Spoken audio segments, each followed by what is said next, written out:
The news of Europe as it occurs.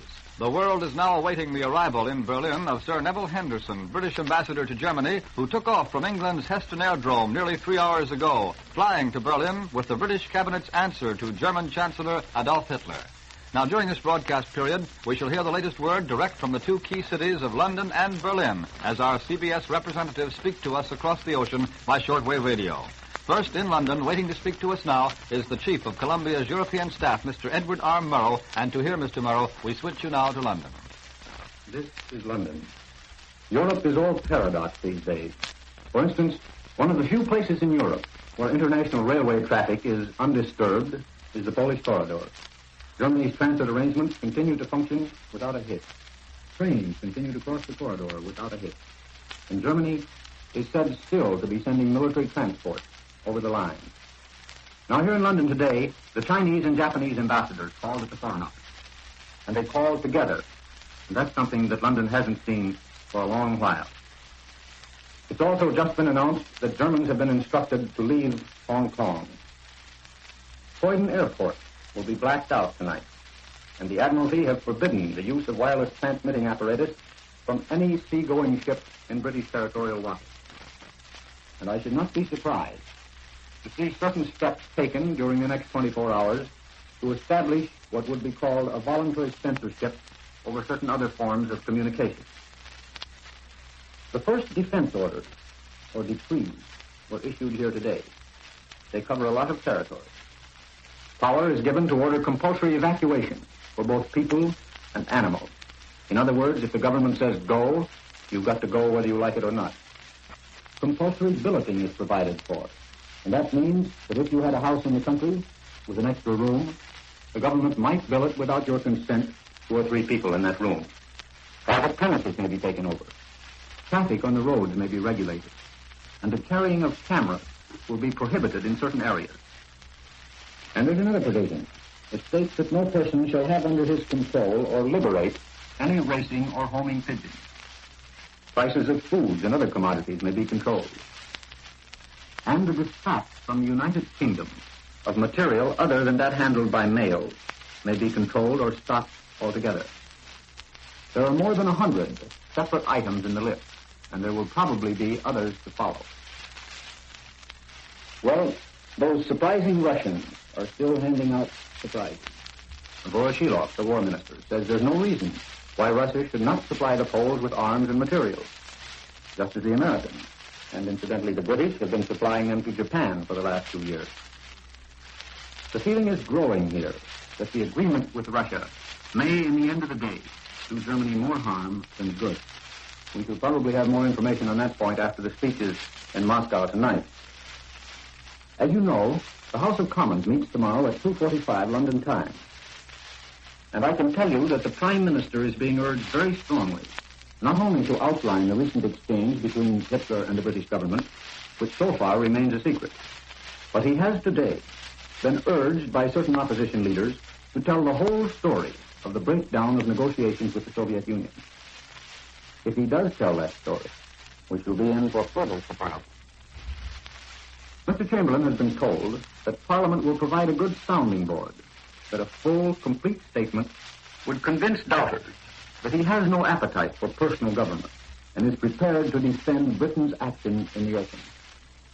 Of course, what he says will, in large measure, depend whether or not, will depend upon whether or not he has received Herr Hitler's reply to Britain's message, which Sir Neville Henderson is now taking to Berlin by air. On the whole, I should say that the possibility of avoiding war has not increased during the day. Government circles are, in fact, exceedingly pessimistic. But there is a general belief that the strategic position is improved, that Hitler is hesitating, that the Russians may betray the Germans. You are already aware of the reaction in Tokyo and Madrid as a result of Hitler's retreat to Moscow.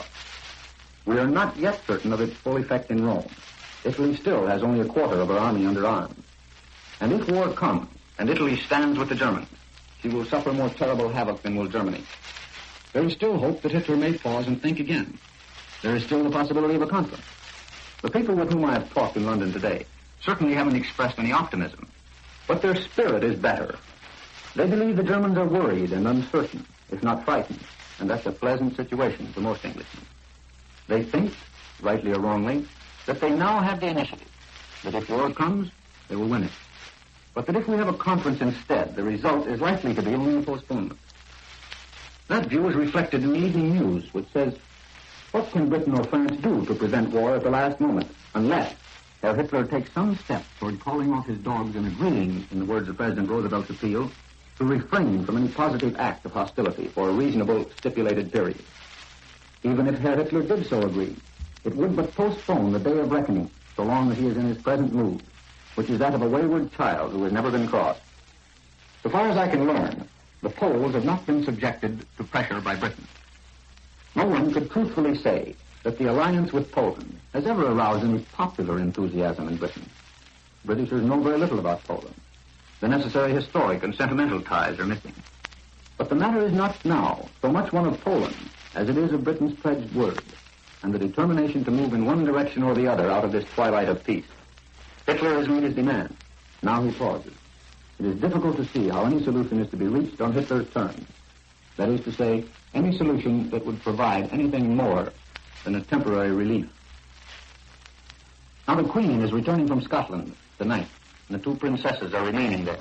Everything is being prepared for 0 hour. Britain is moving up to the line, and I should be less than truthful if I fail to report that some people see it coming with almost a sense of relief. Those are the people who maintain that the retreat has gone on far too long, and that courage and determination are now required. We feel that perhaps war is the only solution, and that the resulting world order will be better than the one we have fumbled with for the past 20 years. I don't know, but the decision must be made. And the folks here seem to think it will be made during the next 36 hours. I return you now to America. That was London and the voice of the Chief of Columbia's European Staff, Mr. Edward R. Murrow. Now let's hear from the German capital, where high government officials are awaiting the arrival of the returning British ambassador. To hear the Chief of Columbia's Continental Staff, William L. Shirer, we take you now to Berlin. Hello, America. Hello, CBS. This is Berlin. The sands are running fast. Tonight, here in Berlin, we should have a decision whether it's to be peace or war. It's just 8 minutes to 8, Berlin time, and Sir Neville Henderson, the British ambassador, is due to arrive any minute now from London. A big Mercedes car is waiting for him out at the Tempelhof Airdrome, and will rush him to Herr Hitler's chancellery in the Wilhelmstrasse as soon as he arrives. The outcome of this historic meeting is now in the lap of the gods. Although word has sifted through this afternoon that the British government cannot accept the demands which Herr Hitler made public last night, namely a return of Danzig and the corridor to Germany, the Wilhelmstrasse, when I left it a few minutes ago, was maintaining silence, preferring to wait until it knew what Ambassador Henderson brought back. The feeling in German government circles on the eve of this crucial meeting is still firm, and the entire press this evening maintains that Germany cannot and will not compromise, that the Reich will not budge an inch from its demands on Poland for the return of Danzig and the corridor. It is not entirely ruled out, of course, that the British answer, which it's believed contains certain counter-proposals, may necessitate a reply. But the tension has become so terrific that it does not seem possible to anyone here that it can long continue, probably not past tonight, without events taking a turn one way or the other, or as the Germans say, so oder so. In the meantime, Germany seemed already on a complete war footing today. Housewives stood in lines beginning early this morning to get their ration cards. It was the first time since the war that these cards had made their appearance, and the people who had hardly believed a couple of days ago that war was possible certainly looked grimmer as they stood patiently waiting for their cards. With true German efficiency, the rationing system swung into operation very smoothly. At any store today, if you wanted certain foodstuffs or soap or shoes, you had to show your card. Otherwise, you were politely turned down. The newspapers and the radio have assured the population several times today that there is food and clothing and soap and shoes and fuel enough for every German, that the rationing was only resorted to in the interests of fairness to all. But everyone taking the new measures by taking these measures with good grace, the people are told, they are helping to defend the freedom of Germany. Most papers praise the German woman for the calmness with which she has taken not only the rationing of foodstuffs and materials, but also the spirit with which she has seen her menfolk, husbands, sons, or fathers, off to the army in the last few days. The military took an ever-increasing part in the picture in Berlin as today advanced. Cars with high army officers sped up and down the Wilhelmstrasse, or down the Tiergartenstrasse to the War Ministry in the Bendlerstrasse. Many cars and motorcycles were requisitioned. I saw several civilian motorcyclists who had been called up with their vehicles. They received an army armband, and you could see them speeding through the streets carrying messages. Despite the needs of the armed forces, the gasoline situation improved today. I was able to buy 2 gallons a few minutes ago, which enabled me to get here in time for this broadcast. Men from the air service supervise the tanking up. Squadrons of big bombers have also been roaring low over the city in formation. In other words, though the talking stage has not yet been completely abandoned, the grim preparation for the worst goes on. I understand no trains from Germany crossed any borders today, but those foreigners trying to get out were able to proceed as far as the frontier and then either walk or get some kind of transportation to the other side of the border. Note that Germany has already assured Belgium, the Netherlands, Luxembourg, and Switzerland that it will respect their neutrality in case of war. But tonight we heard that Holland had decided to mobilize. Well, all depends now on the talks, which will be beginning here in a few minutes between Herr Hitler and the British ambassador.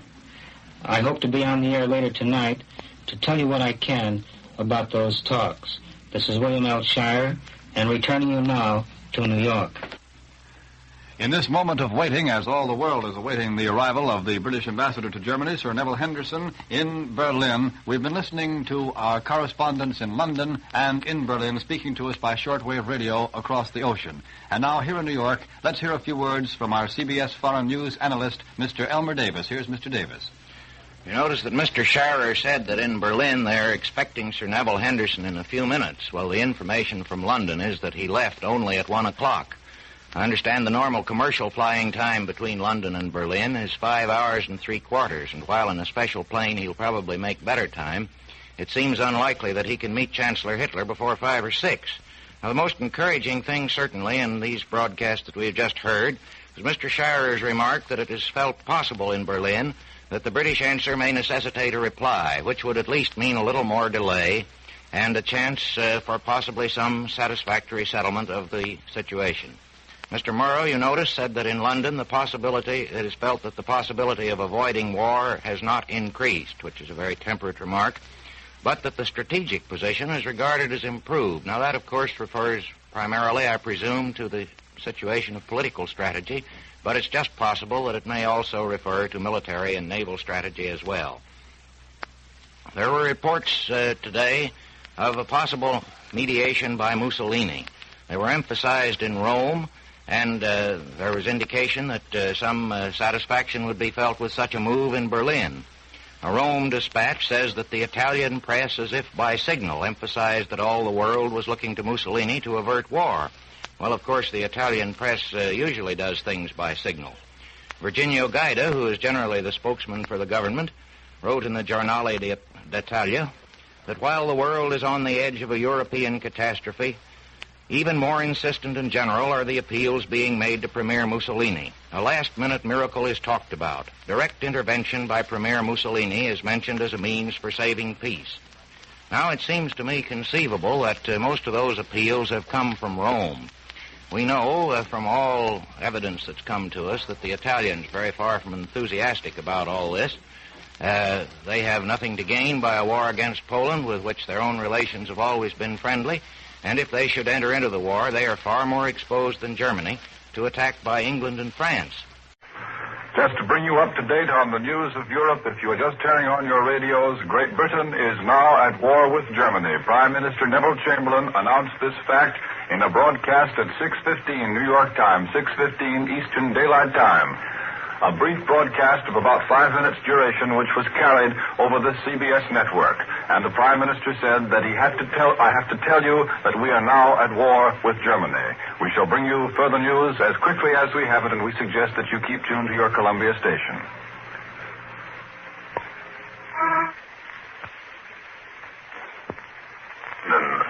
This is London calling Columbia, New York.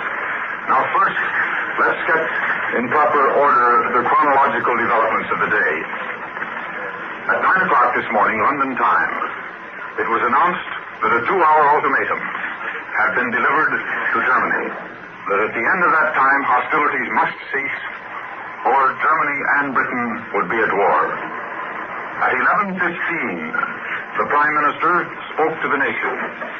He stated that no reply had been received to the ultimatum, and that Britain and Germany were at war.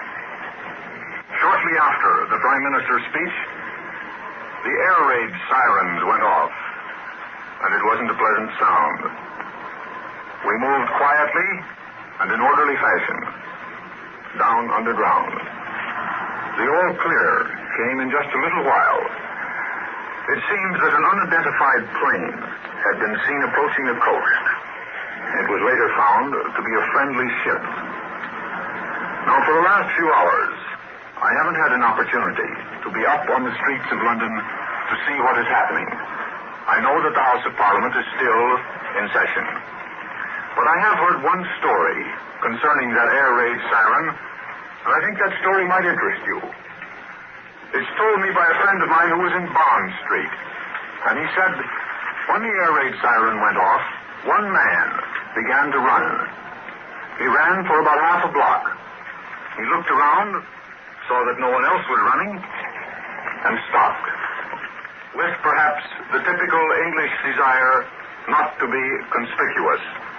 Now, while I've been underground, Mr. Bill Henry, of the editorial staff of the Los Angeles Times, has been up looking at the streets and the people of London. And here is his report. London is at war, and London has had its first air raid signal. But it has been the news that has been thrilling rather than the actual happenings in the city. London seems to take this war in stride. After all, you know, this is the weekend. And in Britain, the weekend is taken very seriously, so that the city is quite depopulated. A small group gathered before Buckingham Palace shortly before 11 o'clock, but there were a few more before the Waterloo Barracks, where troops were drawn up in the yard. Little knots of people stood around radios on corners, listening to the fateful words from Mr. Chamberlain as he spoke a few moments later. The first big thrill came a few minutes later when the intermittent blasts from whistles announced the first air raid signal. Groups on the street looked unbelievingly at one another. And then, as policemen and air raid wardens sounded the alarm, started for the nearest shelter. There was no panic. There was no undue haste. In fact, I should say that there was distinct reluctance to leave the streets. Most of the Londoners were anxious to have a look at the show if, indeed, the raiders were coming over, as it developed later that they were not. Those who had good warning of the possibilities fished around in their little boxes for their gas masks, but they were in no hurry to put them on.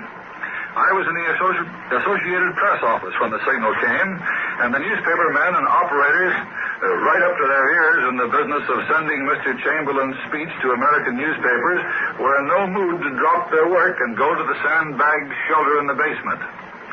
The power in their sending machines, however, was immediately cut off, so they walked downstairs with a lot of kidding and with anything but panic or fear in the atmosphere.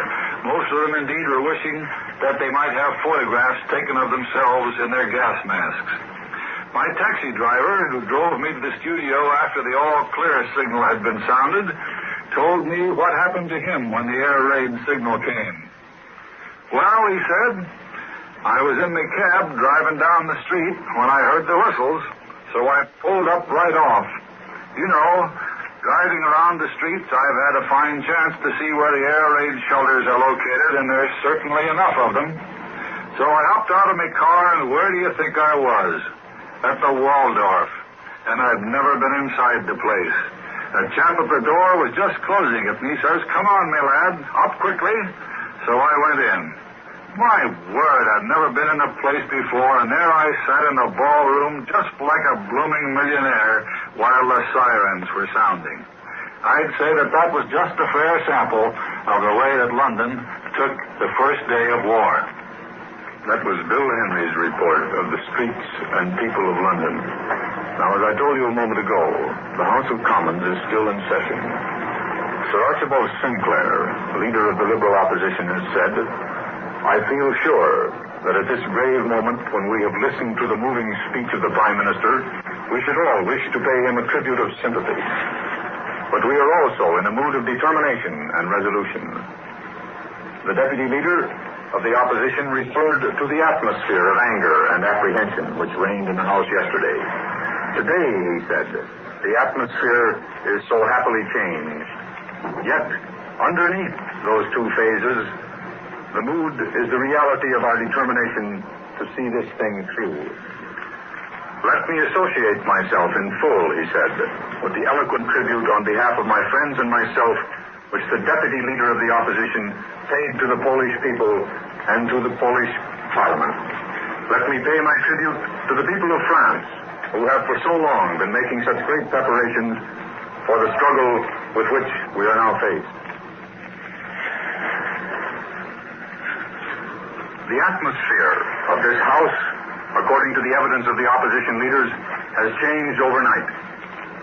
Mr. Greenwood said, "Resentment, apprehension, and anger reigned over our proceedings last night, aroused by the fear that delays might end in national dishonor and sacrifice of the Polish people to German tyranny.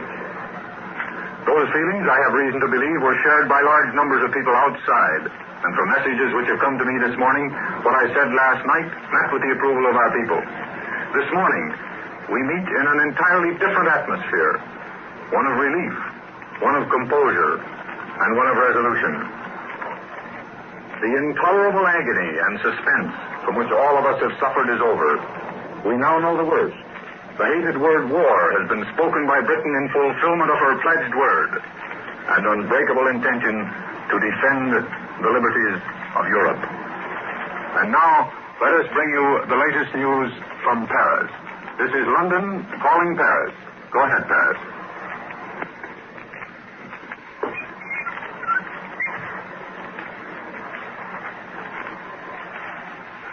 This is Morrow in London calling Paris. Go ahead, please, Paris.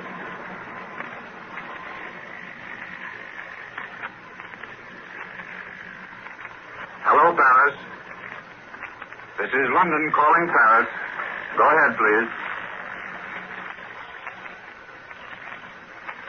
While we're waiting for Paris, for just another few minutes, I'd like to tell you what Mr. Winston Churchill has just said in the House of Commons. He was received with general cheers, and he said, "In this solemn hour, it is a consolation to recall and to dwell upon our repeated efforts for peace. All have been ill-starred, but all have been faithful and sincere, and this is of the highest moral value. And not only moral value, but practical value at the present time, because of the wholehearted concurrence of scores of millions of men and women whose cooperation is indispensable and whose comradeship and brotherhood is indispensable. That is the only foundation on which the trials and tribulations of modern war can be encouraged and surmounted. This moral conviction alone affords that ever-fresh resilience, which renews the strength and energies of peoples in long, doubtful, and dark days. Outside, the storms of war may blow, and the land may be lashed with the fury of its gales. But in our own hearts, this Sunday morning, there is peace. Our hands may be active, but our consciences are at rest. We must not underrate the gravity of the task which lies before us." Mr. Churchill said, "This is no war of domination or imperialism, or to shut any country out of the sunlight and the means of progress. It is a war fought in its inherent quality to establish upon immovable rocks the rights of the individual. And it is a war to establish and revive the stature of man. It may seem a paradox that a war undertaken in the name of liberty and right should require as a necessary part of its progress the surrender for the time being of so many of our truly valued liberties and rights. In the last few days, the House of Commons has voted dozens of bills to confer on the executive the control of our traditional liberties. Those powers are not placed in hands which will abuse them or use them for party interests, but they will cherish and guard them. We must look forward to the day when those rights and liberties will be restored to us, and we shall be able to share them with peoples to whom such blessings are unknown. And there spoke Winston Churchill, the man who has sat through so many faithful meetings of Parliament in that corner seat beside the gangway. Now, for a moment, let us see again if we can contact Paris. This is London calling Paris. Go ahead, Paris.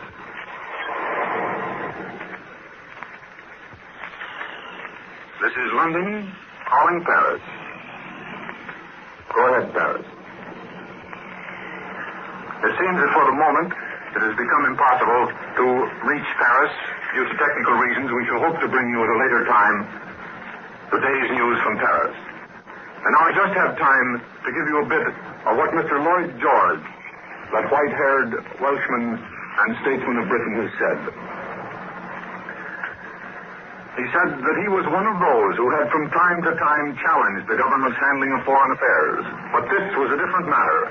The government were now confronted with the latest, and not the least, of a series of acts of brigandage by a very formidable military power, which, if they were left unchallenged, would undermine the whole foundations of civilization.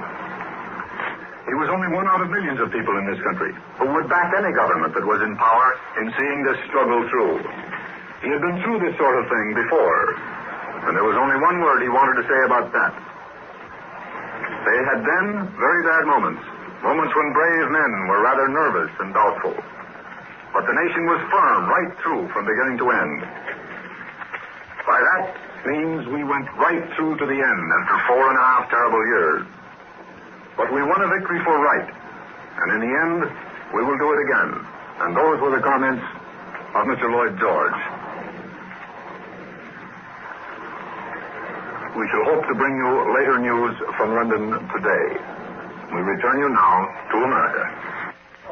This is New York, an Associated Press bulletin, London. King George VI held a meeting of his Privy Council at 11:15 a.m., which is 6:45 a.m. Eastern Standard Time, 7:45 Daylight Time today. An Associated Press bulletin, Copenhagen. The Norwegian Admiralty today radioed all Norwegian ships at present en route to Europe's warring countries to proceed to the nearest Norwegian or neutral port. Associated Press bulletin, Montreal. The Canadian press announced that censors were placed today in all cable offices in Montreal, soon after British Prime Minister Chamberlain proclaimed Great Britain at war with Germany. And the bulletin, Berlin. With a declaration of war by France against Germany seeming inevitable at 5 p.m. Paris time, noon Eastern Daylight Time, the French embassy staff in Berlin today was prepared to leave the city at a moment's notice. It's understood that Sweden will take over French interests in Germany.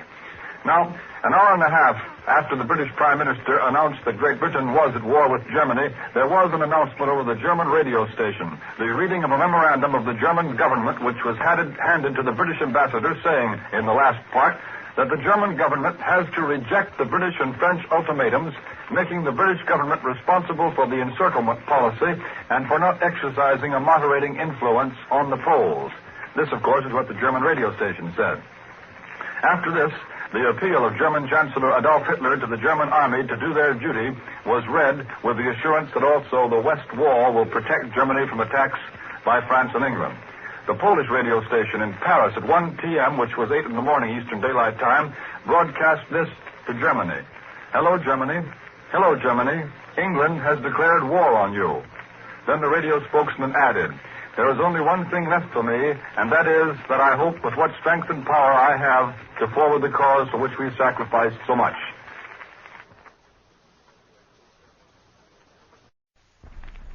Monday, July 1st. Today in Europe, Germany has ordered the withdrawal of foreign diplomats from Norway, Belgium, Holland, and Luxembourg. In the Balkans, there are reports of clashes between Romanian troops and Russian troops in the ceded Bessarabian Bukovinian area, and outbreaks between Romanian troops and Jews seeking to flee to Bessarabia. And in the West, despite the lull in warfare, there were more German air raids on Britain and more British raids on Germany. Now the news direct. Edwin Hartridge reporting from Berlin. Good morning. This is Berlin. The Foreign Office has not yet confirmed the information this morning that a formal note was presented to the American Embassy stating that the United States government will have to remove its diplomatic missions from Oslo, The Hague in Holland, Brussels, and Luxembourg. This means that American ministers and ambassadors in those countries, together with their immediate staffs, will have to be removed by July 15th, according to the terms of the German demand. There is no mention of the future status of the American diplomatic missions in Copenhagen and in Paris. The German note further explained that these affairs of Norway, Holland, Belgium, and Luxembourg would henceforth be handled from Berlin. This means that Ambassador Cudahy in Brussels, Minister George Gordon in The Hague, Madam Minister Mrs. J. Borden Harriman in Oslo, and Minister George Platt Walter in Luxembourg are now no longer accredited to the governments of these countries in which they were stationed. And then, this morning, the story is circulating in America that Germany has promised military aid to Romania against Russia were categorically denied in a press conference at the Foreign Office this morning. Likewise, categorically denied were the stories which stated that Germany had advised Romania to maintain an attitude of peace with Russia until Germany was free in the West. That is, until she had successfully conquered both England and France. Then, as a stinger, the Foreign Office spokesman added this comment, quote, "The United States news agencies have published so many false reports about Balkan affairs that such affairs in the future should not concern them, nor do they understand them." Herr Hitler is continuing his tour of the battlefront. Yesterday, he left the headquarters of the German army to motor through sectors of the Maginot Line. He inspected the French fortifications at Mulhouse and in the Upper Alsace. Then yesterday, Dr. Goebbels, Minister of Propaganda, paid a visit to The Hague in the Netherlands. The French government has officially left its wartime seat at Bordeaux. Yesterday, a long stream of vehicles drove eastward to Clermont-Ferrand. This is in the lower central part of France and is in the unoccupied zone. The French government and the French Chamber of Deputies, together with the Senate, may not be located in the same city.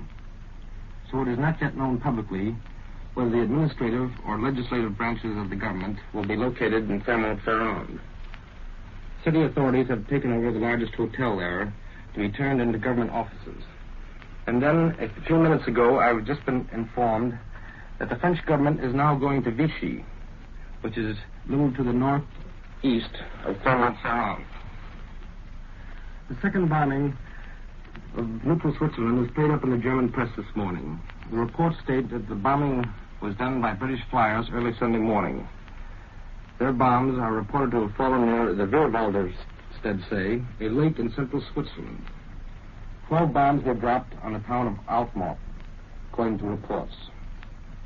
And the German explanation is that the British flyers confused this Swiss lake and town for an Italian lake and town. Today is the 50th anniversary of the peaceful acquisition of the island fortress of Heligoland by the Germans. This island in the North Sea was originally owned by the British. A trade was engineered between the two countries, with Germany giving Britain the island of Zanzibar and Betuland in South Africa for Heligoland. At that time, the Germans thought that their government had made a bad deal, but in the following years, the island, which lies off the key ports of Hamburg and Bremen, became the #1 coastal defense fortification. A trade treaty between Finland and Germany has been signed. Negotiations between the two governments started on June 1st. This is Edwin Hartridge. I return you now to Columbia in New York. That was Berlin. Here's the latest news from the Far East. Japan's new and more aggressive policy is being pushed by the Japanese army. Today, War Minister Hatta is reported to have handed Premier Yonei a statement insisting upon a firmer stand toward what the army terms interference by outside nations in the Far East. Emphasis is placed on the importance of such a statement, since the Japanese army is responsible only to the emperor and not the cabinet. The British Crown colony of Hong Kong continues to fear a Japanese attack. Today, American citizens, as well as British women and children, are planning to leave Hong Kong for Manila. Now the news, reported from the British capital by Edward R. Murrow. Go ahead, London. This is London.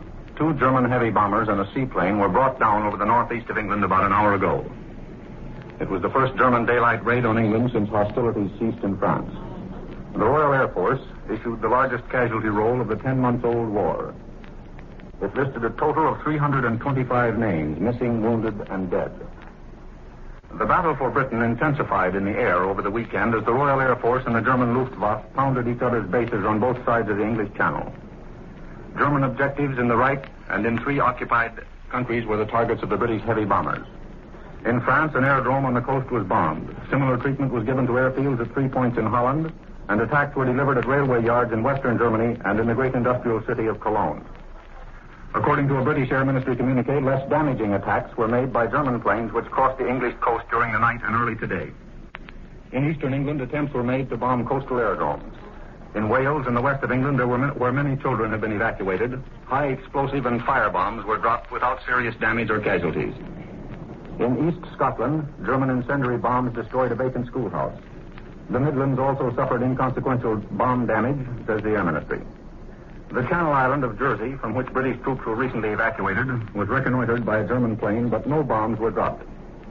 Apparently, British planes are conducting intensive reconnaissance over German-occupied Channel ports, the probable jumping-off ground for an invasion of Britain. What they saw can only be guessed at from the warnings of 2 British ministers last night. Said Neville Chamberlain, "We know the Nazis are even now contemplating preparation for an attempt to invade this country." And from Mr. Harold Nicholson, official of the Ministry of Information, the British public learned that within the next few days, perhaps even within the next few hours, an attack will be launched more terrible than any danger Britain has had to meet in the last 900 years. Scotland Yard continues its roundup of suspected fifth columnists. Over the weekend, an official of the London subway systems was arrested.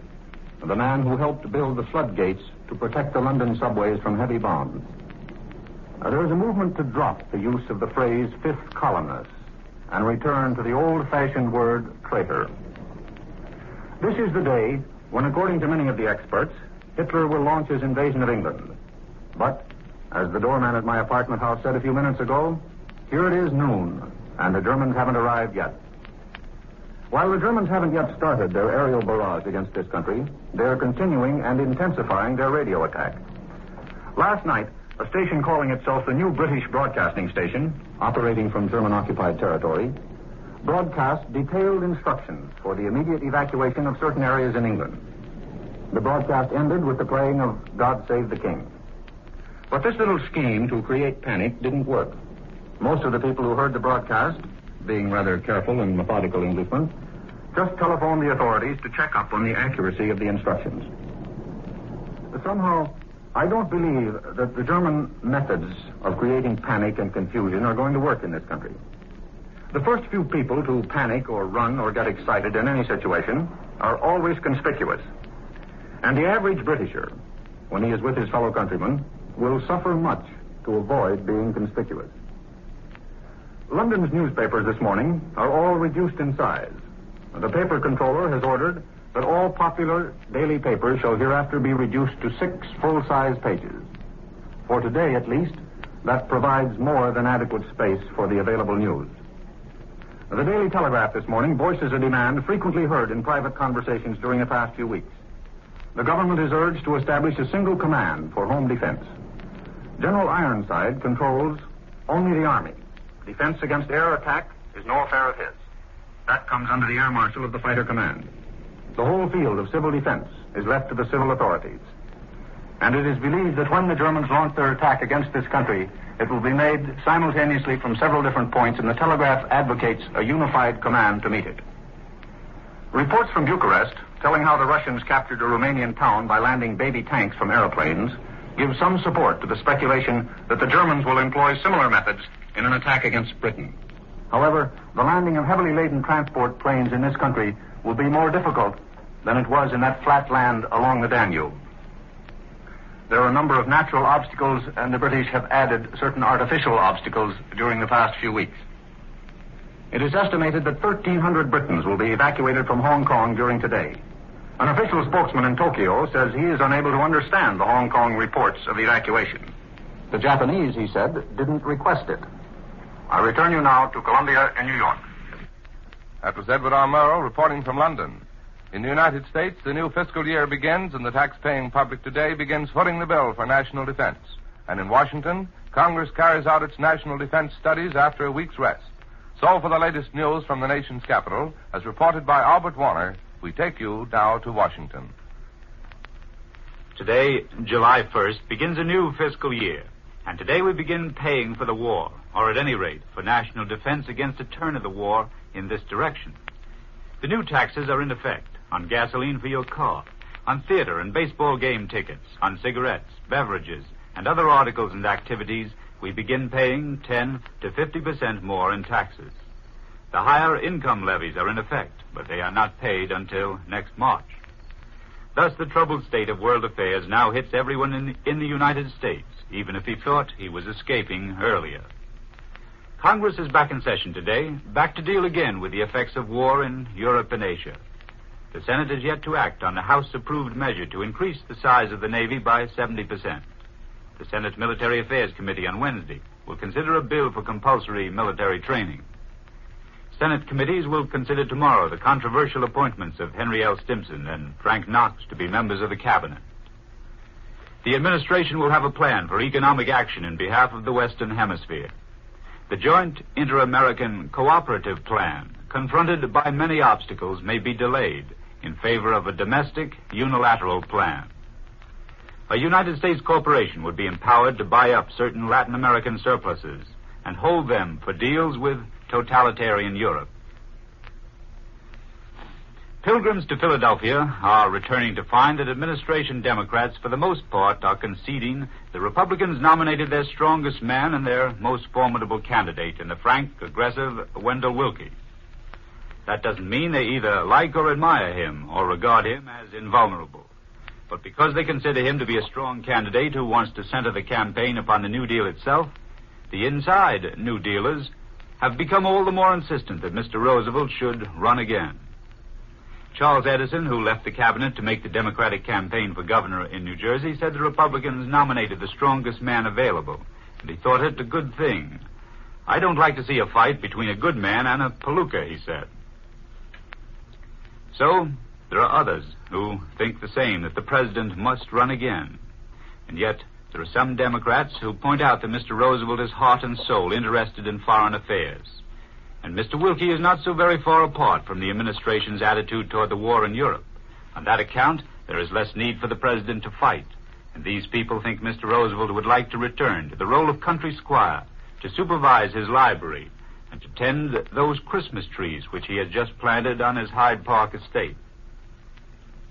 The nomination can go to the president without his moving a hand. In fact, the politicians, most of them, don't see how he could avoid being drafted.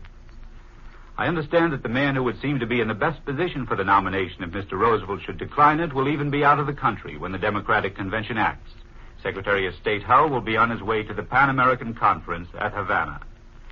But a few weeks ago, the politicians scorned the idea that Willkie could be the Republican nominee. And now the Republicans say it's politically impossible for Mr. Roosevelt to avoid the nomination. It's just possible they may be surprised again. We return you now to New York. And with these reports from Washington, we conclude this morning's report of national and international development. This is the Columbia Broadcasting System. There are many rumors circulating here that this is the week. The Blitzkrieg against Great Britain is supposed to start, according to these reports. However, as rumors are a dime a dozen, they can be only judged as that. But they have a psychological value, and the average German on the street seems to be prepared by the constant repetition of threats such as, now for England, and the like. Today, for instance, the Berlin papers carry big stories that the upper classes in England are attempting a mass evacuation to America. There are reports in these papers, indirect to be sure, that the American legation in Lisbon and the American embassy and consulate in London are flooded with applicants requesting the United States entry visas. The Folksher Beerbacher states that the rich people are letting down the lower classes by their attempts to leave England. Quote, they are following their money, which has long since left for America in gold bars and exchange securities. That is the signal for the British future. Unquote. So that is an idea of the general tone of the press. Yesterday, the capture of the British Channel Islands of Guernsey and Jersey was reported by the Germans. The other small islands of that rocky group off the French coast are also under German control. Among them is the island of Sark, ruled independently by the Dame of Sark, with her American husband as the senior of Sark. She has a special charter from the King of England, allowing her to govern the island as she sees fit, without any interference from London. This tiny domain is the oldest completely independent principality in the United Kingdom. It is expected here that the State Department in Washington may request the German government to grant an extension in time necessary for the closing down of the American legation in The Hague and in other capitals now controlled and occupied by German troops. According to a note yesterday delivered by the German Foreign Office, the American government is requested to shut down its diplomatic missions in Belgium, Holland, Luxembourg, and Norway. This is supposed to be done by July 15th, or in less than 2 weeks' time.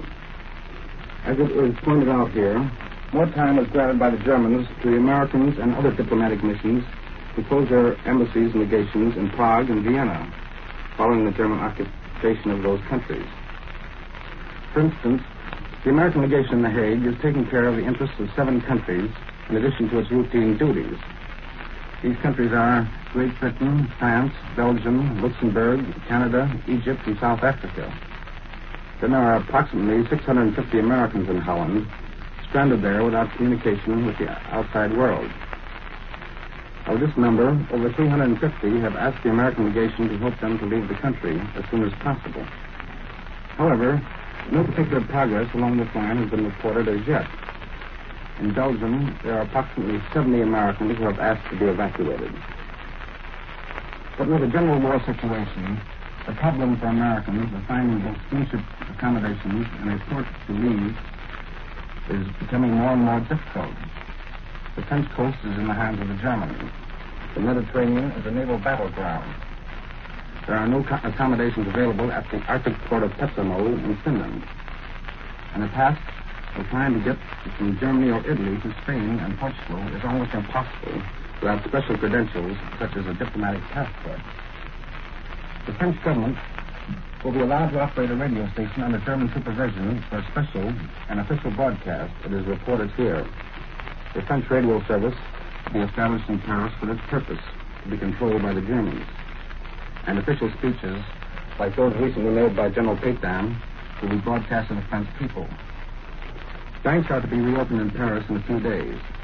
However, as expected, their transactions will be limited because of the occupation and the general upset in the financial situation. There's a brief note in the papers today that henceforth Germans who wish to purchase a bicycle will have to get a special permit. And bikes will only be sold to those who show that they are in real need of this form of transportation. This is Edwin Hartridge. I return you now to Columbia, New York. Now more news from Europe, this time to the Italian capital for the report by Cecil Brown. Go ahead, Rome. This is Rome. General mobilization is to be decreed in Hungary at midnight tonight. This was announced in a dispatch from Budapest appearing in today's Rome newspaper, Il Messaggero. However, an authorized source told me a few minutes ago that the Italian government has no official notice of such mobilization. Flights at the Hungarian-Romanian frontier are reported in the fascist press that 30 persons have been killed. All army leaves have been canceled, and the Budapest dispatch says Hungary expects unusual developments. According to reports here, the Romanians and Bulgarians also have been fighting at their frontier. The Hungarian news agency issued a denial of any border disturbances, but no one in Rome takes that behavior very seriously. Yesterday, the fascist press reported that Hungary is resolved to settle her claims peacefully. Today, it repeats that same hope, but strongly indicates that Hungary means to grab Pennsylvania if Romania will not give it up at once. As neutral observers see it, the dynamite situation in the Balkans amounts to this. With the approval of the Axis powers, Hungary is making a show of force to convince King Carol that Budapest, backed by Rome and Berlin, means business. It's felt here that Hungary will not move without the go-ahead signal from Hitler and Mussolini. The dictators will not give that signal if it appears Romania would resist, because that means a Balkan war and the end of southeastern Europe as a source of surprise for the Axis. The Russian occupation of Bessarabia and northern Bukovina was not as peaceful as the press stories here had insisted. Newspaper Messager reports today that 2 hospital trains arrived in Bucharest from the Soviet-occupied areas. These Romanians were injured because, whatever their orders were, they resisted the Russian occupation. Marshal Graziani, the grim-faced, hard-boiled commander-in-chief of the Italian armies in North Africa, expected to launch a major attack against the British forces in Egypt in the next few days. Graziani is the successor to Marshal Balbo, who died in his claim in Ukraine in Libya the other day. Graziani is partial to the dynamic type of warfare and is especially able in handling motorized units. Not one of us can envy those soldiers on the sands of Libya at this time of the year. I've been through that desolate desert frontier area. There are few places more barren and few places any hotter. Soldiers very quickly drop from exhaustion in that intense heat. Water is scarce and there's no shade to be found. Not even imagining yourself in a cool mountain stream or picturing yourself half buried in snow helps very much. The war communique issued an hour ago reveals the preparatory stages of this attack on the Libyan-Egyptian frontier. The High Command reports that Italian planes at the Egyptian frontier bombed British armored units, setting some afire and damaging others. But in the action, 2 Italian planes were shot down. The communique says fascist planes in the southeast Mediterranean surprised and repeatedly bombed a large convoy of enemy ships. The action was described as one of great effectiveness, but no results are given. Italian planes are daily striking at British concentrations which trail the Red Sea and the eastern approaches to Ethiopia. A raid on Berbera in British Somaliland yesterday, they bombed the port and supply stores. The Italians say they repulsed a British raid on Massawa in Italian East Africa. The High Command claims 2 raiding planes were shot down, and ships near the coast brought down another in flames. British planes, evidently from Malta, bombed Augusta, a town in Sicily. 1 British plane was brought down.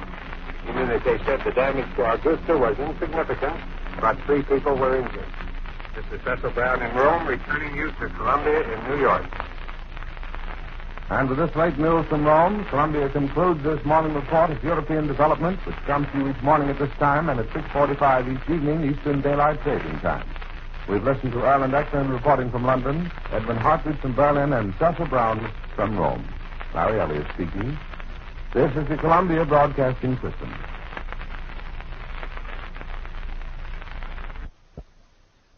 Wednesday, July 3rd.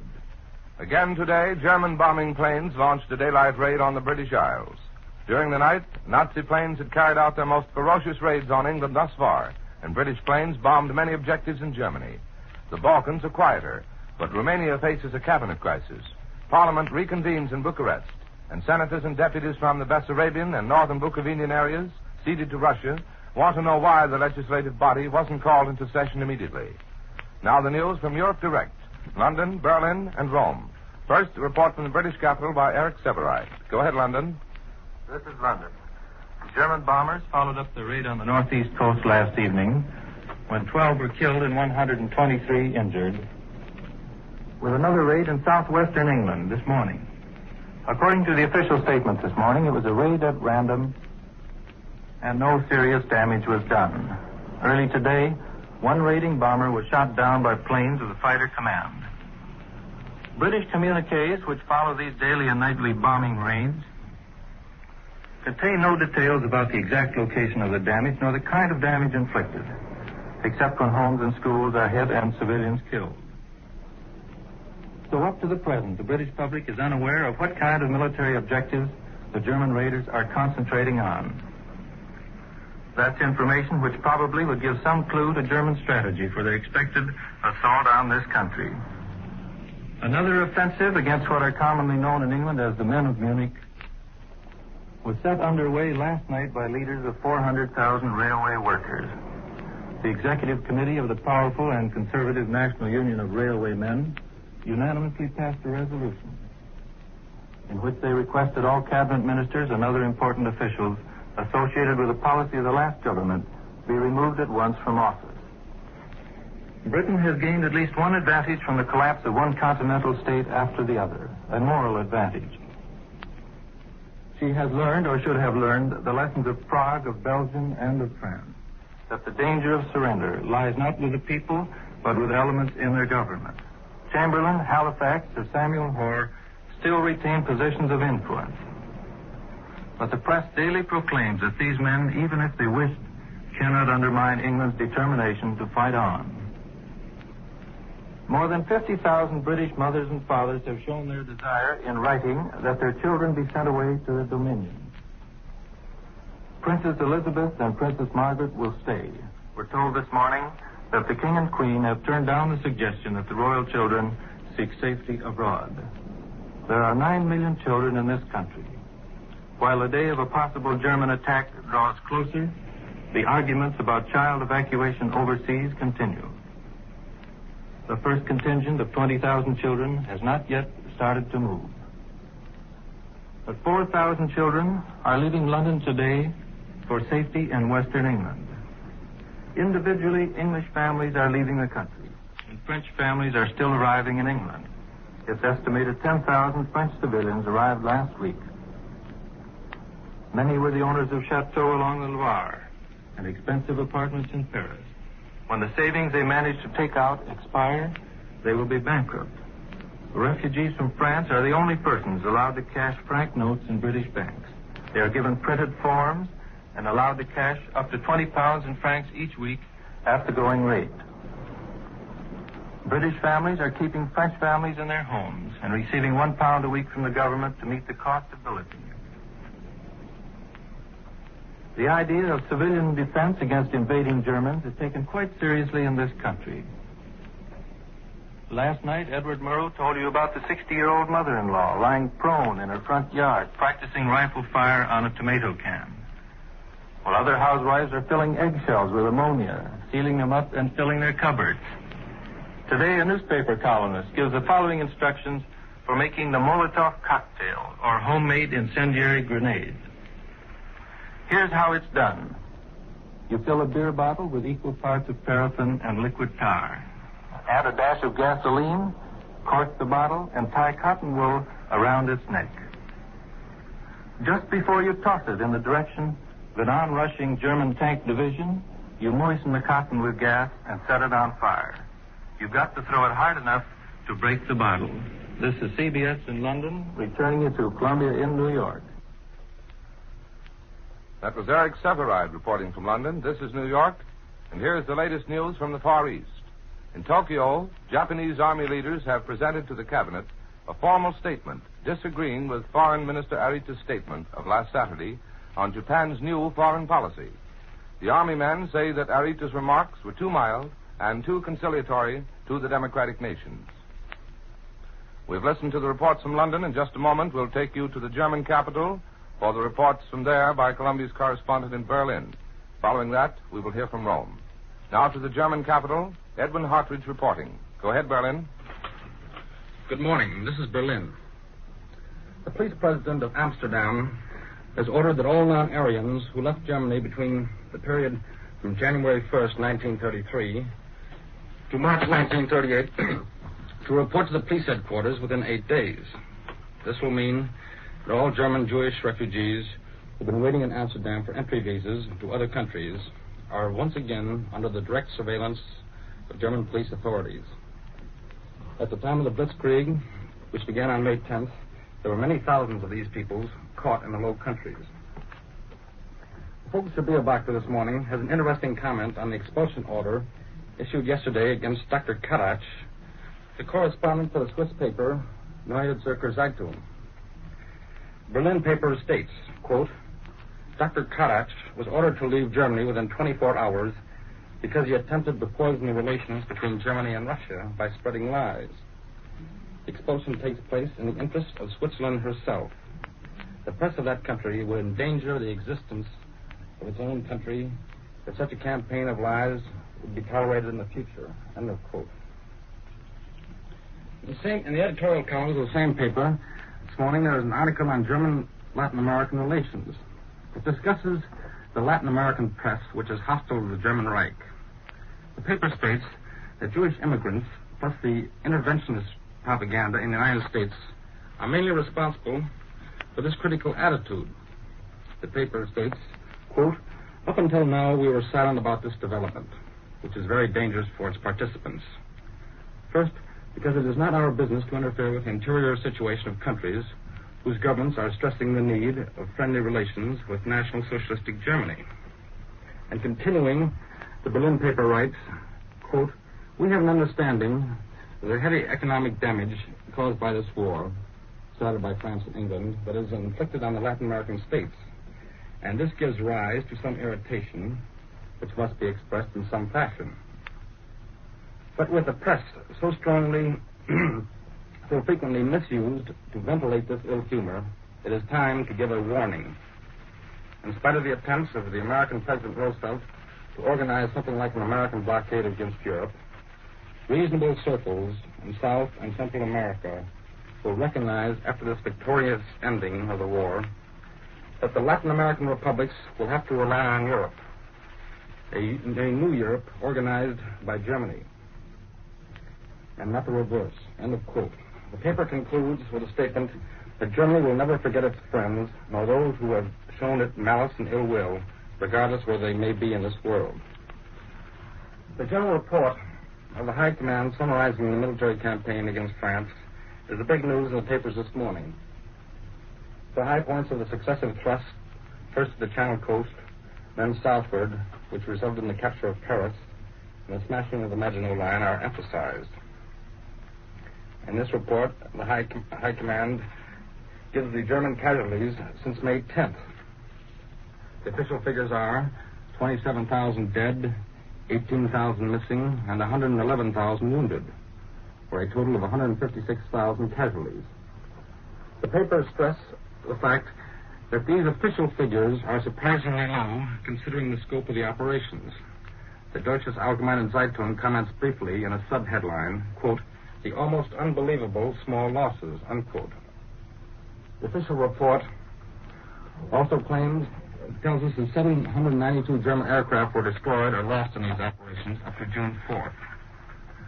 Other high points of the High Command report are 1,900,000 French troops were taken prisoners, including 29,000 officers and 5 army commanders.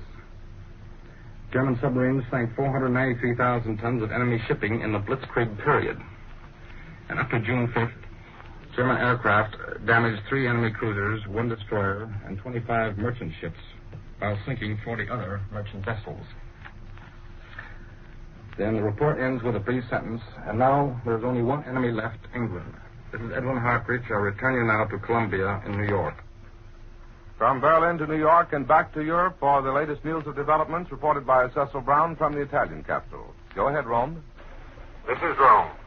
A strong British attack on Metama in Italian East Africa was repulsed, according to the bulletin just issued by the Italian High Command. The communique says that more than 60 British dead were left behind, as well as machine guns and ammunition. The Italians say their losses were slight. An air attack on the same point, the bulletin reports, was driven off, and 2 British planes were shot down by anti-aircraft fire. Italian planes also raided the British air and naval base at Aden, at the eastern end of the Red Sea. Aden has been subjected to almost daily attacks by the Italians. For the first time in many days, no mention is made of any activity on the Libyan-Egyptian frontier. The Italian and French armistice commissions are meeting today at Turin, in northern Italy, near the frontier. They are discussing the methods by which France will fulfill the terms of the armistice, and also dismantle the naval bases in the French possession. The Italian Commission is headed by General Pinto, and includes an admiral, a general of the Air Force, and Count Vitetzi of the Italian Foreign Office. No details of the progress of the discussions have been released. Mussolini sent a letter to the Prince of Piedmont, heir to the Italian throne, which claims great victories for the Italian troops on the Alpine front. The Duce says the fascists broke through the Alpine Maginot Line, and in the face of a heavy snowstorm penetrated from 5 to 20 miles into French territory. Mussolini praised the Italian troops in the highest possible terms and description. He said they had to fight for several hours, even after the armistice, because the French kept resisting. So it's presumed that part of the Italian advance was made after the official time for laying down arms. Mussolini reports that the fight was hard and caused many casualties. He says thousands of men were put out of action and announced that the list of dead and wounded would be published. The injured are in hospitals throughout the country. I understand that many of them have frozen feet. Italy's great hero, Marshal Italo Balbo, was buried today in Tripoli, the capital of Libya, which he did so much to develop. Balbo was killed when his plane was shot down over Tobruk in Libya last week. Almost every city in Italy is naming a street or a square after the fascist leader. 75th Legion of the fascist militia will now call itself the Italo Balbo Legion. The first complete list of civilian casualties from British and French raids in this country was published today.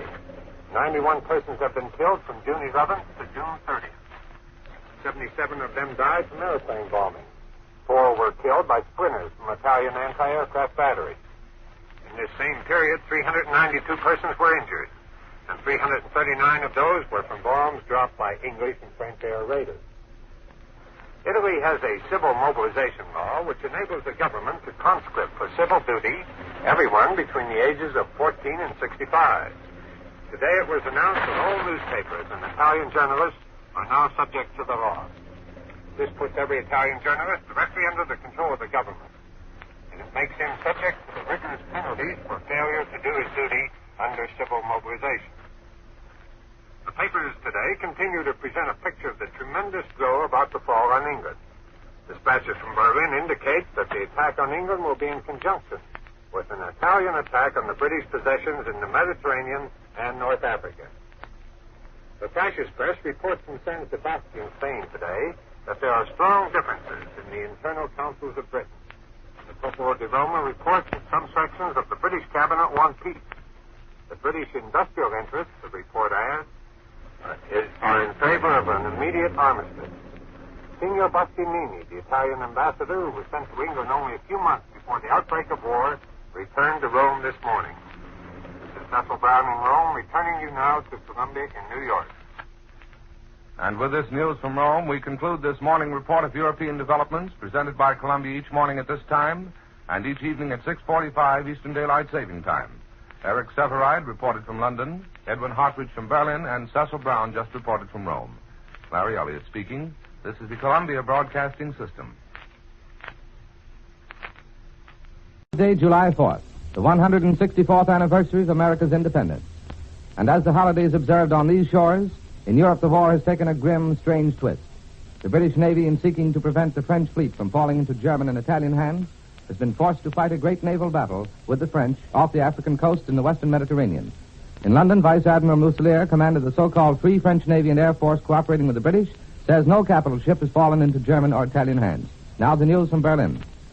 We have just received the text of the communique of the French government issued at Clermont-Ferrand regarding the naval action off Oran in North Africa. Here's the text. On the morning of July 3rd, an important British naval force, including 3 ships of the line, arrived from the North Sea and appeared off the Oran naval base. There, according to the armistice conditions, a part of the French Navy, including the battleships Dunkirk and Strasbourg, were anchored. The British admiral demanded the French commander of the squadron, Rear Admiral James Soule, to surrender or to scuttle his ships. The British admiral gave a 6-hour ultimatum. Without waiting for this ultimatum to expire, amphibian planes of the British Navy laid down a magnetic mine barrage that nestled to beer. The French admiral refused to obey, and the British Navy, at 7:40 p.m., opened fire on the French fleet. In view of this unjustifiable attack, the French communique continues, the French government has given orders to French naval units anchored at Alexandria next to the British Navy to proceed to open sea, and if necessary, using force to do so. The French communique adds that since this attack is the more detestable since it was carried out by our allies of yesterday, the French Admiralty immediately gave orders to all French warships on the high seas to stop British merchant ships and to return fire whenever attacked. Then, the German government has issued an official communique from the Führer's headquarters this morning. It is as follows. After the French Armistice delegation had informed the German Armistice Commission concerning the encounter between British and French warships at Oran, the Führer has given permission to the French government to scuttle French ships wherever they cannot escape attacks by the British. This decision corresponds to the content of the Armistice Agreement. According to that agreement, it is not the intention of the German government to get possession of the French Navy. It is only its intention to prevent the French Navy from taking part in the war against Germany after the armistice. That is the end of the official German communique. And now we have some day-and-day reports about the action itself. This German agency reports that the English fleet appeared off Oran on Wednesday. It consisted of 3 battleships, 1 aircraft carrier, 3 cruisers, and a number of smaller war vessels. After the refusal of the English demands by the French admiral, the English fleet opened fire. The French fleet returned the fire. The battle began about 7 p.m. in the evening. There is no further news regarding the results. Also, French vessels lying in England received the order from their government to break away from English control, using force if necessary. The Armistice Commission has ordered these French ships to go to the Brest, a French naval base on the Atlantic coast. France is building a new government and a new constitution. This is revealed in a story published this morning by the Deutsche Allgemeine Zeitung. According to plans of Marshal Pétain, the French government will have more authority than under the pre-war constitution. And the immediate economic objective of the new government will be the development of French agriculture. This aim will be coupled with a back-to-the-farm movement. According to the information here, a National Assembly will be composed of members of the French Chamber of Deputies and the Senate, together with members of the government, will meet soon. This National Assembly will work out a new constitution for France. At present, a council of ministers, including Marshal Pétain, Pierre Laval, Undersecretary Elibert, and the ministers of Finance and Interior, are drafting a skeleton of the proposed constitution. And when the members of the National Assembly meet, and some of them are still in the occupied territory, they will be asked to consider these proposals. This is Edwin Hartridge. I return you now to Columbia in New York. Here's the latest news in the Balkans. The government of Premier Tarescu in Romania resigned this morning. Earlier, King Carol named former Foreign Minister Gibraltar as Chief of Staff of the new National Party. An official announcement is expected soon. At Alexandria, Egypt, 10 Italian warplanes dropped 20 bombs on the British naval base there today. Anti-aircraft batteries went into action against the raiders. Authorities described material damages caused by the bombs as slight. Now the news direct from the British capital, reported by Eric Severide. Go ahead, London. This is London. The British public is waiting for more details about the seizure of units of the French fleet in British harbors and the battle at Oran over French warships whose admiral is refusing the British conditions. The communique on the British decision was read to you late last night. This afternoon, a crowded House of Commons will hear Prime Minister Churchill explain what is happening. And a little while ago this morning, the French Vice Admiral Émile Muselier declared that no French capital ship is in German or Italian hands. He said several warships under construction in France were taken from docks and towed to safety. He also said a number of French vessels had rallied to the cause of General de Gaulle and that some submarines are now in British waters. The Vice Admiral expressed the hope that any commander would blow up the ship rather than surrender to the Germans or Italians. The principal vessels of the French Navy number 180. They include 5 capital ships, 7 large cruisers, 12 medium cruisers, 32 small cruisers, 38 destroyers, 37 escort vessels, 77 submarines, 1 airplane carrier, and 1 seaplane carrier. The personnel of the Navy includes 4,900 naval officers, 17,000 warrant and petty officers, and 65,000 seamen. German bombers carried out their regular raids last night, attacking the eastern counties several times. The communique this morning has only this to say about it. Quote, a few bombs were dropped at random, one building being set on fire, but no casualties have been reported. And this morning, off the southeast coast, anti-aircraft batteries went into action and RAF fighters were in the air. 3 German raiders crossed the coast and passed inland, and 2 heavy explosions were heard. The Royal Air Force, just 10 months after the declaration of war, announced last night that they have brought down the 100th Nazi raider to cross the British coast. The British press today frankly states that the Irish Free State is the weakest link in the defense of these islands. It is feared that British troops in Ulster are too far away to prevent a German landing on the south coast of Ireland. Today it's reported from Dublin that the ports of Kingston, Cork, and Dublin have been placed under military control. Harbor masters will be responsible to the military for the searching of merchant ships and the examination of their crews. From today on, the unemployed of Great Britain can be conscripted to help build defense fortifications.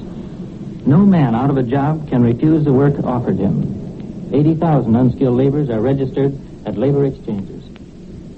And professional men can also be taken. This is one 4th of July that won't be celebrated by Americans in the British Isles with minor explosives and lavish banquets. I imagine that while you are listening this morning, the neighbors' children are exploding chain firecrackers which sound like distant Tommy guns. Well, amusement of that sort in London this morning would send civilians down to their shelters, policemen up with pistols, and the celebrating family would go to jail. On this anniversary of America's declaration of independence from British power, Americans over here are not in a rejoicing mood.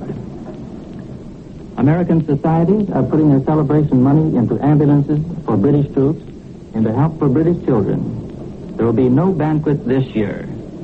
The only big gathering of American citizens will be at 8:50 tonight in Euston Station.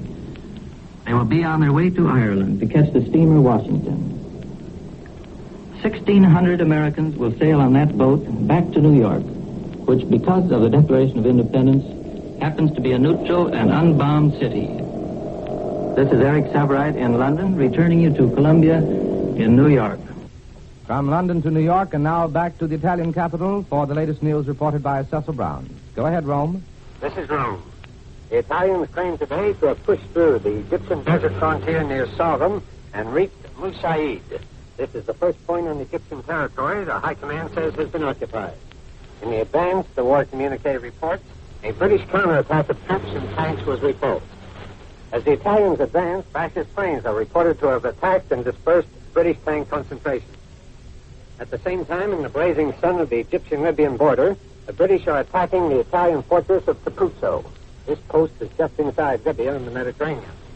The battle for Capuzzo has been going on for some days, and the communique released an hour ago says another British attack was repulsed. Another Italian submarine has failed to return to its base. This makes the third loss officially announced. Italian native troops are said to have occupied a small English fort at Moyari. At the border of Sudan in north-central Africa, Italian planes bombed enemy forces at Akobo and Garabat. Thus far today, the papers make no mention of English attempts to seize part of the French fleet at Oran, Algeria. If this move is successful, it will greatly boost the British power against the Italian fleet, and it will also increase the hazard of any fascist attempt to break through Gibraltar. The fascist press today brought its attitude toward the Balkans in line with the German press. Previously, the Roman press reported a series of incidents on Romania's frontier with Hungary and Bulgaria. It had Hungary mobilizing and indicated imminent military action. Today, it said all of these reports are falsehoods. The Popolo di Roma, whose dispatches were the most sensational, says this morning that such reports were sent by unnamed persons to convince the Axis that Hungary means to attack Romania. An authorized source stated the Italian government does not share the newspaper alarm about the Balkans. This source also denied reports that Rome might be the scene of a Balkan conflict. This, he said, is no time for that. As the Roman papers see it, the tension in the Balkans does not arise, as you might suppose, from Russia's seizure of part of Romania. They say it is a result of Romania's denunciation of Allied protection. Well, instead of holding a day of joy over this denunciation, yesterday Romania was in mourning for the Russian grab of Bessarabia and Bukovina. The Rome newspaper Messaggero gives a clear indication that the Axis hopes to soften up King Carol. This so that eventually he will cede part of Transylvania to Hungary and part of Dobruja to Bulgaria. The paper sees in Bucharest a determination to march along the road of the New Europe, that is, with the Axis powers. The signs are, the paper says, that Carroll will take a realistic view of the situation. There is increasing talk here in diplomatic circles that the Axis is attempting to frighten England into an armistice before the attack on the British Isles is launched. The papers here emphasize how isolated England is, that Ireland has rejected an offer of British protection, and that British warships cannot come into American ports. The headlines this morning feature German bombers intensifying their attacks on England and say the Italians forced the English to retreat in East Africa. This being Independence Day, many of you will be shooting off fireworks. But over here in Italy, the fireworks are being saved for an African expedition against the British. How soon that will start, no one knows. But many people believe that Italy's first major action will be launched simultaneously with the Nazi attack on England. This afternoon, Ambassador Phillips is giving a garden party at his home, the Villa Taverna, for the Americans. It's an annual affair, but this year the number is reduced to diplomats, journalists, businessmen, and a few people who prefer to watch the daily fireworks in Europe. This is Cecil Brown in Rome, returning you to CBS in New York. This is New York, and here's a report from the Far East. It is reported that repeated Chinese counterattacks in the Lungchao region are preventing Japanese mechanized units from reaching the Indo-China border despite a 4-day offensive. And with this news, we conclude this morning report of European developments presented by Columbia each morning at this time and each evening at 6:45 Eastern Daylight Saving Time. Edwin Hartridge reported from Berlin, Eric Severide from London, and Cecil Brown from Rome. Larry Elliott speaking. This is the Columbia Broadcasting System. Friday, July 5th. There are reports from both Britain and France this morning that the French government is going to break off relations with Britain because of the British action against the French fleet. A French newspaper says that in a meeting at Vichy, the French Council of Ministers decided to sever relations with Britain. But now the news direct from Europe, as reported by Columbia's correspondents in London and Berlin, following which there will be an analysis of the news by Linton Wells in New York. First, the report from the British capital by Edward Almero. Go ahead, London. This is London. There is no joyous celebration of the tragedy at Oran. It was a bitter victory. The London press is unanimous in its support of the government's decision, but there's a note of regret in both press and private comment.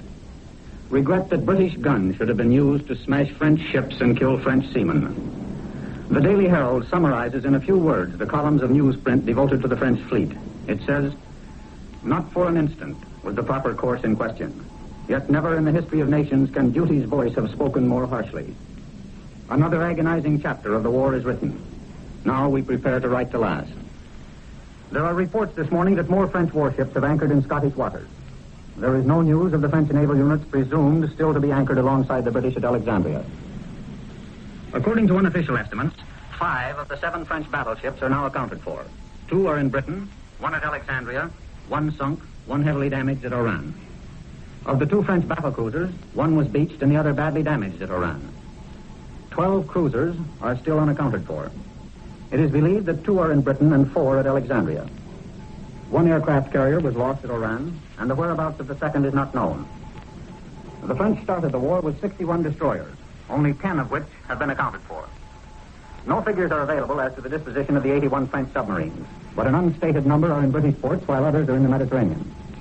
Most of the 200 small craft, minesweepers and so forth, are in Britain, while some are in Alexandria. It was stated at the official press conference just a few minutes ago that there is no confirmation here of the Geneva report that the Pétain government has broken diplomatic relations with Britain. It is also said at the press conference that no official message has so far been received from the Pétain government other than the official statement issued publicly last night. There was no comment when the spokesman was questioned as to whether or not General de Gaulle was consulted before the naval action was taken at Oran. The general himself has said nothing. Mr. Churchill gave no information yesterday of the position in French territory bordering the Mediterranean. There are unofficial reports that certain units of the French Foreign Legion in Syria want to follow the 6,000 Polish troops into Palestine. But the position in Syria, as well as in Algeria and Morocco, is still unclear. Many people fear that the older military and civil officials in these areas, preferring dictatorship to change, will accept the position of Axis proconsuls willingly. The French soldiers are believed to want nothing but to lay down their arms, go home, and find out what's happened to their families. The German radio continues to promise an immediate invasion of Britain. There are reports that troops and shipping are being massed all the way from Narvik to Brest. But there are those who see in this a repetition of previous German threats and concentrations, and who expect the actor to push Spain into the war, take Gibraltar and the Portuguese ports, and attempt to bomb and starve the British into submission without undertaking the actual invasion of the country. Some days, it seems that progress has been made in solving the Irish problem. And then again, on other days, it doesn't. Mr. De Valera said today that his government has no intention of departing from the policy of neutrality adopted last September. Romania appears now to be definitely lined up with the Axis. Her expulsion of British engineers from the oil fields is believed to have been dictated by Germany in order to prevent sabotage. Scattered German planes made lone reconnaissance over England this morning. One of them was sent flaming into the sea by a British fighter before it could bring its photographs back to the German High Command. Another daylight raider dived steeply through a barrage of anti-aircraft fire to drop 6 bombs near a southeast coast village. So far, most of the German planes seem to have restricted themselves to charting searchlights, gun positions, and other island defenses, necessary preparations for a heavy assault. I return you now to CBS in New York. That was Edward R. Murrow reporting from London. Here's a dispatch from Bucharest. Romania edged closer to Germany today under a new and strongly pro-Nazi government, and 36 British citizens were given until midnight tonight to get out of the Romanian oil fields. The new cabinet was headed by Govt, German-educated friend of Germany's Air Marshal Hermann Goering, as premier. It contained 3 members of the pro-Nazi Iron Guard. Its first proclamation said that it would strive to intensify relations with Germany and Italy, although its foreign policy would remain neutral. Now back to Europe for more news. News reported from the German capital by Edwin Hartridge. Go ahead, Berlin. Good morning. This is Berlin. The German news agency has just released a report that the French government has severed diplomatic relations with England. The French communiqué is as follows. The Council of Ministers meeting at Vichy under the leadership of President Lebrun, who called them to assemble Thursday morning, has resolved, after learning of the unjustified attack of an important English naval squadron and a French naval squadron, and after recognizing the heroism of the French Navy, to sever diplomatic relations with England. That is the latest news from Vichy, where the French government has been meeting to discuss its relations with its former ally, England. And in view of the French government's order yesterday to all French warships to stop British merchantmen on high seas and to return fire if and when attacked, this brings up a question raised by observers here. Is France technically at war with Great Britain? France has left the war arena in making its armistice with Germany and Italy. But the above order to naval vessels is an act of a belligerent according to a ruling of international law. Naturally, the Mediterranean naval action is the big story in Berlin. And some of the press comments give an idea of the official reaction to the British naval operations. For instance, here are some. A vicious crime. The lawless acts of the English pirates. Perfidious Albion. The bloodbath at Oran. Other brief and similar comments and headlines. According to German reports this morning, 2 British cruisers attacked and sank a French destroyer, the Frondeur, on June 28th off the Greek island of Crete. The engagement lasted 2 hours. It was thought that the French destroyer was on its way to a home port in compliance with the armistice conditions. 2 officers and 14 men were reported to be rescued with the crew of the Frondeur. Then, according to a high command report last night, a German submarine scored a direct hit on a 23,000-ton British aircraft carrier, Illustrious. The submarine was commanded by Captain Endras, who was with Commander Preen when the latter submarine penetrated Scapa Flow early in the war. The Illustrious was reported to be carrying 72 planes at the time. There's no further news of what remains of the French fleet except reports from Oran. The Germans have stated that the Strasbourg with 5 destroyers and smaller craft succeeded in breaking away from the British squadron in a race to the naval base at Toulon. At the time of the Oran action, the French fleet had suffered small damage in the 10 months of war. According to the latest available figures, the French fleet consisted of 2 new battleships, the Dunkirk and Strasbourg, and 5 old ones of previous World War vintage, and 4 new battleships in the process of construction. Then there were 7 heavy cruisers, 1 large aircraft carrier, the Baron, and two others building. There were 11 light cruisers and 3 being built, 61 destroyers and 15 in the process of construction, and approximately 90 submarines, including the world's largest, the Surcouf. According to the official German news agency, the French battleships, the Dunkirk and the Provence, were set on fire at Oran by British guns, while the Bretagne struck a mine and sank at the harbor entrance. Thus, 4 French battleships in commission are unaccounted for, as well as the bulk of cruisers, destroyers, and submarines in the latest available German reports. Then this morning, there is a short tale to the naval battle. The official German news agency has issued a denial that peace negotiations have been going on between England and Germany. The report states that such rumors originated in London and that, quote, they are false from A to Z. This is Edwin Hartridge. I return you now to Columbia and New York. Here in New York is Linton Wells with more news and his analysis of recent developments. Mr. Wells. Edwin Hartridge, Columbia's correspondent in Berlin, reported a few moments ago that the Pétain government of France has decided to break off diplomatic relations with Great Britain as a consequence of British action in attacking the French fleet off Oran, Algeria, Wednesday, and seizing more than 200 French naval craft elsewhere, which the French term unjustifiable aggression, according to reports. If you will remember, there has been no news direct from France for 10 days or more, and today the news comes from Berlin direct, because Mr. Murrow told us that nothing was known in London about this matter. Information regarding French affairs has come either through Berlin or Rome, and therefore may be interpreted as being controlled if not actually inspired by the Nazis or fascists. So Mr. Hartridge's reports of a severance of Anglo-French diplomatic relations and hints that the French will now join wholeheartedly with the German and Italians to wage total war against their one-time British ally should be treated with reserve until confirmed from London or other outside points. Such a French act, if true, was quite likely being encouraged by Hitler and Mussolini, and it may be assumed that the propaganda machines of both nations have been exerting every effort to whip the volatile French people into a fury of resentment against the English. The anomaly of the situation is that the British government severed diplomatic relations with the Pétain government soon after the Franco-German armistice was signed, and now recognizes as the legitimate government of France that formed in London by General Charles de Gaulle and a group of French exiles. Therefore, if the Pétain government has formally broken off relations with Britain, there would be little change in the present situation unless it were followed by a formal French declaration of war against the British. The first state of war, incidentally, to exist between the two countries since Napoleon was defeated with the Duke of Wellington at Waterloo 125 years ago. In any event, the Franco-English situation is certainly ironical. Romania has apparently swung definitely into the Nazi orbit. The new government, approved by King Carol, is headed by Jan Gigertu, German-educated friend of Field Marshal Hermann Göring, and contains 3 members of the pro-Nazi Iron Guard whom Carol jailed last year. The new government announced frankly that while it would remain neutral in the present war, it would also strive to intensify relations with Germany and Italy. There are also hints of pogroms against the large Jewish population of Romania, which of course would divert the public's mind from other matters. One of the first official acts of the Gertu government, as Ed Murrow reported from London this morning, was to expel 36 British employees of the Romanian oil fields.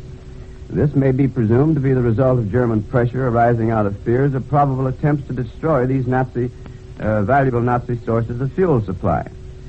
Simultaneously, the head of the Romanian youth movement was permitted to broadcast a denunciation of Russia's aggressive act in occupying Bessarabia and Bukovina, and predict that these territories eventually would be restored to Romania. This lends credence to persistent reports that both Germany and Italy are taking no chances on further penetration of the Red Army into the Balkans and forced Carol to place his country under nominal Nazi control, in effect creating another buffer state like Hungary between Germany and Russia. It also supports the growing belief that the Kremlin acted against Romania without previous notice to either Berlin or Rome. This would seem to throw down the theory that Stalin, Hitler, and Mussolini made a deal regarding Romania and bolster the suspicion that Stalin is making hay while the sun shines, getting what he can while the getting is easy and consolidating his position against a day when the Russian and Nazi fascist military machines will come to grip. After all, it should never be forgotten that the basic principle of communism is world revolution, and Russian eyes do not envisage any such world revolution led by anyone outside the Kremlin or based on any social philosophy other than communism. So it is not wishful thinking to foresee the day when the world will be too small to hold both Hitler and Stalin or Nazism and fascism. The possibility of this conflict is further strengthened when you take a look at Russia's quiet moves to encircle Germany by occupying the 3 Baltic countries, dominating Finland, placing herself within easy striking distance of Scandinavia, consolidating her positions in Poland, and more recently Romania. The whole situation has interesting potentialities, and it is not unlikely that the British are encouraging the Russians.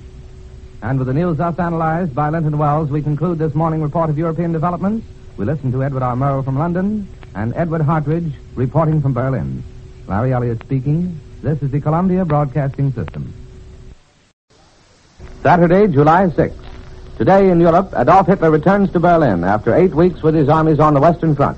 And a huge reception, which Propaganda Minister Goebbels promises will show unparalleled enthusiasm, has been arranged to greet the Führer when he leaves his train in about 1 hour. Nazi leaders say Hitler's return clears the decks for action against Britain. The British have answered with new defense measures, including the calling of 250,000 more men to the army. Now the news direct from Europe, London, Berlin, and Rome. First, the report from the British capital by Eric Severide. This is London.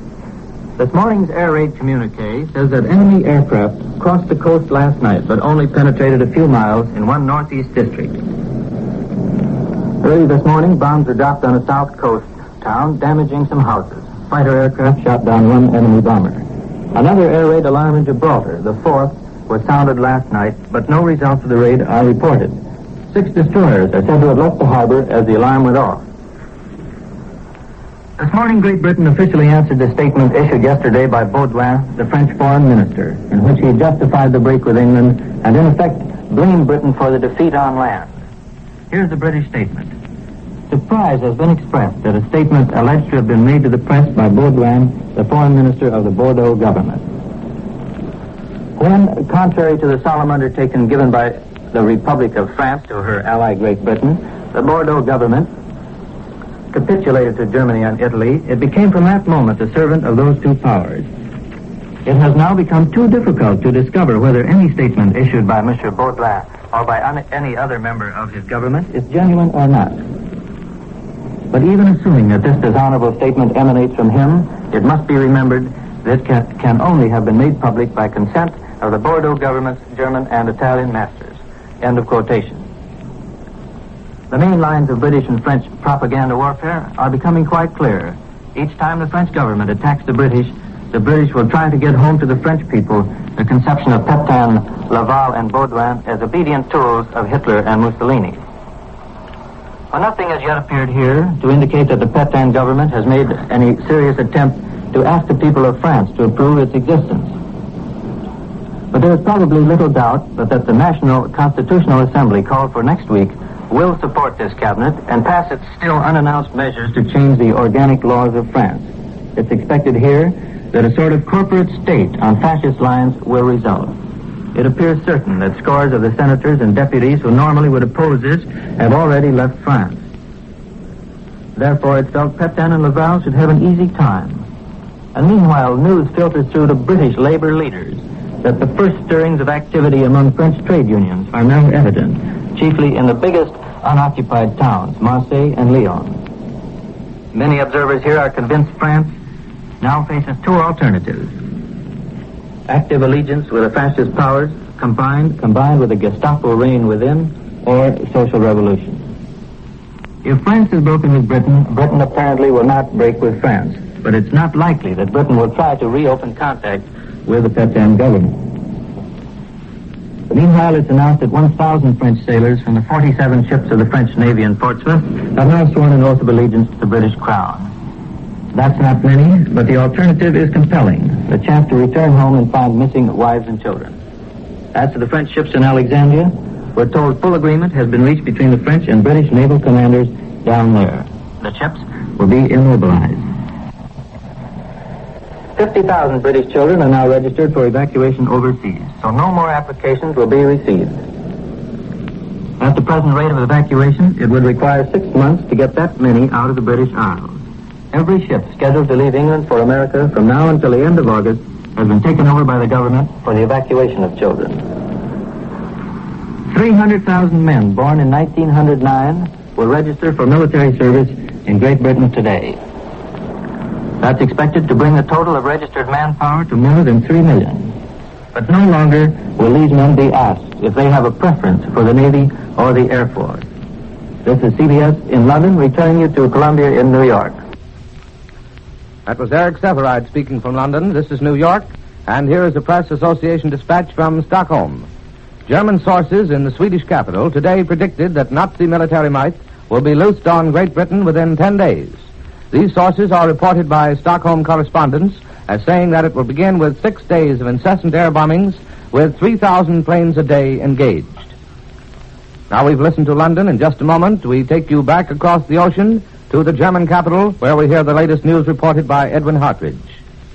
Go ahead, Berlin. Good morning. This is Berlin. 50 minutes from now, Adolf Hitler will step down from the special train in Berlin's unhalted Bahnhof station. And when he sets foot onto the platform, he will figuratively step into a new role. He will be a military conqueror returning to his capital after a victorious campaign. And Berlin and its citizenry are all primed with Heil Hitlers, Sieg Heils, flags, flowers, and sunshine to welcome the leader. This return to Berlin after an 8 weeks absence was suddenly announced this morning. We were told about it last night, but were instructed to say nothing until after 7 this morning. But for the last 24 hours, hundreds of workmen have been busy erecting flagpoles, stringing up floral pieces and swastikas, flags and banners of all descriptions. And the Berliner who walked about in the Wilhelmstrasse yesterday knew that something was up. Herr Hitler returns as the military conqueror of Poland, Norway, Holland, Belgium, and France. However, this is not the official victory celebration in the strict sense of the word. There will be no speeches or parades, except the Führer's car and its escort. The party will drive through the packed streets from the unhalted Bahnhof to the Reichschancellery. There, Herr Hitler will review a picked regiment of his life guards. But the scope of the celebration seems to be an indication that Herr Hitler is completely sure of the final victory against England. And when that has been accomplished, the real victory celebration will be held.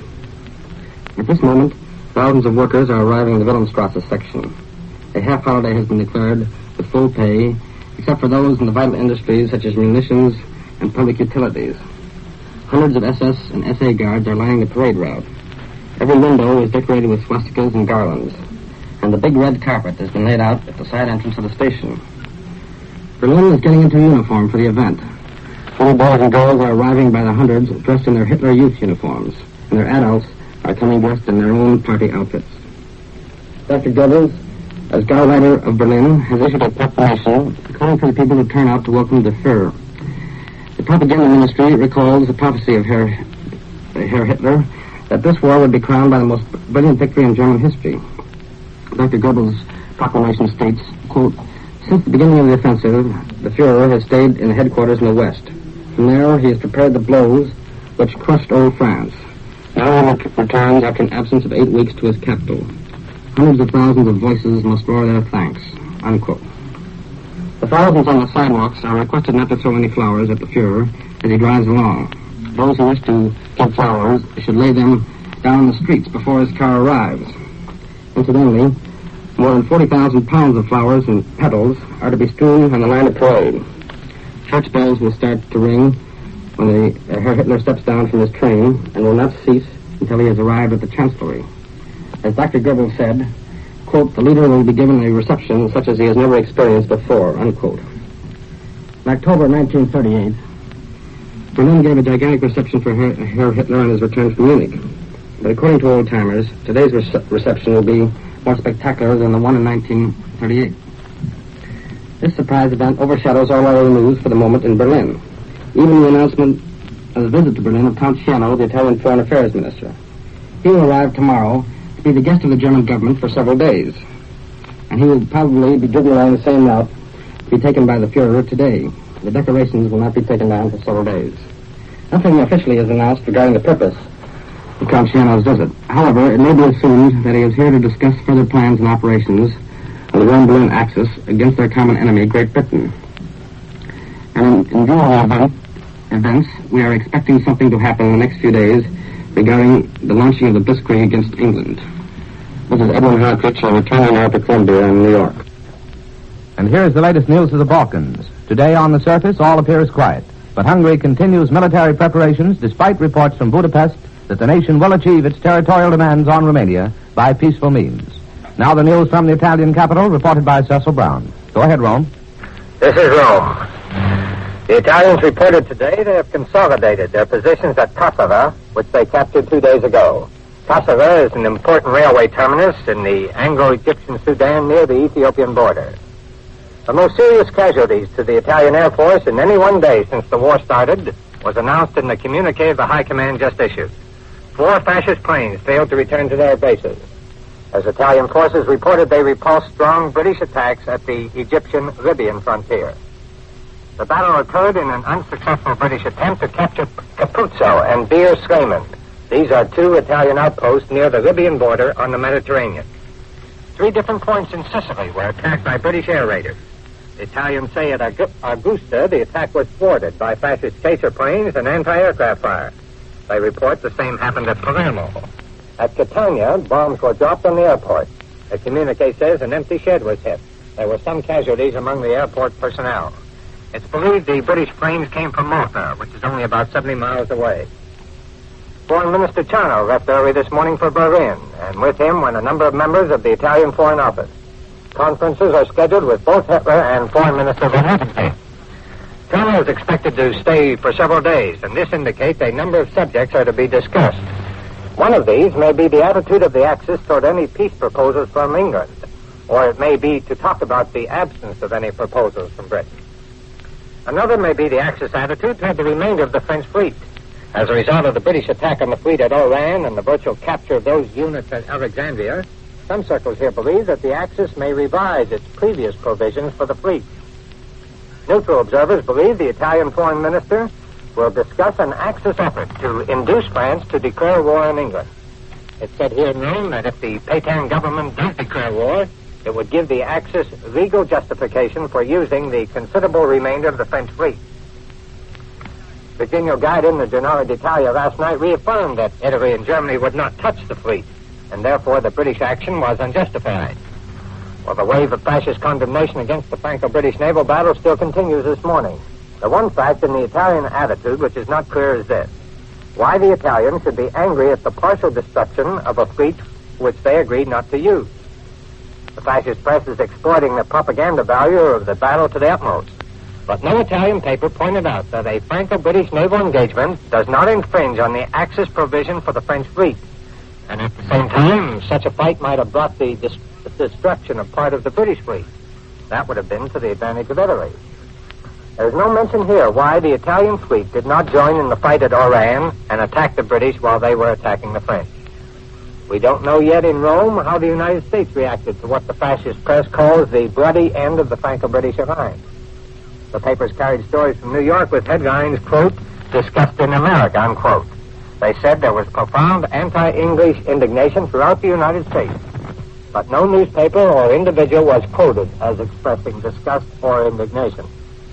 The fascist press reports President Roosevelt's remarks about the efficiency of the fascist form of government.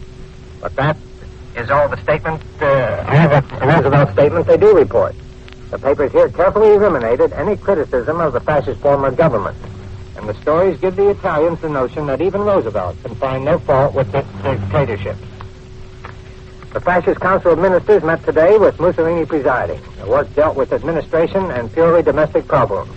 This is Cecil Brown in Rome, returning you to CBS in New York. And with this news from Rome, Columbia concludes this morning report of European developments. We've listened to Eric Seferide reporting from London, Edwin Hartridge from Berlin, and Cecil Brown reporting from Rome. Larry Elliott speaking. This is the Columbia Broadcasting System.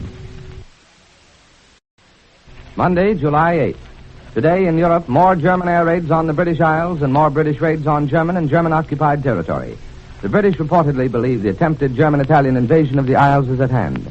The German press says the Axis powers are taking the conquest of Britain for granted, and that Adolf Hitler and Italian Foreign Minister Count Ciano have talked about post-war Europe in their Berlin conference. But now the news direct, London and Berlin, and then a report from our own national capital. First, for the report from the British capital by Edward R. Murrow. Go ahead, London. This is London. During the night and in full daylight this morning, German planes again made isolated attacks on England.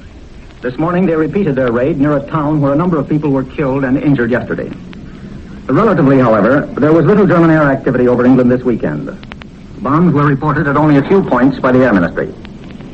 Apparently, a number of German planes were attacked before they reached England, since 3 British fighters have failed to return. It is claimed that 7 German planes were shot out of the sky. This includes 4 German fighters. It is not established whether these fighters were escorting German bombers or on a special photographic mission of their own. Delayed action bombs were dropped in one district. These do not explode until from 1 to 4 days have elapsed. They're designed to penetrate deeply and destroy water mains to make firefighting difficult. They're also used to attack airfields in the hope that they will remain undiscovered and later destroy aircraft which were dispersed or in the air during the actual raid. Lord Beaverbrook, Minister of Aircraft Production, announced that during June, British aircraft production hit a new high. He said the total aircraft doubled the number produced in June last year. Meantime, official records claim that since the start of the war, Germany has lost almost 2,500 aircraft through British effort alone. A dispatch from Malta states that the enemy has lost 5 planes in heavy raids since 3 o'clock yesterday afternoon. The raids are said to have stopped at 10 o'clock this morning. When an alliance breaks up, the grounds for mutual recriminations are almost unlimited. Today, the British press explains at length why the Allied armies failed to close the gap made by the Germans after the Battle of the Meuse. The British explanation is, in a word, that the French left the British army to attack alone. The full story of this action is something that won't be told for many years. But probably a more serious aspect of the collapse of the Anglo-French alliance is to be found in the fact that the French are in possession of an uncomfortable number of British military and naval secrets. Although the Pétain government declared on Friday that they had severed all ties with Great Britain, official circles in London still maintain that they have received no formal notification of the severance of diplomatic relations.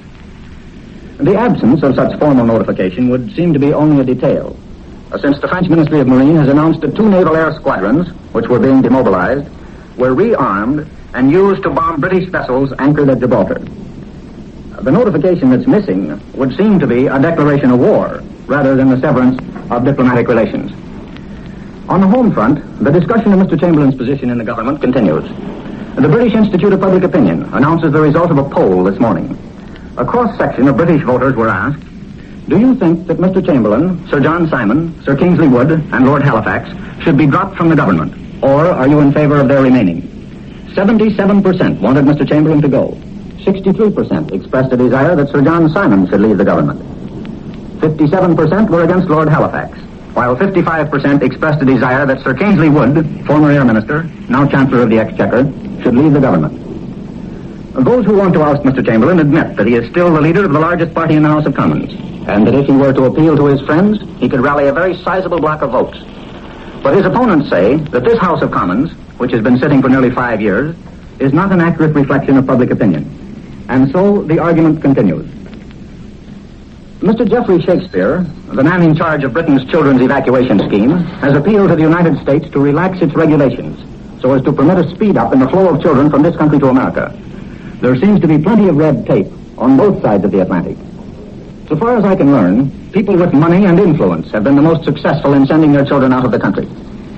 As one working-class father said to me the other day, unless something is done to speed up this business, the children are going to be too old and feeble to travel by the time arrangements are made for them to leave this country. I return you now to CBS in New York. That was Edward R. Murrow reporting from London. Now here's the latest news from the Balkans. Romania's new premier, Gibraltar, conferred in Bucharest today with the Italian ambassador. Dispatches report the belief that they discussed Hungarian claims upon Romania for the return of Transylvania to Hungary. And a dispatch from New Delhi, India, says the Working Committee of the Indian Nationalist Congress adopted a resolution demanding immediate and complete independence for India. Now we've received the news from London. In just a moment, we take you to the German capital for the report of our correspondent there. Go ahead, Berlin. This is Berlin. I've been away for a week in Switzerland. I arrived back here an hour ago, grabbing the morning newspapers at the station to see what was going on and to prepare this talk. Reading them on the way to the studio here gave one a curious sensation. You see, I left Berlin before the affair at Oran. In Paris 2 weeks ago, I had noticed that the 2 French newspapers still being published there under the German occupation had taken an anti-English line, but they were not quoted in the Berlin press, at least then. Then came the shooting at Oran, the pronouncements of the Vichy government against London. Now, The Berlin papers this morning concentrate almost entirely on news from French sources. And this French news is devoted to items for the most part against England. Hence the fact that for me, after a short absence, the Berlin papers this morning have an unfamiliar sight. The leading story in the BZ, for instance, is a have-off statement from Vichy about the French warships seized by the British at Plymouth, Portsmouth, and Southampton. Havas is quoted here in Berlin as saying that the French Admiral de Villain, in command of the French fleet in British waters, was arrested by English naval authorities. Havas also mentions dead and wounded in the struggle, it says, ensued before the French resistance was overpowered. This Havas report is a leading story on page 1 of the BZ. I turn to the Montagspost and find big headlines reading as follows. General Hunziker lashes Knickerbocker. And under the headlines, a statement given out by the French general who signed the armistice and who is now at Wiesbaden in Germany, where the Armistice Commission meets. General Hunziker denies that Germany asked France to surrender her fleet and denies that the Germans threatened to send the women relatives of French naval men to a concentration camp unless the fleet was surrendered. A similar denial attributed to the French government is also published in the German press, which then goes on to attack Mr. Knickerbocker, to whom it refers always as the Jew Knickerbocker. What a change has come over Europe in a few weeks. Knickerbocker, who only a short time ago was the darling of the French government, now being sharply taken to task by the government of France. But of course, these changes hit you in the eye every time you pick up a newspaper over here. There's a Havas report published in my Berlin newspaper this morning saying that the French government at Vichy is planning to make France something like a totalitarian state, and that Mr. Laval is taking the initiative in doing away with the parliamentarian form of government in France. I heard that in Geneva last week, direct from Vichy, but here we have it confirmed in the German press. This dispatch says that Laval has taken the initiative in getting a National Assembly to drop the parliamentarian form of government and giving Marshal Pétain the powers to proclaim a new constitution. France must, says this dispatch, make its form of government more closely resemble those of the other totalitarian governments so that a normal cooperation may be forthcoming. The new French constitution must not be a copy, but must take into account French character, unquote. And finally discloses this Havas dispatch, quote, the reform will be marked by the disappearance of political parties and the building up of one single party, unquote. France, then, it would appear from this, is to go totalitarian, too. As for the other items here in Berlin, Count Chano, who had a long talk with Herr Hitler yesterday, is today visiting battle scenes on the Western Front. He'll spend 2 days doing this and then return to Berlin Wednesday for further political talks. Today's Army communique, just out, tells of further German air attacks on Great Britain. Bombs were dropped, say the Germans, on the Isle of Wight, Falmouth, and Newcastle. British air attacks again took place over Western Germany. They caused small damage, says the German High Command report. This is William L. Shirer in Berlin, returning now to Columbia, New York. And from New York, we switch you now to our own nation's capital and the news reported by Albert Warner. We take you now to Washington. For the moment, it is domestic, not foreign news, which takes attention here. Wendell Willkie, the Republican nominee for president, arrives in Washington this afternoon for his first meeting with his running mate, Senator Charles L. McNary of Oregon. It will be a study in contrasts. There will be Mr. Willkie, big-shouldered, energetic, eloquent of voice, expansive of gesture, a businessman. And shaking hands with him, there will be the other half of the ticket, the Republican leader of the Senate, a man of average stature, quiet. He rarely speaks in the Senate except in connection with rules or procedure or to defend the parliamentary rights of his party colleagues. More interested in agriculture than industry. A politician and a shrewd one. McNary does his work behind the scenes. The Democrats are trying to draw a contrast between these gentlemen and other more fundamental matters. Charles Michelson, the Democratic publicity chief, says McNary's record is opposed to everything Willkie has stood for. McNary was enthusiastic for the TVA and the power control it typified, says Michelson. Willkie, he says, fought the TVA with all the force at his command. Willkie was stridently in favor of the Hull reciprocity enactments, and in fact of nearly all of the Roosevelt policies, says Michelson. McNary was against the trade pacts. Wilkie favored the administration defense measures. McNary was a near isolationist. So speaks the astute and sharp-tongued Democrat, Mr. Michelson. Well, Republicans have not bothered to reply openly.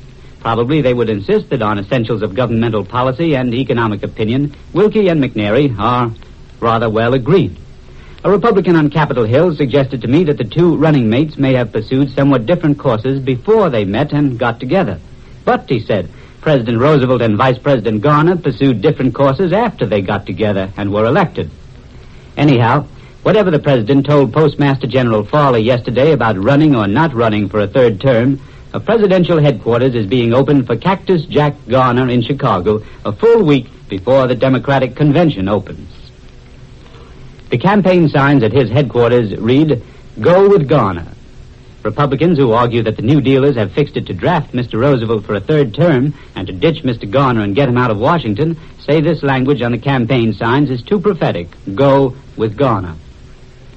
Today, the Senate considers the nomination of Henry L. Stimson to be Secretary of War and Frank Knox to be Secretary of the Navy. There will be isolationists ready to accuse them of being interventionists.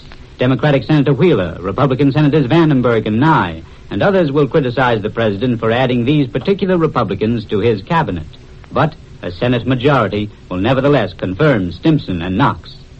Coming this week is a presidential request for another $5 billion for the Army and Navy. The Army will send its own recommendations for universal training to Congress, probably tomorrow. Representative Jack Dempsey of New Mexico, who is something of a miracle man when it comes to piloting ticklish bills through the House, will have his inning Tuesday. His pet project, the Hatch Bill, many times near death and just as often revived by Dempsey, will finally come before the House.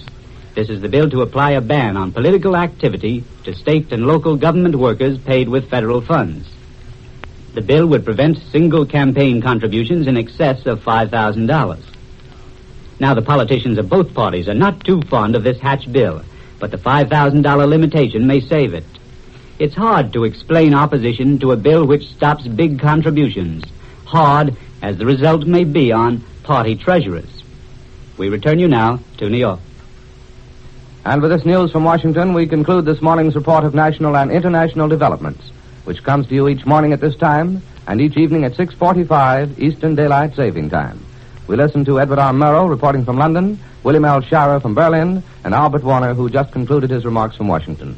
Larry Elliott speaking. This is the Columbia Broadcasting System.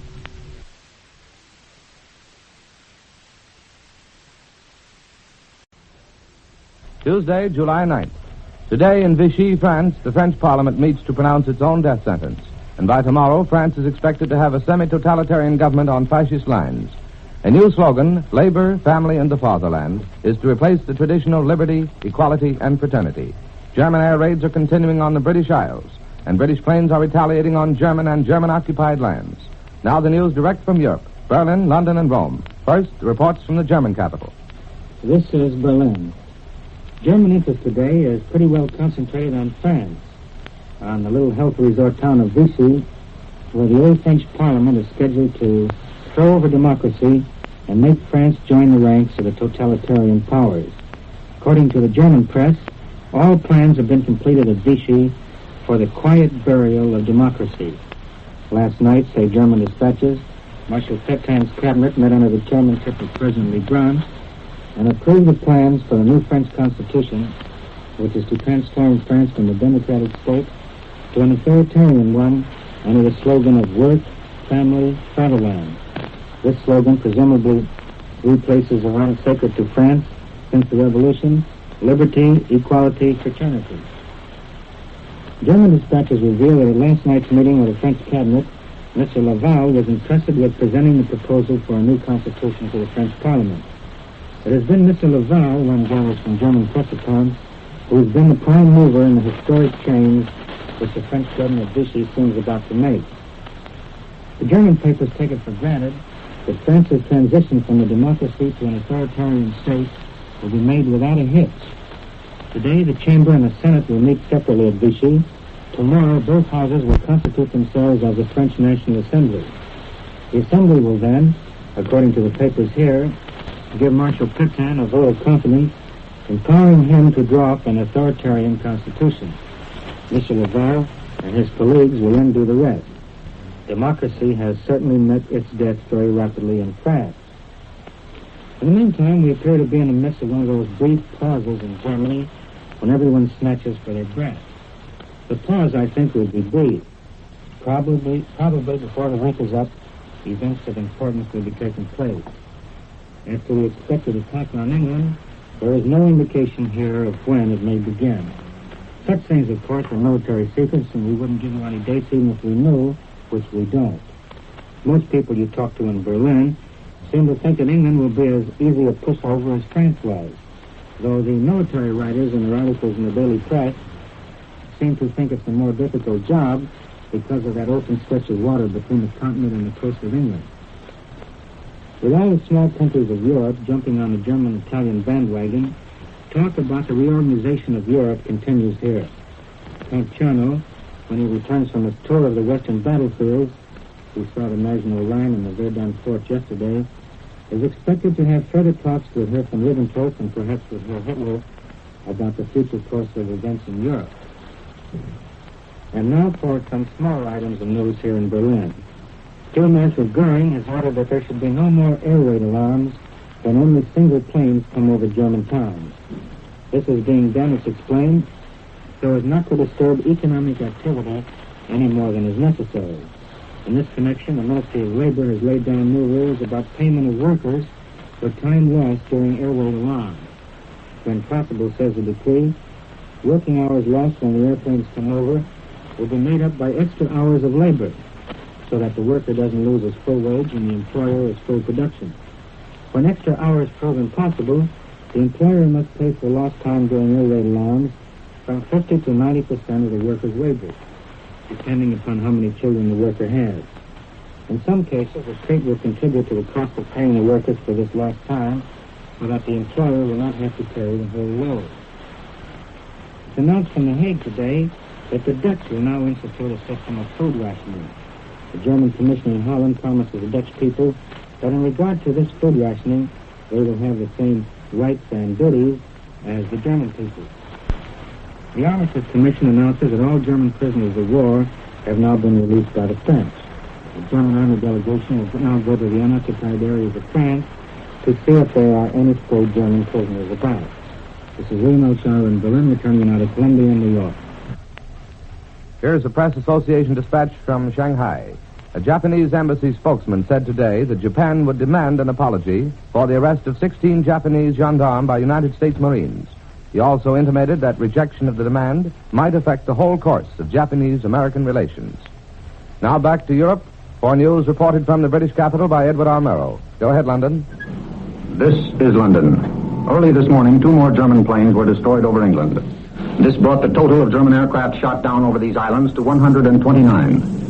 Of this figure, 62 planes, just under half, have been accounted for in the last fortnight. 2 weeks of the most persistent reconnaissance and bombing attacks that England has ever known. During this time, the visits of German aircraft exceeded in number the entire total of raids during the 4 years of the last war. Between 1914 and 1918, the British coast was crossed only 51 times by bombers and Zeppelins. During the short period of darkness last night, German planes reconnoitered a number of districts, but only a few bombs were dropped. And from the few casualties reported and lack of material damage, it is assumed that the bomb loads were jettisoned when the raiders encountered Royal Air Force fighters. It is announced this morning that mercantile tonnage lost through enemy action for the week ending July 1st represent 6 British ships, the total tonnage of 30,377 gross tons. The British Navy has accounted for the Richelieu, France's new 35,000-ton battleship, one of the most powerful warships in the world. It was announced that the action took place early yesterday, but no details are available. The Richelieu was the pride of the French fleet, and there was a report last week that she was in the Atlantic, running trials. Syria remains an important question mark. The frontiers of this French colony are closed. No foreigners are allowed to enter. Telephone, telegraphic, mail, and radio communications have been cut. The British military mission has been told without ceremony to get out of the country. Both the Germans and Italians are reported to be sending agents into Syria. And the British forces in Palestine are watching the rapidly developing crisis in Syria, which it is believed must reach a showdown in the immediate future. The London Times, in a long and closely written editorial this morning, forecasts the future of France. France, it says, will be in all things subservient to German policy. Her resources will be absorbed into the German war machine. She will produce armaments for Germany, food for the German army and the German people, and ultimately will be forced to abandon her industrialism and become once more a land of peasant agriculture. British strength, say the Germans, has rested upon her position as the center of the world's industrial production, and her use of non-industrialized colonies and subject territories overseas as her market, her granary, and her source of raw materials. The German dream is to do the same thing on the continent. Germany is to be the great industrial military power in the center of the continent. The rest of Europe is to be her colonial territory, which will feed and supply her, be a market for German products, but which will not be allowed to industrialize itself in competition with German industry. This plan, says the Times, dovetails with the thinking of men like Marshal Pétain and General Weygand, the royalists and the men on the extreme right, who have always counted on the Catholic peasant to save France from the turbulent and free-thinking industrial worker. Britain has protested to Sweden over the Swedish decision to allow the transport of German war materials and German soldiers across her territory. No one expects the Swedes to alter their decision as a result of the British protest. But the Swedish Foreign Office has flatly denied that Sweden is about to link herself with Germany and become the northern knob on the Axis. Last night, Admiral Sir Barry Domville, former chairman of the Link, a pro-Nazi organization, one-time chief of staff of the Mediterranean Fleet and director of naval intelligence, was arrested and imprisoned under the defense regulations. He is now in Brixton Prison. His wife, Lady Domville, was also detained. According to this morning's Daily Express, Major Quisling, the notorious Norwegian fifth columnist, has found that his treachery didn't pay.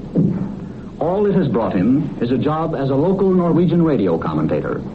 He is now doing broadcasts from Oslo, trying to get the Norwegian people to settle down under Hitler.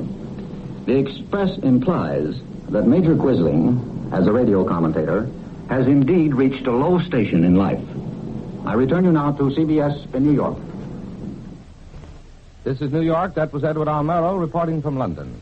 Columbia takes you now back across the ocean to the Italian capital for the latest news reported by Cecil Brown. Go ahead, Rome. This is Rome. Italian troops launched another attack in the Anglo-Egyptian Sudan near Kasserah. The fascists are using Kasserah, which is near the Ethiopian border, as the jumping-off point for further penetration into the Sudan. The war communique issued an hour ago reports the attack was against Kurma in the Kasserah region. It was preceded by an air bombardment, and it's announced that a radio station and stores were destroyed. The fascists made 2 air raids on British bases in Kenya. The High Command says that at Wajir, a munitions dump was blown up. In the Turkana zone of Kenya, some British prisoners were taken. The High Command claims that in the past few days, at the Libyan-Egyptian border, no fewer than 50 British tanks have been destroyed. The first casualty names were published today, and the list showed 775 killed on the Alpine front. The wounded total 2,982, and 315 soldiers are missing. There were also 43 killed in East Africa. No time period is given for this number, but it's presumed it covers from June 11th to June 25th, when the war with France ended. The list does not include the deaths of airplane crews or those of ships and submarines. Italy has officially announced the loss of 24 planes, 1 destroyer, and 3 submarines since the war started. There has been daily ground activity at the Libyan-Egyptian border and at the border between Ethiopia and the Anglo-Egyptian Sudan. The announced figure of 818 dead does not include the casualties in those engagements. Foreign Minister Chano is on a tour of Germany's Western Front and the occupied territory. The fascist press makes no comment on the details of his talks with Hitler and von Ribbentrop, except that the future military and political course of Europe is being decided. Well, it appears from here that at least the fate of France is being decided, and perhaps that of southeastern Europe as well. Chano resumes his talks in Berlin tomorrow, and it's said here that an agreement may be reached to make certain offers and promises to France to induce her to declare war on England. That act would enable the Axis to use the remainder of the French fleet. One of those promises may be that France could keep some of her colonies after the war is over. However, the newspaper Il Telegraph, which often expresses Connors' views, says today France is a vanquished nation and cannot become the military ally of the Axis. The Battle of Oran, it says, was just an episode. A further sign that Hitler, Connor, and von Ribbentrop had their scissors out to redesign the map of the Balkans came this morning in a dispatch from Budapest. The Rome newspaper Il Messaggero reported that the Hungarian Prime Minister Frech and Foreign Minister Count Sassi are on their way to Berlin. 2 days ago, the Rome newspaper said they were not going because a conference of Ribbentrop, Connor, and Sassi would appear to be an anti-Romanian meeting. Apparently, that impression is no longer feared. And it may be that Hungary's hungry appetite for Transylvania will soon be satiated. This is Cecil Brown in Rome, returning you to Columbia in New York. Here in New York is the latest news from the Balkans, received at Columbia's newsroom. Premier Teleki and Foreign Minister Chaki of Hungary will fly to Berlin this afternoon. They will join Adolf Hitler and Italian Foreign Minister Ciano in diplomatic talks. This was made known this morning in the Hungarian capital. News of the Berlin conference tended to relieve the tension of the last 10 days when it was feared Hungary and Romania might go to war. And with this news, we conclude this morning's report of European developments. Reported from Rome by Cecil Brown, from London by Edward R. Murrow, and from Berlin by William L. Shirer. This is the Columbia Broadcasting System. Wednesday, July 10th. Today in Europe, a struggle for the mastery of the Mediterranean is underway. British and Italian naval units have clashed. The British say the Italians steamed away under a smokescreen and that their fleet took up pursuit. The Italians have just announced officially that their naval and air forces severely damaged a number of British warships. Now the news direct, Berlin and London. Afterwards, an analysis by Linton Wells from New York. First, the report from the German capital by Edwin Hartridge. Go ahead, Berlin. Good morning. This is Berlin.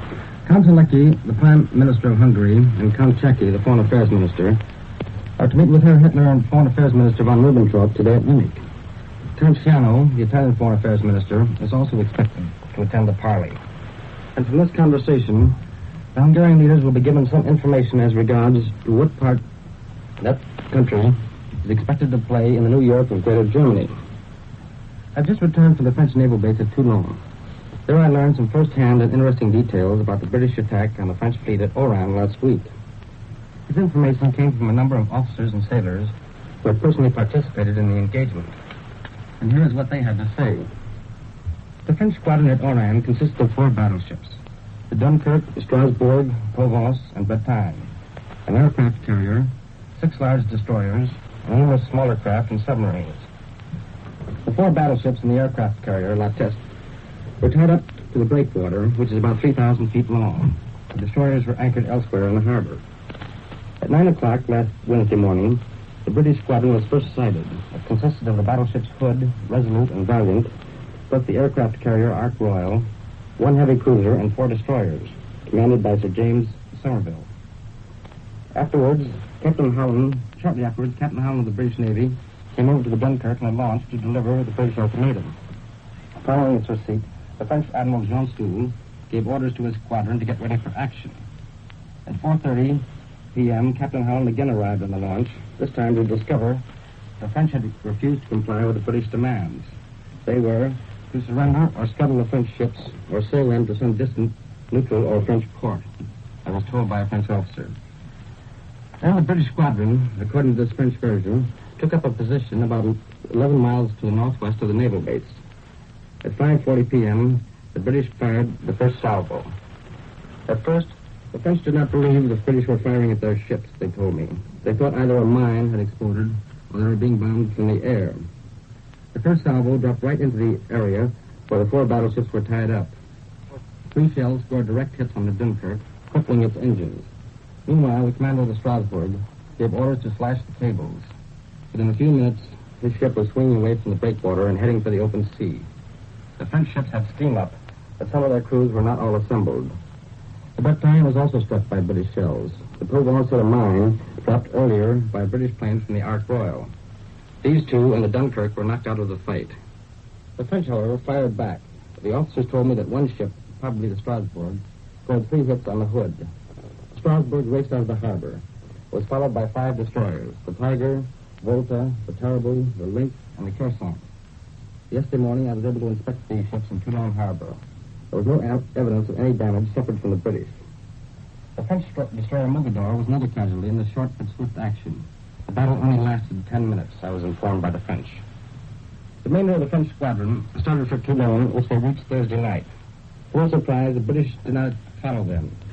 However, at 8:30 p.m., a squadron of British planes attempted to bomb and torpedo the Strasbourg, but without success. Then again that evening, and on Saturday, British planes attacked the Dunkirk at Oran. It was hit by a torpedo and is now almost beyond repair, I was told. According to the French officers, 1,000 men were killed on the Dunkirk on the first and subsequent attacks. Approximately another 200 men of the French squadron were killed in action, while another 200 were wounded. With noticeable bitterness, the officers and men at Toulon spoke of the last British plane attack on the wreck of the Dunkirk, when the remainder of the crew on deck at the time was a machine gun from the air. Incidentally, the harbor defenses at Oran had been dismantled, and thus the British were able to get away without any serious counterfire from the coastal batteries. The British lost 1 submarine sunk by the destroyer Kersant in action, while the French lost 3 battleships and 1 destroyer. And after a brief return to normal peacetime conditions following the armistice, Toulon is again blacked out at night.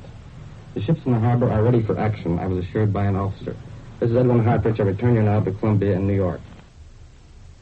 This is New York, and Columbia's shortwave listening station has picked up a British radio news report that General Antonescu, the Romanian Iron Guard leader, has been arrested for trying to reconstitute the organization against King Carol's orders.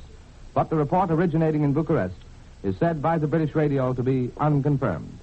Now the news from the British capital, reported by Ellen Eckman. Go ahead, London. This is London. Raiding units of the German Air Force are already over this country this morning. They are sprinkling coastal areas with bombs of all kinds in attempts to find military objectives.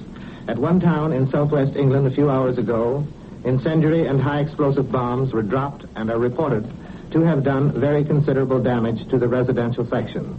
The report says it is feared that there have been many casualties. 2 of this morning's raiders are said to have been shot down, and 9 German machines are now reported to have been brought down yesterday.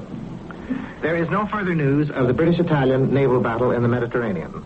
The last report was that the Italians were fleeing behind a smokescreen, hotly pursued by the British. The Italian report of the encounter states that the British squadron proceeded in a southerly direction, pursued by Italian naval forces. London was astounded last night when it heard the first news over the 9 o'clock radio of the appointment of His Royal Highness the Duke of Windsor to be Governor and Commander-in-Chief of the Bahama Islands. This morning's newspapers front page the story with extensive descriptions of the 20 inhabited islands of the Duke's new domain. The former King Emperor will be Commander-in-Chief of about 70,000 people, 55,000 of whom are descendants of liberated African slaves. The only editorial comment I have found is in the Times, which says that the fortune of war has closed his job with the British Army, but another has been found in one of the oldest and most honorable of appointments under the Crown. Others, no doubt, rank higher in formal dignity and in the extent of the jurisdiction, but there is real work ahead of him, unquote. The salary of the new post at current exchange is from $10,000 to $12,000 a year.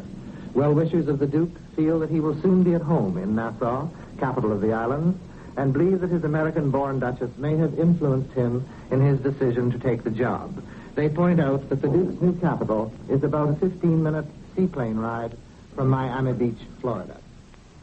It is reported this morning that the scheme for evacuating British children to the Dominions and the United States is in danger of being abandoned. Difficulties have arisen over the question of escorting vessels which would carry the children across the Atlantic.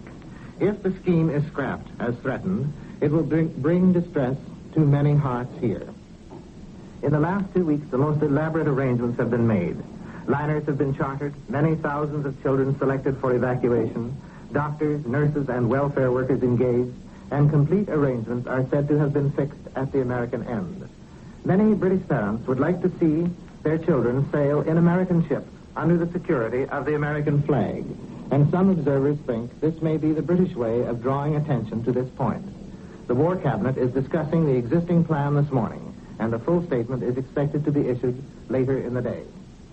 Emphasizing some of the dangers that these shiploads of children might be subjected to, London's Daily Mirror this morning suggests that in addition to German and Italian forces, the French submarine fleet is also in the Atlantic. The newspaper points out that the First Lord of the Admiralty, in yesterday's speech, kept strictly silent about France's submarines. In the last few weeks, there have been grave Allied losses off France, Britain, and Ireland. The newspaper asks, quote, whose submarines are sinking our ships? Where are France's submarines? Unquote. British housewives looked with new interest at their kitchens this morning. For Lord Beaverbrook, Minister for Aircraft Production, has just asked them to hand over all their aluminum pots, pans, and cooking utensils. Also, their vacuum cleaners, hat pegs, coat hangers, shoe trees, bathroom fittings, cigarette boxes, ashtrays, and household ornaments. His Lordship says the need is instant. The call is urgent. Hand them over at once. We will turn your pots and pans into Spitfires and Hurricanes, Blenheims and Wellingtons, the famous fighting airplanes of the Royal Air Force. We return you now to Columbia in New York. That was Erland Eklund reporting from London. Now here in New York is Linton Wells with more news and his analysis of late developments. Mr. Wells. The British Lion, judging by reports, is on the prowl, bent on vengeance for the vengeance. From Gibraltar to the eastern Mediterranean, it appears that the British fleet is maneuvering to come to grips again with the Italian fleet now that the French Navy has been effectively immobilized. As Erland Eklund told us from London this morning, the British Admiralty says that the British squadron based on Alexandria clashed with Italian units, which laid down a smokescreen and fled after one Italian battleship was hit. Rome admits the loss of a destroyer, but says that Italian naval and air force units drove off this squadron after a 6.5-hour battle during which a number of British ships were badly damaged, and adds that Italian planes are being massed for a big-scale attack on the British fleet. However, reports from other sources would seem to indicate that English units from east, west, and south are now converging on an area east of the British Mediterranean island of Malta, off the southern tip of Italy, and that a great engagement between the two fleets is imminent. If so, then it may well be one of the decisive battles of the war, because mastery of the Mediterranean is certainly the aim of both opponents. The Third Republic, war-born grandchild of the French Revolution and last champion in continental Europe of liberty, equality, and fraternity, will die today at Vichy, France. Germany, responsible for the Third Republic's birth almost 70 years ago, is now the instrument of its death. 151 years ago next Sunday, on Bastille Day, the French Revolution began, inspired by Jean-Jacques Rousseau's proclamation that man is born free. Today, a corporate fascist state destroying the freedom of man is to be established in its place. The French Parliament will vote itself out of existence and give full power to Marshal Pétain, who will in effect become a dictator. The degree of his benevolence remains to be demonstrated, but certainly France has become a German vassal state. The Balkan situation continues to be rather obscure, although it would seem that Germany and Italy have begun direct action to clarify it before proceeding with the more important task of destroying the British Empire. As Mr. Edwin Hartridge told us from Berlin this morning, Hitler, Ribbentrop, and Ciano are at Munich to hold a surprise meeting with Hungarian delegates who undoubtedly are hoping to gain full access support of Hungary's claims to Romanian territory in Transylvania. Many observers believe that Hitler will tell the Hungarians to go home and be quiet, pending the end of hostilities when the victors will give loyal supporters a small share in the spoils. The Romanians are still threatening to fight before yielding to Hungarian and Bulgarian demands, and the probability is that the Germans and Italians don't want to take any action on having a full-fledged war on their hands in the Balkans, thus jeopardizing sources of essential German war supplies. So Hungary probably is to be muzzled temporarily.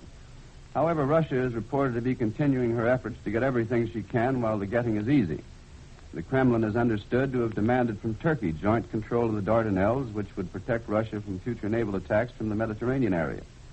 The Turks have said repeatedly that despite their friendly alliance with Russia, they would never yield on this point, and today began mobilizing men from 19 to 38, in apparent warning to the Reds not to press their Dardanelles demands or penetrate too far into the Balkans.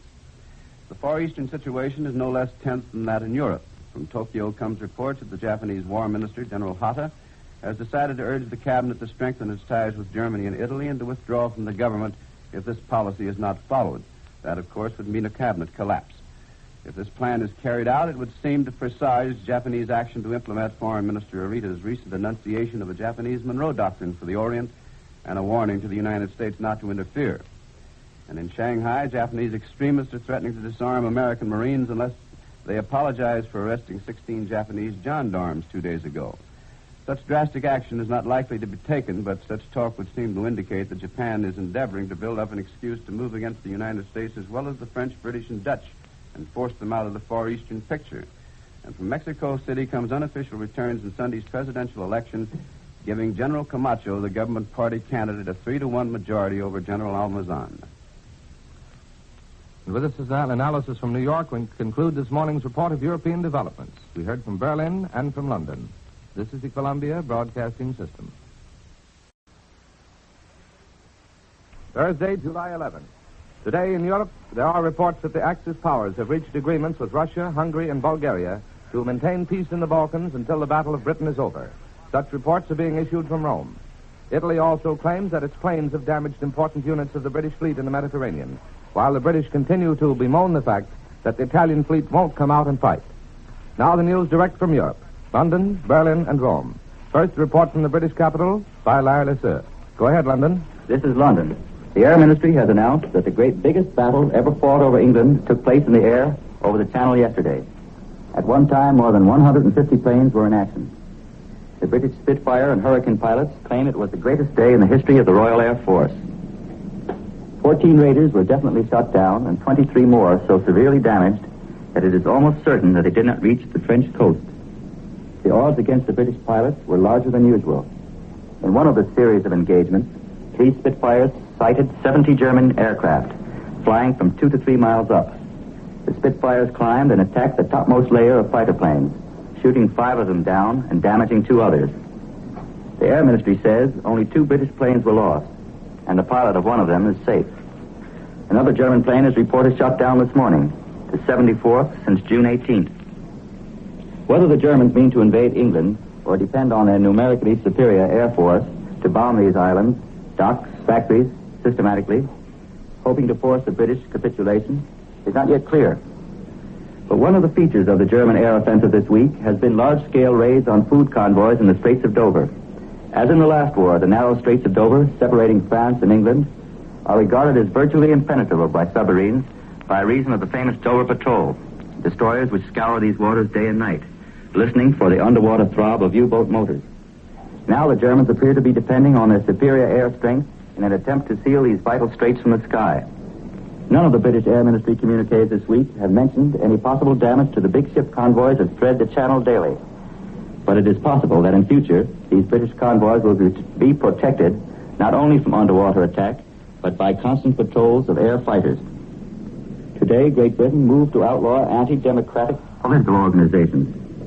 The Home Secretary has issued an order making it an offense to attend meetings of such organizations corresponding to the British Union, which was headed by the already detained Sir Oswald Mosley, Britain's leading blackshirt. Police raided the British Union's London headquarters yesterday. The building was empty when they arrived. That Britain might be headed for some form of compulsory news censorship was intimated yesterday by the Minister of Information, Alfred Duff Cooper. At present, the censorship system here requires that editors submit to censors voluntarily any item which, if published, might help the enemy. In France, the result of compulsory censorship was that any piece of news which the censors thought that somebody in the government might not like was banned, even though it contained not a shred of information useful to the enemy. And any article which grumbled at the government was withheld. The French public was ignorant of conditions which lay behind this wall of silence. Therefore, the newspapers here look upon Duff Cooper's hint at possible news censorship with great misgivings. Official circles at Ankara this morning formally denied a rumor that Soviet Russia had addressed an ultimatum to Turkey. These sources said it was impossible to emphasize too strongly the danger of accepting irresponsible rumors at the present moment. In England, the Ministry of Information has just announced that it will launch a campaign tomorrow to organize every man, woman, and child in England into a silent column to defeat the fifth column by killing rumors and stopping indiscreet talk and gloomy, defeatist conversations. We return you now to CBS in New York. This is New York. That was Larry Lasser reporting from London. Here's a dispatch from Budapest. Premier Count Telecki and Foreign Minister Ciocchi returned today from their conference with Adolf Hitler and Count Ciano, Italian Foreign Minister, and were welcomed by Transylvanians carrying their national emblems. We return with the best impression, said Telecki. We highly appreciate it that the Führer, in the midst of a life and death struggle and on the eve of a new trial of strength, took time to study Hungary's vital problems. He heard us with the greatest attention and showed goodwill combined with foresight. We are convinced that the Axis powers appreciate their friends and will stand by them frankly and steadily in good times as well as bad. A Geneva dispatch to the official news agency reported that political circles at Vichy forecast a reorganization of the French cabinet toward the end of this week. This news comes from Berlin. Broadcasts of the German wireless reported first that the French people would be asked by plebiscite to approve the proposed new totalitarian constitution, and secondly, that quarters close to the French Minister of Interior said that the outcome of the National Assembly vote on granting full powers to the government was catastrophic. Now back to Europe for more news. News reported from the German capital by Edwin Hartridge. Go ahead, Berlin. Good morning. This is Berlin. A no trade agreement between Germany and Sweden was signed yesterday and was announced this morning. The negotiations began in Stockholm on June 27th. However, no details of the trade agreement are made public here. It is obviously another link in the newly forged chain that is to bind Germany and the Scandinavian states together. A press report giving some surface details about the meeting yesterday between the Prime Minister and the Foreign Affairs Minister of the Hungarian government and Herr Hitler and Herr von Ribbentrop and Count Ciano was issued yesterday. Its emphasis is on the, quote, traditional friendship, unquote, between Hungary and Germany. And this causes some speculation as to whether or not a deal between the countries has been agreed upon. And such a diplomatic pact would probably involve new geographical changes in the Balkans. Hungary is interested in the return of the rich Transylvania province, now held by Romania. But such changes, if they are agreed to, they have to await the official end of the war. And then at the peace table, the map, quote, of the new order of Europe, unquote, will be disclosed. Contingent, of course, on Germany winning the war. The Deutsche Allgemeine Zeitung states this morning that the United States is facing a great menace to the Monroe Doctrine and the German conception of that policy, and the reported British blockade of Martinique. In view of the situation, the paper comments editorially that the United States should be in no mood either to denounce or to fight, quote, the restoration of the German pre-war relations with South America and commerce, nor regard such as economic penetration. And then referring to the pending political struggle in America, this paper states, quote, if tomorrow the platforms of the Democratic Party, Chicago, and the pending Havana Conference should give supporting emphasis to the British future, the leading men on the other side of the ocean should not forget the fate of France, fulfilled in 6 weeks, unquote. Meanwhile, Ambassador William C. Bullitt has arrived in Vichy, where he has conferred with Marshal Pétain, head of the new armistice government of France, and Pierre Laval, the new Foreign Affairs Minister. According to reports reaching here from Geneva, the American ambassador discussed the future of the French possessions in the New World, particularly Guadeloupe and the island of Martinique. At Vichy, the National Assembly is now in session to give France a new authoritarian government. This proposed junking of the Republic seems to have support among many of the officers I met on the trip into France the other day.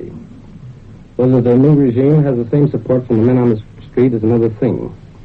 There seems to be no checking on the wishes of the electorate by the representatives. For one thing, I found that communication in France is still in a chaotic state. The people in Toulon had little idea of what was going on, except brief reports from the Riviera press about events and the plans of Vichy. Here's what the Nightime of Marseille had to say.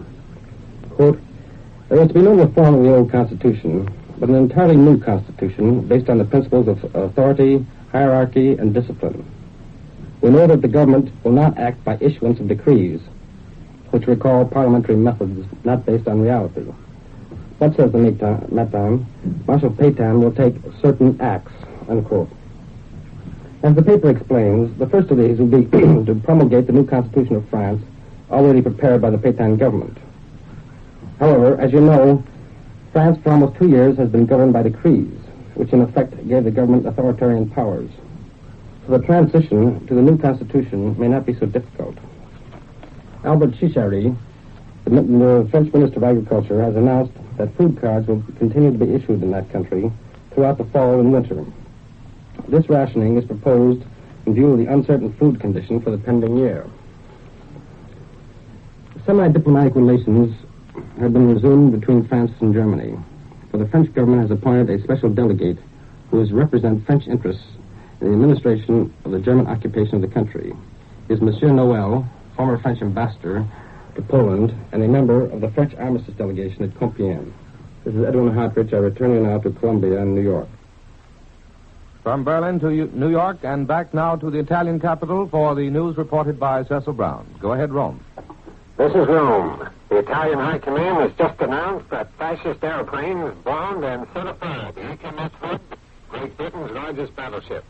The war communique reports that the success was scored during the action which took place south of the Balearic Islands. As we reported to you last night, Italian planes attacked a formation of British ships in the Mediterranean between the Balearics and the coast of Algeria. Now the Italians say they have positive information. Their victory was at the expense of the 42,000-ton dreadnought Hood.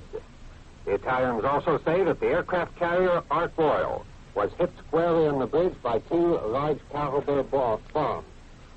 The Italians announced they have photographs to prove this.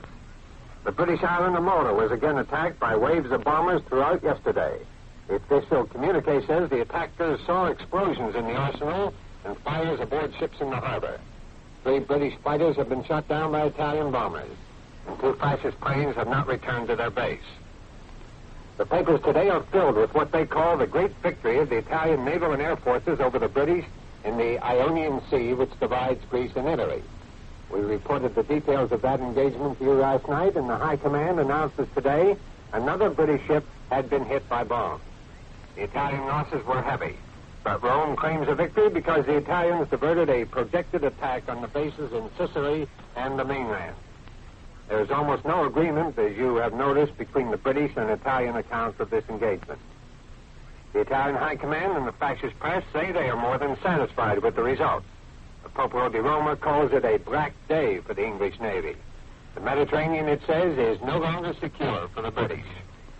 According to maps published in the papers today, the Italians engaged their enemy 24 hours after they were first sighted and after the British approached nearly 300 miles closer to the Italian coast.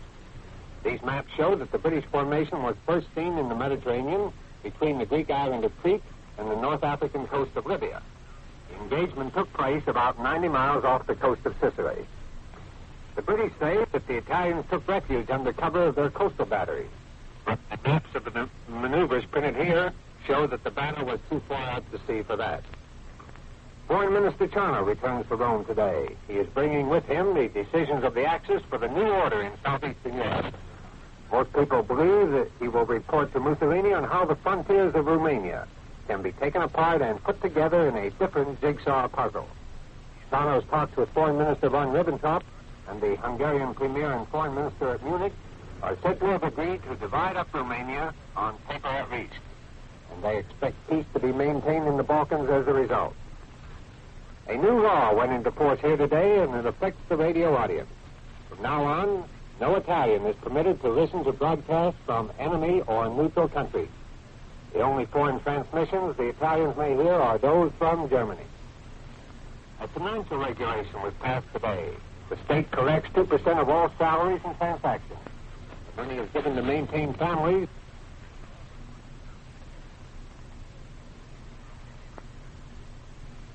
But that doesn't help the Americans in Italy who still want to go home. At the present moment, the only way to get to Lisbon is by airplane. The Italian Airlines operate a regular passenger service to Portugal, but that doesn't make a bridge. Americans are forbidden to sail on ships or fly in airplanes of belligerents. And at the same time, the American consulates are under orders to urge every American to return home. So the consulate officers are in a dilemma. There's no use urging an American to leave because the only way he can do so is to violate both the neutrality law and the passport regulations. This is Cecil Brown in Rome, returning you to Columbia in New York. That concludes this morning's report of European developments, which comes to you each morning at this time and each evening at 6:45 Eastern Daylight Saving Time. Earlier, we listened to Larry Lasser reporting from London, Edwin Hartridge reporting from Berlin, and Cecil Brown, who just concluded his remarks from Rome. Larry Elliott speaking. This is the Columbia Broadcasting System. July the 12th. As the German air attacks on Great Britain continue, it is reported this morning that the naval and air battle that started between British and Italian forces in the Mediterranean early this week is still in progress. Possibly we shall hear more on this in a few minutes when Cecil Brown reports from Rome.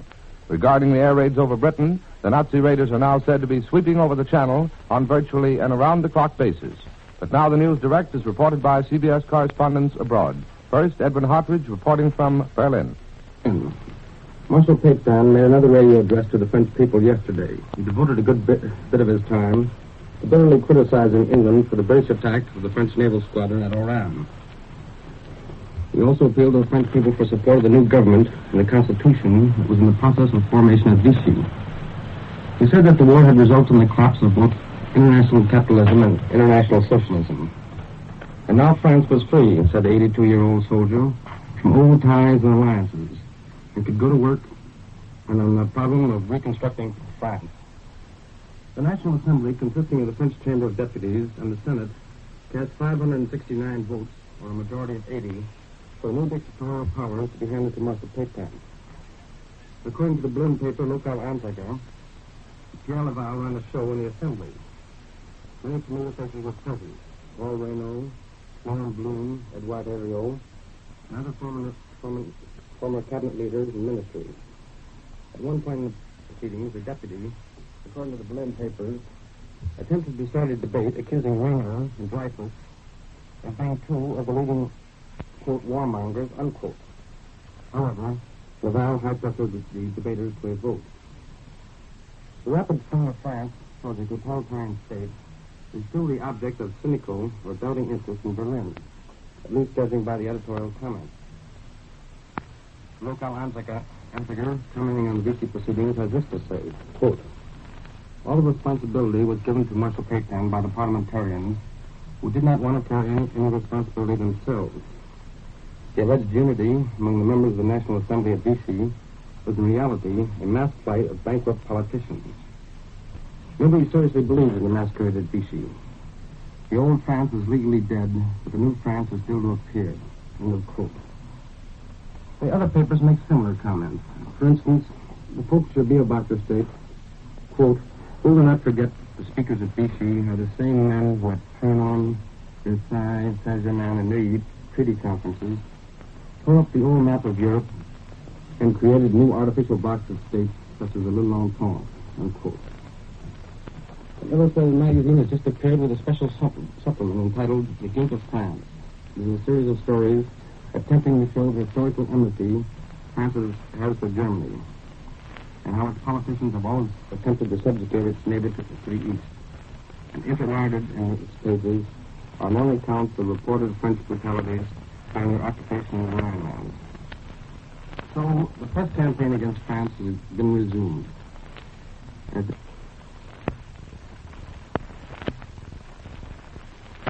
Driving France into a totalitarian form of government. This campaign seems to mean that Germany is giving a cold shoulder to the Vichy government in its wholesale political reorganization. The governor of the province of Munster has issued an order requiring all school children in the upper grades to listen to the noontime news broadcasts of the German radio stations. Explaining his order, the governor said that the German youth must be eyewitnesses to the historic events that are now taking place. And there was an announcement in the papers this morning that 12 schools will be established throughout the German Reich to train young girls to Überlegenheit des Nationalsozialistischen Deutschland. Ladies and gentlemen, due to transmission difficulties, there has been an interruption to the broadcast from Berlin by Columbia's correspondent, Edward Hartridge. In just a moment, we continue our broadcast by taking you to London for the report of Edward R. Murrow. Meantime, here's a dispatch from British East Africa. A communique disclosed today that heavy Italian forces, including artillery, had been attacking the British post at Moyal on the Ethiopian frontier since dawn Wednesday. The Italians had fired more than 1,000 shells into the post, the communique said, but British casualties had been comparatively light. In an uncensored dispatch from Tokyo, the United Press says Russia is mustering every ounce of her vast resources from Siberia to the Baltic to bring her military power to maximum strength in the next 2 months. She is moving on all fronts to strengthen her strategic position against the day when Germany may look to the east. That day, many observers in Russia believe, will come when and if Great Britain is knocked out of the war. Now return to Europe for more news reported from the British capital by Edward R. Murrow. Go ahead, London. This is London. Germany has intensified her attacks on British shipping in the Channel with speedy short-range dive bombers and torpedo-carrying seaplanes, in addition to high-altitude bombers. The Air Ministry announces that 22 enemy aircraft, 13 bombers, a seaplane, and 8 of their fighter escorts were destroyed in operations around the British coast yesterday. Many other German planes were thought to be severely damaged. Only 4 British fighters were shot down. Despite these losses, some 64 planes in 6 days, another large formation of German bombers was over England during the night. A number of bombs were dropped and hits scored on a huge gas tank. One district on the east coast was raided 4 times in one day. Civilian casualties are said to be few. Again this morning, German raiders attempted to fly inland in southeast England. They turned back several times when British fighters were sighted. Heavy explosions coming from the French coast near Boulogne shook the ground on the British side of the Channel last night. German searchlights were in action as well as pom-pom and anti-aircraft fire. Apparently, the Royal Air Force was again dumping its heavy bomb loads on German-occupied territory. We have no news of any losses of British bombers. Britain has a new ally in this war. Haile Selassie, former Emperor of Abyssinia, has been assured of Abyssinia's independence when the war is won by Britain. This fact emerged from a reply by the Foreign Undersecretary in the House of Commons. British and Abyssinian forces will coordinate their activities against the Italians. Today, the Ministry of Information launches its Sealed Lips campaign. Press, posters, and radio urge everyone to join Britain's silent column. Citizens are told that the government tells them the truth, that they shouldn't listen to rumors or pass them on, shouldn't discuss troop movements, the location of factories or aerodromes, never pass on information about the location or extent of air raid damage, shouldn't discuss and pass on enemy broadcasts. This new campaign is none too well received by the press. The Daily Herald advocates a candid column. The best way to kill rumor and gossip, it says, is to tell the public as much as possible of the truth about the war. The Daily Mail advises the Minister of Information that if he is to kill rumor, he must put something in its place. He must give the people the facts. Mr. Duff Cooper has said that the question of, quote, an improved censorship, unquote, is still undecided. At the same time, he has promised that there is no intention to interfere with the expression of opinion. But the Daily Mail points out that you can't express opinion on the news if the news itself is suppressed. Another campaign on the home front launched today is the drive to produce more food. Government scientists have worked out a minimum iron ration of homegrown food, and the farms of Britain must produce this ration, if necessary, under direct orders of the government. The Minister of Agriculture said last night, tens of millions of people on the continent of Europe will soon face the danger of starvation. Many millions may well perish. Mr. Hudson said that Britain had adequate reserves of food, but must look forward to the winter in the next year. His forecast of famine in Europe indicated that, in his opinion, civilian suffering in Europe has hardly started. His speech reminded me of a line in a play. This is only putting your little finger in cold water. Wait. You may yet have to put your head in fire. The prediction this morning is that the government scheme for the evacuation of children from Britain to the dominions in the United States has been postponed indefinitely. It is expected that an official announcement to this effect will be made in the House of Commons next week. Shipping difficulties and dangers of the sea voyage are said to have influenced the Cabinet's decision. If the scheme is canceled, as predicted, there will be bitter disappointment in many British homes. We are told that the American Committee is proceeding with its plans to provide American hospitality for British children. I'm indebted to an English publication for reminding me of the lines inscribed on the Statue of Liberty in New York Harbor. The statue, you will remember, faces toward Europe, and the inscription reads, "Give me your tired, your poor, your huddled masses yearning to be free, the wretched refuse of your teeming shore. Send these, the homeless, tempest-tossed, to me." it might be well to remember that not all of the homeless, cold, and hungry in Europe next winter will be found in Britain. I return you now to CBS in New York. That was Edward R. Murrow reporting from London. Now we take you to the Italian capital for the report of Cecil Brown. Go ahead, Rome. Hello, CBS.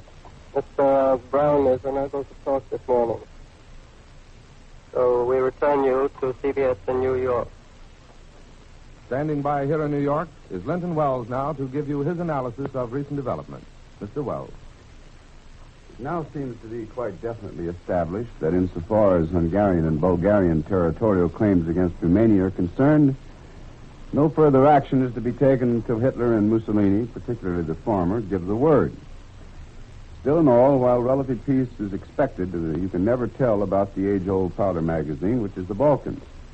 The most trivial incident may be the spark which will explode it, despite the best efforts of Hitler and Mussolini to maintain the status quo in that region, while they get on with the more important task of bringing England to her knees.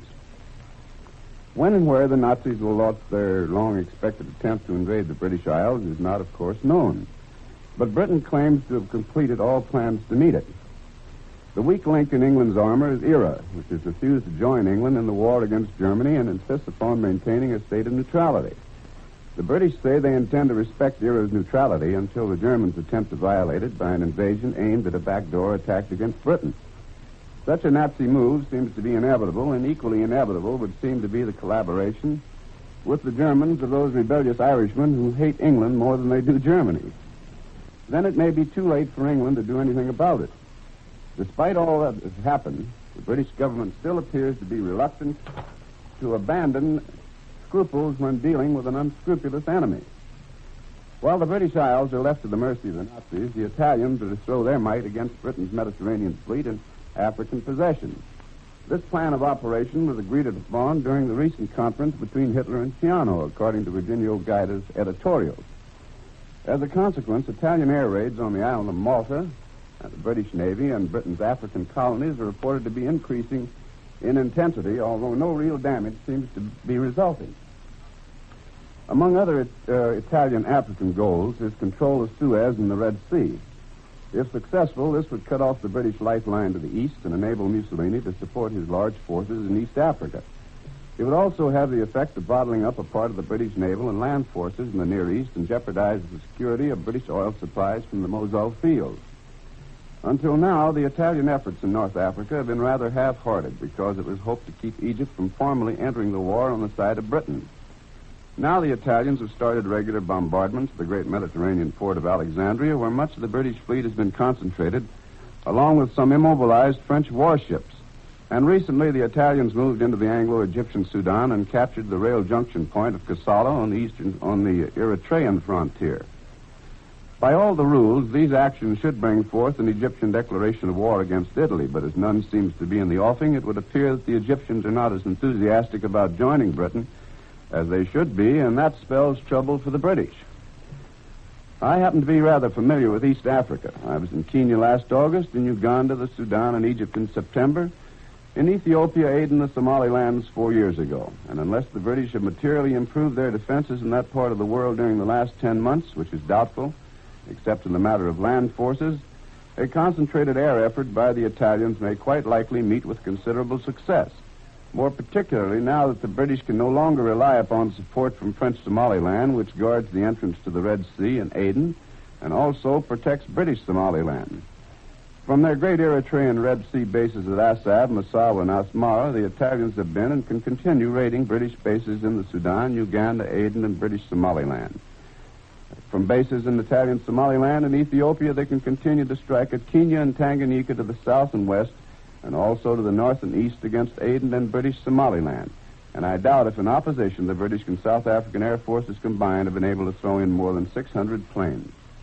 And with this analysis by Linton Wells, we conclude this morning's report on European developments.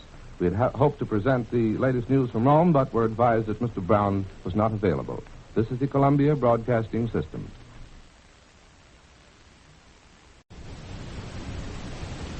Saturday, July 13th. In Europe again today, German and British bombing planes have exchanged raids. German planes, after raiding England yesterday, extended their attacks into Scotland and Wales during the night. British planes again sought objectives in Germany and German-held territory. Italy claims Britain's lifeline in the Mediterranean is cut, and the British fleet bottled up, but there is no confirmation of such reports anywhere else. Now the news from Europe, direct, Berlin and London. First, Edward Hartridge reporting from Berlin. Good morning. This is Berlin. According to reports in the German papers today, the French Chamber and Senate have expressed a desire to meet their side at future headquarters. But this proposal has been vetoed by Marshal Pétain and Pierre Laval. Well, the German government has not yet come to a definite opinion regarding the question of the French government moving to Paris. It was announced at the Foreign Office press conference here this noon. The new French cabinet has been announced, the first under the new authoritarian regime. It is headed by Marshal Pétain, who becomes head of the state, succeeding Albert Lebrun as president, in addition to continuing on as prime minister. Pierre Laval as vice premier. Other members of this cabinet are André Marquet as minister of the interior, Alabert as minister of justice, Admiral Darlan remaining on as minister of marine, General Vagon as minister of defense, Dupillier as minister of finance, and Paul Baudouin as minister of foreign affairs. As new cabinet post created by Pétain, Ministry for Youth and Family. It is headed by Jean Ibanez-Guerre, a register of the former Chamber of Deputies. Some of the conflict and irritation caused by the occupation of France by enemy troops has come to the surface. According to a story in the Berlin Zeitung this morning, the newspaper Nominate of Lyon has been critical of the occupation of that city. And the Berlin Zeitung snaps back with this comment, quote, "The snow hours of the new release should be worn once and for all. It would be very dangerous to mistake German generosity as a sign of weakness. We have forgotten or forgiven nothing. And we are well aware of the possibilities of shutting the vicious mouth of those defending the victorious German armed forces." End of quote. The commentator Frech in the Deutsche Allgemeine Zeitung this morning gives his reader a between-the-halves discussion of the objectives and the results of the combined German U-boat and airplane attacks on British shipping. This phase of the war does not excite the interest of the amateur observer as much as it does the professional interest of neutral and enemy military and naval people, he says. According to his statement and the official claims, the German submarines have thus far accounted for approximately 2 million tons of enemy shipping. German superplanes and bombers have sunk another 1 million tons, or a total of 235 ships. And another 1,400,000 tons have been sunk by surface craft and shore fire. The success of Germany is due to the fact that the strategy is not guided by the orthodox and conventional methods of warfare, nor does it avoid taking risks, Frech says. The great amount of space devoted to the reports of aerial warfare over England, the Winchester Bear Doctor adds this comment, quote, "We are now serving bombs at the 5 o'clock English tea hour." And then, in speaking of the interim period between armistice in France and the start of the war against England, this paper says, quote, "The battle zone of England stretches horizontally from Narvik to Brest, and vertically all the airspace over England. And in that space are now hovering the messengers of battle to come. Germany is silent as she always is before battle. The surrounding world hold its breath as it has finally learned what this silence means." And then this pre-game fight talk carries this offer. Quote, "England has a chance to become a European state, to become a useful member of the European continent, as all the peoples and itself would conceive. But she has always preferred to look for a future in the wide world and found her wealth on an overseas empire." End of quote. The New York correspondent of the Deutsche Allgemeine Zeitung has a long detailed story today explaining to German readers the processes of the American political party convention. The correspondent gives his own impressions and expresses his surprise that any business is accomplished in what he describes as the carnival-like jumble of flags, speeches, and shouting delegates. Then he adds this cryptic and unusual comment, quote, "Some bold spirit saying that the old America is dead. That old America which liked to lie in bed chewing tobacco." End of quote. This is Edwin Hartridge, returning now to Columbia in New York. This is New York. Here's the latest news from Rome. An official communique today claims that Italian airplanes have blasted the British fleet in the Mediterranean and struck repeatedly at one battleship and 2 cruisers with heavy bombs. This follows on the heels of Italy's claims that Britain's fleet has been bottled up, badly beaten, and the British Empire lifeline in the Mediterranean cut. Now back to Europe for more news. News reported from the British capital by Columbia's correspondent. Go ahead, London.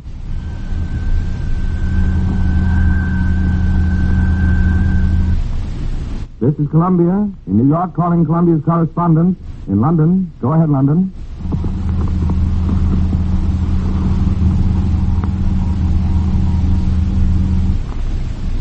Ladies and gentlemen, at this time we had hoped to present the latest news from London reported by Columbia's correspondent. Obviously, up to this time, we've been unable to contact our correspondent, and we give you now the latest news from London, received at Columbia's newsroom in New York. German air raiders, steadily increasing the fury of their attacks, extended their bombings to Scotland and Wales today, in addition to continuing their campaign against England in apparent preparation for a Blitzkrieg invasion attempt. After bombing England heavily during the day, the German planes coming in relays attacked southeast and southwest Scotland and various areas in Wales, doing considerable damage. Some of the German planes dropped their entire bomb loads at one time in order to race for home before British fighter planes arrived to challenge them. 11 German bombers had been shot down in the last 24 hours, and 48 bombers and fighters had been shot down in the last 72 hours. A communique of the Air Ministry and Home Security Ministry said, during the night, enemy aircraft dropped bombs on a few districts in North and East England, Scotland, and Wales. Some houses were damaged, but casualties were not numerous, although some persons were killed. One German plane dropped 3 bombs in a municipal housing area in southwest Scotland, wrecking a 3-story apartment building and causing numerous casualties. Reports indicated that the Germans had dropped both high explosive and incendiary bombs on southeast and southwest Scotland, but had concentrated on incendiary attacks in northeast Scotland. The German attacks were costly ones, the Air Ministry said, claiming that 9 bombers had been shot down yesterday by British Spitfire and Hurricane fighter planes, that a 10th was shot down by a plane of the Coastal Command, and that the 11th was shot down by anti-aircraft gunfire. In addition, numerous German planes had been damaged. 4 bombers of a squadron of 10, which attacked a shipping convoy off the east coast of England, were shot down. Later, 2 bombers attacked the same convoy, and 1 was shot down and the other damaged. 1 plane of 3, which attacked other shipping, was shot down in flames. Spitfires downed a big Heinkel bomber over Aberdeenshire, Scotland. There seemed growing confidence in the efficiency of Britain's defense against air raids, and belief was expressed that if Germany lost so many planes in comparatively minor attacks, she might find it difficult to keep replacing crews in a big-scale action. British planes continued their daily attacks on German bases in France, Belgium, Holland, and Germany. Barge concentrations, seaplanes, and harbor works were damaged in a raid on Boulogne, France. Aerodromes were bombed in Holland, and munitions works, blast furnaces, and other military objectives were bombed in Germany. Authorities extended a coastal curfew to a large part of the Yorkshire coast today. Inhabitants of the area must remain indoors between half an hour after sunset and half an hour before sunrise. Detailing the most recent raids on German bases, the Air Ministry said that heavy bombers attacked Walhaven Aerodrome, Holland, for 2 hours, causing many fires, blasted runways, and damaged buildings at Schiphol Airport. Dropped more than 100 bombs, high explosives, and incendiary on Texel Island Air Base, Holland, and bombed the Hampstead, Holland Aerodrome. This has been the news reported from London, received at Columbia's newsroom in New York. Now, here in our New York studios, we'll hear more news and an analysis by Linton Wells. Mr. Wells. As you have heard, the Italians are making unsubstantiated claims of sensational victories in the Mediterranean. Virginio Gaeta, the Italian editorialist, says that the British fleet is now isolated and England can no longer receive supplies from the Balkans and Near East. Italy, he says, also has cut off communications between England and various parts of her empire. This, of course, is the alleged result of a 5-day naval battle between the British fleet and the Italian naval and air forces, which is said to be continuing, and is diametrically opposite of British claims, which insist that the Italian fleet has been forced into cover and that Italian air attacks have been repelled. The probability is that the Italian claims are far less accurate than the British. Reports from Turkey and the Near East confirm the fact that Britain still controls the eastern Mediterranean and Suez Canal lifeline to the east, while for several months communications between England and other parts of the empire have been maintained by way of the Cape of Good Hope route, which is still under British control. In East Africa, the Italians appear to be continuing their siege of Moyale on the frontier between Ethiopia and Kenya colony, to the relief of which the British are rushing reinforcements. And northeast of there, in Italian Eritrea, British flying columns are reported to be effectively hammering away at Italian garrisons and troop concentrations. While the British land forces in East Africa are unquestionably superior to those of Italy, British weakness there lies in her air force, which is relatively small and for the most part comprises obsolete planes. Yesterday, the British government made a thrust at the weak spot in Mussolini's East African armor, namely Ethiopia. The Emperor Haile Selassie was formally recognized as a full ally against Germany and Italy, and in return for his promised support, the Lion of Judah is to be restored to his independent throne, if and when the Italians are defeated, of course. Last September, I was on the Ethiopian frontier, and during the Italo-Ethiopian War 4 years ago, I spent 6 months in Ethiopia. I know that the barbarous Ethiopian natives have never reconciled themselves to Italian domination and never will. Since Italy entered the war 5 weeks ago, the British and French appear to have been doing their utmost to start an uprising in Ethiopia. But unfortunately, they have not been able to provide a leader. Now, apparently, tough little Haile Selassie has been persuaded to resume the leadership of as courageous an aggregation of fighters as there are on earth, who need only modern arms to back up their fighting prowess and make them an enemy to be reckoned with. For several years now, Haile Selassie has been living in retirement at Bath, England. He has been so poor that he had to ride the buses. He has no reason to love either England or France. If they had supported him during the Italo-Ethiopian War, he would still be on his throne, and the odds are better than even that there would be no war in Europe at this moment. But England and France let Ethiopia down, and Haile Selassie had to flee for his life. Later, the two nations recognized Italian claims to Ethiopia, and British courts even went so far as to deny Haile Selassie's claims to Ethiopian money and turned it over to Mussolini, hence the poverty-stricken state of the Negus. It is not clear whether Haile Selassie is to be transported to East Africa so he can rally his followers and lead them personally against the Italians, but the chances are that he will be. But it may be that England's conversion has come too late. I know Haile Selassie, and I know the direct-minded Ethiopians. For thousands of years, they've done their fighting in the open. They cannot understand and therefore resent England's failure to support them during the Italian invasion, which began on October 2nd, 1935. Nearly 500,000 of their kinsmen were killed by Italian bombs and poison gas. Some 9 million others lost freedom which had been maintained for 5,000 years, and each subsequent attempt at rebellion has been ruthlessly put down by the Italians. For all this, they blame the Italians less than they do England. So it might be wise for the British not to rely too much on Haile Selassie and the Ethiopians as allies, at least until they are able to figure out which way the wind is likely to blow. From the Far East come reports that drastic changes will be made in the Japanese government next week. If true, they afford little consolation to the United States, England, France, and Holland.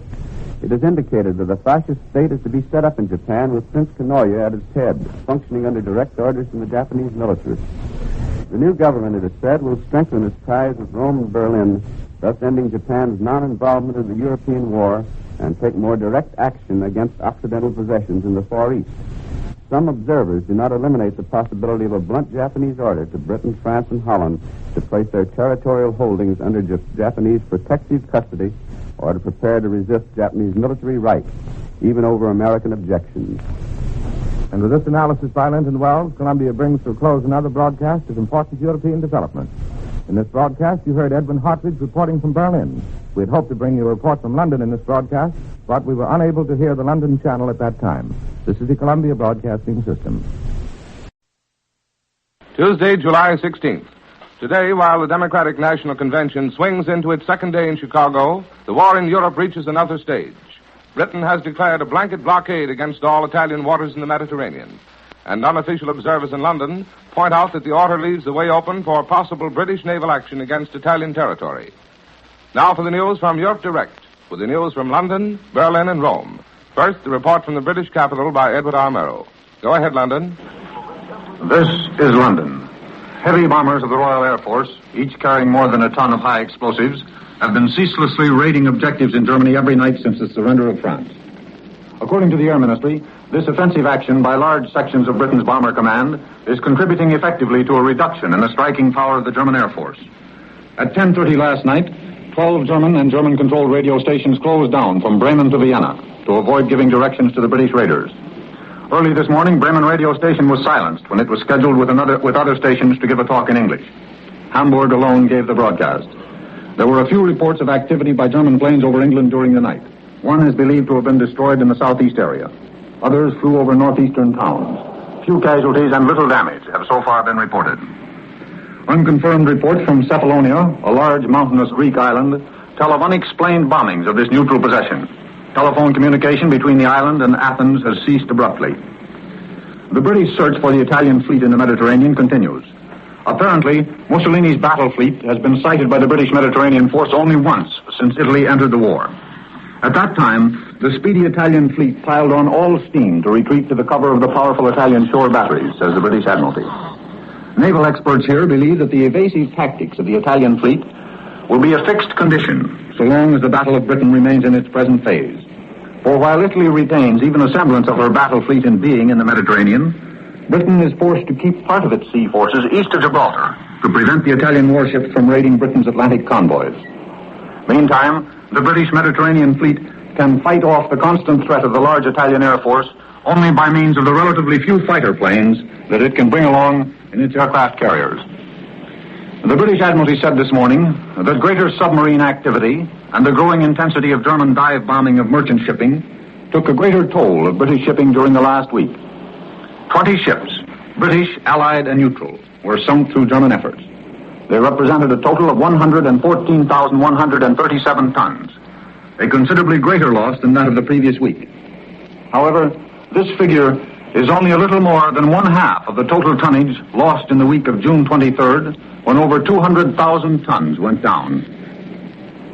There's an interesting divergence between the propaganda coming from Rome and Berlin these days. The Rome radio and Signor Gaida hint that Britain may be given the opportunity to submit to the new European order without undergoing the promised horrors of invasion. Berlin, on the other hand, has nothing but threats of destruction and sudden death.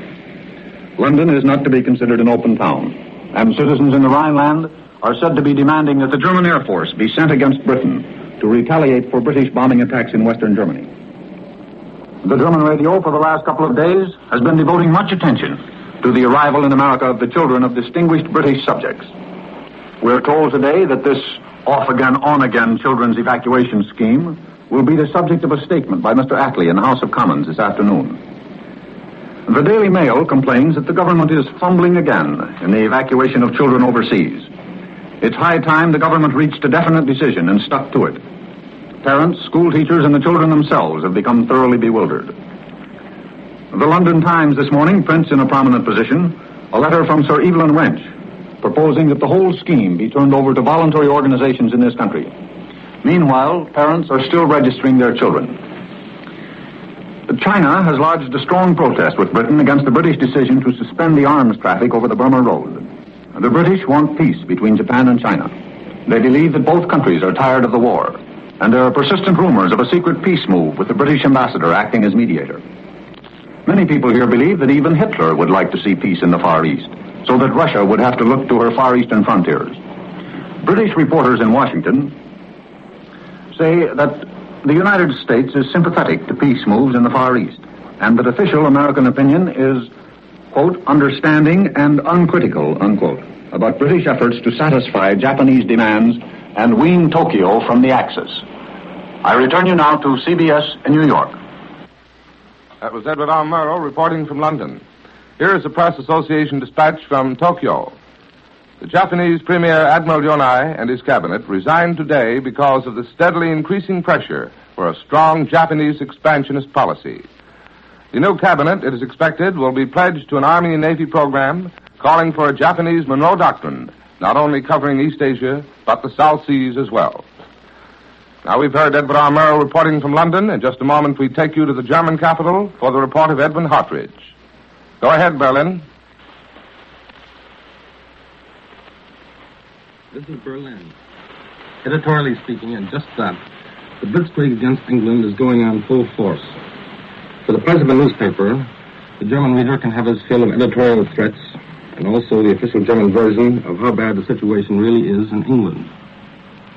But with the exception of the aerial and U-boat campaigns, that is about all the activity we can discover in that direction during these dull days before the storm is supposed to break. The papers continue their story that the British are on the verge of a panic, that they're wandering around without any idea of how to defend their country, and that the food supplies are reduced. Well, generally speaking, the German papers think that the average Englishman is having a pretty bad time of it, and the worst is yet to come. In line with its new totalitarian regime, France is now to have a sports dictator. I found this item in the Deutsches Allgemeine Zeitung this morning. And the new sports hero will be France's great tennis champion, Gibraltar, the bounding Basque. Americans will remember him as member of the great French team that won the Davis Cup in the United States years ago. Now Gibraltar has been appointed to his new post by General Vagon, the French Minister of Defense. And the former tennis champion will have the full support of the army, General Vagon has assured him. The only other mention of France in the papers this morning is the reiteration of the German claims that have been featured the last week. It is a German complaint about the French mistreatment of German soldiers and civilians during the wartime. But the press campaign against the French still goes on. Approximately 20,000 Italian workers are shortly to arrive in Germany to be employed in the industrial plants throughout the country. The first group of 716 will be sent to Rosenheim tomorrow. There's a great shortage of labor in Germany today due to the tremendous demands on the manpower of the country by the huge army machine. And so the southern partner of the Axis will help to cut down the shortage somewhat by exporting industrial workers. The rocky citadel of Gibraltar was bombed again on Sunday night, according to stories in the German press picked up from Madrid papers. In these stories, the identity of the attacking bombers is not made known. And in the reports of previous aerial attacks on Gibraltar, this same failure to identify the bombers was also noted.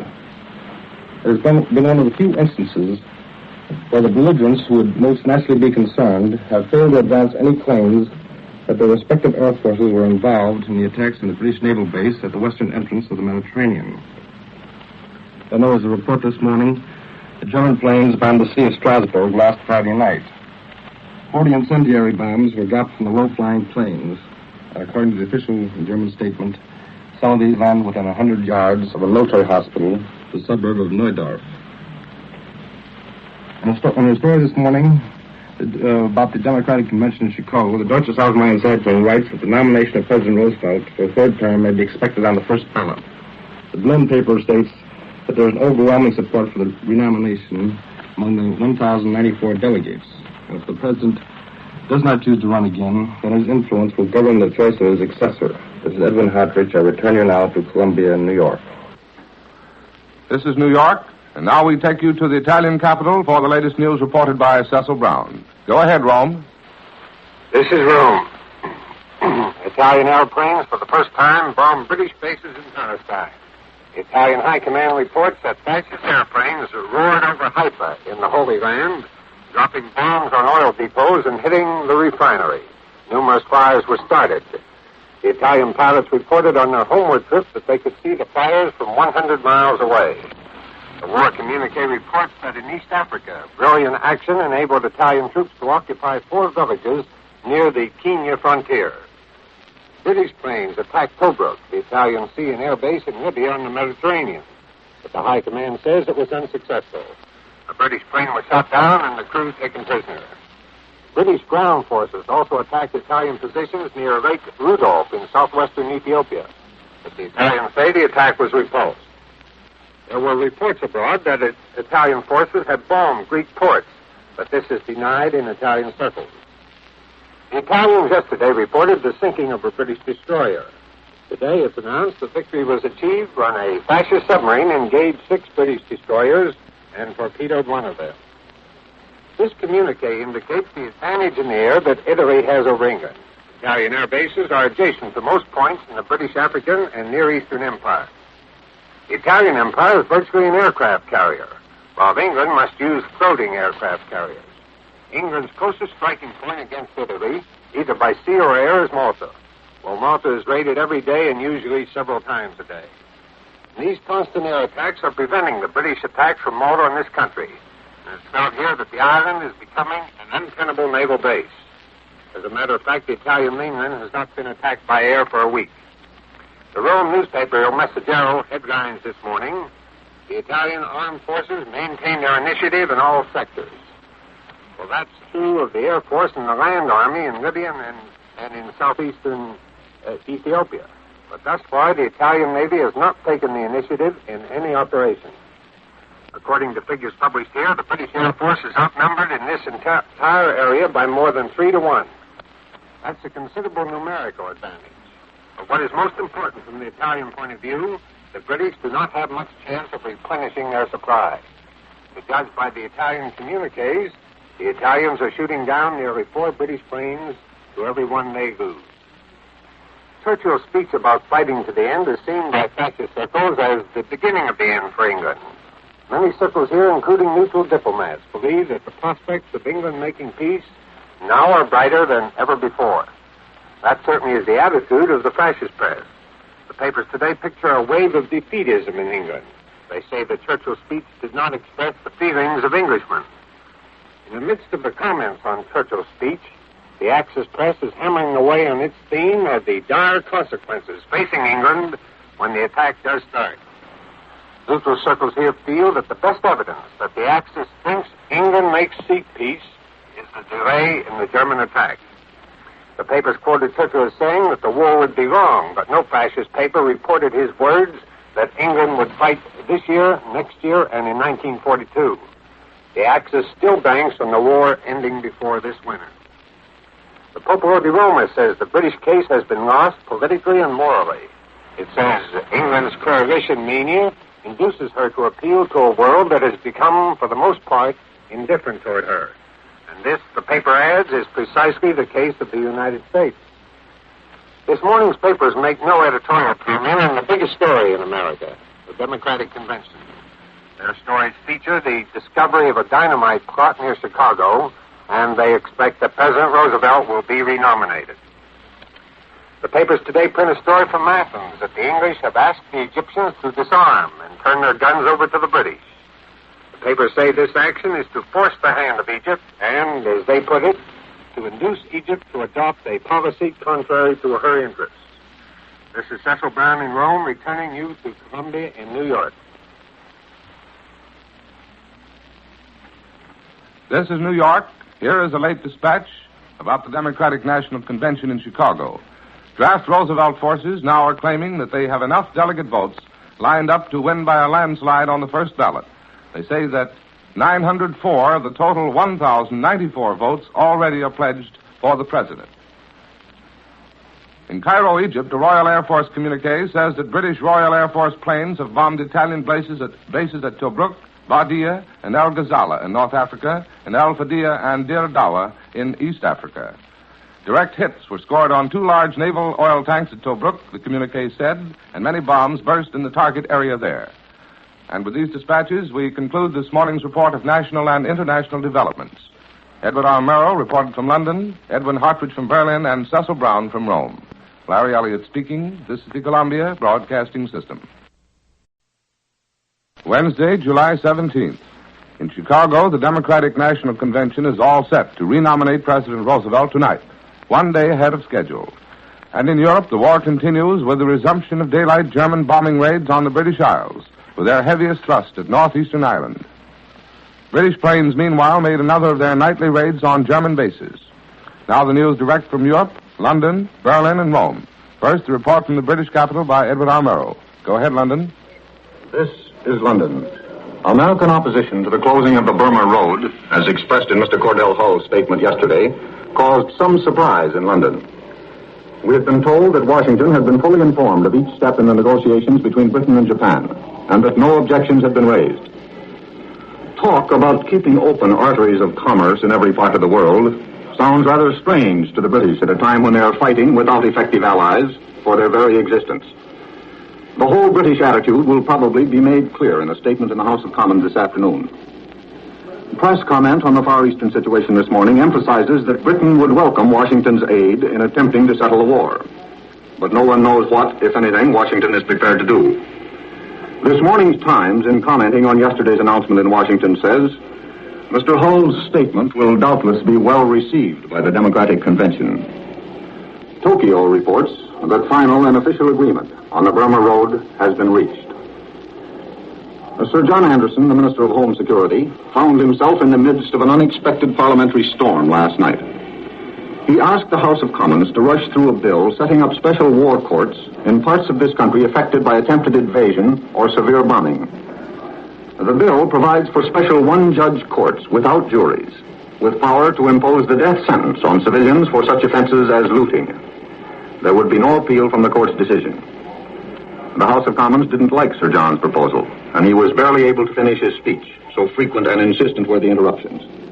The Minister of Home Security finally had to climb down and agreed to furnish more details and to discuss the matter with individual members of the House.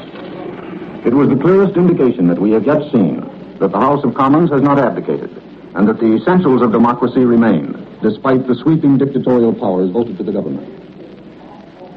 While the Axis propaganda machine continues to threaten Britain with a peace ultimatum or immediate invasion, the only land fighting in this war is in Africa. The official communiques from this region provide very little information. Today's Daily Herald lists the places on the frontier of the Sudan and Italian East Africa captured by the Italians and says, the layman's desire for information is not satisfied with such phrases as withdrawal according to plan. The time has arrived, says the Herald, when the Foreign Office should give us a complete survey of the war in Africa to date. London afternoon newspapers devote their front pages to President Roosevelt's statement that he does not want a third term. Editors seem to agree that he will be nominated for that third term. According to an official announcement from the Ministry of Labor this morning, the cost of food has risen 6% during the last month. On Tuesday of next week, the British taxpayer will receive some bad news. The Chancellor of the Exchequer will announce his supplementary budget. It is certain that the income tax will be increased, and the excess profits tax will probably go up. The willingness of the British public to accept the heaviest taxation in their history is impressive. When the last budget was announced by Sir John Simon, who was then Chancellor of the Exchequer, a wave of criticism resulted. Not because he was asking the taxpayer for too much, but because he was asking for too little. Next Tuesday's budget is expected to silence that sort of criticism. We've been trying to give you these last few weeks a picture of English life under the threat of total war. But the strangest picture of all is the tableau of England as retouched by the German radio speakers and designed for German listeners. This, the Englishman rarely hears. The other night, the German radio told the German people that Englishmen are building private machine gun nests, that there are riots in London each night after dark, and that regularly, after midnight, frightened crowds begin a chase for foreigners. Well, I'm a foreigner and live here, and I haven't seen any foreigners being chased, either in the daytime or at night. A favorite technique of the German radio is to argue away the existence of democracy in this country. The Deutschlandsender declares that criticism of the government brings deportation, and that government plans to suppress all newspapers and institute one official newspaper, and that Englishmen are sentenced to 5 years imprisonment for tuning in to German radio stations. The only comment to make on that statement is that it just isn't true. I return you now to CBS in New York. That was Edward R. Murrow reporting from London. Here's the latest news from the Far East. In Tokyo, Prime Minister Konoe has just accepted Emperor Hirohito's invitation to become Prime Minister and already has begun the formation of a cabinet. A Japanese Foreign Office spokesman, Yakashiro Suma, says the Japanese demand that the Burma supply route to China be closed is of no concern to the United States. Suma says the question is being negotiated solely between Japan and Great Britain. Now, Edwin Hartridge reports from Berlin. This is Berlin.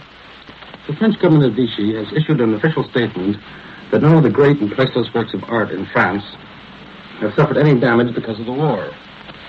While no details are given, the Pétain government has indicated that the Louvre Museum collection is still safe. When the war started, all the great paintings, the famous pieces of statuary, including the Venus de Milo and the Winged Victory of Samothrace, and other artistic heirlooms, were hastily crated and carted away to the countryside. There, in special secret vaults, they were stored for the duration of the war. And the Louvre was left a huge empty shell. On its deserted walls, only scribbled chalk marks remained to note that the Venus de Milo hung in this spot, and Murillo's Immaculate Conception on that wall. But their eventual restoration is still a matter to be decided in the future. Considering that many of the same works of art in the Louvre were taken by Napoleon from Germany and Austria, Not many people would be surprised if some of these paintings and pieces of statuary did not return to the Louvre. There's another little item of news from France this morning. Postal trains are now running again between the occupied and unoccupied portions of France. The service has been established between Paris and Toulouse, and between Paris and Clermont-Ferrand, where a number of the government ministries are now functioning. However, no civilian traffic is permitted to cross the line of demarcation. The national collection of metals, especially bronze, tin, aluminum, and copper for the war industries, is to be entered on July 31st. However, any people who care to make contributions after the end of the month are not to be dissuaded by this announcement, the papers have said. General von Schroeder, who is in charge of the air raid precautions program for the whole of Germany, has just returned from an inspection trip to Hamburg. And some of his findings and suggestions are to be found in an article in the Hamburger Fremdenblatt of yesterday. The general told the residents of this big seaport that most of the casualties caused by the air raids of the British planes were due to the failure of the people to go to the shelters. The British explosive bombs have surprised the Germans by their power, he added. And it is dangerous to be caught within 200 or 300 yards of where the bomb hits because of the flying fragments. Then for the Hamburg district, an order has been issued forbidding anybody from camping on the banks of the Elbe River, either above or below the city. And the children are warned against trying to collect bomb splinters, especially on the Hamburg rooftops. Another but lighter ARP item is found this morning in the German press. Special box shelters have been designed for the protection of cows, pigs, horses, and other livestock during air raids. And all the owners of cattle are urged to buy these animal ARP shelters, particularly if they are located in any one of the areas visited by the British planes.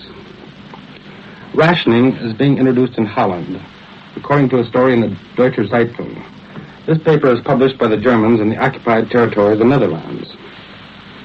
The Dutchmen will be allowed 250 grams, or slightly more than a half a pound, of butter, margarine, or fat per week. And then flour, rice, shredded oats, and other cereals are also to be rationed, as is reported. The Boston Zeitung carries a semi-editorial today dealing with reports that the New York banking firm of Kuhn, Loeb & Company has purchased, quote, a considerable part of the shares, unquote, of the Chicago Daily News. This paper, as you know, is published by Colonel Frank Knox, Secretary of the Navy. This story, states the Berlin paper, is derived from the syndicated columns of Bo Carter in the United States. In pointing out that Sir William Wiseman, wartime chief of the British Intelligence Service, has returned to Kuhn Loeb to take up his position as vice president, the Boston Zeitung calls attention to what it considers a vicious circle. Quote, this in turn explains that this banking firm belongs to that group which is financing the Stop Hitler movement, unquote. That's the Boston Zeitung. This is Edwin Hartridge. I return you now to Columbia, New York. This is New York. Here's a dispatch from Alexandria, reporting that fierce anti-aircraft fire greeted several Italian air raiders which appeared over Alexandria in the strong moonlight shortly before dawn. Several bombs were dropped, but there was no report of any damage. Now the news from the Italian capital, reported by Cecil Brown. Go ahead, Rome. This is Rome. Italian bombers again raided Alexandria. It was announced today by the Italian High Command, but no results of the air invasion were given. A fascist submarine has sunk a large tanker in the Mediterranean, and one Italian submarine is missing. The war bulletin says fighter planes raiding Malta ran into a British formation. 2 British planes were shot down, and one Italian machine failed to return. In northern Africa, the fascists bombed the airports and barracks at Marsa Matruh and Sidi Barani. These are 2 British bases in Egypt, not far from the frontier of Libya. For several weeks, the British have been attacking the Italian fort at Capuzzo, at the Libyan-Egyptian border. The High Command says another British attack supported by 50 tanks was repulsed yesterday. It's rumored here today that Foreign Minister Tunnel will go to Berlin within the next few days to confer with Hitler and von Ribbentrop. As yet, there is no official confirmation of this report. It's said Tunnel's intention to go to Berlin may be directly connected with a final offer to England to make peace or face the greatest attack in history. Diplomatic circles here picture the situation this way. Hitler, speaking for the Axis powers, will make a speech. It will be heralded as the final word before the ultimate phase of the war. Chano, during his conference with Hitler, would convey Mussolini's views on what such a momentous speech should contain. Through Chano, Hitler would outline for the Duce the principles he intends to bring out. Hitler may or may not actually state the concrete requirements for the peace that the Axis would offer England. But it's said he will paint a dire picture of the fate awaiting England if Britain continues to resist. It's felt here in Rome that one of the cardinal demands of Hitler and Mussolini will be this, that the Churchill government must go and a new government established with which the Axis might negotiate. That is the chronology of events as seen in some quarters here. It will be the Axis way of saying to Great Britain, make peace or suffer the consequences. The fascist press gives a preview of the military consequences. One paper headlines, quote, "Defense of London will bring the destruction of the city," unquote. And another says, "Reign of terror in besieged England." The Popolo di Roma this morning says there is a wave of panic in England. According to this paper, England is cut off from phone and mail communication with the continent. Newspaper correspondents are subjected to an iron censorship. The people are rebellious against the Churchill government. They are overwhelmed by a great fear of defeat. The paper says that at best, England has no more than 10 to 12 divisions worthy of the name. The other troops are poorly trained or have no equipment. Every family has stocked up provisions for 30 days. The fascist paper says England is blockaded, that her gasoline supplies are running short. Most of her ships are being used to bring in food supplies. Her plane production has been so disturbed by Nazi air attacks that today Britain has the same number of machines as she had a month ago. The paper says in London, street speakers are asking for the execution of those who refuse to admit that an agreement can be made with the Axis to avoid the catastrophe. At the same time, the paper says no one in England can speak about the war unless he speaks of victory. And that's the picture of England, panic-stricken, opposed to Churchill, in a state of siege, as seen by the Rome newspaper, Popolo di Roma. This is Cecil Brown in Rome, returning you to CBS in New York. This is New York, and here's the situation at the Democratic National Convention in Chicago. President Roosevelt now is expected to be nominated for a third term tonight, a day ahead of schedule. Last night's message from the president announcing that he was not seeking renomination and did not want to be president and releasing the delegates committed to him is reported to only have spurred the draft Roosevelt movement in Chicago. And so we conclude this morning's report of national and international developments. Edward R. Murrow reported from London, Edward Hartridge from Berlin, and Cecil Brown from Rome. This is the Columbia Broadcasting System. Thursday, July 18th. Today it is Franklin D. Roosevelt against Wendell L. Willkie as opponents for the November election. The Democrats renominated the president early this morning at their Chicago convention, and this afternoon will pick a running mate. Meanwhile, in Europe, there are fresh German and British air raids, and in southeastern Europe, new Balkan disorders.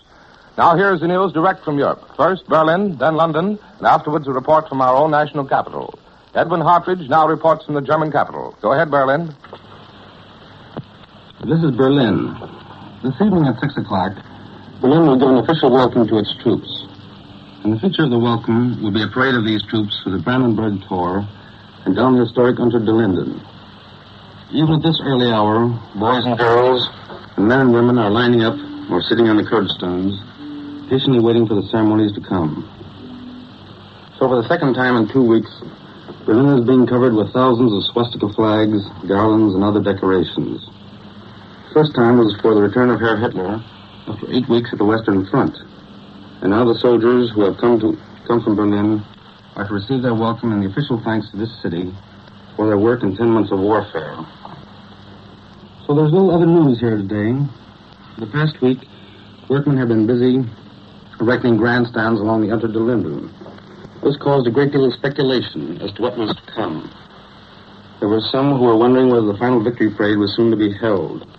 And such speculation was not dampened by the refusal of officials at the Foreign Office and the Propaganda Ministry to explain what was going on. The soldiers from Berlin have fought in Poland and on the Western Front. They form part of the 7th Army, which crossed the Rhine on June 15th in rubber boats in one of the drives that pierced the Maginot Line in the Colmar sector. Then some of them fought their way to the southeast corner of France, to the Col de Bonhomme in the Alps. This is the sort of show that Berliners have waited to see for almost 26 years. For in 1914, the troops from Berlin left with flowers around their necks for the Western Front, but they never returned for the victory parade. So you can imagine how the ceremonies today will have a popular appeal to the residents of this capital of Germany. And this occasion is marked by a special proclamation of Dr. Goebbels in his capacity as Gauleiter of Berlin. His proclamation states, quote, "They are your sons, fathers, or brothers, tried in so many battles in Poland and France, who after months of gallant fighting for their homeland will again see their capital for the first time. Millions of hearts are beating for them in this hour in warm gratitude. They shall be received by their native town as soldiers should be received. Soldiers who have tied to their banners the most brilliant victory in German history."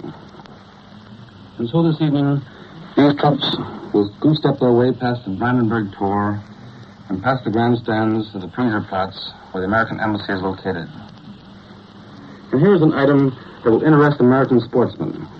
Max Schmeling, the former heavyweight boxing champion of the world, is now in training to be a Fallschirmjäger, or a parachute trooper.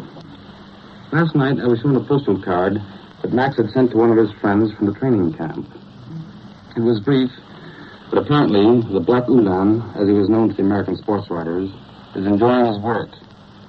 This consists mainly in learning to jump from a speeding airplane, land, and get into action with a machine gun or automatic rifle in as short a time as possible. Max Schmeling is 34 years old, a bit too old to be a parachutist. When he was called up to serve in the Army, he made a special application to join up with the parachute regiments. And through the personal intervention of Marshal Hermann Goering, the commander of the German Air Force, his request was granted, I learned from his friend. Last winter, as you know, the former boxer wanted to go to America, but on this trip, he only got as far as Spain and then returned to Germany. At Boulogne, on the English Channel, there was once a gigantic statue of Britannia on top of a huge stone pedestal. This monument was erected to commemorate the landing of the first British troops in France at this point in 1914. And in the latest German newsreel, there's a picture of this same monument being dynamited into small pieces of shattered stone. And thus, another symbol of the former alliance of France and Britain has been destroyed. This is Edwin Hartridge. I return you now to Columbia, New York. This is New York, and here is a Press Association dispatch from Bucharest. The pro-Nazi government of Romania today is reported trying to stave off sabotage threats. Vigilance against enemy activity has been tightened after a series of mysterious fires and explosions which have swept the land. Balkan reports indicate that Romania suspects communist factions of perpetrating the disorders. Furthermore, extraordinary Russian naval activity is reported in the Black Sea region. Now the news from the British capital, reported by Eric Severide. Go ahead, London. This is London. German aircraft continue their activity over the island during last night. Their raids, however, were not on a large scale. Damage is reported from only a few places where a small number of people were killed. It was really one of the quietest nights in several weeks. But this morning, 6 German planes dive-bombed a convoy in the Straits of Dover. Eyewitness reports say the German planes made off before they secured a hit. The well-known author Paul Morand will represent France as agent of the French government after the departure of the French embassy staff from London. Monsieur Morand headed a French mission in London since the start of the war. Now it is understood that for all practical purposes, the French writer will act as minister plenipotentiary for France, but he will retain no other title than that of agent. No one may buy a new car in Britain without a special permit. There is a shortage of new cars in England now, and the price of used cars has risen. So many have been requisitioned for the Army after the loss of their transport in France. From Belfast in Northern Ireland, it's reported this morning that police have rounded up IRA members and suspects. About 50 men are in jail. While you are arguing about presidential nominees today, Britishers were talking around their breakfast tables about their own particular issues. There are several. The Burma Road, of course, British news broadcasting, the crops, and vitamin B. Vitamin B just made page 1 this morning. It will receive the attention of the House of Commons this afternoon. This is part of the wartime health program. somewhere in the milling process, vitamin B dropped out of white bread. After 4 years' work, experts have succeeded in putting it back. The House will hear a final explanation today of why England yielded to Japan over the Burma Road. The road is now closed to arms and munitions. The British emphasize again that it will only stay closed if Japan really works towards establishing peace in the Far East. When this government informed Russia of the agreement, it said that Britain has in no way abdicated its original obligation to support China in her struggle to obtain an equitable peace. Britain's conception is a compromise peace. The Chinese conception is peace only when all Japanese have left China's soil. England is restocking her cupboards. The hay is in, and the oats, barley, and wheat are now on their way. The hay crop was the best in years. Farmers took it early, and they may get a second crop. 2 million extra acres were plowed this year as a wartime measure. But despite that, the total 1940 harvest will not yield any more than the harvest of last year. Crops on this new land were patchy, and pests took a heavy toll of wheat and vegetables. British news and feature broadcasts may soon go under a stricter form of censorship. The movement this way began last Sunday night at 9 o'clock. After Churchill's speech, there was a recorded eyewitness running commentary on an airplane battle off the Dover coast. As bombs dropped and the planes crashed and pilots floated to their death in the sea, the commentator talked enthusiastically on. It sounded like Ted Husing at a Rose Bowl. The respectable press of London took up the matter. Their editorials objected to a life and death struggle portrayed like a football game. They also objected to a talk by J.B. Priestley, which followed. He talked about army defenses at a seaside resort, which he frankly named. And indignant letters to the editor now complain that the famous author, who's England's most popular broadcaster, gave military secrets away. Maybe this is an example of the superior confidence of the British as compared with the French. In Paris, the animals in the zoo were taken out of the city last fall for safety from air raids. While the London Zoo is still a popular going concern, it's announced today that the zoo will be open on Sundays in August and September, a departure from traditional rules. Britain has learned its lesson about increasing hours of labor. The Minister of Labor confessed last night that the increase had gone too far. The appeals to workers to speed up production resulted in many young men and women working 70 to 80 hours a week. It was discovered that their health was injured and that production was actually decreasing. I return you to New York. And such is the news from Europe. In the United States, the Democratic National Convention finally concluded its last night's nominating session at Chicago in the early hours of this morning, 3 o'clock by New York time. And in Washington, President Roosevelt was reported to have heard most of the reports by radio, sitting with an intimate group of friends in the White House. Now the latest news from our own national capital, reported by John Charles Daly. We take you now to Washington. This is Washington. Nothing to say. The president has no statement to make until he receives the customary notification. It's the customary procedure to wait until this notification has been formally received, and it's one the president would like to follow. These few words were the disappointing reward 50 of the nation's White House correspondents received early this morning as a reward for keeping a more than 5-hour vigil in the White House press room as the Democratic National Convention in Chicago nominated President Franklin D. Roosevelt for an unprecedented third term for the nation's highest official post. They were given to the tired and expectant group at 2:15 a.m. by Steve Early, the president's secretary, as he wearily left the president's living quarters. As the convention in Chicago jumped the gun last night and moved on a day ahead of schedule, the theme in Washington was waiting for nominating speeches, waiting for balloting, and waiting for news from the president on when he would answer the expected draft summons to head the Democratic ticket in this 1940 campaign. Probably the persons upon whom the waiting was hardest of all were the newsmen of press and radio crowded into the White House press room, waiting for they knew not what.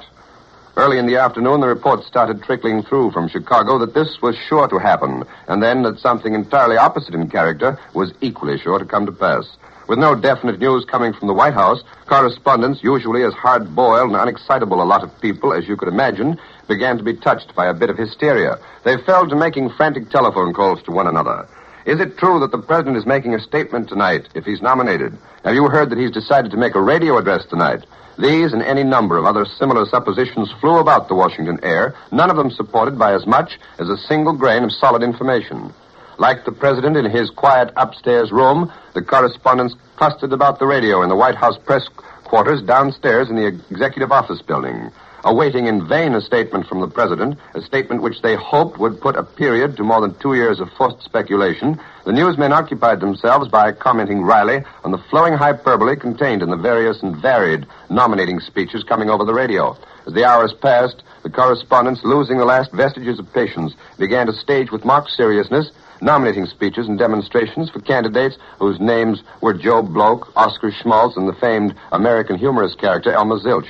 As the expected nominating speeches neared their conclusion and the possibility of balloting loomed, correspondents who had been scouring the high places of Washington for information began to pour even more thickly into the White House press room, accompanied by photographers and newsreel men and a quantity of rumors.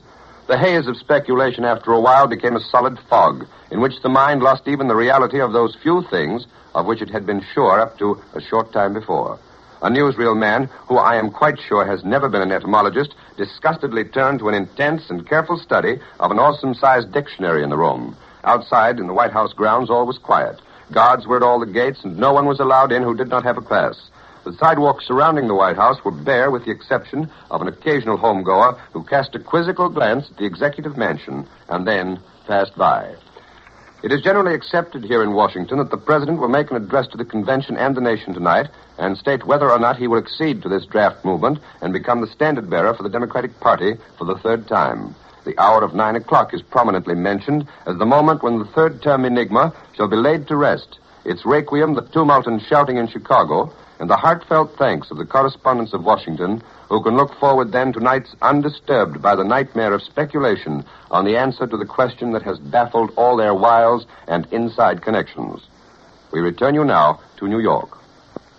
And so we conclude this morning's report of national and international developments, reported from Berlin by Edwin Hartridge, from London by Eric Sefferide, and from Washington by John Charles Daly. Larry Elliott speaking. This is the Columbia Broadcasting System. Saturday, July 20th. Today, Britain has answered Adolf Hitler's warning to surrender with more vigorous defense preparations than ever. And a new commander of British Home Forces has been appointed, a fighting Irishman, Lieutenant General Sir Alan Brooke, who was the hero of the Battle of France. The German press re-echoes Hitler's warning to give up or face destruction. And new German air raids are reported on English and Scottish soil. But now the news direct from Europe, London, Berlin, and Rome. First, the report of Edward Murrow from the British capital. Go ahead, London. This is London. This island fortress has a new commander-in-chief. He is Lieutenant General Sir Alan Brooke, 57 years old, who has until now commanded the Southern Command. General Brooke replaces General Ironside, who has been promoted to the rank of Field Marshal.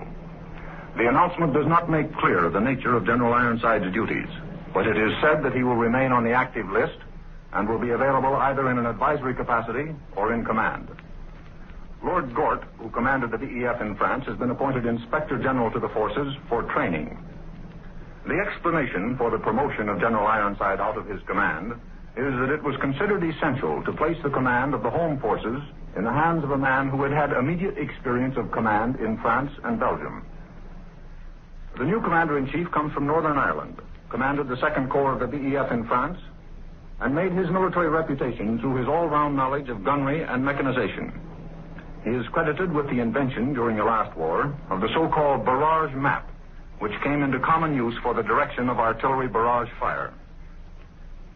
Reports from Bucharest speak of a coming clash between Germany and Russia, and the concentration of large numbers of German and Russian troops along the length of the common Polish frontier. Despite these reports and rumors from the Balkans, and the reports that Stalin's fleet is to hold extensive maneuvers in the Baltic and the Black Sea, the best opinion in London is that none of these moves indicate any real change in Russian-German relations. Russian sources, both here and in Moscow, complain that Britain did not consult the Soviet Union before deciding to close the Burma Road. The fact is that in his very careful statement did not say that either the United States or Russia had been consulted. What he did say was that agreement had been reached after full consideration of the attitude of the United States and Russia.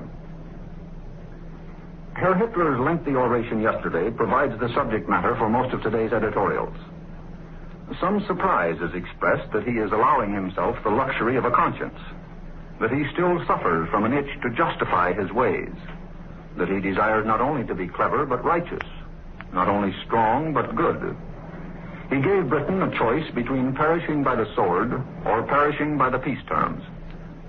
Now, the Daily Telegraph sums up the speech by saying, "We are, in effect, to stand and deliver, our blood be on our own heads. He has nothing to offer ourselves or anyone else but a Gestapo millennium." It is recognized here that the speech was made for home consumption and in an effort to impress the peoples of the continent. There is no evidence that it impressed anyone in Britain. There have been a few small strikes in Britain during recent weeks, but as from today, both strikes and lockouts are banned under a new order issued by the Minister of Labor. Disputes must be reported to the minister, who will refer the matter to arbitration. The findings of the arbitration tribunal will be binding on all parties. One result of this new decree is likely to be that the banks and insurance companies, the only great commercial organizations to stand out against trade unionism, will be forced to recognize organized labor. Trade union membership now totals about 5 million, and this new decree is expected to increase the membership to 7.5 million within a year. This morning's official communique reports German bombs on Scotland and southeast and southwest England last night. 2 German aircraft were shot down. Not much damage was done, and casualties were few. 2 houses were destroyed in southeast England, and a school building in northeast Scotland was badly damaged by 3 bombs. These reports of night bombings are terse and uninformative. They begin to read like old weather forecasts. Lists issued by the War Office show that from May 24th until last Wednesday, the number of German Air Force prisoners in British hands has increased by 480. This list shows that the German air crews are not the mere babies that you have been reading about. One is a boy of 17, and 5 are only 18. But the average age is around 23, which seems to indicate that the age range of German air crews is not very different from that of the British. There are many refugees in Britain these days, but one of the last to arrive is that colorful, picturesque, and almost medieval character who once had his own private army in Austria when he was a good friend of Signor Mussolini. Prince Ernst Rudiger von Starnberg is now in England. I return you now to CBS in New York. That was Edward R. Murrow reporting from London. Here is a Press Association dispatch from Havana, Cuba. Secretary of State Cordell Hull and members of the United States delegation to the Inter-American Conference are due to arrive at Havana in another hour on the line of Florida, which left Miami last night.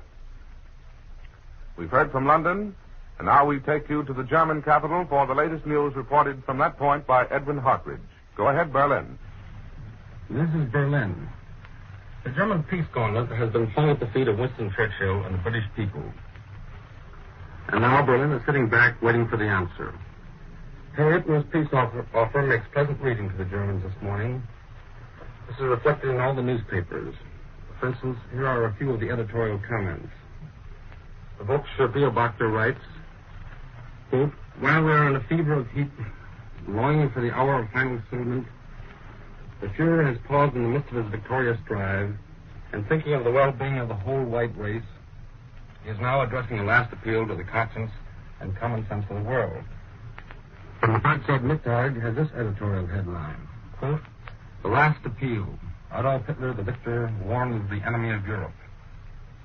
And then the local Anzeiger adds its say, quote, "World history is at a crucial stage. There will be no escape for England. It is up to her to decide, but the last chance has been given her.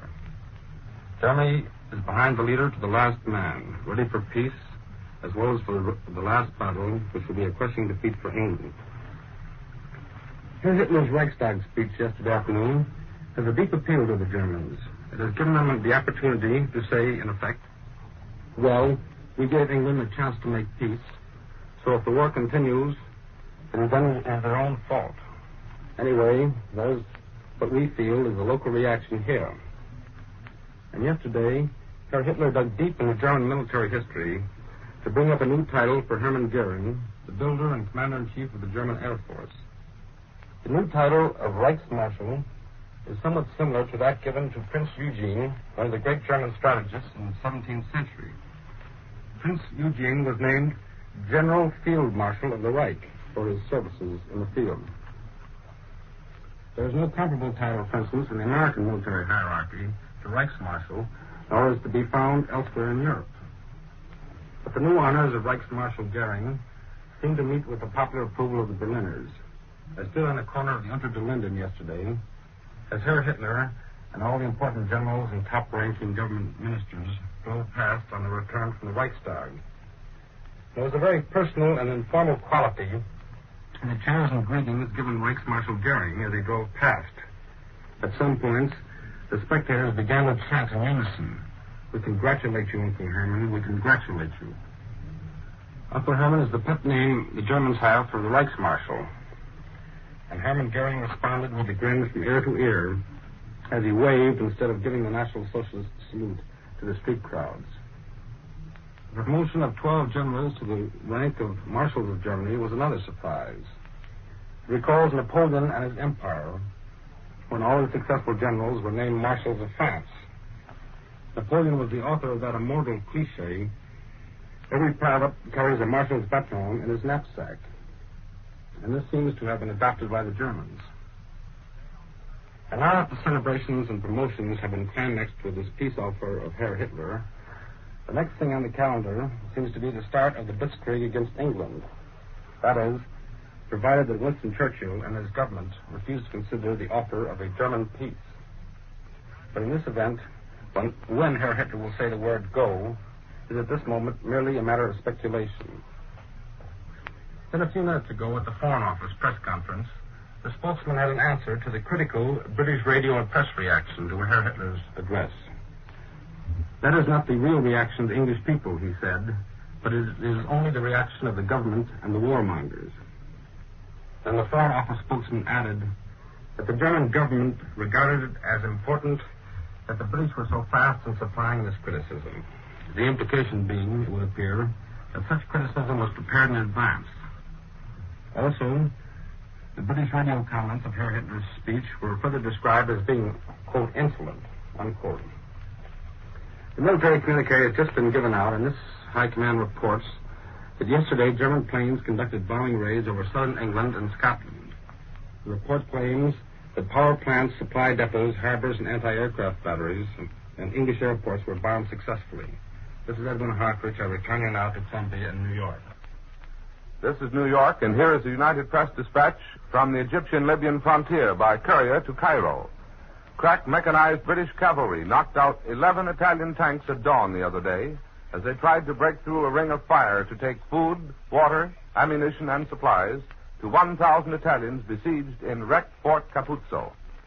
Now the news from the Italian capital reported by Cecil Brown. Go ahead, Rome. This is Rome. The Italian High Command announced today the loss of the first Italian cruiser. She was the 5,000-ton Bartolomeo Colleone and carried a crew of more than 500. The ship was accompanied by another light cruiser when a British flotilla was sighted off the Greek island of Crete. The war communique says the British force consisted of two 7,000-ton cruisers with heavier armor and escorted by 4 British destroyers.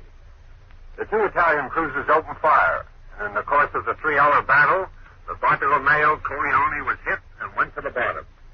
The British have announced they picked up about 250 of the survivors. Italian air formations overtook the British naval forces. The Italian High Command says several hits were scored on the British destroyers and reports that one British ship was set afire and sunk. With Hitler's speech out of the way, the Axis offensive against England and the British Empire appears ready to burst. The Rome newspaper, Popolo di Roma, in a dispatch from Berlin, fixes the time and the result this way. It says, quote, "The effort will start immediately. It will be formidable, inexorable, and decisive," unquote.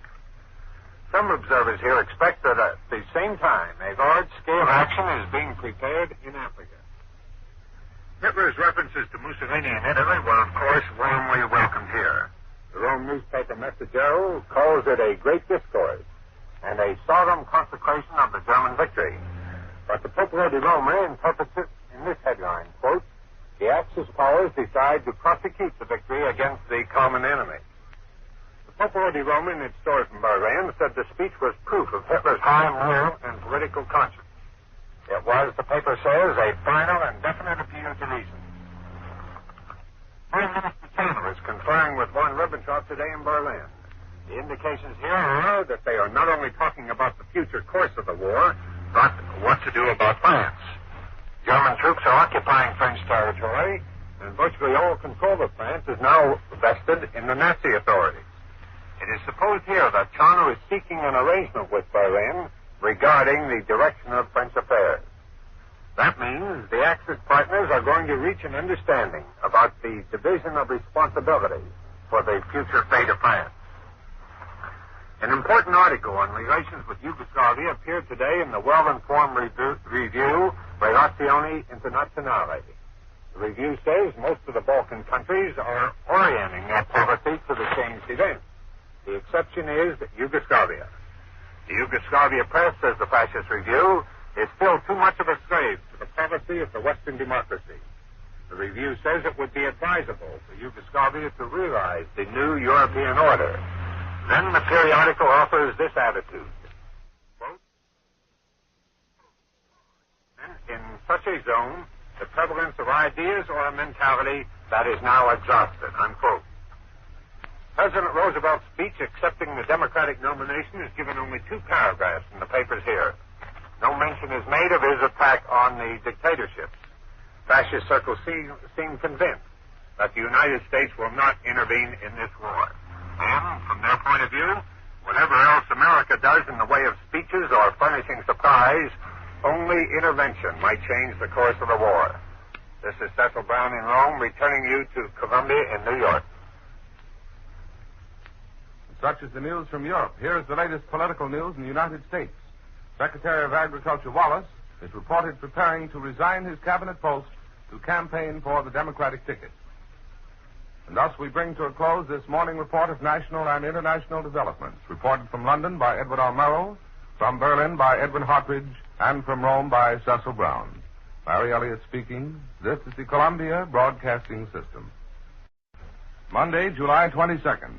Today in Cuba, the Havana Conference of the 21 American Republics begins, and Secretary of State Hull is expected to sound the keynote of hemisphere cooperation this afternoon. In Europe, the British admit the loss of a destroyer and the probable loss of a submarine. Meanwhile, Europe awaits talks by Foreign Secretary Viscount Halifax today and Prime Minister Churchill tomorrow. Both are expected to be answers to Adolf Hitler's speech of last week. But now the news from Europe, London and Berlin, and afterwards an analysis of the news by Elmer Davis. First, the British capital and the report of Edward R. Murrow. Go ahead, London. This is London. Constant practice seems to be improving the aim of Britain's anti-aircraft gunners. 2 and probably 3 German aircraft are believed to have been brought down by anti-aircraft guns early today during raids over a southwest town. Last night's raids appear to have been isolated, and few German aircraft were involved. Bombs were dropped in one district in the Midlands and in another on the northeast coast. The official communique states that little damage was done and no one was seriously injured. Last night, the Admiralty announced that the submarine Salmon was overdue and must be presumed lost. This morning, the loss of the destroyer Brazen is announced. It is stated that the Brazen received damage during an attack by enemy aircraft and subsequently sank while being towed into port. And there was no loss of life. There is no indication of the Brazen's position when she was bombed, and it is not stated whether the bombs fell from German or Italian aircraft.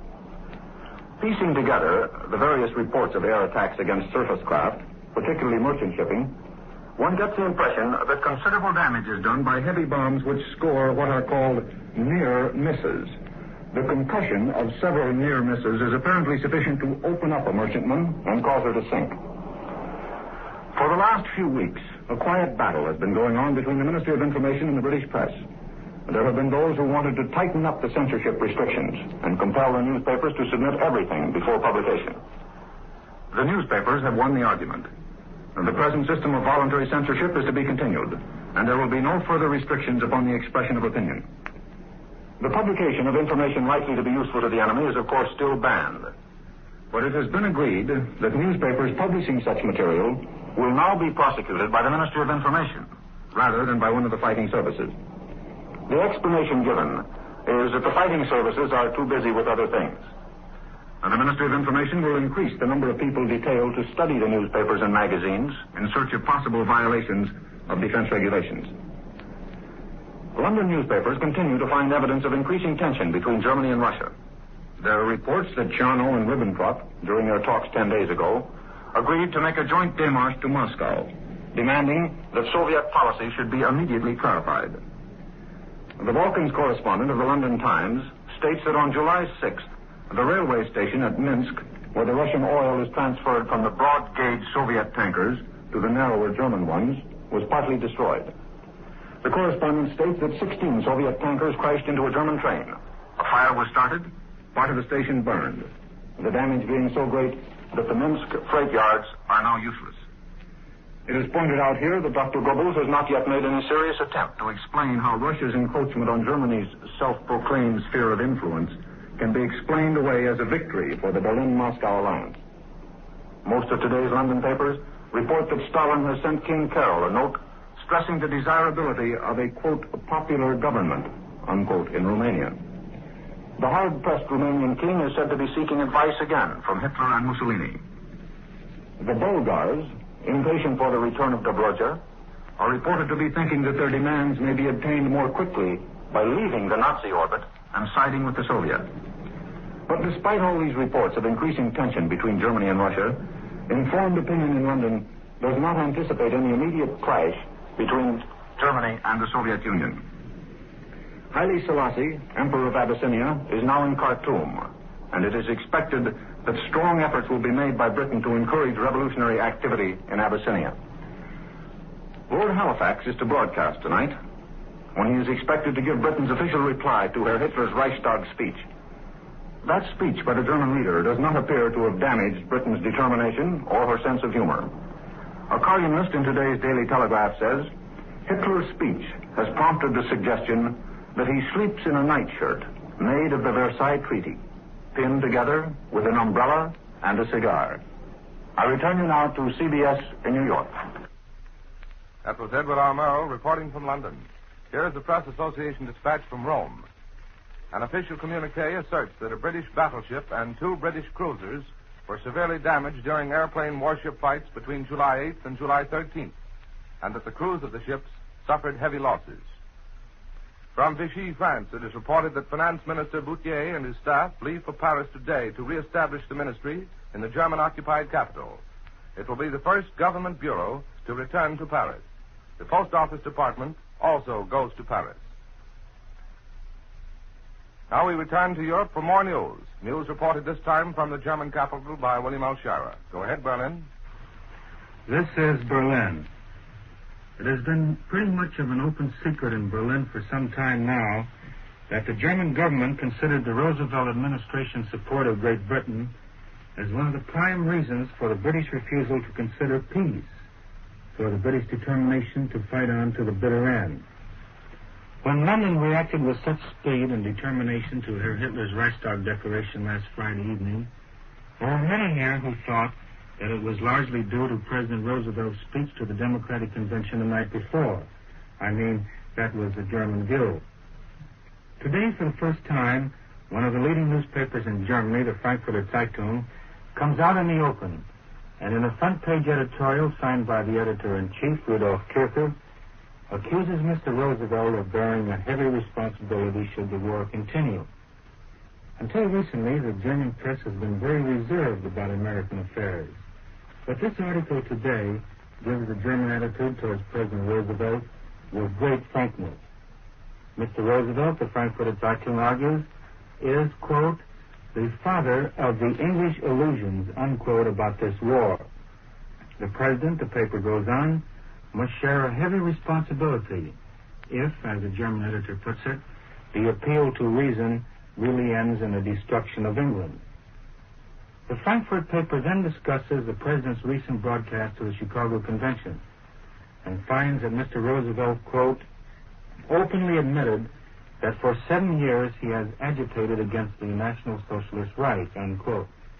The editor continues, quote, it may be that this arrogant tactic of Roosevelt's is even too much for the Americans. It may be that he will not be reelected. It may be that if he is reelected, he will stick closely to the non-intervention program of his party. But it is also clear that while he may not intervene with his fleet or his army, he will intervene with his speeches, with intrigue, and with a powerful propaganda which he will put at the disposal of the English. End of quote. Without this war help, the Frankfurter Zeitung goes on to argue, Churchill's position in regard to his own people and in regard to America would be much weaker. Without the president's help, in other words, this German paper thinks that Hitler's Reichstag Declaration might have more of a chance in Britain. As I said, this is the first time that a German paper has come out so frankly in blaming Mr. Roosevelt for the British attitude, or to put it another way, blaming the president should the war continue. The Berlin press is much more reserved on the question. For example, the Völkische Beobachter this morning contents itself with republishing the remarks of Signor Gaida on Mr. Roosevelt, in which the Italian editor declared that the president's broadcast, quote, was not worthy of a statesman, unquote. The Völkische Beobachter adds no comment of its own, though its Rome correspondent fully approves the Italian position in regard to Mr. Roosevelt. The leading front page headline in the Self-Orblatt this noon says, "The whole world has understood, only England won't listen." And most of the front pages of the Berlin press this morning are devoted to that point of view, repeating also a line that was taken in yesterday's German papers, namely that Mr. Churchill is exercising a dictatorship over British public opinion, which is not being given a chance to really consider Herr Hitler's peace offer. It was explained in the Wilhelmstrasse this noon, however, that after Mr. Churchill has spoken tomorrow and received the approval of Parliament, and there are no illusions here that he will, that Berlin will then consider that an answer to Herr Hitler's declaration, an answer not only from Mr. Churchill, but from the British people. That does not mean that the attack on England will start on Wednesday morning or anything like that. There seems to be no hurry felt here about beginning the final phase of the war. Some people here even think that peace may still be obtained before hostilities really begin. This is Lionel Schauer in Berlin, returning out of Columbia, New York. This is New York again. In our studios is Elmer Davis, who has heard these reports from London and Berlin. Mr. Davis will now analyze the news. You would think from the expressions of the German papers and from the statements made by authorized German spokesmen to American correspondents in Berlin that it is quite inconceivable to the Germans that there might be some people in England and elsewhere who would rather be dead than live under the sort of rule that the Germans give the conquered countries. Well, now, of course, the leaders of the German government know this perfectly well. They are much smarter men than you would suppose from some of the statements in the propaganda they give out. This is just a position which they find it convenient to assume because the whole theory they've been taking from the date of Hitler's speech on Friday is that it's nobody but Churchill and the plutocrats and the war profiteers and the stock exchange gamblers that don't want to accept the Führer's offer to surrender, that the British people would be glad to accept it, but that this ruling plutocratic clique is continuing the war. And they appear or profess to be holding back in the hopes that the British people will overthrow the Churchill government and make peace. Now, it seems unlikely that there's any such expectation in the really higher circles in Berlin. Dr. Goebbels and Hitler both are much too intelligent to expect anything like that. When they say that time must be given for the real British reply, they probably mean that time must be given in the hopes that possibly a few more Englishmen may be weakened a little bit and softened up, so that the German attack will meet perhaps less vigorous resistance than it might mean. Mr. Scherer pointed out both yesterday and today that there seems to be no hurry about the preparations for attack, that they're taking their time about it. Nevertheless, the good weather in which an attack by boat across the channel would be possible will hardly last longer than the end of September. That is still a long way off. It's a matter of some 10 weeks, but it's likely to be a large job. And if it's going to be done, it will have to be started fairly soon, it would appear, unless, of course, the Germans have confidence that they'd be able to overthrow England as soon as as promptly as they were able to overthrow France. And in view of the fact that any troops to effect a lodgment in England in considerable numbers would have to be brought over by some sort of sea transportation, that seems a little more difficult. Nevertheless, they're keeping up this story that it's only the Churchill government and the plutocrats, and now, as you heard Mr. Sharer report a little while ago, it's Roosevelt who has the heavy responsibility for the continuance of the war. Roosevelt is encouraging the English, and if it weren't for that, they would no doubt give in. Well, the Germans might well look around at the nations in Europe that have given in to Hitler, either without a fight or after a fight, and see if their prospect is so good as to encourage the British to surrender. The Czechs gave up their defenses in September 1938 on Hitler's promise that he had no interest in the Czech state at all thereafter. 6 months later, he took it under what he called his protection. And that protection is perhaps slightly less severe, but not a great deal less severe than the regime which the Germans have enforced on Poland, which was conquered in war. Protection seems to include the reorganization of Czech economy to correspond with German economy, which means to a considerable extent the looting of the country of food and other articles of value, the reorganization of industry so that it will be merely subsidiary to German industry, and the imprisonment, or in some cases even the execution of the leaders of the people who might organize any national sentiment. We don't know much about what's going on in Denmark, but all the indications are that a Danish government is going to put in, which will be entirely satisfactory to the Germans. Consequently, it would seem quite intelligible if the British, backing up a government in which the Labour Party is as powerful certainly as any other party, and possibly the most powerful of all, if the British people would feel, looking over Europe, that the situation of the countries that have surrendered to Hitler is not very satisfactory, and that it would be worthwhile hanging on and fighting to the end. And with the news thus analyzed by Elmer Davis from New York, Columbia concludes another broadcast of important world developments. Reported from London by Edward R. Merrill and from Berlin by William L. Schuyler. Larry Elliott speaking. This is the Columbia Broadcasting System. Tuesday, July 23rd. Today in Europe, Great Britain will get the largest budget in its history, and the British people will be about to give some 60% of their national income in the defense of their land and their attempt to overthrow totalitarianism. In the Western Hemisphere at Havana, the conference of 21 American republics gets into full swing under the leadership of the United States. But now the news direct from important capitals, Berlin, London, and Havana. First, Edwin Hartridge reporting from Berlin. This is Berlin. It will be war between England and Germany. That was the official statement handed out at the Foreign Office press conference this noon. It was the German government's answer to the speech of Lord Halifax last night. The English Foreign Affairs Minister had stated that Great Britain would carry on the war.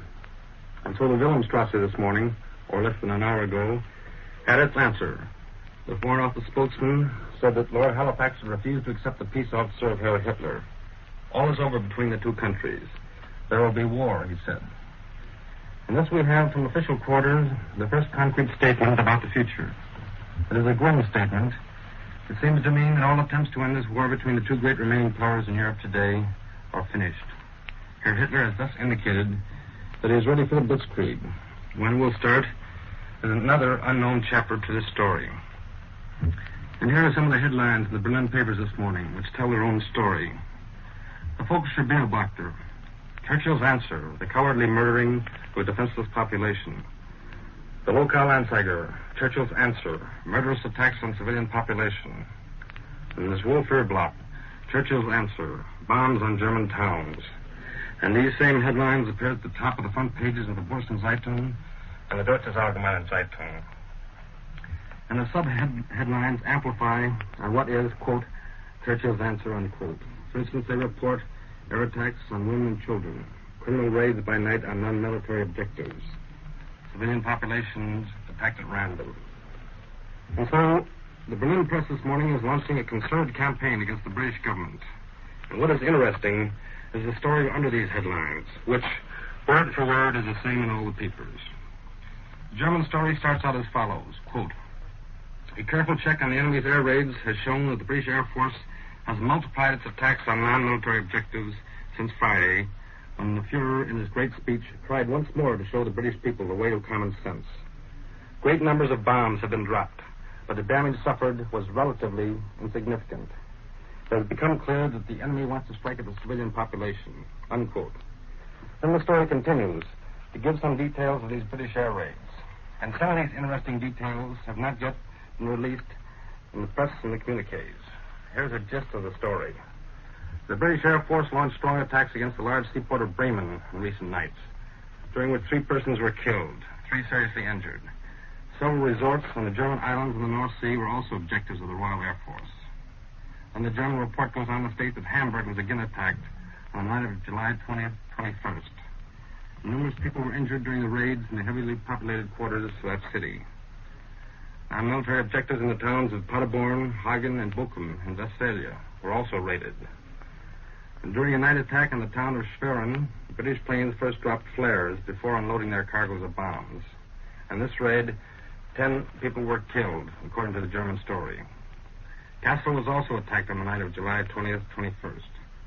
And during these raids, the British also used flares. Moreover, according to the German report, the neighborhood of Kassel was also bombed. The German story, which appears in all the papers this morning, concludes with, quote, as the enemy used parachute flares, his intention to hit the civilian population has become evident, unquote. This story will certainly not build up any love for the Royal Air Force among the German newspaper readers. And it strikes a positive note, the first in days that have followed Herr Hitler's speech. For the German press has been greatly angered at the immediate and very critical British reaction to Herr Hitler's speech to the Reichstag. The papers accuse the British government and the press of not speaking for the people, but only for what they described as the British warmongers. And now that negative campaign seems to have changed, the German press is stepping into high gear. For its readers, the German press today gives what it considers to be Winston Churchill's answer to Herr Hitler's address. And that answer, according to the Berlin morning papers, is the bombing of civilian populations and non-military objectives. This is Edwin Hartridge. I return you now to Columbia in New York. This is New York, and here's the latest news from Havana. The 21 American republics under the leadership of the United States are moving toward a new plan to isolate the New World from war and from economic encroachment by dictators.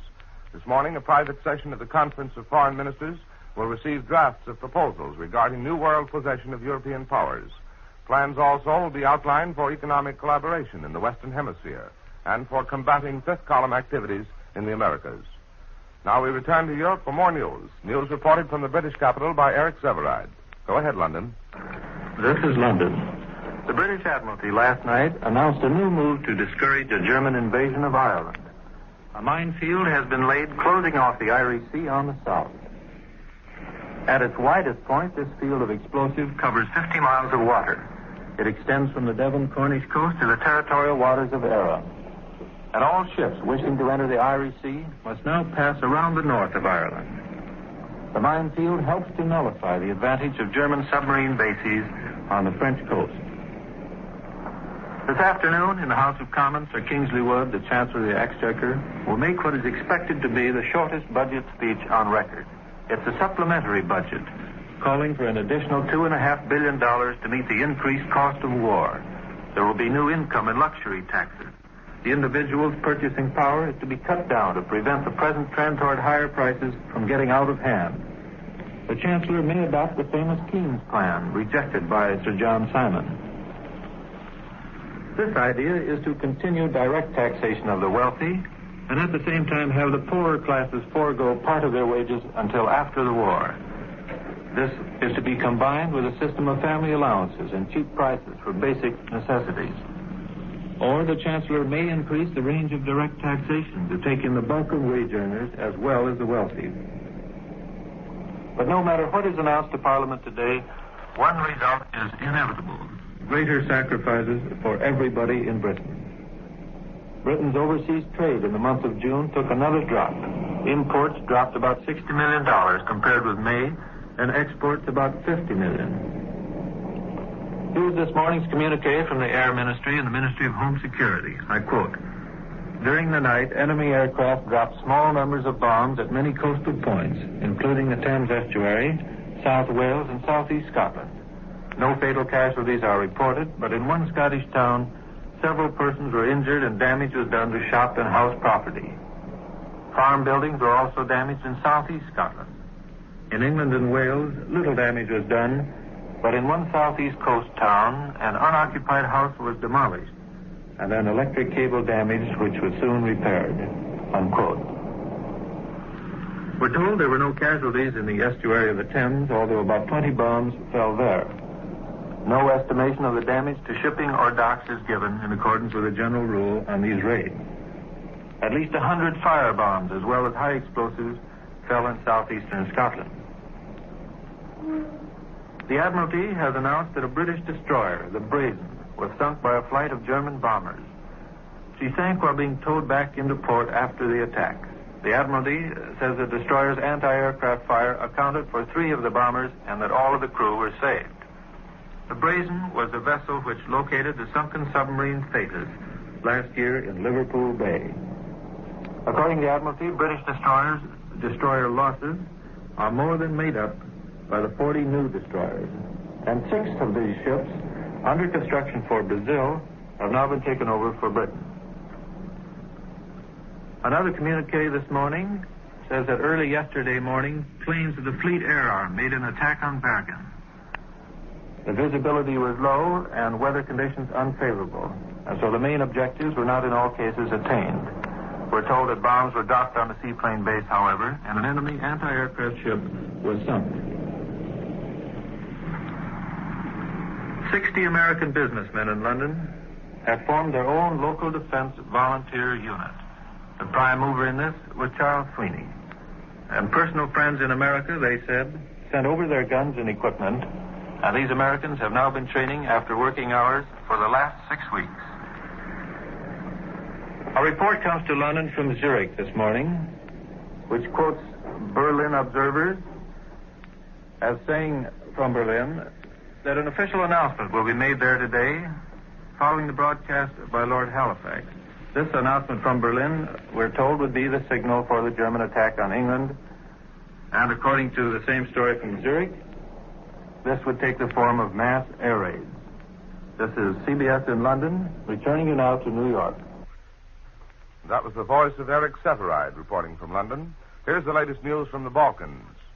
Bucharest reports this morning say that Romania expects this week to learn Adolf Hitler's views about supporting Hungary's territorial demands against Romania. Hungary wants the return of Transylvania, ceded to Romania after the World War. The Romanians also believe that Russia soon will make new demands on their nation.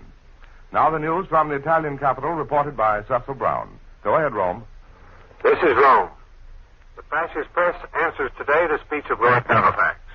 The Rome newspaper, Popolo di Roma, says, quote, Halifax has replied to the generous appeal of Hitler with a negative and Jesuit speech, unquote. The Messageiro's headline reads, Halifax invokes the aid of God for the war to the end. Halifax, says the paper, has the sound of a hero who trembles. The British foreign minister said that England wants a peace with justice, and the fascist press believes he used a phrase copyrighted by Mussolini.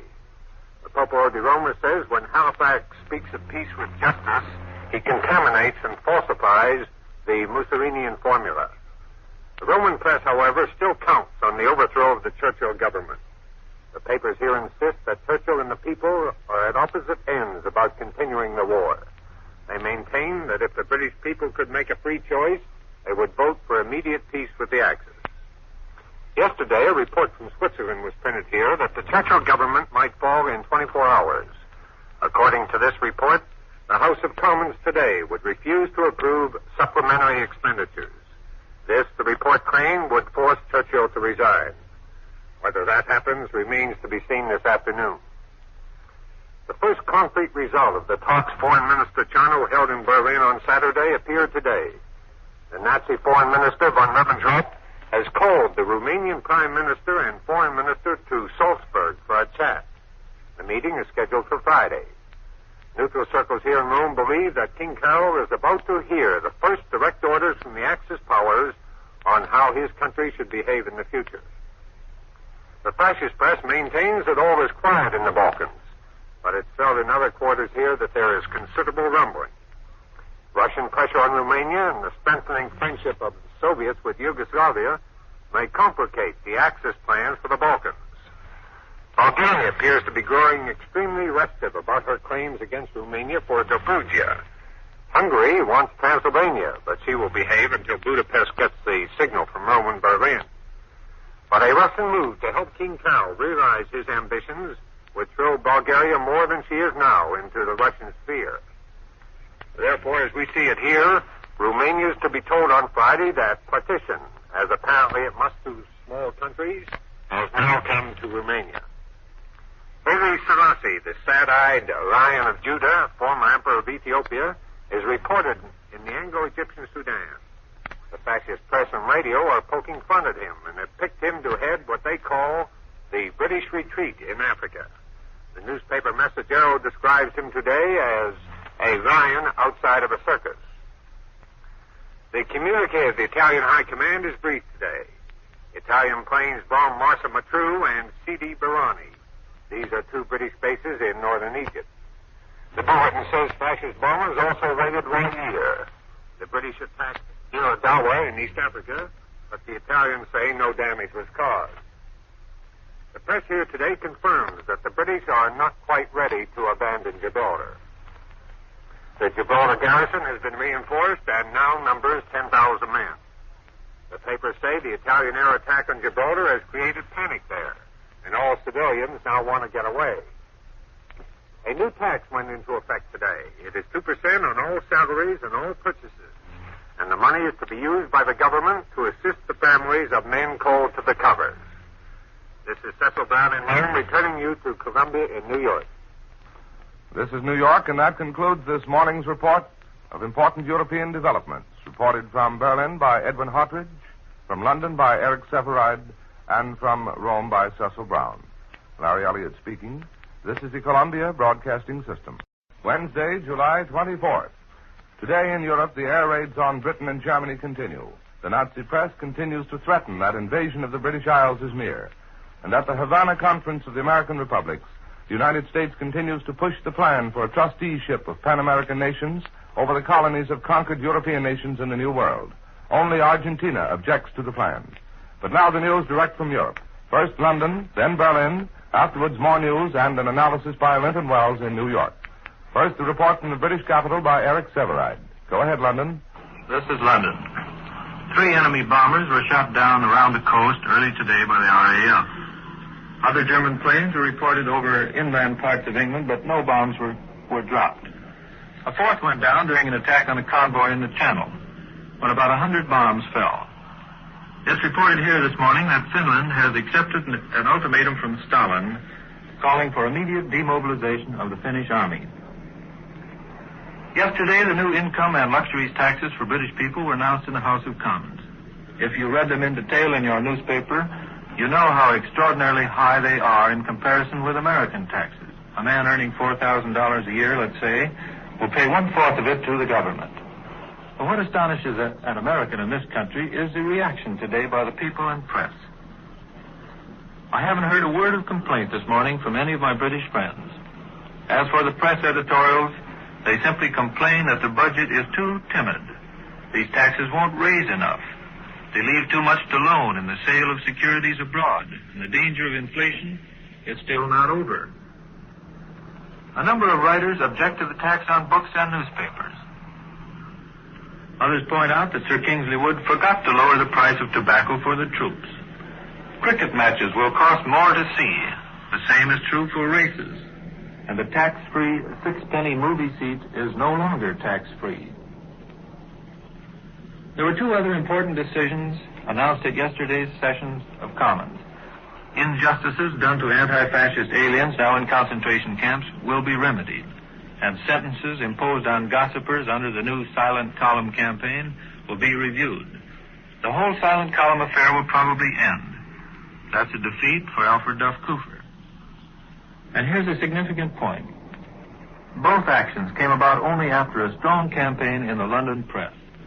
Final proof that the press in this country is still free and still powerful.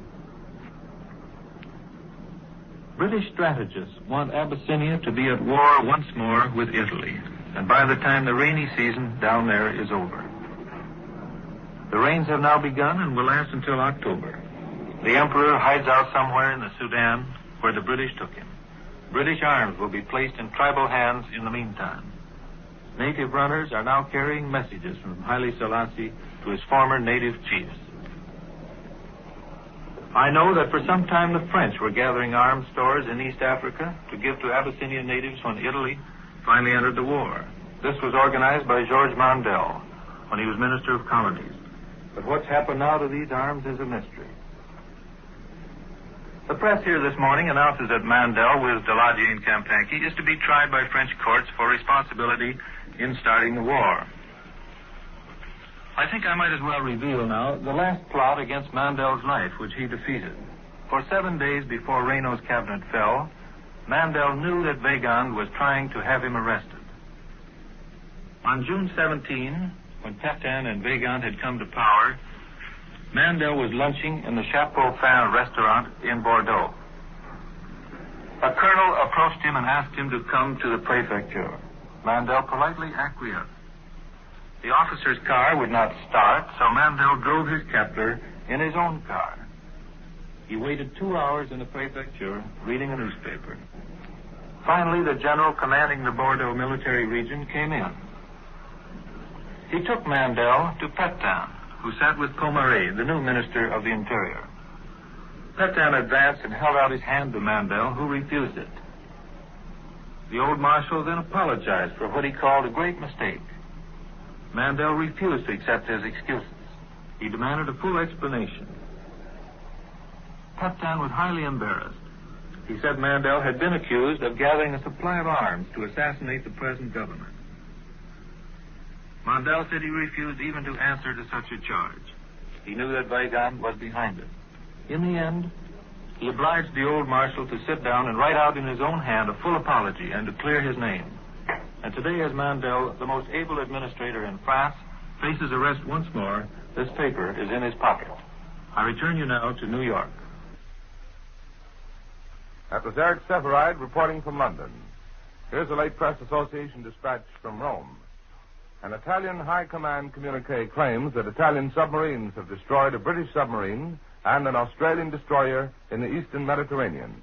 The new air raids also are reported on the British naval base at Malta. Now the news from the German capital, reported by Edwin Hartridge. Go ahead, Berlin. This is Berlin. At this moment, a German delegation is now in Moscow to work out the arrangements for the evacuation of Germans from the recently annexed provinces of northern Bukovina and Bessarabia. These provinces were taken over several weeks ago by the Soviet troops from Romania. It is believed that there are approximately 70,000 to 80,000 Germans in Bessarabia who are to be returned to the Greater Reich. There's also the rumor here that the Finnish government will shortly sound out the German government regarding the future of the Baltic Sea. The Finns are a bit nervous following the recent changeover of Estonia, Latvia, and Lithuania from independent states to republics in the Soviet Union. And Finland apparently does not intend to follow suit. As was already announced yesterday, the prime ministers and foreign affairs ministers of Romania and Bulgaria are to come to Germany at the close of this week. They will have some conferences with Herr Hitler, probably in Munich. And according to reports in the German papers, the press of these two countries has enthusiastically joined in the chorus criticizing Lord Halifax's speech of the other night.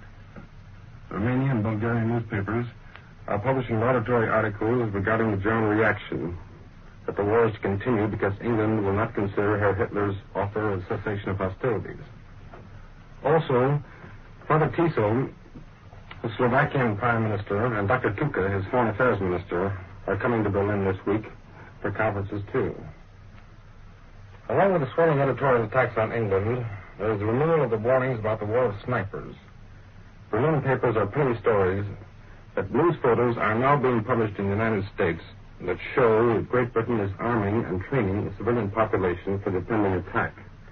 This action declares the German press as a sanction.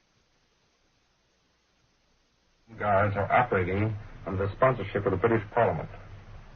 This reported development is said to be directed against German soldiers and parachutists, and reprisals will be forthcoming if it is carried out, the papers threaten. The morning press are also carrying several critical stories about the aims and attitude of the United States government regarding the future of European possessions in the Western Hemisphere. Washington is accused of trying to use the Havana Conference to establish American, that is, United States protectorates over the Dutch and French possessions in the Caribbean. For instance, the Volkswagen writes this morning under the headline, USA looking for protectorates. Quote, while Secretary of State Cordell Hull is evasive, the essence of the United States objectives is to gain the consent of South American nations to change the Dutch and French colonial possessions, such as Curacao, Aruba, and the island of Martinique, into protectorates for the USA. Then this theme is echoed by the Boston Zeitung. It writes, quote, Secretary of State Hull is trying to scare the South American delegates through his pessimistic utterances by speaking of the possibility of attack and the menace to American safety. This is done to further the philanthropic idea of setting up protectorates all over the European possessions in the Western Hemisphere. And after this, then to set up a silent United States protectorate over the whole American continent. End of quote. Towards the end of April, Herman Mussert, the head of the Dutch National Socialist Party, gave an interview to the Columbia Broadcasting System, which created a sensation in Holland. He stated that in the event of an invasion, party members serving in the army would not fight against German soldiers. For that statement, 21 leaders of the Dutch National Socialist Party, including Roest van Tuningen, the editor of the party newspaper, were arrested by the local authorities. Then after the war started, they were subsequently taken to Boulogne, but were rescued by the Germans before they could be transported to England. However, things are now improving for Herr von Tuningen and his comrades. By decree of Reichskommissar Seyss-Inquart, the Social Democratic Party, the Revolutionary Socialist Workers' Party, and the Communist Party of Holland are to be placed under, quote, the exclusive control, unquote, of Herr von Tuningen. This was done for the security of the working class, the decree explained. The officials of these political parties have been removed, and the former National Socialist editor has taken over. There's another phase in the political realignment of the Netherlands. This is Edwin Harkrich, returning now to Columbia and New York. Such is the news direct from Europe. Now in our New York studios is Linton Wells, who will give you a news summary and his analysis of the news. Mr. Wells. As our correspondents, Eric Severide and Edwin Hartridge in London and Berlin, have reported this morning, there is a sort of relative ominous calm in Anglo-German war activities, the calm which precedes a tempest of unparalleled proportions, Hitler's supreme effort to subjugate Britain. But elsewhere in the world, the situation is not quite so calm. Before launching his long-expected total war against Britain, there are reports that Hitler is endeavoring to stabilize the situation in southeastern Europe. Besides withdrawing German citizens from Romania, as Mr. Hartridge reported from Berlin this morning, he is expected to confer with both Romanian and Bulgarian leaders later this week at Salzburg and force them to compose their differences, particularly over the restoration to Bulgaria of the Dobruja, which Bulgaria is insisting upon. Several weeks ago, you will remember, Hitler summoned Hungarian leaders to Munich and told them to defer their claims to Romania's Transylvania until the war in the West was terminated, and in the meantime to put the Hungarian army to work on the farms. They obeyed. Bulgaria and Romania are expected likewise to obey the Nazi dictator's dictates. There are indications that Russia is slightly annoyed over being left out of these conferences, inasmuch as the USSR has become a Balkan power by occupying Bessarabia and Bukovina. The Kremlin is indicating that it should be consulted regarding any moves affecting Romania, particularly, and the Balkans generally. However, as Mr. Severide told us from London, Russia herself is reported to be moving again in northern Europe without apparently consulting Germany. As you know, the Baltic republics of Lithuania, Latvia, and Estonia succumbed to Soviet pressure and voted their own reunion with the USSR. Yesterday, Under-Secretary of State Sumner Welles vigorously denounced Russia's absorption of these three little states and said the United States would continue to recognize them as free and independent.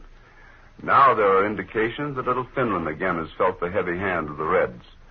As Mr. Severide reported from London, Moscow is said to have demanded complete demobilization of the Finnish armed forces, and Finland has agreed to the demand.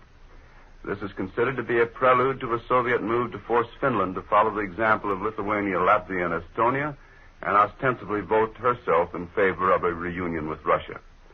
Thus, the Soviet Union will have placed herself in a position to dominate northwestern Europe and Scandinavia. And there are many observers who feel, as Mr. Hartridge hinted this morning, that Hitler is not any too happy over having his communist ally firmly entrenched in such strategic positions. But there's nothing the Nazis can do about the situation now. Manifestly, Stalin is making hay while the sun shines. The Pan American Conference at Havana seems to be moving along with reasonable smoothness, but the more skeptical observers are disposed to the belief that the monkey wrench is destined to be tossed into the machinery before very long. One of the outstanding problems of the conference concerns the British, French, and Dutch possessions in this hemisphere. The United States has proposed that the 21 American republics establish a collective trusteeship over such possessions against the time when they can be restored to their present owners without threat of loss or, alternatively, given their independence. As was expected from the outset, Argentina adopted the attitude of an obstructionist. Dr. Mello, the Argentine foreign minister, indicated clearly yesterday that his country would hold back from what he described as premature experiments with remedies for problems that may never arise and whose nature is unpredictable. However, a committee has been set up to draft a modus operandi, and Secretary of State Hull has been made chairman of it in the hope of being able to bring Argentina into line. However, Argentina is expected to stand firm and force the drafting of a resolution in such language as to avoid a hard and fast commitment to the collective trusteeship plan. To those observers who have followed Latin American affairs during recent years, Argentina's obstructionist attitude is due to the persistent refusal of the United States to permit the importation of this country of Argentine chilled beef, and will continue to adopt such obstructionist tactics. And with this summary and analysis by Linton Wells, we conclude this morning report of national and international developments. Reported from London by Eric Severide, from Berlin by Edwin Hartridge. Larry Elliott speaking. This is the Columbia Broadcasting System. Thursday, July 25th. Again today, German bombing fleets attacked the British Isles and British shipping, and the Air Ministry announces the Germans now are using American-made bombers, spoils of war seized from France. The British have continued their raids on German objectives, and in the Mediterranean, British and Italian planes have exchanged attacks. Now for the latest news from Europe, we bring you reports direct from Berlin, London, and Rome. First, the report of William L. Shirer, reporting from the German capital. Go ahead, Berlin. This is Berlin. The quiet before the storm, before the war in England, which everyone is talking about, begins, continues. Even the heat wave you're having over there, or were having a day or two ago, makes the front pages of the German newspapers. And no wonder, because we're shivering over here. At lunch yesterday, we sat around the roaring fire in the fireplace. At a diplomatic garden party last night, I noticed the women wearing heavy coats. The Havana conference also is receiving considerable attention from the German press. Though the newspapers in Germany, and indeed the Wilhelmstrasse, are showing a good deal of reserve about the Havana meeting, German antipathy to the American plan for a big cartel to dispose of South American products, and antipathy, too, to the whole anti-German attitude of the United States, does creep out. The German news agency dispatch from Havana, published in the Berlin press this morning, leads off with a story to the effect that the ABC states of South America will have nothing to do with what it calls the plan for the economic domination of the South American continent by the United States. The DNB notes with some satisfaction that Argentina, Brazil, and Chile are not represented on the Havana Committee for Economic Cooperation. The Berlin press today publishes an article from the Diplomatic Correspondence, an organ which expresses the view. Though the United States is not named, it is clear who is meant when the publication states that it cannot be overlooked how some of the states of Havana are trying to provoke a feeling of alarm, to provoke a sentiment of hostility against what it terms the New Europe, that is, Germany and Italy. And it reminds the South American states about adopting anti-European measures, which it goes on to say might provoke counter-developments over here and lead to South America's isolation. Germany's position on the whole in regard to South America seems to be this. It hopes to have back, when the war is over, its South American markets and its South American sources of raw materials. The Romanian Prime Minister, Mr. Gibraltar, and his Foreign Minister, Mr. Manolescu, left Bucharest last night for Germany. At Salzburg, they will confer with Herr von Ribbentrop, later possibly with Herr Hitler, and Saturday they go on to Rome to see Mussolini. Romania has jumped into the Axis bandwagon with a bang. German dispatches from Bucharest today say that Romania is going to take over the oil concessions now largely in the hands of foreigners, especially the British. The Shell interest in Romania, say the dispatches, will be put under a Romanian commissar and their wells made to increase output. Most of that output will go to Germany. The Bulgarian Prime Minister and Foreign Minister are also coming to Germany this week. Their opposite numbers in Hungary were here only a short time ago. One interesting report about the outcome of all these talks is that one of these days the armies of these Balkan states are probably going to demobilize for good, with the money spent on their upkeep, a considerable part of any Balkan budget, going to more productive and peaceful enterprises. Some backing up to this report is given in a Bucharest dispatch to the Deutsche Allgemeine Zeitung this morning. It says that now that the big powers, Russia, Germany, and Italy, have agreed on spheres of interest and a common policy in the Balkans, and France and Britain have been practically eliminated from this part of Europe, there is no more danger of war there. And it follows, it says, that there is no more need of these small states to support expensive armies, which would be useless against the big nations anyway. These states themselves, says the dispatch, are not in a position to be a military factor against the big powers. The German correspondent also hints that the eventual solution for the minority problem in Romania, which has 1 or 2 million Hungarians and quite a few Bulgarians, will be an exchange of populations such as took place between Turkey and Greece. This is William Sharer in Berlin, returning out of Columbia and New York. This is New York, and here is the latest news of the Havana Conference of the American Republics. Today, a resolution is to be introduced, providing a reciprocal aid pledge among the 21 nations. The Venezuelan delegation proposed the reciprocal defense plan yesterday. And here's the latest news from the Balkans, supplementing what Mr. Sharer has just told you. Romania has seized control of the country's biggest oil company, Astra Romana, a subsidiary of Royal Dutch Shell, in which the British have large investments.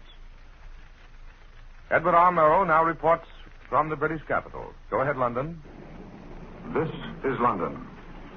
Britain's House of Commons, where so much history has been made and so many opportunities missed, is certainly one of the most interesting and unique legislative bodies in the world.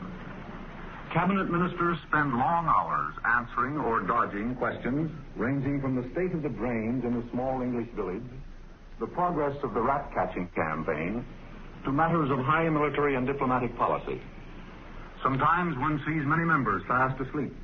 At other times, there are only a few conscientious members scattered along the leather-covered benches. The other day, when Sir Kingsley Wood introduced his budget, the House was half empty before he'd finished. In this House of Commons, like most legislative bodies in democracies, many members owe their seats to wealth and influence. Often it seems that the House wastes a lot of time on petty issues, but frequently it presents an example of democracy in action, and very determined action, too. That happened last night. For nearly 3 hours, Sir John Anderson and Sir Donald Somerville, the Attorney General, attempted to defend their bill permitting special one-man war zone courts to impose the death penalty without such penalty being subject to review by judicial authority. For 3 hours, these two ministers fought a valiant rearguard action. They took cover behind all kinds of legal subtleties. They argued that what they wanted was speed in time of crisis. But members of all parties indicated that what they wanted was legal justice for British subjects. They made it clear that they proposed to fight the bill line by line and word by word. And they challenged the Home Secretary and the Attorney General to put their bill to a vote. And democracy won. A pledge was given that sentences imposed would be reviewed, and that any Briton sentenced to death by these special courts would have the right of appeal. Another great carve-up of the Balkan map is expected to result from Hitler's conferences with representatives of Romania, Bulgaria, and Slovakia during the weekend. King Carol may be left as the ruler of a small state, dependent entirely on Germany. If Hitler decides to satisfy the claims of Hungary and Bulgaria, there won't be a great deal left of Romania. It is believed here that Hitler is desperately anxious to set up his new European order in the Balkans and assure himself of their supplies of food and oil before Stalin continues his creep along the Black Sea. The stories of divided counsel in the German High Command are appearing again. This morning, the diplomatic correspondent of the Daily Telegraph claims that Goering, Goebbels, and Keitel are insisting that the attack on Britain must not be launched. while Ribbentrop and Himmler and the other extremists are pressing for immediate invasion. Other papers warn that these stories of divided counsel should not be taken too seriously, since they've been heard before, and since it may be another move to give added strength to German propaganda. The German press and radio continue to complain about Britain's Home Guard. It's nothing but a murder gang, according to the Germans. The British have not objected to that description, and they may indeed adopt it as a sort of unofficial label, just as they accepted the German label of contemptible for their army in the last war. 2 American planes piloted by Germans attacked England yesterday. They were said to be chance-bought dive bombers, probably the same plane which is known in the United States as the Sikorsky Corsair, manufactured on Long Island to the same standard as the United States Navy models. One of these was knocked down by a British Supermarine Spitfire. The other limped back to France with a damaged wing. How many other American planes the Germans captured in France and other occupied territories is not known here. But Royal Air Force pilots have told of fighting off American Curtiss planes on recent patrols over enemy territory. A large force of German bombers delivered another attack on a convoy in the North Sea early today. Repulsed once, the German raiders returned to unload their bombs. For the first time in weeks, there was a lull in German air activity over this island last night. No reports of raids were received between midnight and dawn this morning. Yesterday, the Minister of Pensions generously revised the amount of money to be paid to civilian air raid casualties. Married men will get about $6.60 a week if they are temporarily injured, and women will get a little more than half of that. Provision has also been made for children and for those totally disabled. In the case of death, pensions may be paid to dependents. Now, there were heavy civilian casualties in an Italian air raid on the crowded suburbs of Haifa in Palestine. The raid occurred yesterday. 46 people were killed and 80 injured, according to reports here. There are some 15,000 refugees in London, and while they're being maintained with food and clothing, they're completely destitute. So after today, they will be given pocket money, 30 cents a week to adults and 10 cents to children. I return you now to CBS in New York. We've heard from London and Berlin. Now the news of latest developments reported from the Italian capital by Cecil Brown. Go ahead, Rome. This is Rome. Italian bombers again raided Haifa in Palestine. The High Command has just announced that the oil reservoirs and refineries were hit and fire started. All the Italian planes returned. The British say 10 bombers flew over Haifa and dropped between 70 and 100 bombs, and confirmed that there was property damage. The British also say that 46 civilians were killed and 88 injured. This is the second time Italian bombers have penetrated to the eastern end of the Mediterranean. It's thought probable that the bombers took off from the island of Rhodes in the Dodecanese Islands. These are near Turkey and 600 miles from Haifa. Italian raiders also attacked the British naval base at Alexandria, but no results are given in the communique. The bulletin says in yesterday's operations, 4 British planes were destroyed. A 4-engine British machine was attacked over Malta by fascist fighters and severely damaged. The British raided Bardia, an Italian base in Libya, but the bulletin reports they were repulsed. 3 British planes were shot down, and 1 Italian ship failed to return. Massawa, the Italian base in Eritrea in East Africa, was attacked by the British, and the Italians say they shot down 1 plane. Italian planes raided Gedaref in the Anglo-Egyptian Sudan and bombed supply trains and dumps. The war bulletin reports the failure of another Italian submarine to return to its base. Rome had an air raid 2 nights ago, and it was announced today that 2 persons were killed and 4 injured by anti-aircraft shells. No mention is made of bombs being dropped either in Rome or the surrounding area. Most Italians take the air raids rather calmly. Many go out on the balconies to watch the fireworks in the sky. Others dutifully go to the basements of buildings which serve as air raid shelters. For the first time in 3 years, Mussolini is going to receive journalists. The Duce intends to hold a mass interview either on Saturday or the 1st of next week. The interview will take place in the Duce's office at Palazzo Venezia, and it will be open to foreign and Italian correspondents. The journalists are submitting their questions in advance so as to save time during the interview. The redesigning of the frontiers in southeastern Europe appears scheduled for this weekend. As you know, the Romanian Prime Minister and Foreign Minister are going to Salzburg tomorrow. There they will be told by Hitler and von Ribbentrop about the future destiny of Romania. As we see it here, Romania is to be partitioned. Hungary would get part of Transylvania, and Bulgaria all or part of Dobruja. By the way, the Bulgarian ministers are also going to Germany, and it is reported that Hungary as well may be represented. According to the indications here, Romania also will be told how she must cooperate in supplying oil to the Axis powers. On Saturday, the Romanian ministers are coming to Rome.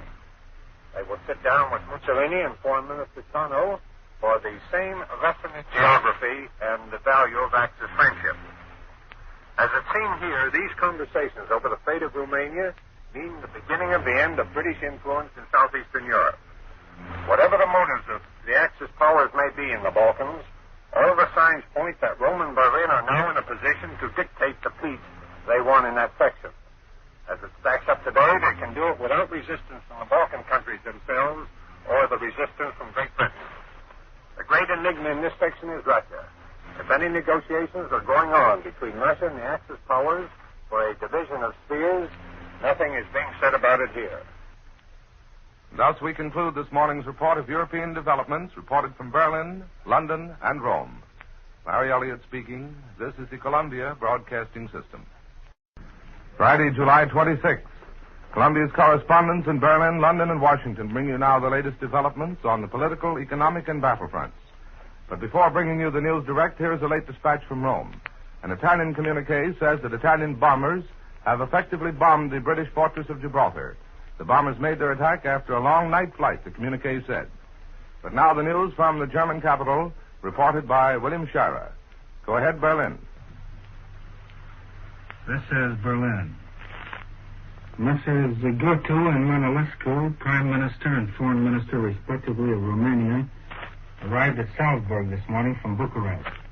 Almost immediately, they began their conferences with the German Foreign Minister, Herr von Ribbentrop, at his Austrian country home at Fuschl.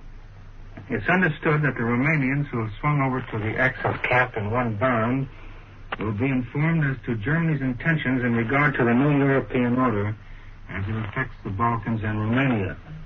It seems that little will be done until after the war.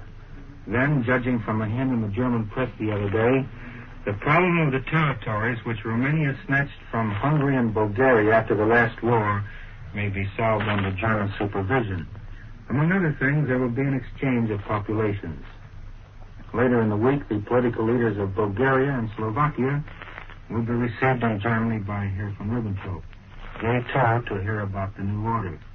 As a matter of fact, though what happens in Europe obviously depends upon the outcome of the impending Anglo-German fight to the finish, we're beginning to get an idea of what the Germans envisage in the new European order dominated by themselves. Last night I mentioned a sensational dispatch published in the early editions of this morning's German press that a special German governor had been appointed for the 5 French departments which make up Brittany, and that a national committee of Bretons had proclaimed a program calling for a national Breton state friendly to Germany and under its own ruler. The German dispatch was based on an article in a weekly Breton paper called L'Or Breton. But the fact that the German press and radio gave it full publicity and approval seemed to mean that it was true, and that France was about to lose another one of its most important provinces. I noticed this morning that the story has been completely dropped from the late editions of the morning newspapers. We had a further picture yesterday of what the new economic setup in Europe is going to be like if Germany wins, from Dr. Walter Funk, who succeeded Dr. Schacht as Minister of Economics and President of the Reichsbank. Dr. Funk said he had been entrusted with drawing up plans by Reichsmarshal Goering. The most interesting feature of the economic order which Germany counts on setting up in Europe is that gold is to be discarded as the basis of European currency. That would leave us in America holding the bag since we have most of the world's gold. But Dr. Funk suggested that if we depreciated the value of gold, we might be able to get rid of some. Some gold, he admitted, might still be useful in Europe to balance clearing accounts. The German Reichsmark, Dr. Funk left no doubt, is to have the dominant role in the new European currency system. Berlin, he said, would undoubtedly act as a clearinghouse for Europe's new monetary system. As I said last night, Dr. Funk's remarks were, in a way, a reply to Secretary of State Hull's address in Havana. He charged that the United States was defaming German products and, moreover, clinging to false economic dogmas. He said that as long as these things continued, German-American trade would be difficult. He also was very emphatic about Germany not wanting American intervention in its trade with South America. Either we'll trade with sovereign South American states, he put it, or there won't be any trade. As to the Roosevelt plan for a South American cartel, Dr. Funk wanted to know why Germany was being shut out of it. Summing up, he said, his plan for the new European economic order must guarantee Germany a maximum of economic security and a maximum also of goods consumption. This is the goal of the European economy, he concluded. The statement published by the entire German press today blames Great Britain for the torpedoing of the French transport Meknes bound from Southampton to Marseille with repatriated French naval personnel aboard. The statement argues that the German government was never informed about the ship. The torpedoing of the vessel is termed here, quote, a mean act of Churchill's, unquote. And returning now to CBS in New York. That was William L. Shirer reporting from Berlin.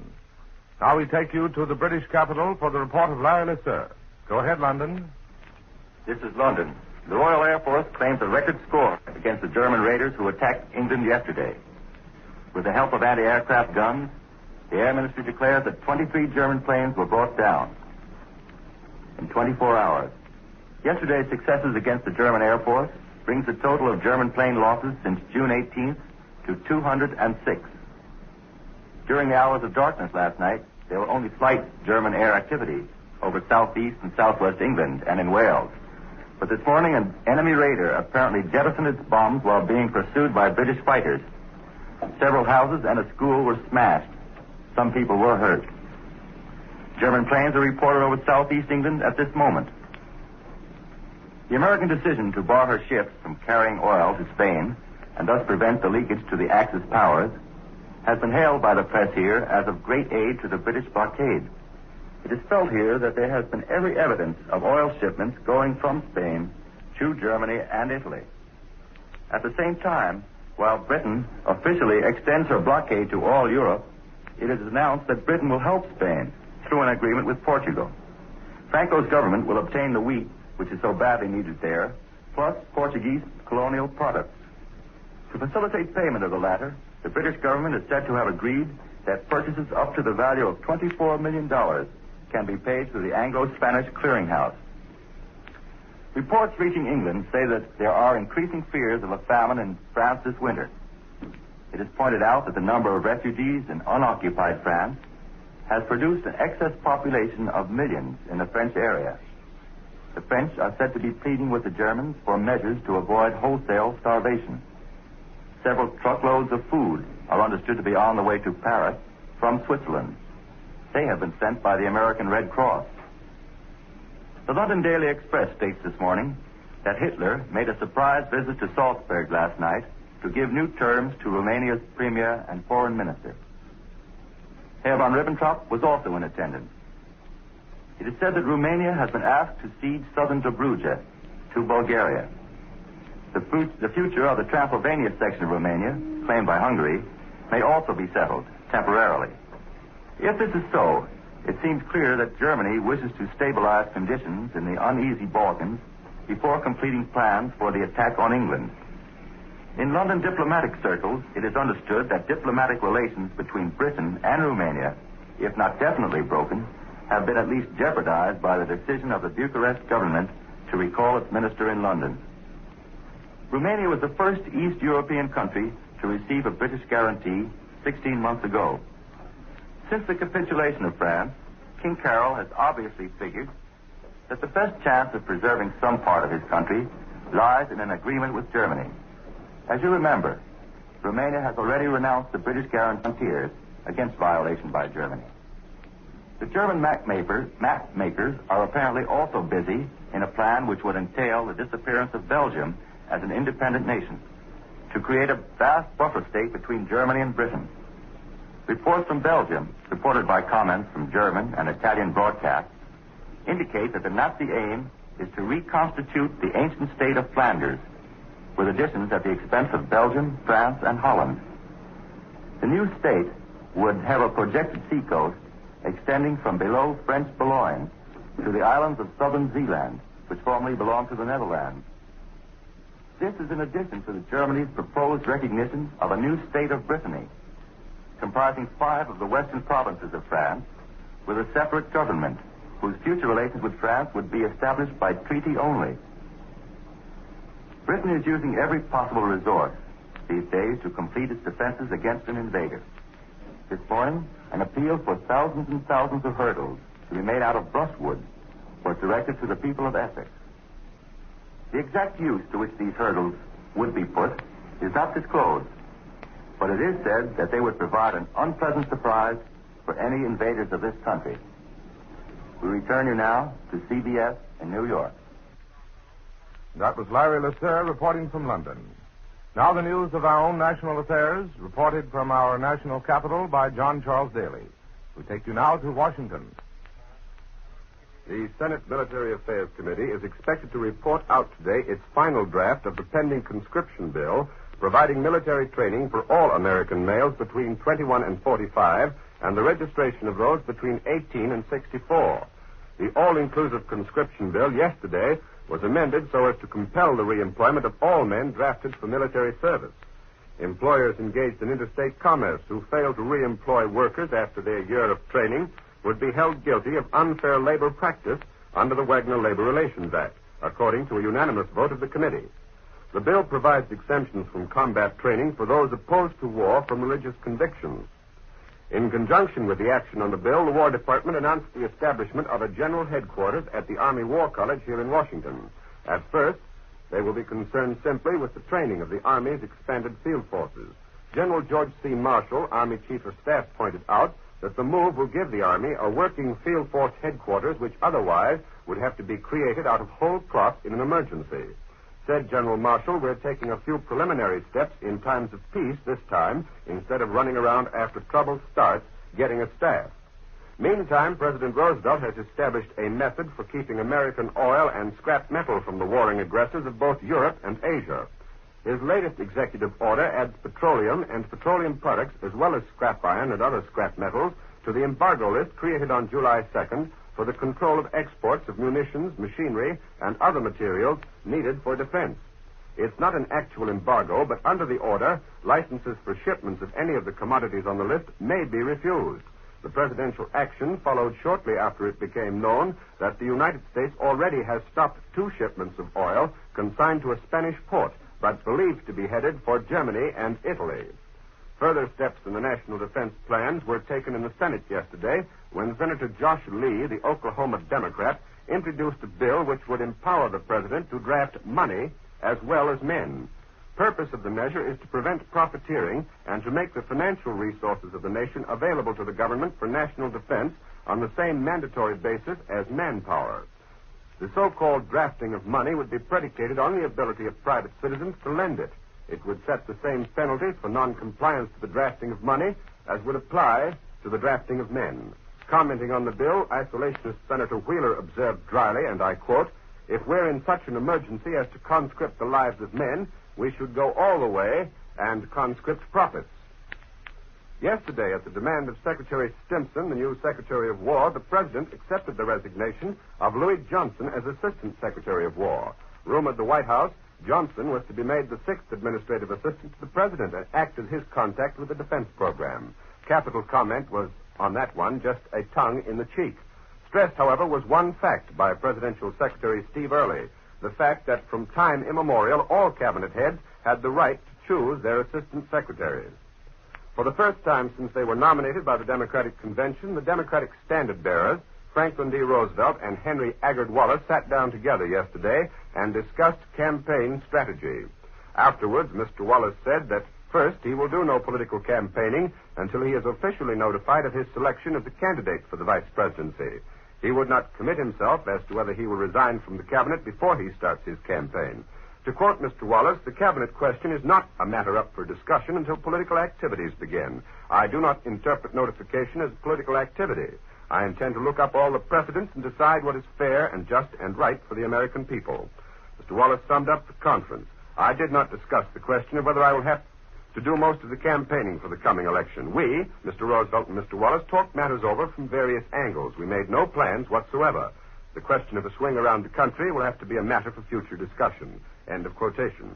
It is a favorite presidential strategy to take refuge in a technicality of protocol when he has no desire to commit himself, and so Henry Agard Wallace will not tip the Democratic hand until he has been notified of his selection on or about August 20th next.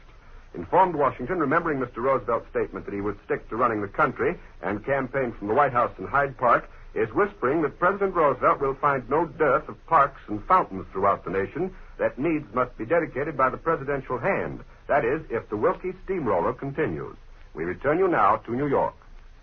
Thus we conclude this morning's report of European and national developments, reported from Berlin by William L. Schauer, from London by Larry Lasser, and from Washington by John Charles Daly. Larry Elliott speaking. This is the Columbia Broadcasting System. Today, July 27th. Today in Europe, new and intensified German air raids have been reported over England, Scotland, and Wales. Continued rumors are heard of new peace gestures by Adolf Hitler, forwarded through neutral countries. But Britain says that her answer is no peace with Hitler, and the British today are calling another 300,000 men to the colors. Now the news from Europe direct, Berlin, London, and Rome. First, for the report from the German capital. Go ahead, Berlin. This is Berlin. The strange lull in this war continues. People keep wondering when the attack on Britain will get underway, but no one knows. Most Germans you talk to are deadly sure that the war will be over before the winter sets in. After what happened to France, they're confident of the next phase. The newspapers make as much as possible of the air attacks on Britain, and especially on British shipping in the Channel. Yesterday, for a change, German motor torpedo boats carried out an attack on British shipping near Brighton. A special war communique came out late last evening, claiming that 34,000 tons of shipping had been sunk in this speedboat raid.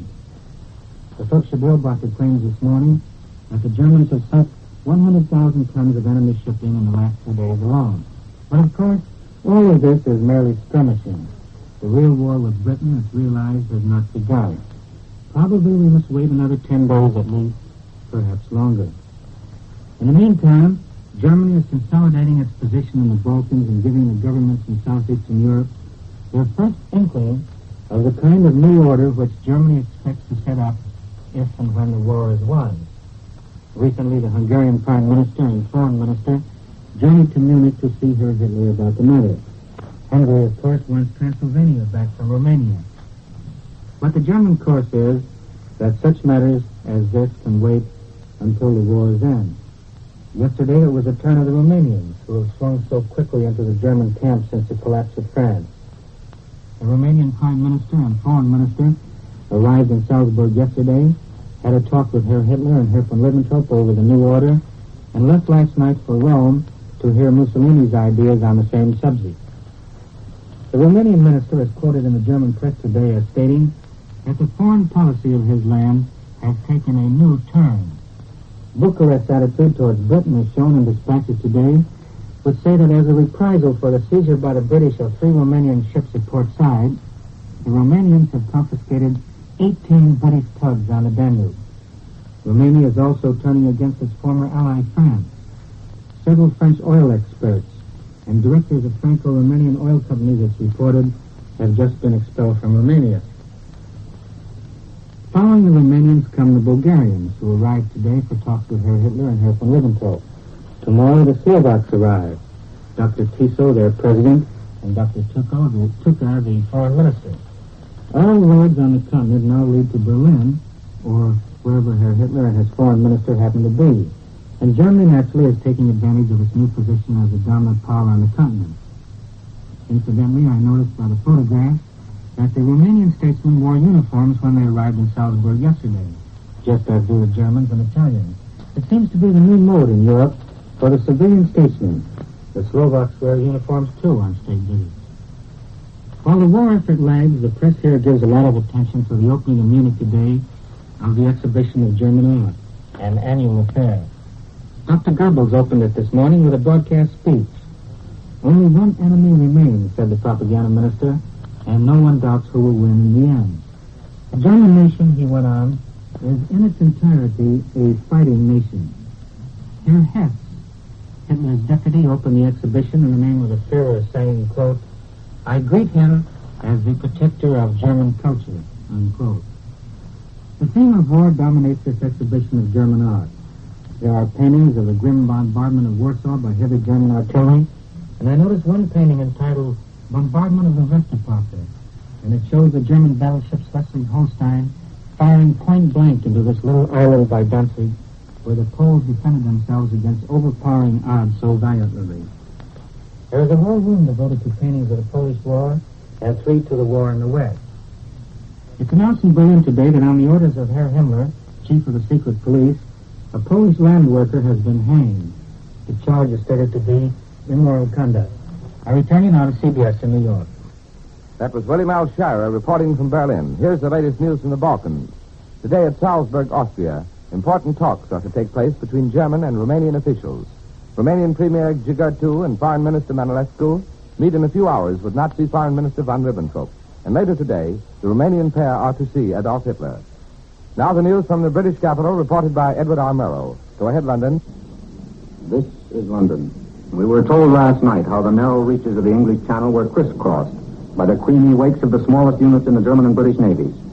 A German squadron of torpedo boats attempted to sink a British convoy. The 9 Nazi speedboats encountered 2 British motorboats, aided by 2 destroyers. The engagement lasted 15 minutes, until the German motorboats threw up a smoke screen and fled to the French coast. These deadly little naval craft are designed to dart in, fire their torpedoes, and then speed away before the deck guns can be brought to bear on them. And the British motorboat resembles an ordinary speedboat. They're 70 feet long, mount 2 torpedoes and heavy machine guns. The crews are protected against heavy seas by padded ceilings and rubber-cushioned floors. They carry a crew of 9. The German torpedo boats are longer, about twice as heavy, and somewhat slower. Their top speed is about 44 miles an hour compared to the British 52. They resemble a slender tugboat and carry 17 men. They're probably more seaworthy than the British craft and are able to operate from the fjords of Norway. The British Isles got small attention from the German Air Force last night. A few bombs were dropped at isolated points. 1 raider was knocked down. Towns in southwest England and Wales were bombed this morning, but no details are available. Romania seems to be leading in the matter of seizing ships. According to latest reports, the British authorities at Port Said have seized 3 Romanian vessels, 1 freighter and 2 large tankers. But the Romanians have seized 20 British oil barges on the Danube.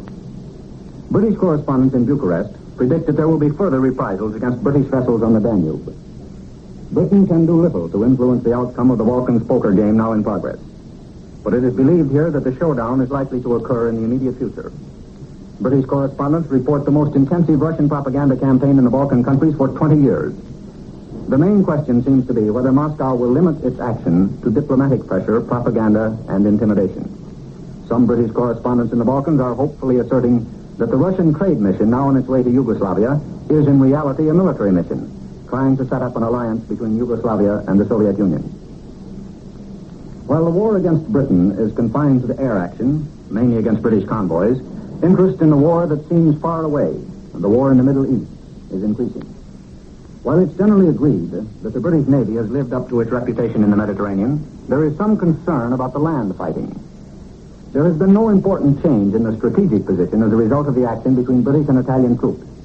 But the Italians have the initiative, and it is felt that their local successes may influence the attitude of the native population.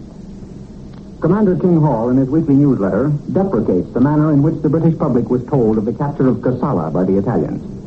He says the news as given out here suggested that it was a mere outpost of no importance, and that its occupation by the Italians was part of the British plan. Kassala is a large and important town, the headquarters of a province, and the central market of an important agricultural district. It's on the railway between Port Sudan and the Blue Nile, and its capture by the Italians may have some important possibilities if the Italians decide to launch a concentric attack on the Nile Valley. The latest German achievement reported in London tells of their capture of another army leader, This time, Colonel Mary Booth, chief of the Salvation Army in Belgium. She is reported to be interned at Constance, near the Swiss frontier. The House of Commons is scheduled to discuss foreign policy in a secret session on Tuesday. There is a feeling amongst many members that too many secret sessions are being held.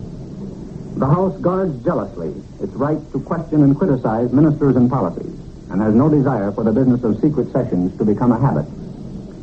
Sir Kingsley Wood's new budget is still the target for criticism. This morning's Daily Express asked, where's all the money to come from to pay for the war? It's not coming out of this new budget. Lord Beaverbrook's paper then proposes two methods of increasing the government's revenue. The first is to levy more income tax on the people whose incomes range from $800 to $2,000 a year. And the second is a flat capital levy of 10% on all fortunes. The British Red Cross raised a little money in an unusual way yesterday. A chicken was killed by machine gun bullets fired in a fight between German and British aircraft. The owner auctioned it off for $40 and gave the proceeds to the Red Cross. I return you now to CBS in New York. That was Edward Armero reporting from London. This morning in Rome, it was announced that the American ambassador William Phillips is leaving Italy for the United States Monday to confer with President Roosevelt.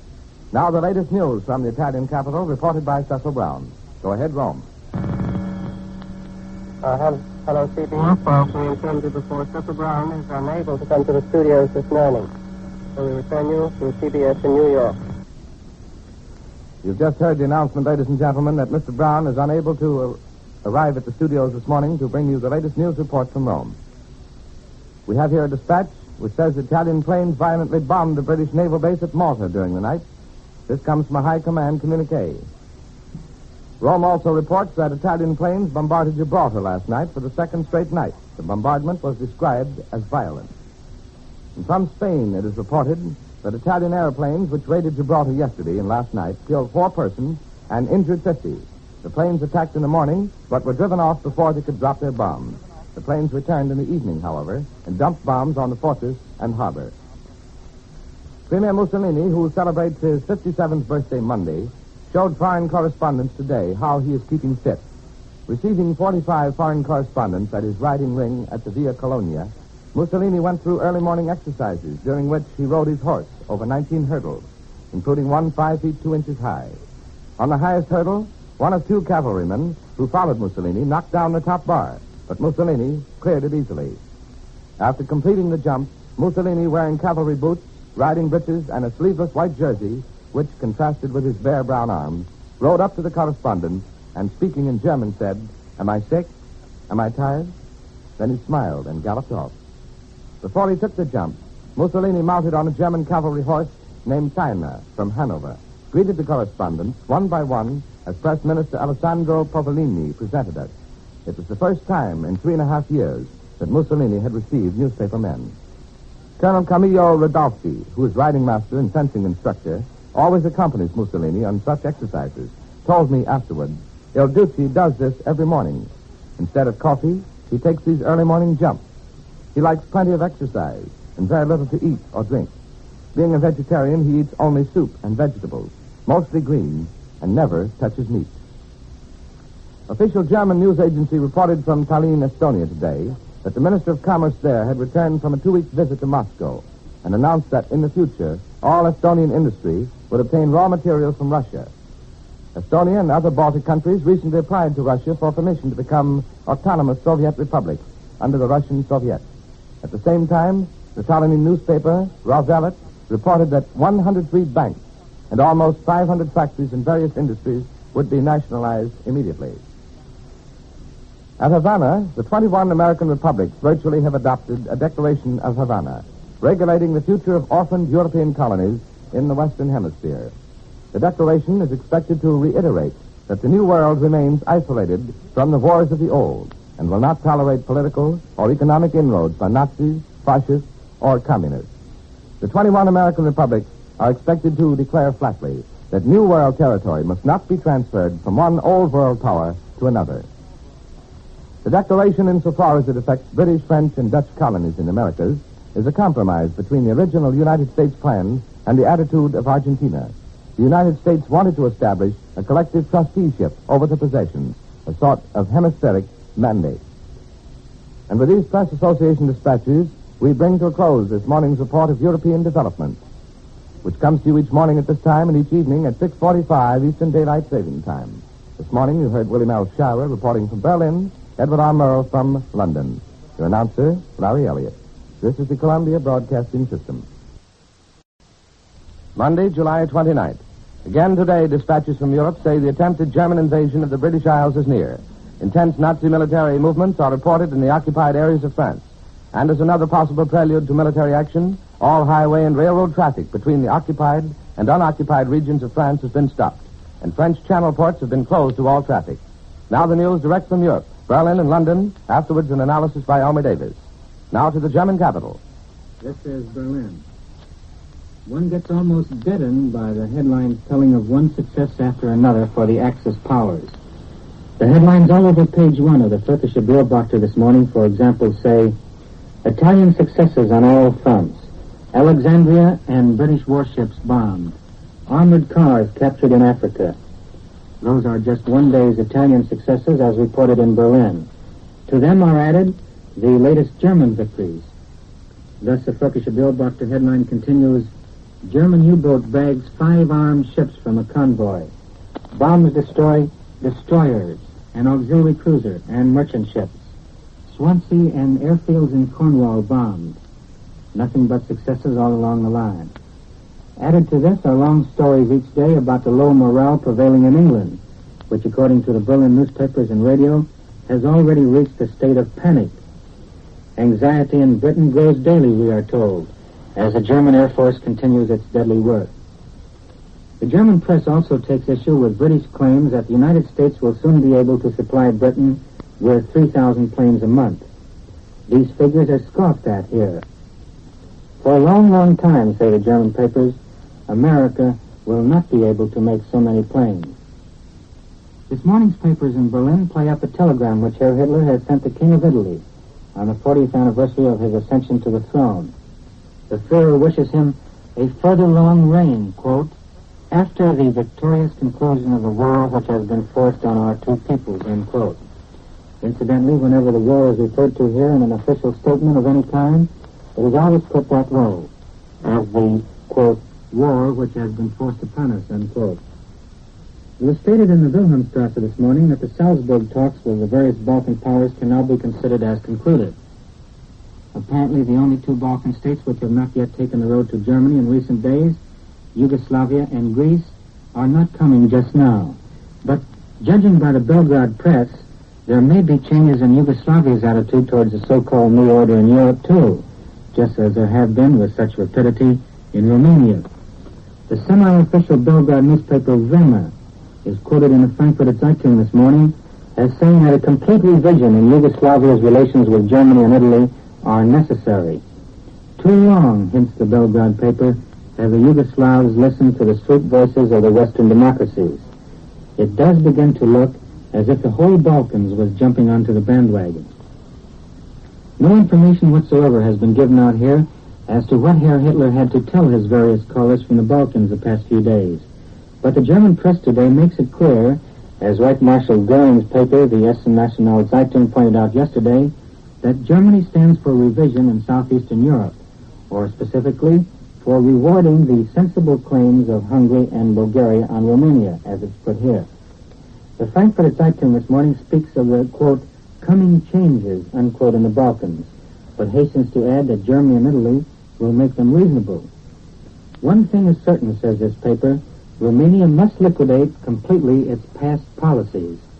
It does seem as if the days of the greater Romania, born of the last war, are numbered. The Wilhelmstrasse was very reserved this morning about its comment on the Havana conference. It said it preferred to wait until after the official communiques on the results of the conference come out. But judging from Mr. Warner's report to CBS listeners from Havana last night, there will be some disappointment in German editorial rooms, which have been emphasizing here the sharp resistance of many of the South American states to many of the projects put forward by the United States. This is William L. Schauer in Berlin, returning you to Columbia in New York. This is New York. Press Association dispatches from Vichy, France, tell of important British air raids on French coastal districts. And according to the Vichy stories, the government of Marshal Pétain has lodged a strong protest to Britain against violent air raids on Cherbourg, Nantes, and Saint-Nazaire. The reports of these raids thus far come only from France, but it is reported that important German Air Force and naval unit concentrations are at these points. Now for the latest news from the British capital, reported by Eric Severide. Go ahead, London. This is London. German bombers staged 2 intense raids on the southeast coast this morning. Only sparse reports about them are available yet. However, the Air Force believes that anti-aircraft fire was remarkably successful this time. Shells were reported to have exploded right in the midst of the second wave of 40 German dive bombers. The estimate at the moment is about 20 raiding planes destroyed. This second wave came immediately after the first. The raiders flew in out of the sun, as they usually do on these early morning attacks. We have no information yet about their targets or their success with bombs. This morning, the press of London gives headlines to the German action in sealing up the occupied areas of France. The Express this morning calls this the invasion zone. This zone of France includes the channel ports facing Britain. The Germans now forbid anyone, including French people on their way home, to enter. The London press gives the most obvious interpretation of this move. The invasion, they believe, is now soon to come. Britain yesterday sent a formal protest to Romania for her action in expropriating British oil properties and seizing British barges. And today the British government is protesting once more, this time to Tokyo. Britain wants an explanation of the sudden arrest of the 11 British businessmen, some of them key figures in British-Japanese trade relations. Another man, the British correspondent for Reuters, who was arrested, is reported dead this morning. He said to have jumped from his window. Sir Robert Craigie, the British ambassador in Tokyo, called at the Japanese Foreign Office for explanations this morning. Yesterday, during their raids, the Germans tried out single-engine Messerschmitt 109 fighters, sending them into dive bombs. They each carry 1 medium bomb. We're told today that Spitfires destroyed 5 of these fighter bombers. The total of Nazi planes knocked out over the weekend was at least 13. That's in addition to those destroyed this morning. A German invasion may be coming, and air raids do go on constantly over the southern and eastern coast. But yesterday, English people by the hundreds went swimming on the beach of Brighton. It's just a few minutes bomber flight from German bases in France. They stretched and slept in the sun all day. In the distance, they could hear the hum of planes and the bursting of anti-aircraft shells. The ban on bathing there was imposed a month ago, and yesterday lifted for the first time. Home defense of Britain is still expanding. Henceforth, Britain's 20,000 miles of railway lines will be patrolled from dark to dawn by members of the Home Guard. It will take about 200,000 men for the job, all of them volunteers. Sentries will guard the 8,000 signal boxes along the right-of-way. These men, of course, are unpaid. They go on guard duty when their regular working hours in factories and mines and offices are ended. Another move of the government for precautions against parachutists was to issue this order. Church bells shall not be rung except as an alarm that enemy troops have landed nearby. England's proud guild of bell ringers are through for the time. Only the military or home guards are allowed under this order to pull the bell ropes. Well, the bell ringers are more than skeptical. They point out that it takes months to learn how to ring a big bell. They predict that the first time an inexperienced soldier pulls on an unfamiliar rope, 2 things are going to happen. A, no sound will come forth. B, the soldier will either hang himself or be jerked up to the belfry ceiling and cracked on the skull. There are 35,000 real bell ringers in the parishes of England. They think they ought to have the job, whether it be for a call to worship or a call to arms. And from now on, the housewives of England are enrolled for collective duty. Big ads appeared in all the London papers today, urging them to save their paper, bones, and metal. From waste paper and cardboard, cartridge-wads, rifle and shell cases will be made. Glue will come from bones, and the metal is for ships and planes. This is London, returning you now to Columbia in New York.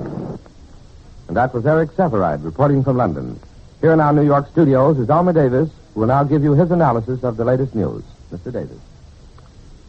These apparent prospects this morning that the German attack may be imminent are, of course, all drawn from inferences, largely the closing of these areas in northern France, which presumably are shut off to all Frenchmen, because the Germans don't want the British or the French to know what troop movements are going on there.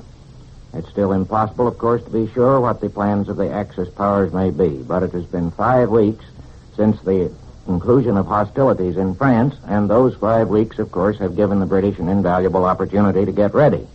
They have naturally also given the Germans an opportunity to get ready for the attack, and a great deal of complicated preparation would certainly be necessary for any attempt to invade England, if that is what the Germans have in mind, of which we have no confidence as yet. Nevertheless, there is this one great advantage for the British, that from the latter part of September, the channel begins to get rough, and movements of small shipping will be greatly handicapped. These barges, of which we have read that the Germans have collected such numbers in Dutch and French and Belgian ports, possibly for the purpose of transporting troops, would find crossing the channel a pretty difficult job when the fall storm set in. And the German torpedo speedboats, on which they are apparently counting to neutralize a large part of the British naval opposition, would also be tossed around considerably by the waves of the channel. This, of course, again, is all assumption that they are going to attack, and the long delay has sometimes led to the belief that perhaps they are going to depend on submarine and air blockade and not make an attack at all. If they are going to attack, they have probably not more than about 7 weeks of good weather left. However, if they attacked in great force, they no doubt might hope that they could finish the matter before that time. But the British have had all this time to get ready, and if their defenses are anything like as good as reported, it might be a pretty tough job. The French government is reported to have made an energetic protest against British raids on Cherbourg, Nantes, and Saint-Nazaire, all of them French ports from which vessels could start out for an attack on the British Isles, and in the case of Cherbourg at least, a possible base for seaplanes as well as for other operations against Britain. This protest by the Pétain ministry is very natural, of course. These are French towns, and they don't like to be bombed by their late allies, but when the Pétain ministry not only surrendered, but surrendered more completely than there seemed to be any need for at the moment when they made those provisions which turned over to the Germans most of the French war material in land and in the air, when they made it possible for the Germans to use their ports as bases for an attack on Britain, they could hardly have expected that the British would not strike back at those bases, even if they happened to belong to a lately friendly power and to be occupied by a still friendly people. This Pétain ministry, the Laval ministry more correctly, is of course supported by a certain group of Frenchmen, but there's been no opportunity to find out whether it ever had the support of anything like the majority of the French, and it seems highly unlikely in view of the deep-rooted Republican tradition in France. There's no question that the British wouldn't like to bomb these French towns, but if they are now effective German naval bases from which the attack on England can be started off, it's pretty hard to see what else the British might do. The British are in trouble, as you heard, in various quarters. They're in trouble now in Japan on the old principle that the time to hit a man is when he's down. The Japanese are taking a firm stand against the British in the Far East, and they have now arrested 12 prominent British residents of Japan on charges which are still unexplained. The story that one of them, the Reuters correspondent in Tokyo, jumped out of the window of the police station, according to some rumors, is still unconfirmed and need not be accepted yet, but it could be true, of course. And meanwhile, there are these dozen prominent citizens who are locked up, and it is merely rumor that they are held in connection with Japanese military secrets, which the British in the Far East say is ridiculous. But the whole point is that the Japanese have discovered that now is the time to press their demands on Britain. They may change their minds if the German attack should be repulsed. And with the news thus analyzed by Elmer Davis from New York, we conclude this morning report of European developments. William L. Scharrer was heard from Berlin, and Eric Severide reported from London. Larry Elliott speaking. This is the Columbia Broadcasting System. Tuesday, July 30th. Again today, there are reports of new German air raids on the British Isles. And again from France, this time from Marseille, there are stories about heavy German military concentrations along the French coast of the English Channel. The concentrations are said to extend from Dunkirk to Brest, and inland 100 miles.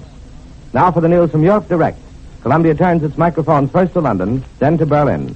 First, the report from the British capital by Larry Lesseur. Go ahead, London. This is London.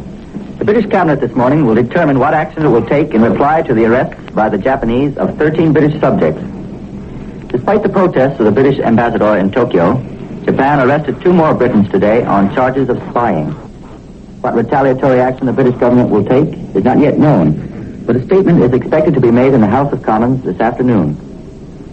It looks as though King Carol will hand over parts of his kingdom to Hungary and Bulgaria. It was officially announced in Bucharest this morning that Romania had agreed in principle to come to an understanding with its two neighbors.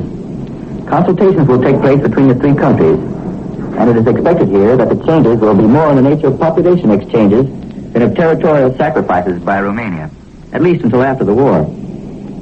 London shipping circles are considerably cheered this morning by the news that the Suez Canal is buzzing with activity. Traffic through the Suez almost came to a standstill after Italy's entrance into the war, but now shipping has greatly increased, a condition which indicates that British naval guns still dominate this lifeline of the empire. In Africa, two armies, the British and the Italian, are stuck in the mud. The tropic rainy season has begun, and it found the rival garrisons locked in a position that they held 3.5 weeks ago. The Italians made a desperate effort before the start of the rains to seize a number of strong points. So at Kassala in the north, the Italians are garrisoned in a city, while the British watch them in the desert undergrowth outside. The British were in Kassala on July 4th, but retreated under an overwhelming attack. Now they wait outside the city and attempt to cut the Italians off from reinforcements and supplies. It looks as though these positions will remain fixed until the tropical downpour comes to an end. And that will be about mid-September. Reports reaching here tell of heavy German troop concentrations along the French-Spanish frontier. These reports say that 600,000 German troops have been shifted to the two provinces between Bordeaux and the Pyrenees. Meanwhile, the French official agency Havas reports that the British-owned Ebro Power Works in Spain will be taken under Spanish control, while two British banks in Spain have orders to close down. The British War Office may get a shake-up in the near future. Anthony Eden, its war minister, has set up a committee of 7 to try and cut the red tape. A number of businessmen have been called in to streamline the organization and fitted to the extraordinary demands forced upon it by the huge troop concentrations on this island. Within 8 weeks before Britain gets its cold, its fog, and its rain, 3 million men must have winter quarters. Many of them are now living in tents. But soon they may find themselves in fine bachelor apartments or quartered in hotels or deserted mansions. A number of large apartment houses, unrented because the tenants have evacuated to safer portions of the country, will be taken over by the War Office. At the moment, the War Office is engaged on a great house hunt. On the home front, Britain's war workers have been working such long hours in the last 2 months that the Minister of Labor has issued suggestions to 80,000 firms to reduce these working hours. It is estimated that a 55-hour week will give Britain as much production in war materials as the 80-hour week now common in the war workshop. German air activity was again light during the hours of darkness last night and this morning. A few bombs were dropped, and one bomber was brought down. An unofficial report from Dover says that 25 German airplanes were shot down yesterday, instead of the 20 officially confirmed by the Air Ministry. The losses by enemy action of British and neutral merchant shipping this week is given as 50,784 tons, just under the average loss for the 46 weeks of the war. The record loss came in the week of June 17th, when losses reached 204,203 tons. We return you now to CBS in New York. That was Larry Lasser reporting from London. Here is the Press Association dispatch from Rome. Today's communique of the Italian High Command reports that a British convoy in the eastern Mediterranean was bombed by Italian airplanes yesterday, resulting in serious damage to several ships.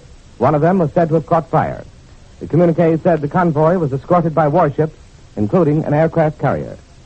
Now we return to Europe for more news, this time news reported from the German capital by William Alshara. Go ahead, Berlin. This is Berlin. Even the Germans are laughing at the attempt of the Vichy government to fix responsibility for all that has befallen France by trying a handful of men who held office while France was in the war. The whole affair, the German press informs us, is not taken seriously here. The Turkish Beobachter this morning comments that this hunt for the guilty in France is really an attempt by the accusers to whitewash themselves and those they are protecting. So far as the Turkish Beobachter is concerned, the guilty in France go back to Clemenceau, Napoleon, and Richelieu. The German radio calls France's attempt to put the guilt on a few of its former leaders a good example of how unreal the French still see things. According to a Zurich dispatch and a Frankfurter Zeitung this morning, Georges Mandel, former French Minister of Interior, who was arrested in Morocco last Thursday, will be the first French statesman tried. Then will follow Mr. Delage, Mr. Bloom, and the rest, 22 altogether. The Petain cabinet, the German papers incidentally point out today that Mr. Laval is really the main force at Vichy. The Petain cabinet, according to the Frankfurter Zeitung Dispatch, is busy now setting up a special Supreme Court, whose task will be to establish responsibility for, first, France's ever having gotten into the war, and second, for the country's collapse. Military as well as political leaders will be tried before this court, and it's reported that General Gunnerland may be among those brought before it. This German dispatch points out that according to the French Constitution, the French Senate usually constitutes itself as a court for such proceedings. It did this in the celebrated Caillot case, but this procedure is not being followed by Mr. Laval. It does seem rather ironic that the German press joins that of most of the rest of the world in condemning the singular French attempt to lay the guilt for France's plight on a few men who happen to be in power. The Wilhelmstrasse, as well as the German press, is still somewhat reserved about the results of the Havana Conference. Herr Karl Megerle, foreign editor of the Börsen Zeitung, who often acts as mouthpiece for the German Foreign Office, commenting this morning, finds that while Washington obviously was mainly interested in seeing that no Allied colonies in the Americas should ever go to Germany, the real importance of Havana was that it showed Great Britain's growing weakness in America. England's possessions over there, he writes, are, in the eyes of the Americas, ripe for mandates. And this naturally gives the Germans some sort of satisfaction. Heretofore, the German press has played up South American newspaper editorials which were opposed to Uncle Sam's projects at Havana. But now that most of them have been adopted there, nothing more is published here on the subject. The German press this morning makes a great deal of an anti-American article in the Rome newspaper Tavera. The title of the piece is The Unwanted Guest, meaning the USA. It says, among other things, that the, quote, Jewish lust for booty, unquote, of the American business getter has nothing in common with that 1,000-year lesson of moral and authentic culture which Europe has.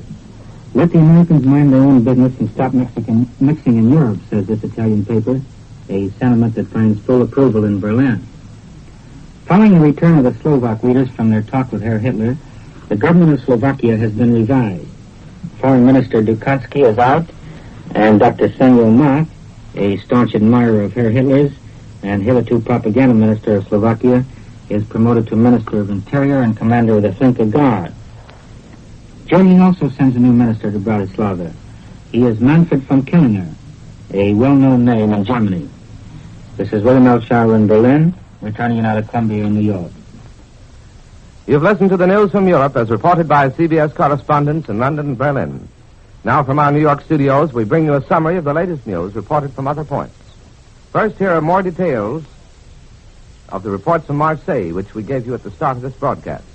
This story is that German troop trains and naval forces have been massed in and near France's northwest coast ports. The Nazi concentrations are said to extend along the French coast of the English Channel from Dunkirk to Brest and 100 miles inland. Throughout the occupied French zone opposite England, it is reported, German military forces are in movement. And it is asserted that in order to keep plans secret, the Germans are moving their troops, heavy guns, and other war materials only at night. From dusk to dawn, it is said, the roads are filled with columns of military transport. This story from Marseille follows on the heels of yesterday's stories from Vichy. But only from these points thus far are any details of German military activity being reported. There are no similar reports from London. CBS correspondent Larry Lasser, reporting from the British capital a few minutes ago, gave no indication that the British intend to give official attention to these dispatches. A party of foreign news correspondents have just completed a German-conducted 8-day tour of northern and western France. One member of the party was CBS correspondent Edwin Hartridge. There are reports from Paris this morning that the foreign newsmen were given the impression by their German guides that Germany has not yet started rebuilding towns and villages in occupied France because she is concentrating on building up her war machine for the invasion of Britain. The entire zone along the French side of the English Channel has been blocked off. The roads were jammed with military and supply trucks, but the correspondents were warned not to reveal in what direction they were moving. During the tour, the correspondents saw town after town, which had been wrecked by German dive bombers and artillery. In 3 towns, only the churches were standing, and an officer remarked, the Stuka pilots had sport in bombing a town and leaving the churches standing. The streets had been cleared of wreckage in order to permit passage of military vehicles. German military police were on every corner directing traffic. French peasants poked in the ruins searching for lost household articles. Their faces had no expression, and they spoke only among themselves. Here is today's news from the Balkans. In Bucharest, it is reported that negotiations are to be started soon by Romania, Hungary, and Bulgaria in an attempt to settle their territorial disputes. At the same time, it is planned under German-Italian guidance to halt any further Russian penetration into the Balkans by these negotiations. Romania now has made public its willingness to concede a moderate amount of territory to both Hungary and Bulgaria. It is said in official circles that Romania is reconciled to these concessions as the most effective means of preventing the spread of communism through the Balkans and ensuring the maintenance of peace. Diplomatic quarters interpret this viewpoint as tending to confirm reports that Adolf Hitler and Benito Mussolini, not having opposed Russia's occupation of Bessarabia and northern Bukovina and its absorption of the Baltic republics, now have decided to build a barrier against further expansion westward by Russia, and to this end are asking the cooperation of all Danubian states. A barrier against Russian expansion would ensure German economic domination in this area. It is reported that in order to make sure of a supply of oil and grain from Romania, Germany intends to make every effort to settle the Balkan territorial disputes. It is reported that as a result of the visit of Premier Gibraltar and Foreign Minister Manolescu to Adolf Hitler, the Romanian government position had been strengthened internally because there was the prospect that the big army could be materially demobilized. Here's the news from the Far East. In Tokyo, Japanese government leaders are reported planning to purge their schools and universities of foreign teachers. It is said that about 500 foreigners will be dismissed from teaching posts as a result of a fifth-column scare and an alleged British spy plot. Also, Japan is reported planning much stricter supervision of all foreign missionaries. Japanese newspapers are warning their readers against being victimized by fifth-column activities. One paper, Yomiuri, says the British have been spreading propaganda among elder statesmen, high officials, influential newspapermen, and persons who move in high social circles. Yomiuri says the British purpose is to alienate Japan from Germany and Italy. And with these news reports, we bring to a close this morning's report of national and international developments, which come to you each morning at this time, and each evening at 6:45 Eastern Daylight Saving Time. Larry Lasser was reporting from London. William L. Shire reported from Berlin. Larry Elliott speaking. This is the Columbia Broadcasting System. Wednesday, July 31st. Today in Europe, Britain begins its total blockade of Germany and Italy. German bombing planes again have raided the British Isles, this time striking heavily at Wales. British planes, supported by French planes based in Britain, have resumed daylight raids on German objectives. But there still is no word as to how near, if at all, is Germany's attempted invasion of Britain. Now the news from Europe direct. Berlin and London. Afterwards, Linton Wells will report more news from New York. Now the report from the German capital. This is Berlin. The attack of German Stuka dive bombers on Dover day before yesterday still claims most of the attention in the German press. It was terrible, shouts the headline at the top of page 1 in the 12-4 Blatt, and adds, that was what the London press itself said about the raid. The BZ promises that many more such raids will follow. A reader of the German press certainly gets the impression that the German Air Force is wreaking havoc all over the British Isles. American Press Association dispatches from London telling of the damage are again quoted here to lend substance to the picture, and such authorities as the military expert of the New York Post are also quoted along the same line. The German shortwave stations today quote the Post's military correspondent as expressing, quote, grave doubts, unquote, whether the British people will be able to withstand the combined psychological and economic effect of the German bombings. This use of American opinion to back up the German thesis, of course, sounds very convincing to the German reader, for American opinion is known not to be particularly friendly to Germany.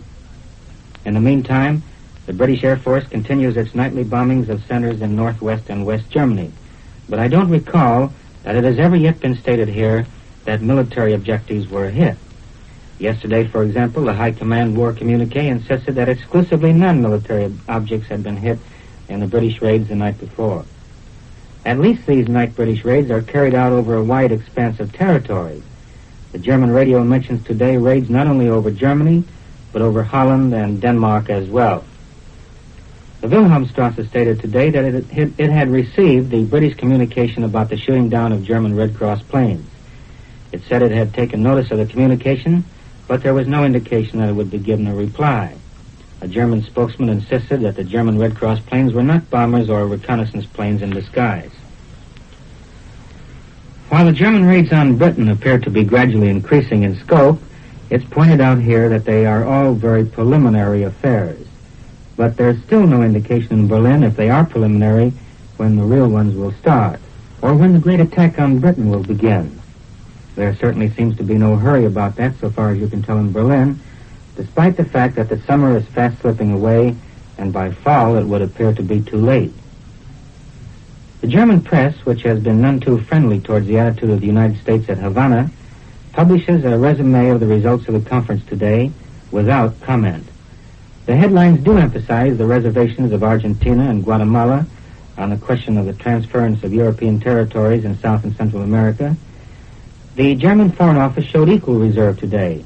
A spokesman commented that the Havana conference was the affair of another continent. Only the Frankfurter Zeitung takes issue with the Havana Mandate Plan. So long, it holds, and I'm quoting, as the Monroe Doctrine is not an international principle, but only a maxim of United States policy limited to the American continent, the Havana Mandate Plan cannot be legitimate. Mr. Hartridge told us in Paris Sunday night that the French press was even more violently anti-British than the German press. These French papers are continually quoted here, and their articles make strange reading.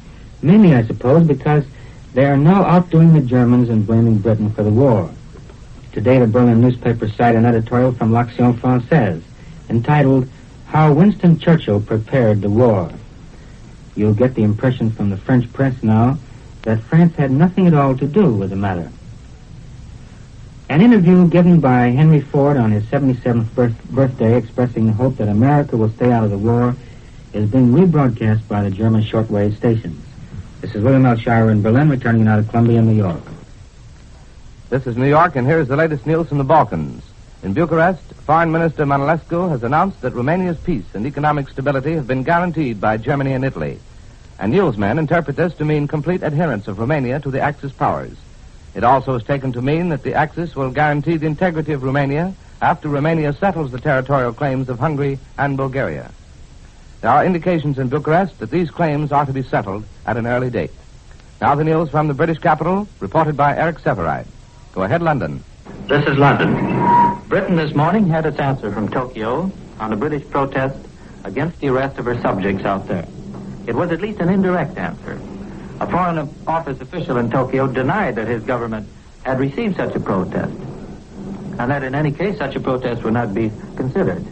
Furthermore, he said the number of arrested persons is increasing, although 2 Britishers have been released. Britain now waits for the next move from Whitehall. There is no longer any attempt to hide the fact that the Far East situation is one of extreme danger. Many intelligent people in London today are convinced that Japan is trying now to either bluff England out of the Far East or to pull her into war. They feel it's not at all unlikely that a Japanese attack would be timed to go off with a German attack on this island and perhaps an Italian-Spanish attack against Gibraltar. A considerable section of opinion here foresees a concerted worldwide blow to try to knock over the British Empire at one stroke. This morning, the London press prints on its front pages yesterday's report from Edwin Hartridge, Columbia correspondent, who announced from France that masses of German troops are moving toward the Channel. The report is printed without comment. There is little discussion here anymore about whether the attack is coming or is not coming. Britain is simply waiting with its finger on the trigger. The air raids last night did not amount to very much. 9 bombs fell in one Welsh town without causing casualties. One small village was hit, and other explosives landed on a mountainside. The press here supports the proposition of the American Committee for Aid to Britain that overage American destroyers ought to be sold to this country. The News Chronicle this morning says, Our urgent need of destroyers is no secret. We are building at a great pace, but we have suffered severe losses. A large part of the French destroyer fleet is no longer at our service. We need many more of these vessels to ensure the safety of our coasts and our shipping. Americans are naturally loath to part with ships, but America will never be in jeopardy as long as Britain stands and the British Navy controls the seas around Europe. End of quotation. The Admiralty is reported to be taking secret measures now to deal with Germany's E-boats, her fast new motor torpedo boats who operated against the British with more than a little success at Dunkirk. These small boats, which ride low in the water and carry torpedoes as well as 1 1/2-inch guns, are particularly useful at night. They have been carefully studied by the Admiralty, and countermeasures are now believed to be ready. Several outstanding British surgeons think that chest armor can be devised for troops which will greatly reduce the number of casualties from bomb and shell splinters. The Prime Minister himself is personally interested, and research to devise light armor will probably soon begin. Sir John Anderson, the Minister of Home Security, broadcast last night and warned the people of Britain not to forget about their gas masks. He advised them to practice wearing it a few minutes each day to become accustomed to it. It's possible, he said, that liquid gas may be sprayed from the air. So remember to keep under cover during air raids. From Kenya, it's reported that the Battle of Moyale has apparently reopened. The communique last night said, today our ground forces made contact with strong enemy forces in the Moyale area. Details are awaited today. Moyale was taken on July 14 by a heavy Italian force, while 200 men of the King's African Rifles withdrew in the night. Meanwhile, it's reported from South Africa that a strong new force of South African troops has reached British East Africa, and more are on the way. The communique that's just come in from Cairo says in Italian East Africa, an ammunition dump and other military objectives at Massawa were attacked by RAF bombers, and in spite of heavy anti-aircraft gunfire and adverse weather conditions, the raid was pressed home successfully. End of quotation. This is London, returning you now to CBS, New York. Such is the news direct from Europe. You have heard from our correspondents in Berlin and London. Now in our New York studios is Linton Wells with news of other points and an analysis of events. Mr. Wells. As Hitler appears to have at least temporarily averted an explosion in the Balkan powder magazine, there would seem to be little reason for the Nazis to postpone longer their concentrated attack against the British Isles, which William Shire hinted from Berlin this morning is in the offing. Romania has bowed under German pressure and will become a passive vassal state of the Axis powers, which will guarantee its readjusted frontiers. These readjusted frontiers are unidentifiable at the moment, because Hungarian and Bulgarian territorial claims against Romania must first be satisfied. But it is generally believed that Hungary will receive most of rich Transylvania and Bulgaria a healthy slice of the Dobruja. This will reduce the size of Romania considerably and perhaps cause her to lose her entire coastal area along the Black Sea, with no access to it except along the Danube. Moreover, Foreign Minister Manolescu announced at Bucharest last night that there would probably be an exchange of populations between the three countries. In other words, Hungary, Bulgaria, and Romania will each transfer their nationals from one flag to another, so as to avoid further minority incidents which might breed trouble for the Axis powers. There seems to be some justification for believing that Soviet Russia is considering undertaking an extension of her power into the Balkans. There are indications that the Bolsheviks are not quite satisfied with what they gained by grabbing Bessarabia and Bukovina from the Romanians and are preparing to extend their frontiers southward and westward into Romania, despite Hitler's thinly veiled warnings to his Kremlin partner Stalin to maintain the status quo. In this connection, Foreign Minister Manolescu said last night that Romania had suffered a blow at Russia's hands at a moment when she was unprepared, but that Romania knows how to defend herself and will do so if necessary. However, many observers believe that Russia will be persuaded not to do anything which will disturb the Balkan situation from now on. In other words, that Berlin is expected to prevail upon Moscow to sit tight for the present, at least until a concentrated effort against Britain is undertaken. In this connection, as Eric Seberide indicated from London this morning, there is a growing belief that Spain will cast her lot with Germany and Italy and simultaneously move against Gibraltar, around which there is reported to be increased concentration of Spain's military might, augmented by German and Italian men in arms.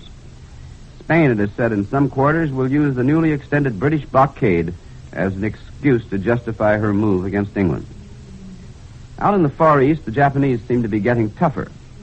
Despite Japanese evasion of a British protest, as Eric Seberide reported from London a few minutes ago, the Japanese Foreign Office spokesman said today that not only will Japan refuse even to consider any British protest against the recent arrest of British subjects in connection with an alleged spy plot, but that he had reason to believe that arrests of British residents in Japan were still in progress.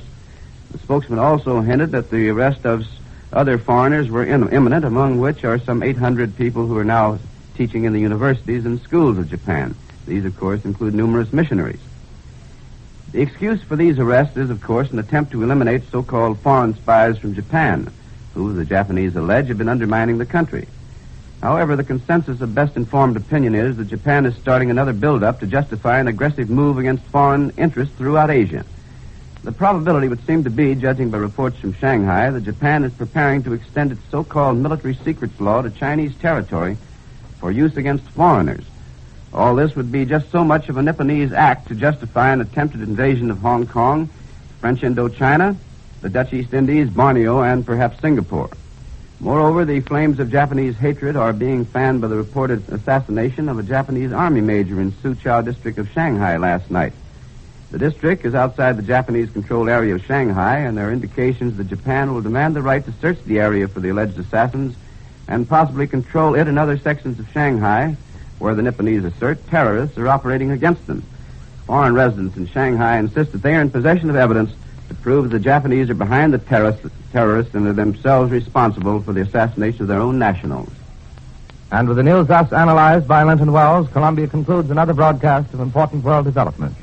We listen to William L. Schara reporting from Berlin, Eric Setheride reporting from London. Larry Elliott speaking. This is the Columbia Broadcasting System. Thursday, August 1st. Today, as the war in Europe enters its 12th month, there are reports of new German bombing raids on the British Isles and new counterblows by British planes against German objectives. Since midnight, warships of the British Navy have patrolled the Atlantic Ocean in the new extension of their blockade from the Arctic to North Africa. Now for the news direct from London and Berlin. Afterwards, more news by Linton Wells in New York. First, the report from the British capital by Larry Lesseur. This is London. It was stated authoritatively in London today that 6 of the British subjects arrested in Japan have now been released. It is understood that this leaves 7 still under arrest. The Royal Air Force had a busy night, attempting to intercept the few German raiders which crossed the British coast between midnight and dawn. This is what the official communique says. Enemy aircraft dropped bombs at a few points in the neighborhood of the Thames estuary and the Bristol Channel last night. Some of the houses were slightly damaged. No casualties have been reported. During an engagement early in the evening, the RAF shot down a German fighter, but lost 2 of their own pursuit planes. Reports from Spain say that Gibraltar was heavily bombed last night. It was said that the bomb explosions could be heard for a long distance within Spanish territory. Another Spanish report states that a British battle squadron sailed out of Gibraltar harbor yesterday. The announcer said that the battle squadron consisted of 5 submarines, 4 destroyers, an aircraft carrier, and 3 big battle cruisers. It appeared to head for the Mediterranean. The British Admiralty announced this morning that the British destroyer Delight has been sunk as a result of enemy bombing. The loss of life is said to be small. Sir Alan Brooke, the new Commander-in-Chief of the British Army, is said to have almost completely recast the ideas for defending this island. He believes attack is the best defense. When I was in France, it was easy to see that the idea of fighting from behind a concrete wall, like the Maginot Line, had bred a spirit of inertia among the French soldiers. With this in mind, Britain's new Commander-in-Chief is expected to order many of the concrete barriers which have been thrown across British highways to be taken down. When I made a tour of the island defenses a few weeks ago, I was impressed by the number of large pointed concrete blocks which had been erected in such a short time. They resembled a huge concrete tooth, and the troops had nicknamed them Dragon's Teeth. Now, in the Northern Command of England, military orders have been given to remove all the double lines of these roadblocks. Single blocks are to be retained. These blocks are spaced to allow automobiles to pass, but are too narrow to allow tanks through. If an invasion were attempted, I was told that even the narrow space between the blocks would be filled in. If this great number of roadblocks is to be cut back from the road, as I am told they are, it is an indication that the defenses on the coast of Britain have now been improved tremendously. So, if Germany tries to land troops and tanks, a war of fast movement will begin. The roadblocks, which would interfere with the passage of British troops too, will be out of the way now. It appears that while British troops were being trained and before the large supporting troops from the Empire had been landed, a defense of this island was based on a system of road-by-road barricades. But the invasion did not come, and now the British Army is disposed over every strategical area, we are told. In its mobility lies its greatest strength, thinks the new commander-in-chief. This war differs from others in the opportunity it offers for bravery by civilians. Since the old idea of a war of fronts had to be abandoned because of the bombing plane, with only the blue sky marking the limits to which the front could extend, thousands of civilians have found themselves on the battle line. England has recognized the acts of bravery performed by its civilians by frequent awards of the Order of the British Empire. An 18-year-old volunteer air raid warden got one this week for his bravery in saving people imprisoned in the ruins of a bombed house. Britain is worried over the possible effects of a restricted diet on its population if this becomes a war of starvation. Therefore, production on a vast scale of synthetic vitamin C will begin at a newly erected factory. These tablets will be stored in various parts of the country and may be issued to the population as a substitute for green vegetables and fresh fruit if a shortage of such things becomes acute over here. With the greatest battles of this war now going on far from England, reports from Africa tell of the British siege of the Italian garrisons on the Abyssinian-Sudan frontier. The Italians, with large reinforcements, captured these outposts just before the rainy season began. They believe they can hold them until mid-September, when they are prepared to make large-scale advances into British Africa. The British believe they can starve them out before this, and every day a determined British sniping effort goes on from the wastelands outside the villages. Meantime, the Italian Air Force is attempting to feed the beleaguered garrison by parachuting down supplies from the air. Now the news from the German capital, reported by William Shirer. Berlin.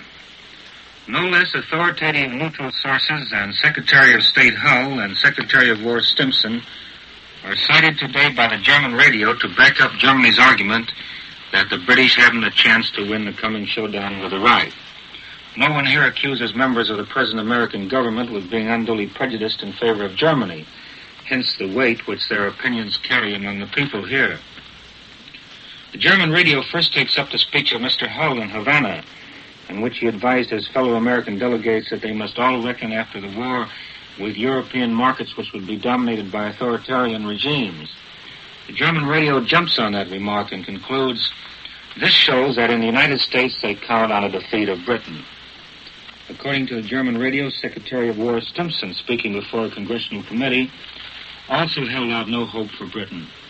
The German radio quotes him as saying, quote, "Britain will be overpowered in a short time and the British fleet will pass under enemy control," unquote.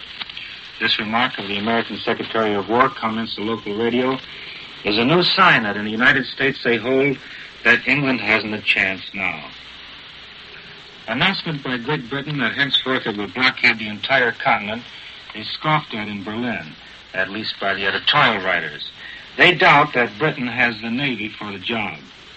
They think there will be plenty of holes in that blockade. Welcome also in Berlin are dispatches from Washington saying that President Roosevelt insists that American vessels keep the last bridge to Europe open by maintaining their voyages to Portugal and Spain. Now that the German army is on the Spanish border, that gives Germany an outlet to Spain and therefore indirectly to America. Incidentally, now that Germany has an air service with Spain, we're getting our clipper mail from home regularly and very fast. Yesterday, we received American newspapers and magazines for the first 3 weeks of July, but we haven't received any for June yet. Well, if the continent is being blockaded, say the German newspapers this morning, it isn't a one-way business. So is Great Britain being blockaded. And they point to figures released by the High Command yesterday, which declared that 1,270,000 tons of British shipping had been sent to the bottom since June 25th. They also point to the damage done to British ports and the fact that, according to American dispatches, the port of London, greatest in the world, has been closed. Of course, no one here denies that the British blockade is making itself felt in certain ways. For one thing, in the shortage of fodder, especially in such occupied countries as Holland and Denmark. My remarks last night about the necessity of reducing poultry and livestock in Holland because of the shortage of fodder seem to have achieved some publicity among other places in Britain. German circles, commenting on my broadcast today, pointed out that it was not Germany's fault that this had to be done, and that it wasn't their fault if Holland and Denmark had built up a livestock business based on the importation of foreign fodder. The point the Germans make is that the shortage of fodder is due to the British blockade, not to any German measures. They remind us also that since Holland and Denmark have lost their principal market, which was Britain, It is natural that there should be a surplus of livestock and poultry in these occupied countries. Incidentally, I'm told that some of the Danish livestock, instead of being slaughtered, is being sent to Poland, where it's a welcome addition to the much poorer Polish breed of livestock. The Supreme Council of the Soviet meets today in Moscow to deliberate on the request of the Baltic states for incorporation into the Soviet Union. There seem to be no doubts as to the Soviet decision. Already today, the German radio reports that all Lithuanian ships at sea have been ordered to report to Russian ports. The 3 children of King Leopold were brought back to him yesterday from Portugal in a German Lufthansa airplane. Reich Marshal Goering made the arrangements. The children were driven from the airport in Brussels to the palace assigned to the king. This is William L. Schauer in Berlin, returning now to Columbia, New York. This is New York, and here in our New York studios is Linton Wells to give you more news and his analysis of developments. Mr. Wells. Virginio Gaeta, the Italian editorialist, and Dr. Ley, the Nazi Labor Front leader, have suddenly come out with statements which hinted further delay in the long-expected Nazi-fascist attempt to subjugate Britain through invasion and aerial blitzkriegs. But there is a disposition in British-American quarters to the belief that a concentrated attack on the British Isles will be launched at midnight, August 4th, for which, as Larry Lasser reminded us from London this morning, Britain is well prepared, although Germany doesn't think so, as Bill Shire told us from Berlin. Midnight, August 4th, will be the 26th anniversary of England's previous declaration of war against Germany, following the invasion of Belgium by Kaiser Wilhelm's forces. That moment, it is being argued, would be psychological for Germany to set about in earnest to wreak vengeance upon England for what Hitler regards as a multitude of disasters and dishonors arising out of that declaration of war and the subsequent Treaty of Versailles. So determined is Hitler to destroy all possible reminders of the former German defeat, the German laborers are now said to have eliminated completely all trace of the spot in the Compiègne forest where the World War armistice was signed, and Hitler forced the capitulation of France last June. The railway dining car in which both armistices were signed has been removed to Berlin, but all marks indicating its position have been destroyed. It is understood that the Germans will plant a thick forest in the area in the hope of hiding the spot forever. That is reminiscent of the deathbed orders of that world's greatest conqueror, Genghis Khan. History records that after Genghis Khan's followers buried his body, they planted a forest so extensive and so thick that the burial place has not been located to this day. In southeastern Europe, the situation has grown relatively quieter. Romania has obeyed Hitler's command for a Pax Balkana and opened negotiations with Bulgaria for a settlement of Bulgar claims for restoration of the Dobruja and an exchange of populations. Similar negotiations are expected to be started with Hungary regarding the transfer of Transylvania. There is increasing Romania opposition to the Transylvania settlement, and the Gibraltar cabinet is expected to resign. But there seems to be little reason to doubt that agreement satisfactory to Hitler will be reached. In the meantime, Russia is keeping a watchful eye on proceedings, and observers are beginning to speculate about Turkey adopting a more favorable attitude toward the Axis powers, which would certainly weaken Britain's position further in the eastern Mediterranean. Reports are current that Hitler and Mussolini are promising Turkey a chunk of Greece and other concessions in return for at least a little more sympathy and cooperation as starters. Well, the long-discussed new foreign policy of Japan was announced today, and it bodes little good for any Occidental power except Germany and Italy. Japanese Foreign Minister Matsuoka's formal statement said bluntly that Japan intends to clean house internally and form a sort of fascist government and to create a new order in a greater East Asia with Japan, China, and Manchukuo as the central link. Moreover, he said that Nippon is resolved to surmount all obstacles, material and spiritual, which might lie in her path. In other words, try and stop us. This declaration followed close on the heels of another of the Japanese Navy spokesman who turned shipments of aviation gasoline and scrap iron as a United States effort to bring economic pressure upon Japan, and therefore an unfriendly act which is certain to cause repercussions. While the Japanese foreign minister did not go into detail regarding future Nipponese action, his statement said that Japan's first move will be directed toward a settlement of the China War, and thereafter constructive and flexible measures will be taken to deal with drastic changes in the international situation. Later on, Premier Prince Kanoya gave support to these statements, but in none of them was there any reference to specific moves against French Indochina, The Dutch East Indies are the far eastern territories of Britain and the United States. However, it was said that Japan intends to establish a zone of stability which will embrace not only Japan, Manchukuo, and China, but also French Indochina and the Netherlands East Indies. This would seem policy envisages bringing these areas under the aegis of the rising sun, despite Secretary of State Hull's frequently voiced objection to any change in the status quo in the Far East. What action the United States will take in such an eventuality remains to be seen, but it probably will be confined to protests. And with this news by Linton Wells from New York, Columbia concludes another morning report of European developments. Larry LeSueur was heard reporting from London. William L. Shirer reported from Berlin. Larry Elliott speaking. This is the Columbia Broadcasting System. Friday, August 2nd. For the first time since the war started, German planes dropped propaganda leaflets on Great Britain today. The leaflets carried parts of Hitler's speech of 2 weeks ago and were headed, quote, "Last Appeal to Reason by Adolf Hitler," unquote. Throughout the night, 2 towns in England and Scotland were raided, but damage was slight. Now for the latest news of Europe, we bring you reports direct from London and Berlin with an analysis of the news by Linton Wells in New York. First to the British capital for the report of Larry LeSueur. Go ahead, London.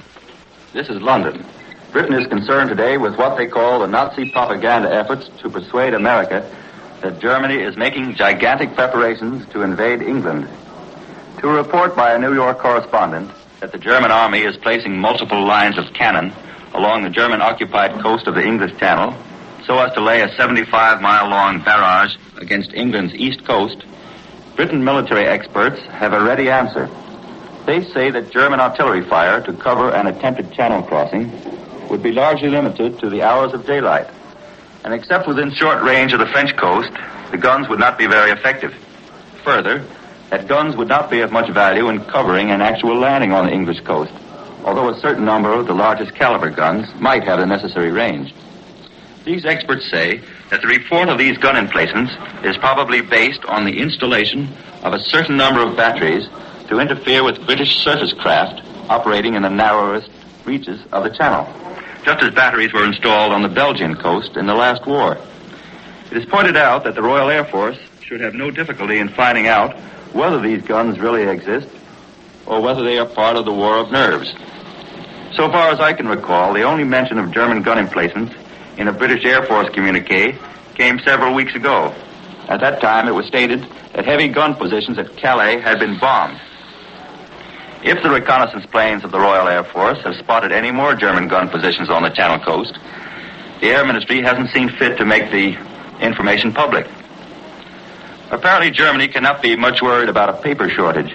Early this morning, southern and southwestern districts in England and one in Wales were the targets for Germany's first leaflet raid on Britain. It was the size of the leaflets that made them unusual. They were 4-page sheets, almost as large as a tabloid newspaper. They carried a full report of Chancellor Hitler's latest speech to the Reichstag on July 19th and were entitled, quote, "A Last Appeal to Reason by Adolf Hitler." Police officers and air raid wardens were ordered to pick them up, but many were retrieved by civilians. The leaflets are much valued as souvenirs. One lucky man who secured a bundle which had failed to open after hitting a roof with a heavy thud said he was taking them down to his factory to sell at a shilling apiece. The proceeds should go to the Red Cross. The more destructive side of the German raids on Britain last night was limited in scope. Only a few bombs were dropped at scattered points, says the Ministry of Home Security, adding that damage was slight and casualties were few. From today onward, persons in England who are worried about friends and relatives in German-occupied territory and in Germany and Italy themselves will be able to write to them. Delivery may take a few weeks, for the procedure is said to be rather elaborate. But this is the first time since the start of the war that letters by British subjects to enemy territory have been permitted. There is a defense regulation which forbids communication with the enemy. The letters must be of a purely personal nature and give no indication of the locality from which they are sent. With Thomas Cook & Sons as agents, the letters will be forwarded to Lisbon. The campaign by a certain part of the London press against the British Minister of Information, Alfred Duff Cooper, reached a new high yesterday in the reporting of Mr. Cooper's speech in the House of Commons. The Daily Express, in an 8-color banner headline, declares that, quote, "Duff Cooper is in a fury," unquote. The Express is referring to Mr. Duff Cooper's vigorous defense of his ministry's methods used to gather information from the public. Like an American statistical organization compiling a straw vote, the Minister of Information has sent agents around to question housewives on incidental subjects in order to fathom public opinion here. The British Foreign Office has just announced that 2 other British subjects have been arrested by Japan in Korea. We return you now to CBS in New York. That was Larry Lasser reporting from London. Here's a dispatch from Moscow. Newspapers gave prominent position today to a dispatch of the official news agency TASS reporting clashes between workers and police at Helsinki and other Finnish cities yesterday, and alleging that police beat many women and old men in dispersing meetings of the Society for Friendship and Peace with the Soviet Union. From Bucharest, Romania, unconfirmed reports were circulated in military quarters today of unusual military activity along the western frontier of Russia. Now the news from the German capital by Edwin Hartridge. Go ahead, Berlin. This is Berlin. Germans this morning learned for the first time of the sea battle in the South Atlantic between British auxiliary cruiser Alcantara and a German armed raider. The Germans add no details of their own, not even the name of the ship. The Wilhelmstrasse this morning let it be known it was highly pleased with Mr. Molotov's speech yesterday. Final figures on the losses of the Dutch army are given out in Berlin today. They were 2,890 killed, 7,000 wounded, 29 missing. And here's Ed Hartridge, who arrived back from Paris just 42 minutes ago. Last night, British planes were gun over the Rhineland. The official German communique giving some of the details of this British aerial activity has not been released as yet. And I'm only giving you my own report. Last night, as the sun was just setting, we crossed what was once the old Belgian-German border. As we drove deeper and deeper into the smoky industrial area of the Rhineland, we had a chance to see the night defenses against the British attacks take hold. Occasionally, German reconnaissance planes would fly overhead, just checking up to see if the blackout was in order. Then we would see a lone German bomber flying in from the west, no doubt returning from one of the raids over England or the Channel waters. The crews of the anti-aircraft batteries at all the important bridges and junctions were getting ready, replacing their fatigue caps with steel helmets. When darkness came on, the searchlights went into action. These fingers of light raced through the clear evening sky. Our army chauffeur told us that just about the only way to discover if there's an air raid alarm while driving on the road at night was to watch the searchlights. If they seemed to be going off chasing into the sky, they're probably after some British plane. And that is what happened, or so we thought. He stopped the car and told us to get off the road. We'd been driving along without any lights on the Reichsautobahn, so his instructions seemed to be superfluous. But the Rhineland is the number one danger zone of Germany today, and the cars using the easily recognizable double-track highways are not supposed to show any lights, and thus act as involuntary guides to British planes into this section. Then in the little resort town in which we stopped had its own air raid alarm. About 2 a.m., we heard British planes flying overhead. That is, we presumed they were enemy planes because of the anti-aircraft activity. And probably because this town and its hotel are so small and insignificant, the air raid warden did not force us to get out of a warm bed and go down into a cold air raid shelter. But that is not tolerated elsewhere in the industrial section of the Rhineland. Then this morning, while driving through Hanover, we saw one of the results of a British visit on Thursday night, and it was one of those horrible accidents of the war. According to the German police on duty at the site of the bombing, 2 British planes were flying above the clouds at the time.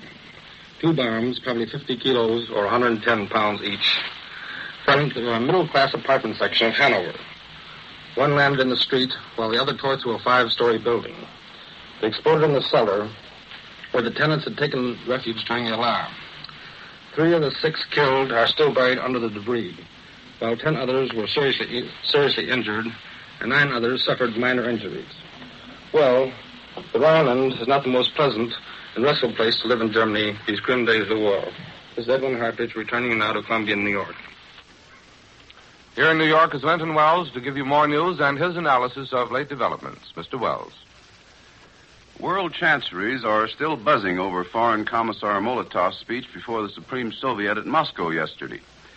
After emphasizing that there was little hope for improved relations between the Soviet Union and the United States and England, or for a rupture of Russo-German friendship, Molotov envisaged a world imperialist struggle between England and the United States on the one hand and Germany and Italy on the other, which would destroy Britain and America. He stressed that in such a struggle, the USSR would remain strictly neutral.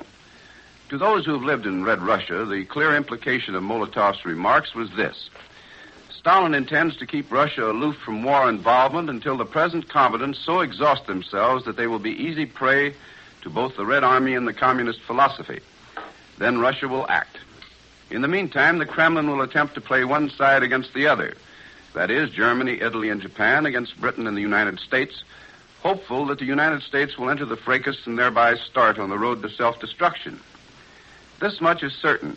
There was no consolation for the British in Molotov's speech, and the best proof of that is supplied by Berlin, where, as Bill Shire reported this morning, the Nazis express hearty approval of it, despite reports, too, that Stalin has concentrated 200,000 Red troops in sections of western Poland near German-occupied territory and within easy moving distance of Romania.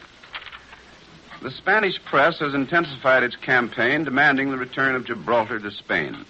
The influential España has printed a warning to Britain that nothing will prevent Spain from helping to create a new order in Europe, which will give to each what he deserves and to each what is his. While this manifestly indicates pressure to force Franco to cast his lot with Germany and Italy and enter the war, authoritative quarters in London say that the Falangist leader has resolved to stay out of it, despite the extension of the British blockade to include the Spanish and Portuguese coasts. Each passing day sees Japan growing more bumptious. Yesterday, you remember, the Kanoya government formally revealed that its domestic program called for totalitarianism at home and its foreign program total disregard for the rights of other nations in the Orient. It was announced that Japan was organizing a greater East Asia around Japan, China, and Manchukuo without consideration of the views and wishes of other governments.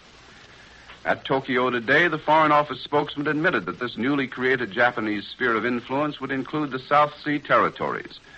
But besides mentioning French Indochina and the Netherlands East Indies, the spokesman refused to elaborate beyond saying that the sphere of influence would include the South Seas generally. The South Seas generally would certainly include the Philippine Islands and the United States Naval Station at Guam, which is located amidst the Japanese Mandate Islands known as the Carolines in the Western Pacific. London is rather pessimistic over the Far Eastern outlook, particularly now that more British subjects have been arrested in Japan, as Larry Lasser told us from London this morning. But Whitehall does not believe that Japan will overstep bounds which will bring her into a war with either the United States or Great Britain. Authoritative British spokesmen said Anglo-Japanese relations were expected to get worse before they got better, and that Britain would not surrender Hong Kong without a fight. In Washington, Secretary of State Hull and other high administration leaders declined to comment on Japan's proclaimed new policy. When pressed for a statement, Mr. Hull said simply that he has no comment to make for the present, which implies, of course, that the State Department will very likely have something to say later on the subject. The consensus of Washington opinion appears to be that Japanese foreign policy for domination of the entire Orient and the South Seas will widen the breach between the United States and Japan. But no one believes that it will lead to a war, unless, of course, Japan should make aggressive moves against the Philippines, Guam, or American military forces in Shanghai, where Japanese-inspired terrorist activities are on the increase in the international settlement. The Japanese press is becoming increasingly bitter in its attacks on the United States. We are now termed an uncivilized, aggressive Western power which seeks to extract wealth from the Far East. The eyes of much of the world are focused on a 10,000-ton American passenger freighter named the Excalibur, which sailed from Lisbon yesterday, aboard which, incidentally, I returned from Europe as a refugee last October. On board the Excalibur today are the Duke and Duchess of Windsor, en route to the Bahamas by way of Boston and New York. What the world is waiting to see is if the Nazis will take any action against this American ship and perhaps remove the Duke as a hostage. Certainly, the Nazis will have every opportunity to do so. The Excalibur will follow its regular transatlantic course. It will be lighted up at night like a house of fire, and as a consequence of Washington disapproval, it is not being convoyed by any British warship. The Duke and Duchess have paid their money, and are taking their chances. And with this analysis by Linton Wells from New York, Columbia concludes this morning's report of European developments. Earlier, we heard Larry Lasser reporting from London, Edwin Hartridge reporting from Berlin. Larry Elliott speaking. This is the Columbia Broadcasting System. Saturday, August 3rd. In Europe, the British have launched new air attacks on German objectives, and German planes again have ranged over the British Isles. British-Japanese relations are further strained with the arrest by Scotland Yard of two prominent Japanese in London. But now the news from Europe Direct. First, reports from London and Berlin. Afterwards, the latest news from our own national capital. First, for the report from the British capital by Eric Severide. Go ahead, London. This is London. It was confirmed in London this morning, some hours after the first announcement last night from Tokyo, that two prominent Japanese businessmen have been arrested. They were detained by special branch officers from Scotland Yard under national defense regulations. Tokyo claims the arrests were pure retaliation for the jailing of British colony members over there. This was denied today in London. The first man arrested is Makahari, an importer and shipper, who has been here for 10 years. The other is a man named Kanadi. Scotland Yard men arrived at Makahari's house in Putney while he was on his way home from his office. The housekeeper allowed them in. They searched all the rooms and examined his papers. When he arrived, he was told to pack a bag and was taken to Scotland Yard. It's just been announced that Lord Halifax will see the Japanese ambassador today. German raiders are over last night as usual. They bombed areas in the north and northeast Scotland, the Midlands, the southeast, and the Bristol Channel. Most damage was done to a town near Bristol, and another town in Wales was hit. The exact number of casualties is not yet known. One church and one school are reported down. There's every indication that the Italian force at Solom, just inside Egypt, will soon attack. This morning, a War Office spokesman estimated Italian strength there at about 2 divisions. The British cabinet is being transformed, at least to a certain extent. For days, there's been talk of this, and late last night it was announced that the inner war cabinet now has a 6th member. He is Lord Beaverbrook, the Canadian-born newspaper tycoon, who since May has been Minister of Aircraft Production, where he's made a good record. He will not remain in the inner circle with Churchill, Chamberlain, Halifax, Attlee, and Greenwood as Aircraft Production Minister, however. In this super cabinet, not even the service ministries are included. He may replace Chamberlain. The former premier has not only come under great criticism, but he is a sick man. It's more than likely that Beaverbrook will take charge of British propaganda, with special emphasis on propaganda directed at foreign countries. He held that job at the end of the last war. He has permitted his newspapers in the last few days to join in the terrific attacks on Alfred Duff Cooper, the present Minister of Information, whose position as a result has become untenable. After Duff Cooper's verbal battle with the editors, it is impossible for him to remain as information minister. Foreign propaganda is now of intense importance. A battle has begun between the British and the Germans for the control of the minds and sentiments of the French, the Belgian, and the Dutch peoples. Starvation perhaps faces a continent. The British must convince these people that Germany is responsible, and the Germans are doing their best to blame it on the British blockade. Beaverbrook and others feel no time must be lost in striking the first heavy propaganda blows. From British correspondents on the Franco-Spanish frontier come reports that the so-called moral regeneration of France has already begun in minor ways. We're informed that sunbathing and two-piece bathing costumes are now banned on French beaches. Dance shows like the Folie Bergère and the Bal Tabarin are now forbidden. It's worth pointing out that exactly this type of rule was enforced as one of the first acts of the Franco people after their victory in Spain.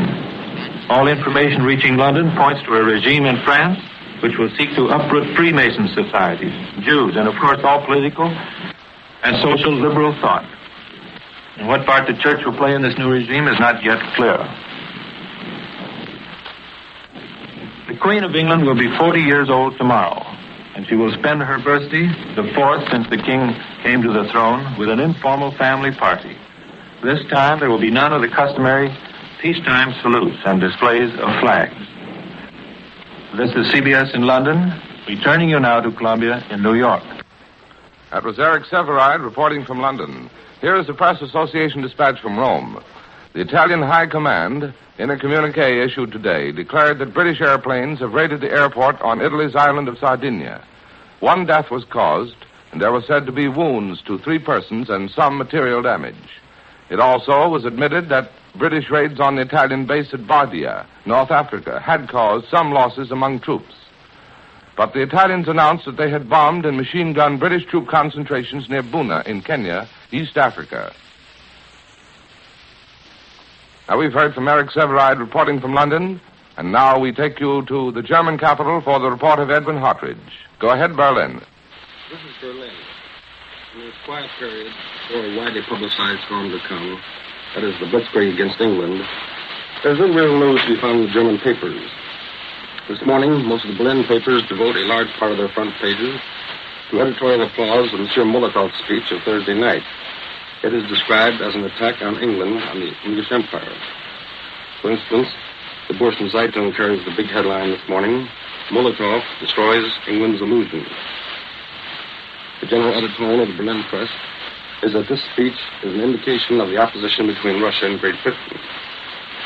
The point that he made, that Russian-German relations are based on a strict division of interests, is given splash notes in the papers here. Then there is an item, a brief one, in the Völkische Beobachter, that Germany and Yugoslavia have signed a trade agreement. This would seem to indicate that another Balkan country has been reorientated. Yugoslavia will now do business with Germany along lines planned for it in the new Europe that is solely emerging from German conference rooms.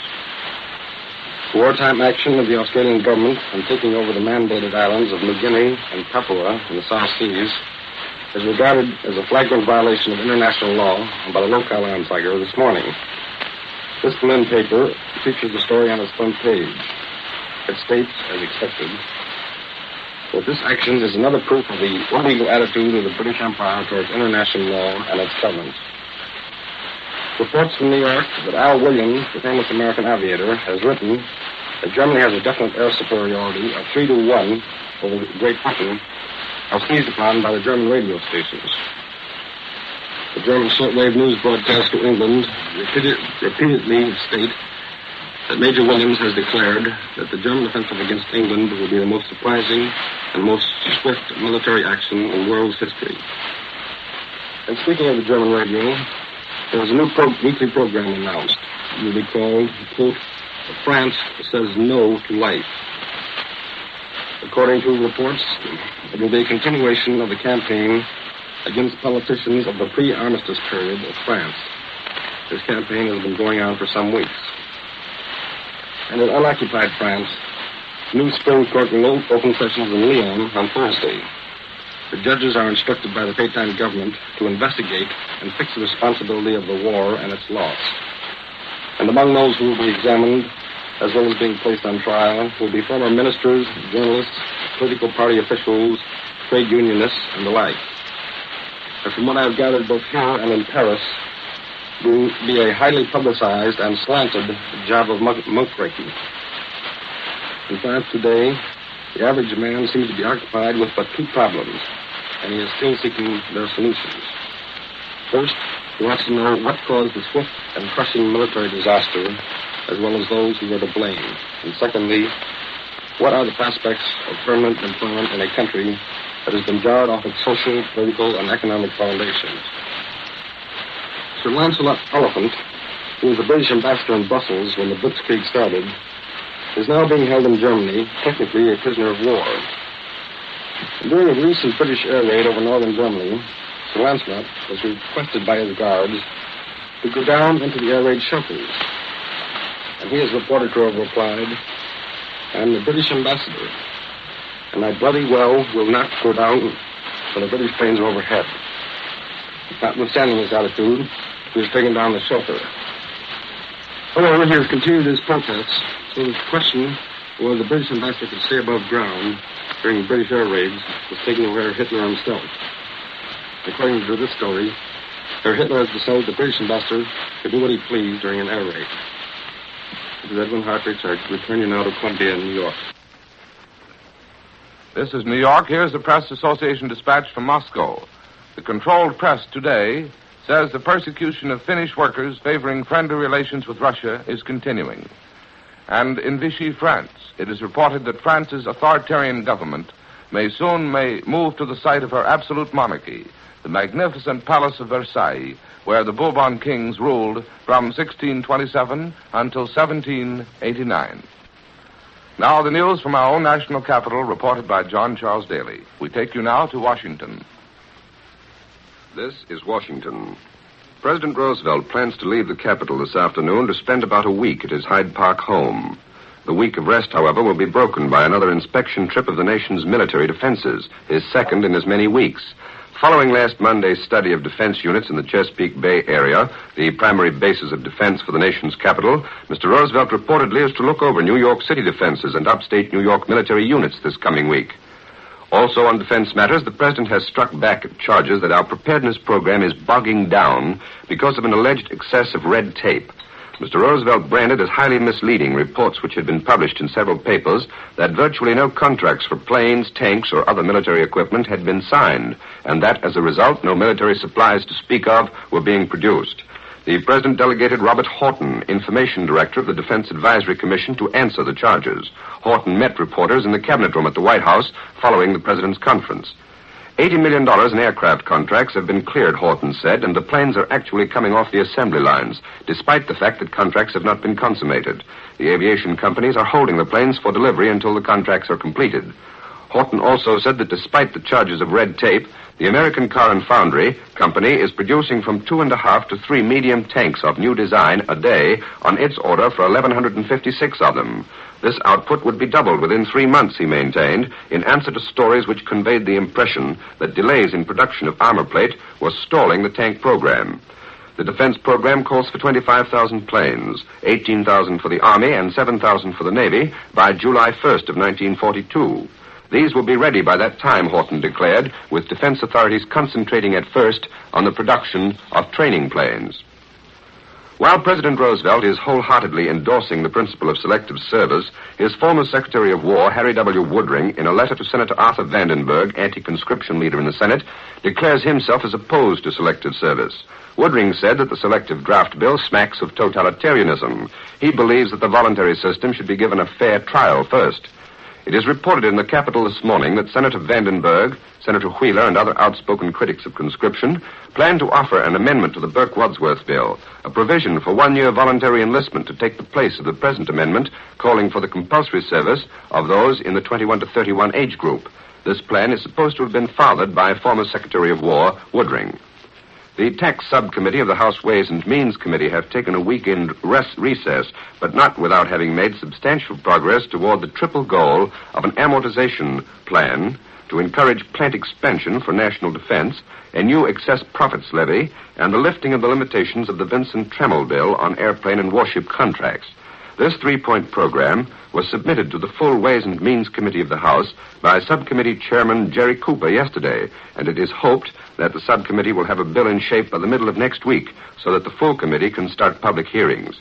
The amortization plan, tentatively agreed upon by the subcommittee, proposes to exempt from taxation over a 5-year period all industrial income which is used to pay the cost of emergency industrial expansion. During that 5-year period, corporations will be granted a tax exemption each year on income equal to 20% of the cost of expansion. Firms seeking such exemption will have to obtain certificates from the War Department, Navy Department, or the President's Advisory Defense Commission, stating that the expansion was required by the defense contracts. Industry is expected to approve the plan. In fact, some aviation firms and armament manufacturers have gone ahead with their defense orders on the understanding that such a plan will be adopted. Congressional leaders have told the President that they hope for final passage of the bill within a month.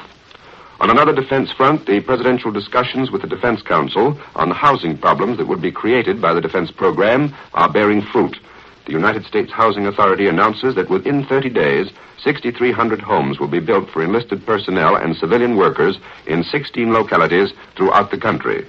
We return you now to New York. And with these reports from our nation's capital, Columbia concludes another report of European developments, reported from London this morning by Eric Severide, and from Berlin by Edwin Hartridge, from Washington by John Charles Daly. Larry Elliott speaking. This is the Columbia Broadcasting System. Monday, August 5th. Today, British observers say the attempted Nazi invasion of the British Isles may come at any day. The tides in the English Channel now are ripe for any attempted invasion. And in Norway, new military activities are reported. And United Press says the German officials there have set aside the August 8th to 10th period as the so-called 0 hour. But now the news from Europe direct, London, Berlin, and Rome. First, the news from the British capital reported by Larry Lesser. Go ahead, London. This is London, and the Japanese situation is still boiling. It was announced here that 4 more Japanese businessmen have been arrested by British authorities at Singapore and Rangoon. At the same time, it was announced that 3 of the Britons held in Japan on spying charges had been released. In London, it is again emphasized that the British action, which began on Saturday with the arrest in London of 2 prominent Japanese businessmen, is in no sense a retaliation for the arrest of British subjects in Japan. In some London quarters last night, it was urged that Britain would be justified in taking further precautionary actions, while in Kobe, a special Chamber of Commerce meeting resolved that Britain should reconsider the arrests and urged that the Japanese ministers of war, the Navy, and Commerce take a firm stand. It is said here that the British deportation orders against 2 Japanese subjects, one of them a woman, were made 3 weeks ago before the Japanese began to arrest British subjects. These deportation orders are lodged against a member of the Bank of Formosa and the German-born wife of a Japanese. In the House of Commons today or tomorrow, a government statement is expected on the Japanese situation. There are conflicting reports in London today of more changes in the government. Some politicians believe that the appointment of Lord Beaverbrook, Minister for Aircraft Production and publisher of the London Daily Express, is only the first of several government changes which Mr. Churchill has in view. However, other sources state that a reconstruction of the government is unlikely for the present.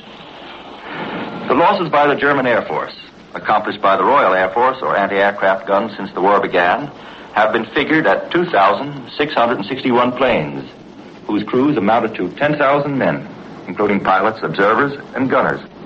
Whether this number includes the 400 airmen shot down by the Royal Air Force during the invasion of France and released when France surrendered is not stated. Last night and early today, more scattered air raids took place over Britain. High explosive and fire bombs fell on a few isolated districts in the Midland and eastern England. Damage is said to be negligible, and the few casualties, only one was fatal. Corn and other crops were damaged by fire bombs, but whether these crops were the actual target of the bombers is not known. 3 German fighters were knocked down this morning. 1 British aircraft is missing. And I've just learned that the American Lockheed planes have completed their first 1,000,000 miles of flying for the Royal Air Force. Britain is getting accustomed to learning from neutral sources that new dates have been set by the Germans for the invasion. The latest whisper is said to come from German officials in Norway, to the effect that the offensive will start sometime between August 8th and August 10th. The succession of rumors regarding invasion is believed here to be part of the German propaganda war of nerves.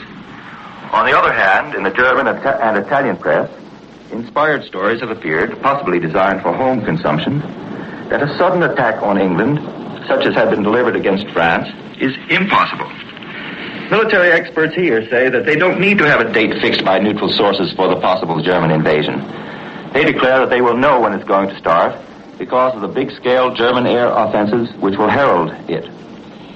They think that the only explanation of the lightness of the German air effort in the past few weeks is the building up of reserves, such as fuel for aircraft and crews to man them. Because an invasion of England would have to be preceded by a heavy bombing preparation, repeated many times.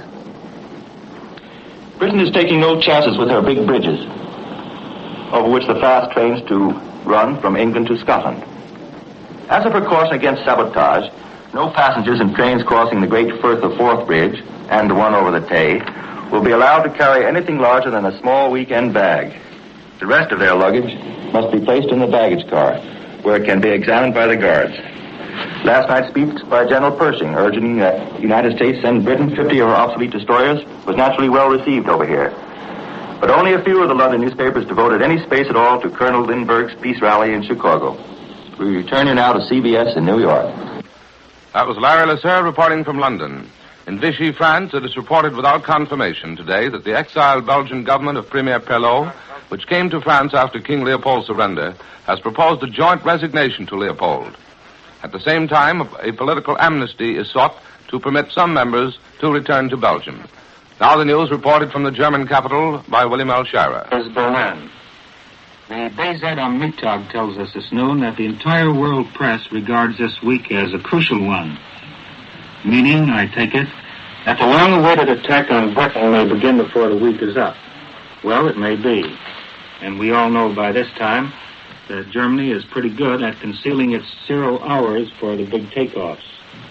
But I must say there is no evidence around Berlin that this is to be a crucial week. Before the Scandinavian campaign, before the big offensive in the West, there was tension in the air in Berlin. You don't feel that tension here just at the moment. An awful lot of people seem to be vacationing this week. Some people here think that the German Air Force has to do a great deal more work on Britain before there is any question of an attempt at invasion by a great land army. That is to say, British harbor works, oil stores, landing fields, anti-aircraft positions must first be well liquidated before an attack by the tanks and troops is feasible.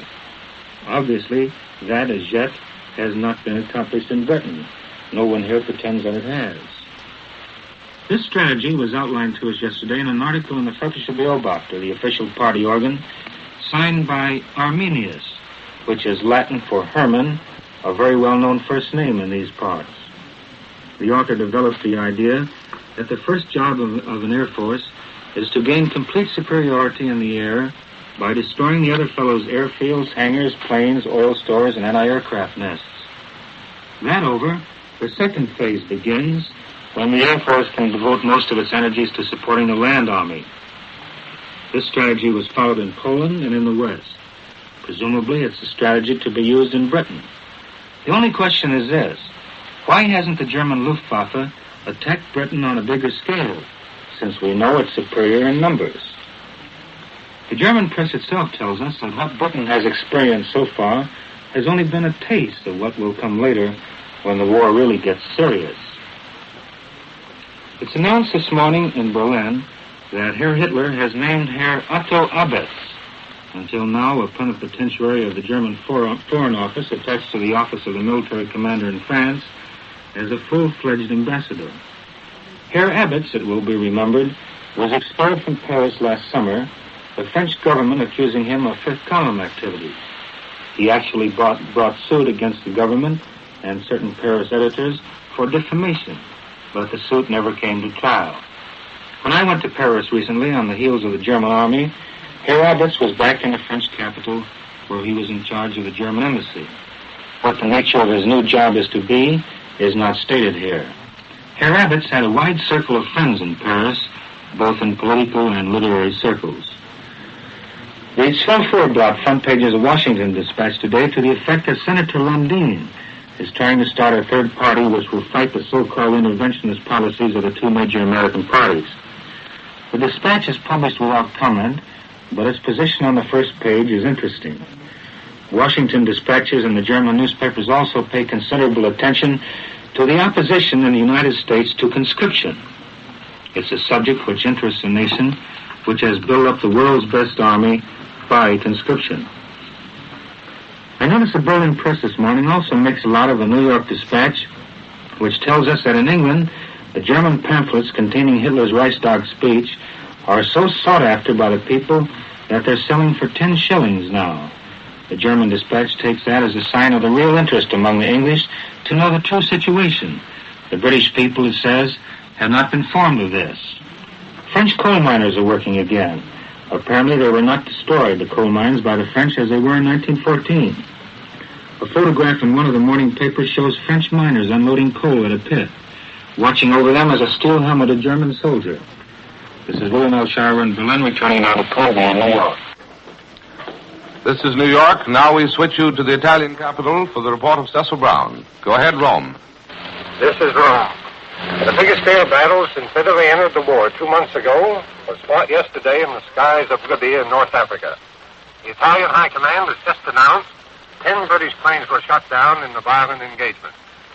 According to the war communique, a strong formation of Gloster fighters and Blenheim bombers attacked Italian native troops on the march along the border between Libya and Egypt.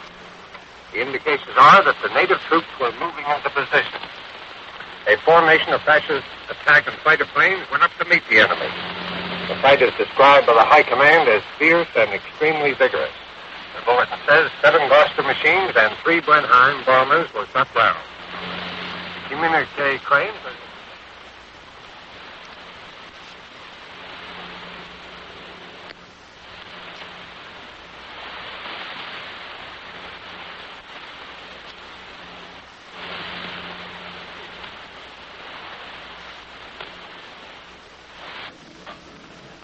Ladies and gentlemen, we regret that due to transmission difficulties, there has been an interruption in the program coming to you from Rome, the reports of the latest news by Cecil Brown. Until such time as we recontact Mr. Brown, we bring you the latest news from Rome, received at Columbia's newsroom in New York. The High Command communique asserted today that 10 British bomber and fighter planes were shot down by Italian aircraft while attempting to bomb Italian troops marching along the Libya-Egypt frontier.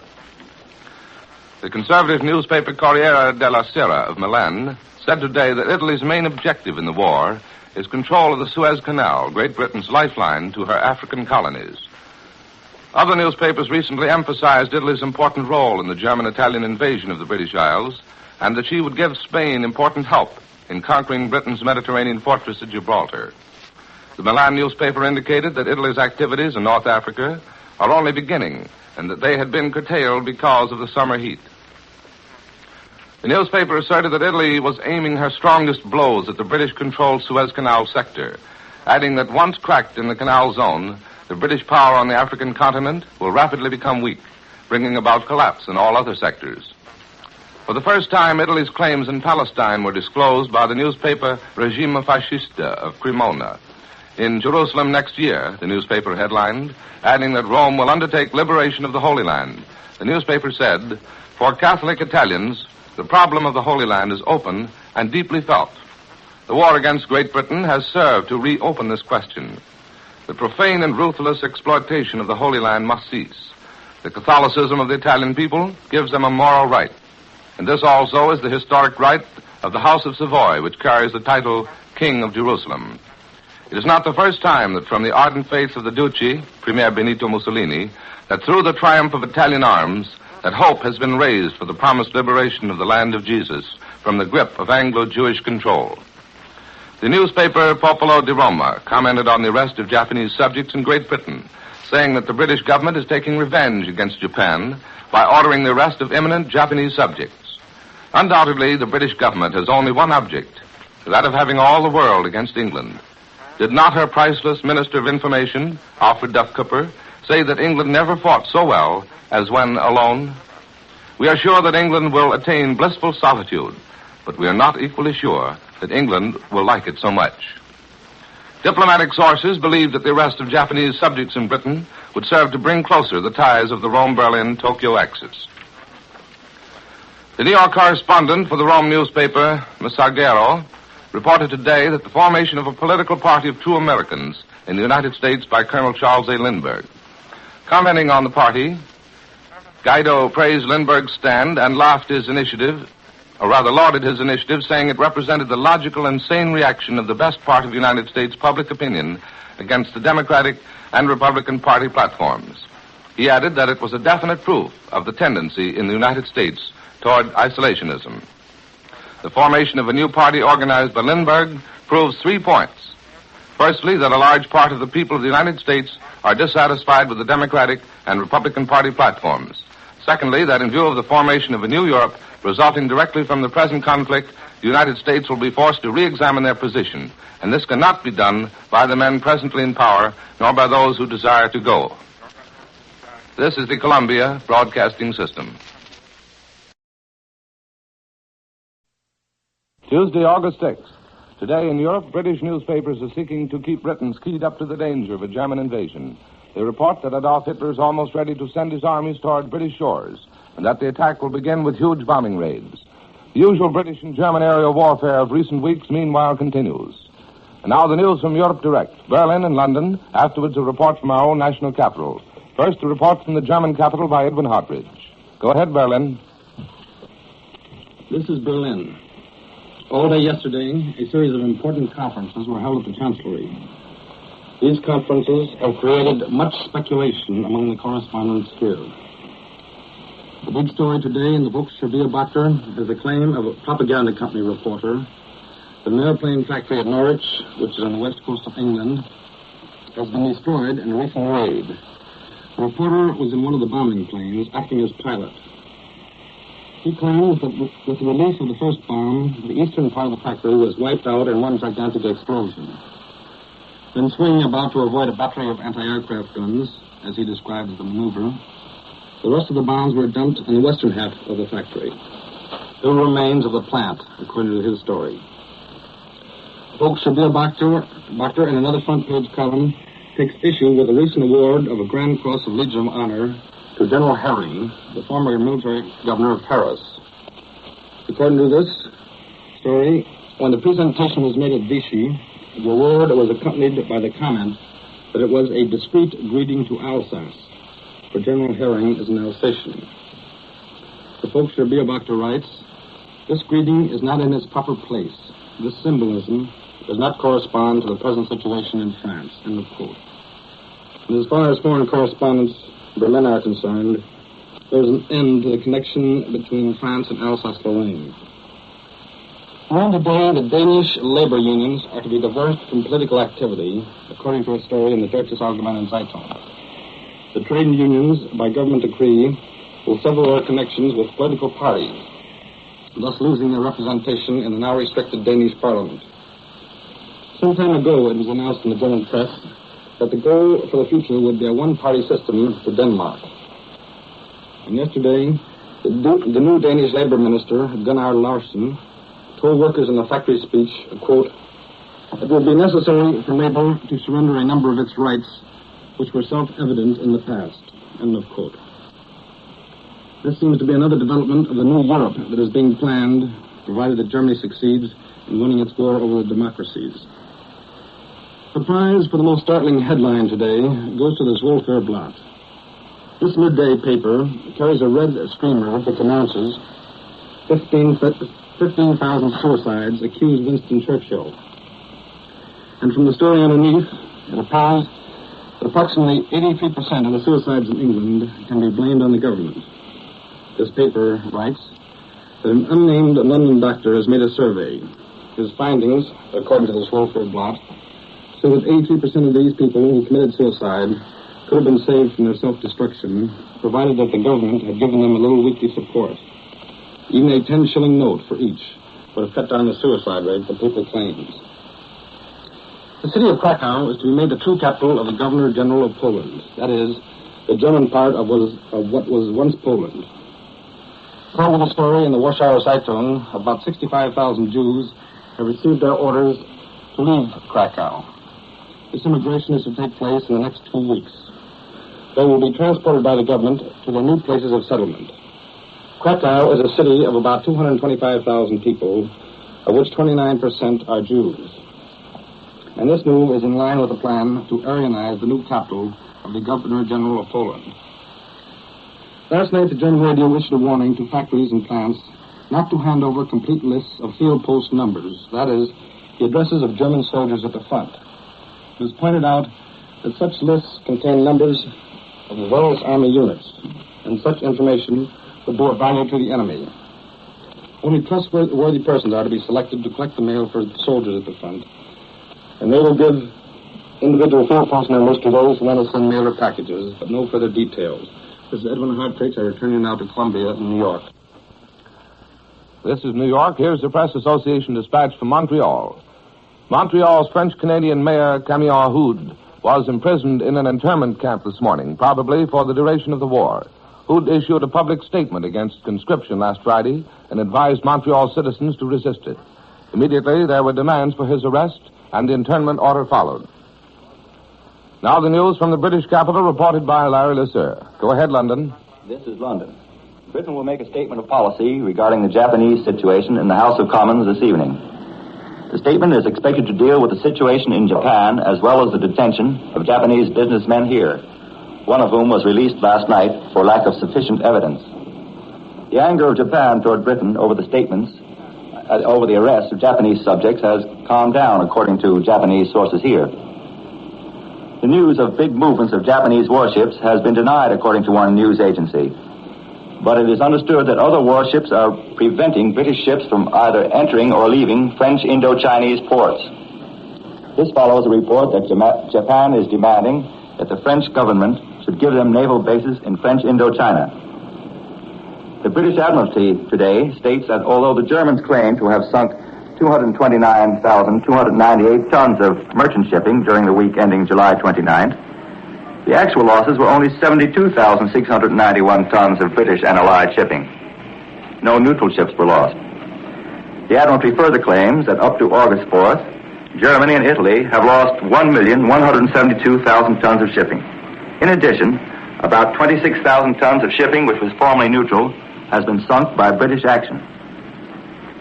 German airplanes completed what they call their armed reconnaissances over this country last night, and bombs fell at scattered points. One German bomber was shot down in the sea this morning. The intelligence officers of the Royal Air Force now believe that the reorganization of the German Air Force is almost complete, and that the large-scale attacks will be launched before the fine weather ends.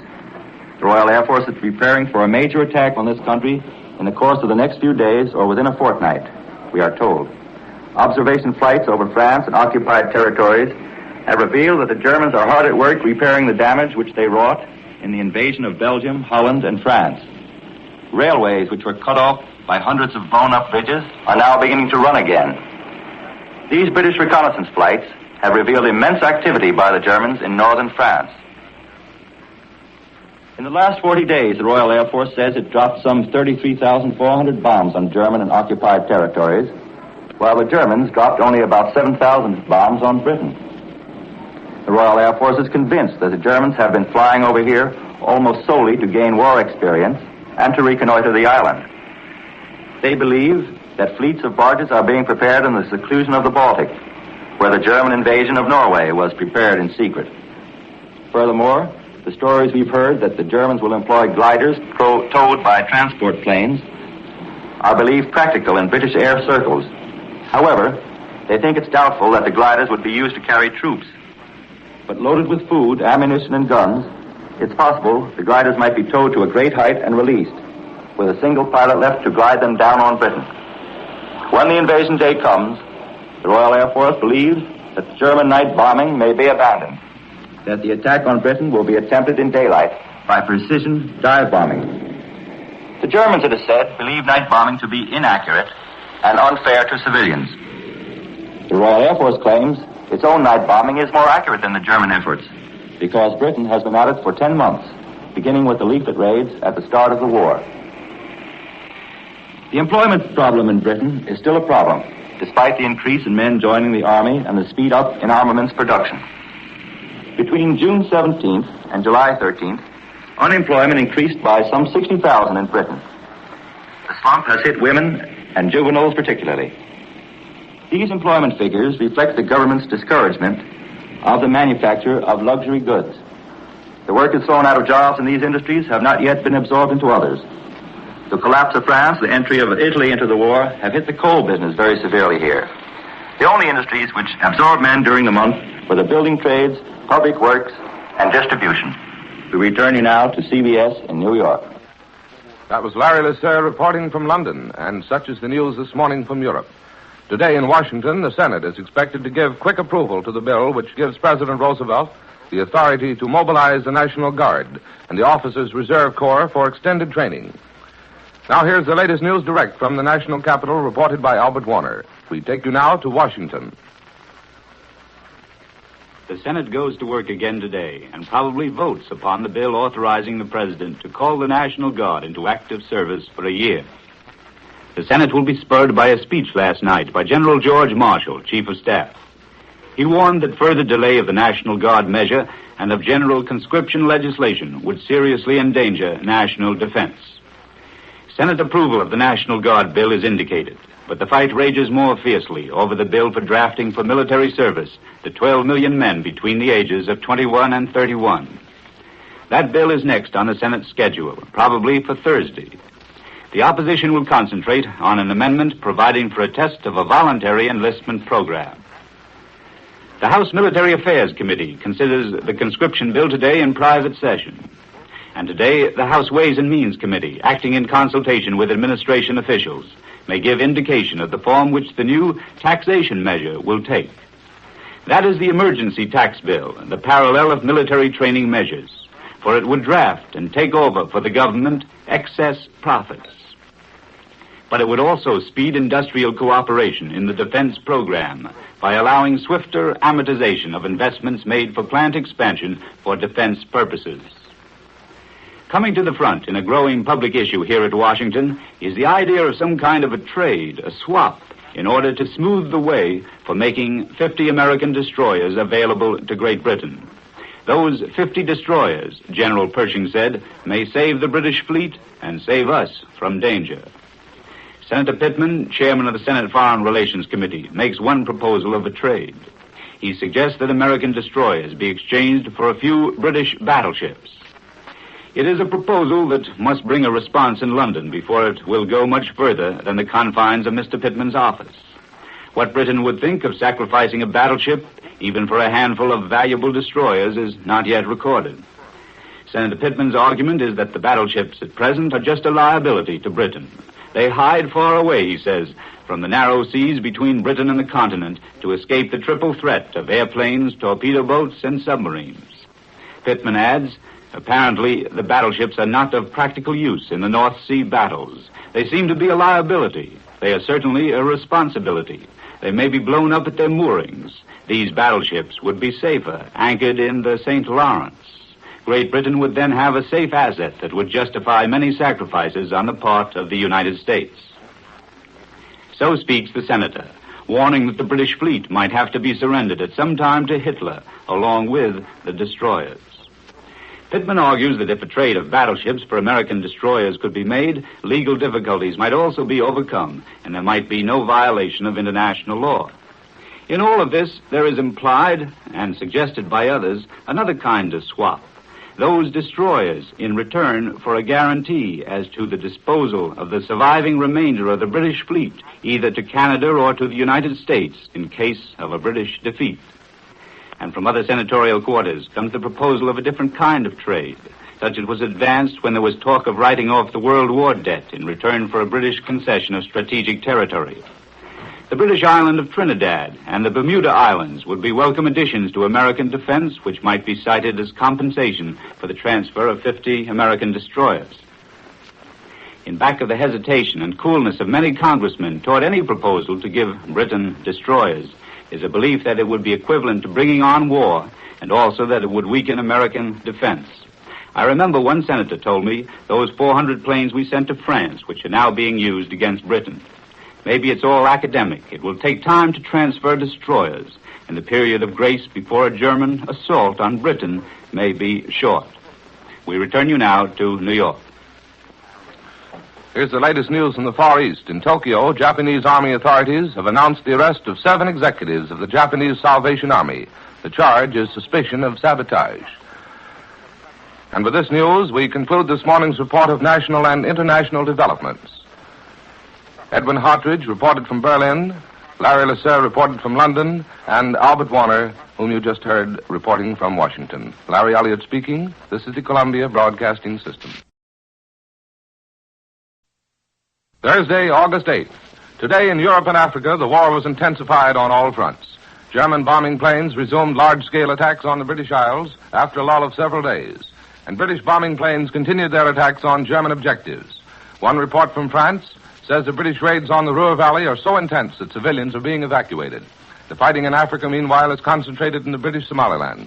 Now the news direct, Berlin, London, and Rome. First, a report from the German capital by Edwin Hartridge.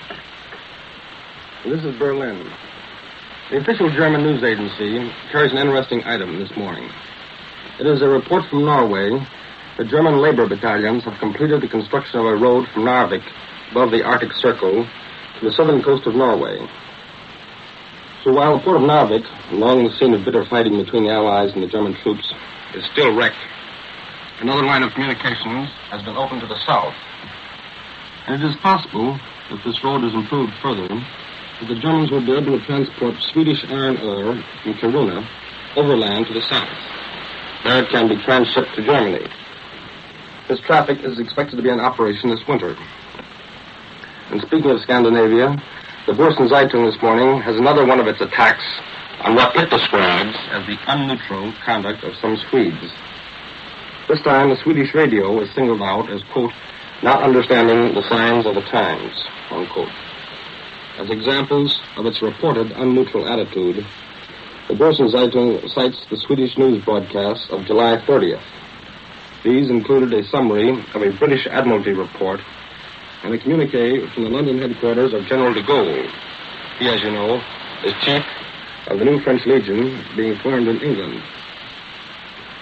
And according to the German papers this morning, the New York Times has published a story from its London bureau that English citizens are clamoring for the German pamphlets now being dropped on Great Britain.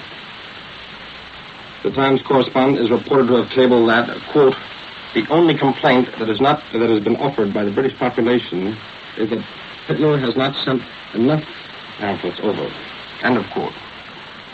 Usually, the anti-Hitler editorial policy of the New York Times has been enough to discredit or repudiate all its dispatches, at least in the eyes of the German government. There are unconfirmed reports here that a new trade agreement between Switzerland and Germany is to be signed today. We understand that by the terms of this agreement, Berlin will virtually become a clearinghouse for Swiss exports. For the English and French markets for Switzerland have been cut off by the war, and in return for a promised larger share in the Balkan markets, Switzerland is reported to have agreed to have its exports routed and controlled through Germany. Yesterday, I had the opportunity to talk to a young German soldier just back from the Western Front. His outfit had fought in the Ardennes forest in Belgium and then south in France behind the Maginot Line. And according to his story, the fiercest resistance that his group met with was put up by the Negro troops from French North Africa. These colonial troops were particularly hard to dislodge in certain forest sectors, he said. Even when their officers were missing, the colonials fought on. They have always had a record of fighting with enjoyment in their work.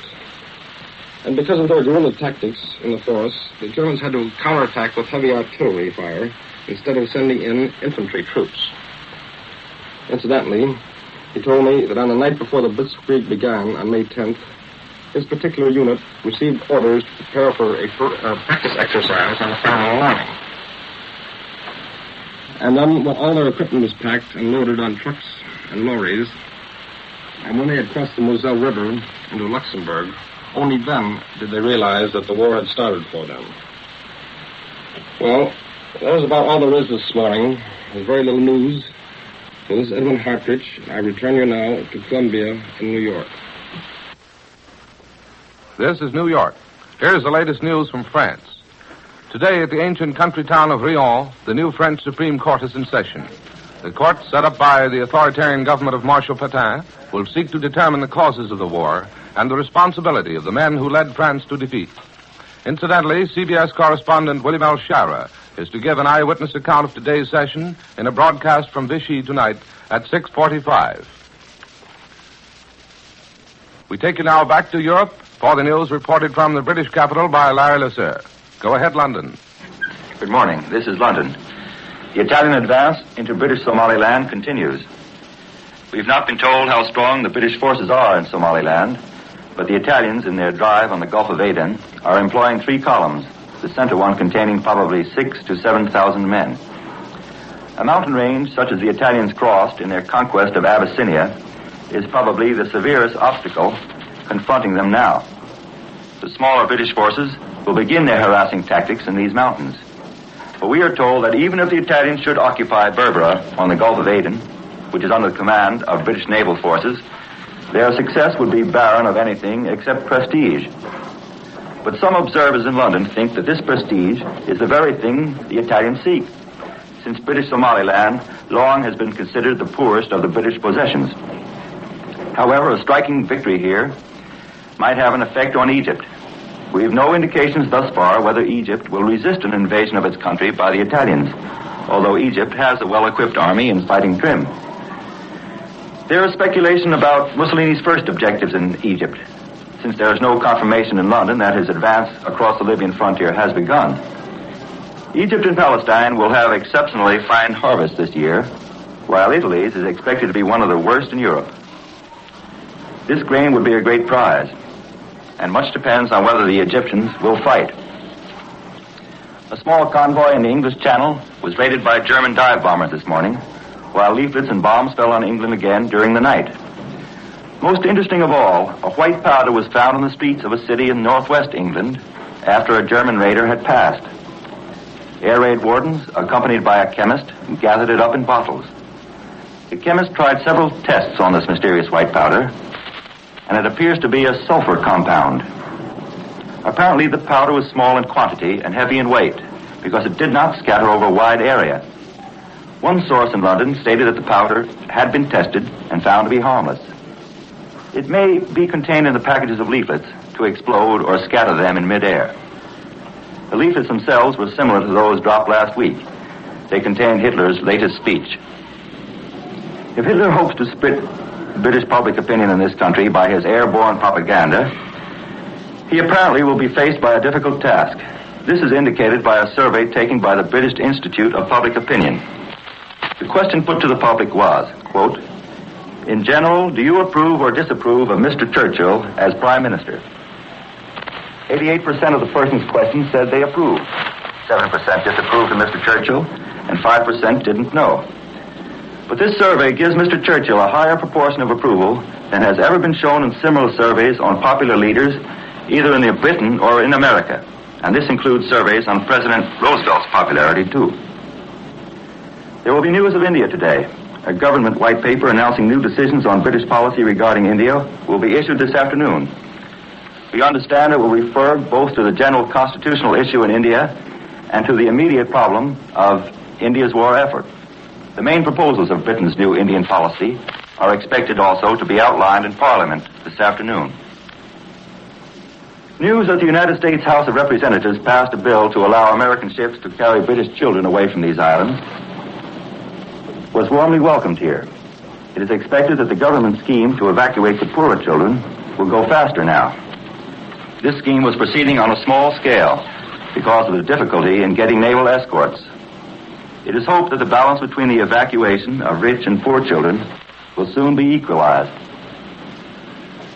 10,000 British subjects have been evacuated from Gibraltar and quartered in the vacant apartment houses of London. And today, a report from Madrid says that the Spanish fascist newspaper, Arriba, declares that, quote, Spain was first neutral, then non-belligerent. Now she is physically on the verge of battle. The paper adds that despite the official Spanish government policy, the Spanish people themselves have adopted an attitude of moral belligerency against Britain. But we are told here that living conditions in war-torn Spain are still extremely difficult. Cigarettes, for instance, are unobtainable. This is Larry Lasseur, returning you to CBS in New York. This is New York. Today's fighting in Africa appears to be concentrated in the British Somaliland. Here's the latest news from British sources in Cairo, Egypt. British troops are said to be withdrawing slowly before overwhelmingly superior Italian forces. The British reports say that their soldiers have orders to inflict as many casualties as possible on the advancing Italians without making a frontal stand. It is claimed that British losses so far have been small. Now the news from the Italian capital, reported by Cecil Brown. Go ahead, Rome. This is Rome. Italian forces have captured the first British base in British Somalia. The fascist troops reached and occupied Gaza on the Gulf of Aden. This was announced by the Italian High Command in the war bulletin issued a year ago. The occupation was carried out by one of the three columns which have been moving for the past 3 days on British Somaliland. Gaza is on the sea near the border of French Somaliland and about 50 miles from the northeastern corner of Ethiopia. Gaza is also on the direct road to Berbera, the capital of the British colony. The war bulletin today also announces that fascist planes bombed the airport at Wajir in Kenya. 3 British ships on the ground were reported destroyed, and a number of fires started at airport buildings. A British plane was shot down in combat. The British raided Deir Dawa and Massawa in Italian East Africa, but the bulletin says only minor damage was caused. Italian planes attacked another British convoy in the eastern Mediterranean. The High Command announces that the convoy of 5 vessels escorted by naval units was bombed. 2 of the merchant vessels were reported hit and seriously damaged. This communique and those of the past few days show the Italians are on the offensive on virtually all fronts. Fascist troops are in British territory in Kenya, in the Anglo-Egyptian Sudan, and in Somalia. From all indications, too, Italian advance units have crossed into Egypt. The papers here today emphasize the damage inflicted on Haifa in Palestine as a result of the 3rd air raid. The Rome paper Messaggero points out that by bombing the oil deposits and refineries of Haifa, Italy strikes at the heart of the enemy fleet. The paper says that without this oil, the English fleet is paralyzed. Right now, the Italian invasion of British Somaliland appears to be the major offensive. That British possession, plus the base at Aden, which has been heavily bombed, guards the narrow straits of Bab el-Mandeb. These straits connect the Red Sea and the Gulf of Aden. If the Italians can gain control of the straits, they would control all northeast Africa, and only Egypt would stand in the way of complete domination of the northern half of the African continent. Today's war bulletin is number 60, and it marks the end of the first 2 months of Italy's participation in the war. In those 2 months, according to the High Command, 289 enemy airplanes have been destroyed, while the Italians have lost 45 machines. The Italians give the enemy naval losses as 1 heavy destroyer, 7 other destroyers, and 11 submarines sunk. 3 battleships, the Hood and 2 of the Warspite class, have been damaged. The Italians say they have also damaged 2 aircraft carriers, the Ark Royal and the Eagle, 8 heavy destroyers, 3 light destroyers, and 2 submarines. About 10 cargo ships and 4 oil tankers also have been sunk.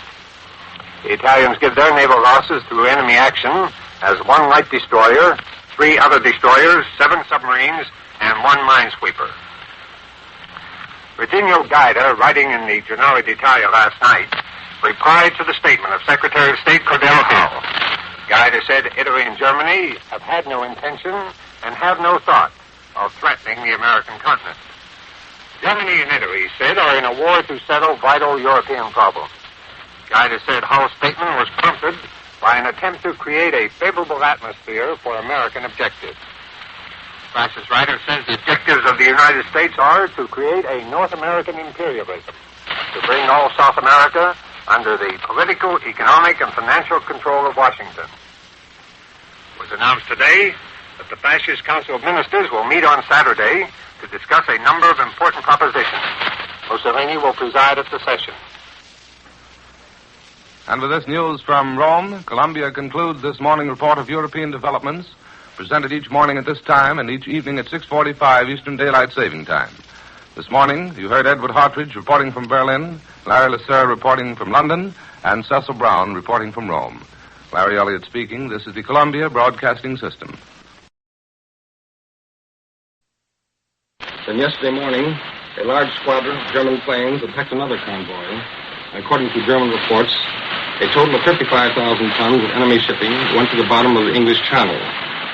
And in this particular battle, 5 British pursuit ships were shot down out of the sky, while 1 German plane is missing. All during yesterday, the air battles, or dogfights, continued over the Channel. Messerschmitts versus Spitfires and other British fighting planes. And when the day closed, 29 other British planes were put out of action, and only 2 German planes lost. That was the report that the German High Command put out last night. In any event, the day's fierce activity lifted it out of the ordinary routine of reconnaissance flights and isolated bombings by relatively small squadrons. And we may look for more of this intensified aerial and surface naval warfare in the near future. The question of food imports for the European countries, both neutral and the occupied nations, seems to be becoming more of a diplomatic battle between Germany and England. And Germany promptly lays the blame on the British blockade. Here's what the British German shortwave news broadcast had to say this morning. Quote, Britain's intransigence in the question of passing through their blockade the food transports of the American Red Cross has created a most unfortunate impression in the United States. The painful effect of the British attitude has only been sharpened since the British propaganda argument that all such charity on the part of the United States could not to help be of use to Germany in the long run has been consistently refuted by the highest American authorities. End of quote. And last night, in both press and radio reports, the Germans make their viewpoint clear. They expect that Britain has the responsibility to see that her former allies, Belgium, Holland, France, and Norway, have food to last out the coming winter. And this means, for instance, that the British blockade must be lifted to allow imports of food from the United States and South America, according to the German attitude. As for the food situation here, well, the Bundesnachrichten this morning reports on its financial page that quantities of corn, potatoes, fruits, and vegetables coming into Germany are larger now than they were in times of peace. For instance, in the Berlin paper this morning, there was a picture of tomatoes being loaded on a French ship at Blitzkreig and the English Channel Islands to be brought to Germany. And then the other day, my hotel porter handed me an envelope with some extra butter for this dinner. That is your increased rations, he told me. This is new visible evidence of the victory spoils to the average German citizen in this 11 months war. This extra butter either comes from Denmark, the Low Countries, or France. As for France itself, there is a statement in the Bundesnachrichten that there will be no starvation or shortage in some food items, such as butter. It points out there are approximately 6 million refugees in the unoccupied part of France, and normally this area supports 14 million French people. The paper goes on to say, quote, the financial needs of France are very great. But that is the problem that will have to be solved by the Vichy government. End of quote.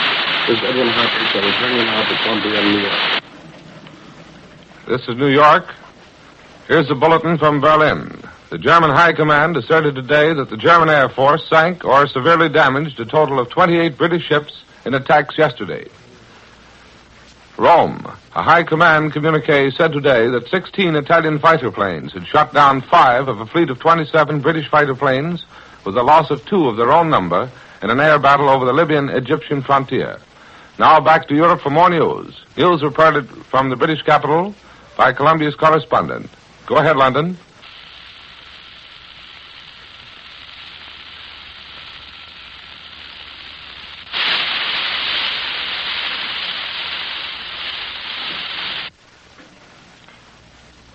This is Columbia in New York, calling Columbia's correspondent in London. Go ahead, London.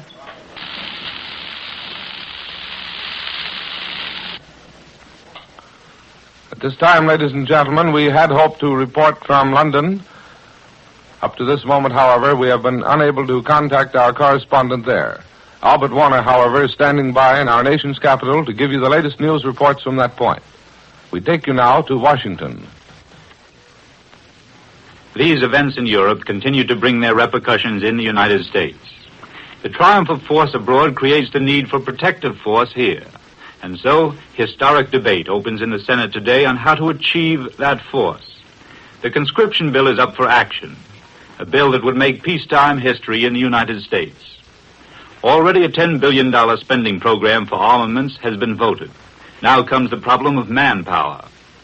The advocates of the bill, led by Senator Burke, insist that selective service is the fair, democratic approach to getting the men. There is a question also whether voluntary enlistments will produce an army proportionate to the size of the orders for military machines and to the size of the task of defending the Western Hemisphere. But the opposition feels that conscription threatens traditional American freedom. Some are afraid the country is being swept by hysteria. Some think that voluntary enlistments will supply a big enough army. Now, right at the beginning of this debate, which may last for 2 weeks, many on both sides of the issue are taking it for granted that some kind of a conscription bill will be passed at the end. The principal issue will rise on amending the present measure. There, the chief voting issue will be the amendment proposed by a shrewd Democrat from Connecticut, Senator Maloney. Senator Maloney proposes that no one be drafted until it is seen whether a call for voluntary enlistments will yield 400,000 more men before January 1st. The draft setup would be established, but no one could be called during this test period. If there were enough enlistments, the draft would be postponed indefinitely. To encourage voluntary entry into the Army, the senator proposes to cut the enlistment term to 1 year and raise the basic pay of soldiers from $21 to $30 a month. There will be strong support for that amendment. Here the fight will center. Even if it should happen to be adopted, it still writes into law on an alternative basis the principle of universal service, ready for use when needed. There's been so much attention to military service that the proposed program of industrial defense training for young people has almost been lost from sight. I understand that a complete, definite program for expanding the training given in the CCC camps has been pending for at least 6 weeks, and no action has been taken on it one way or another by planners in the defense set up here. This program would turn out motor vehicle operators, cooks and bakers, first aid men, medical orderlies, airplane mechanics, welders, construction men for roads, bridges, and telephone lines, map makers, and radio communication men. The program, for example, would produce 10,000 motor vehicle maintenance men every 6 months, 3,000 skilled motor mechanics, and 90,000 motor vehicle operators. All that is needed is an increase in training personnel and more equipment at the CCC camps. The groundwork is already laid in training at these camps, and its value has been demonstrated. But still, the go-ahead signal has not been received. Some of those engaged in planning youth training say there are just too many coordinators. A new plan for conducting the Democratic political campaign may be announced today. According to word coming from the inner council of the party, the country is to be divided into zones and a district manager for each area appointed. The decentralization program was worked out by the new Democratic chairman, Edward Flynn of New York, in a private meeting here yesterday. He met with Social Security Administrator Paul McNutt of Indiana, Senator Burns of South Carolina, Senator O'Malley of Wyoming, Representative McCormick of Massachusetts, and Leo Crowley of Wisconsin. It is understood that each of these men may become a district campaign manager if he will take the job. This bombing of Britain, the renewed bombing, the waves of bombing, lead the Pan American Airways people to recall a cable they received recently from a London customer. Urgent, it said, have offer of 3 finest racing horses if I can remove immediately. Want space on next clipper from Lisbon. It was too much of a problem for the traffic managers of the airline. We return you now to New York. That was Albert Warner bringing you the latest news from Washington. Here's the latest report from Tokyo. The Japan Rotary Club, with 47 affiliates in Japan and Manchukuo, has been under official surveillance since the arrest of numerous prominent Britons on suspicion of espionage. It was understood today. Usually well-informed quarters reported that the entire organization was likely to be drastically reorganized, if not dissolved, at its annual joint meeting August 14th. The newspaper Hoshi said that the Shizuoka branch of the club had voted its own dissolution yesterday in order to avoid suspicion that it was a hotbed of espionage. It includes some foreign businessmen of long residence in Japan. Hoshi said that Rotary headquarters here has been shocked by the club's dissolution. A man found loitering this morning in front of the residence of former Finance Minister Akita was arrested and found to be carrying a revolver. Akita, most influential in financial circles, is considered by right-wing elements to be pro-British. The right-wing East Asia Association presented resolutions to Prince Kanoi, Premier, Foreign Minister Yosuke Matsuoko, General Aiki Toho, War Minister, and Admiral Zengo Yoshida, Navy Minister, today, demanding an immediate declaration of war against Britain. The demand was based on the retaliatory arrests of Japanese subjects in the British Empire. Yakushiro Suma, Chief Foreign Office spokesman, when asked by German correspondents at a press conference today when Japan would dispatch economic experts to the Netherlands, East Indies, and when Kuniaki Koiso, former overseas minister, would leave to be extraordinary envoy to them, said, "I have no intention at present to dispatch an economic mission. Koiso has not yet accepted the post offered him, so I am unaware of the date of his departure." Suma said there had been no developments in the dispute arising from the arrest in Japan of British subjects and the arrest in the British Empire of Japanese subjects, but said that Foreign Office dispatches from London indicated a marked improvement in the situation. He declined to comment on negotiations regarding Indochina, except to say that general negotiations were being conducted and that there was no time limit to Indochina's promise not to send goods to China. Japanese newspapers had reported that the promise expired Tuesday and that Japan had demanded its renewal. And from Cairo comes word that British fighter planes, outnumbered 2-1, have downed 15 Italian fighter planes in the biggest air battle of the Middle East. Royal Air Force Middle East headquarters asserted today. 2 British planes failed to return. Gloucester Gladiator fighters, single-seat multi-gun biplanes, met the Italians in the neighborhood of Sidi Omar over the Italian-Libyan desert, a communique said.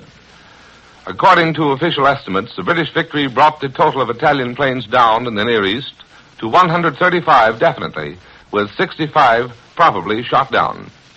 The Gladiators are compact biplanes. Models now possibly outdated had an admitted speed of 250 miles an hour. 2 of their 4 machine guns are mounted in troughs in the sides of the fuselage, easily reached by the pilot, and 2 are mounted forward below the lower wing, 1 on either side of the fuselage and outside the propeller radius. On the other side of the battle in Rome, a high command communique said today that 16 Italian fighter planes had shot down 5 of a fleet of 27 British fighter planes, with a loss of 2 of their own number in an air battle over the Libyan-Egyptian frontier. And with these news reports, Columbia concludes another broadcast of worldwide developments. You heard Edward Hartridge reporting from Berlin, Albert Warner from Washington. This is the Columbia Broadcasting System. Saturday, August 10th. German planes today stepped up the tempo of their raids over the British Isles. Following the extensive attacks of last night, the Nazi raiders came back again this morning for a series of daring daytime attacks. There's also a new burst of activity in Africa. Italy claims to have bombed the airfield and port at Berbera, capital of British Somaliland. Britain claims to have set fire to Italian ships in a raid on Tobruk. But now the news direct, Berlin and London. First to the German capital. This is Berlin. The French ships and French crews which are serving with the English Navy or the Merchant Marine will be treated as pirates and shown no mercy. That was an official statement handed out by the Foreign Office this morning at the press conference. The Foreign Office was referring to French ships and some French planes as well, which are now reported to be serving under General de Gaulle with the British forces. The German attitude is that these Frenchmen are violating the armistice and so do not have the status of legal combatants. They will not be treated as war prisoners, warned the German radio last night. And the implication being that, as they are now identified as pirates here, they may suffer the penalties of being shot when taken prisoner. And then we learned this morning that the Lithuanian and Latvian legations in Berlin are refusing to surrender to the Russians. The Russians, as you know, took over those Baltic countries several weeks ago.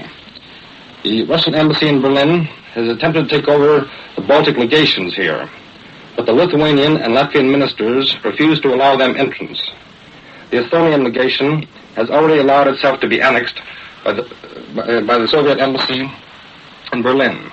The Foreign Office officials here said this morning that diplomatic siege might be concluded in a few days. The official German news agency carries a story from New York this morning that reports that a new type of gas would be used by Germany in its impending invasion of England. According to the story, with this gas, the Germans could occupy the British Isles without any resistance. As a short tale to this American report, the German news agency identifies the story as a part of British propaganda, and that it is a part of a British alibi for England's future methods of fighting off the invader. That is the editorial conclusion given out here. And there's another American angle to the German news this morning. According to the midday paper, the Zwölf Uhr Blatt, the London Times has hired an American, a Professor Goodhart, and according to Berlin, this professor is engaged in proving through the editorial columns of the London Times that Germany is to be responsible if anybody starves this winter in Europe. It is further reported that this Professor Goodhart argues that it is Hitler's duty to feed Europe, and he, the professor, is that Germany possessed great food reserve. And of course, there is expected denial of this premise and its accompanying statements.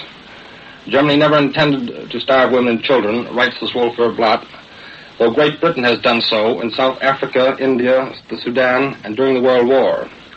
And then the Börsen-Zeitung describes this Times article as another trick of Buck Cooper. Quote, Britain tried to blockade Germany, but now that this weapon has been turned against them, they discover their sympathies for starving women and children. End of quote. So you can see that with the exception of occasional big air and sea battles, such as occurred on Thursday in the English Channel, the war continues to be largely a journalistic campaign at this stage of the proceedings. That is, there is little hint of the preparations and the strategy for the invasion of England to be found in the press here. And so the newspapers have to furnish the public with an editorial campaign, an editorial blitzkrieg for the present. And then for the ladies. A new kind of stocking will be exhibited for the first time at the Leipzig Fair.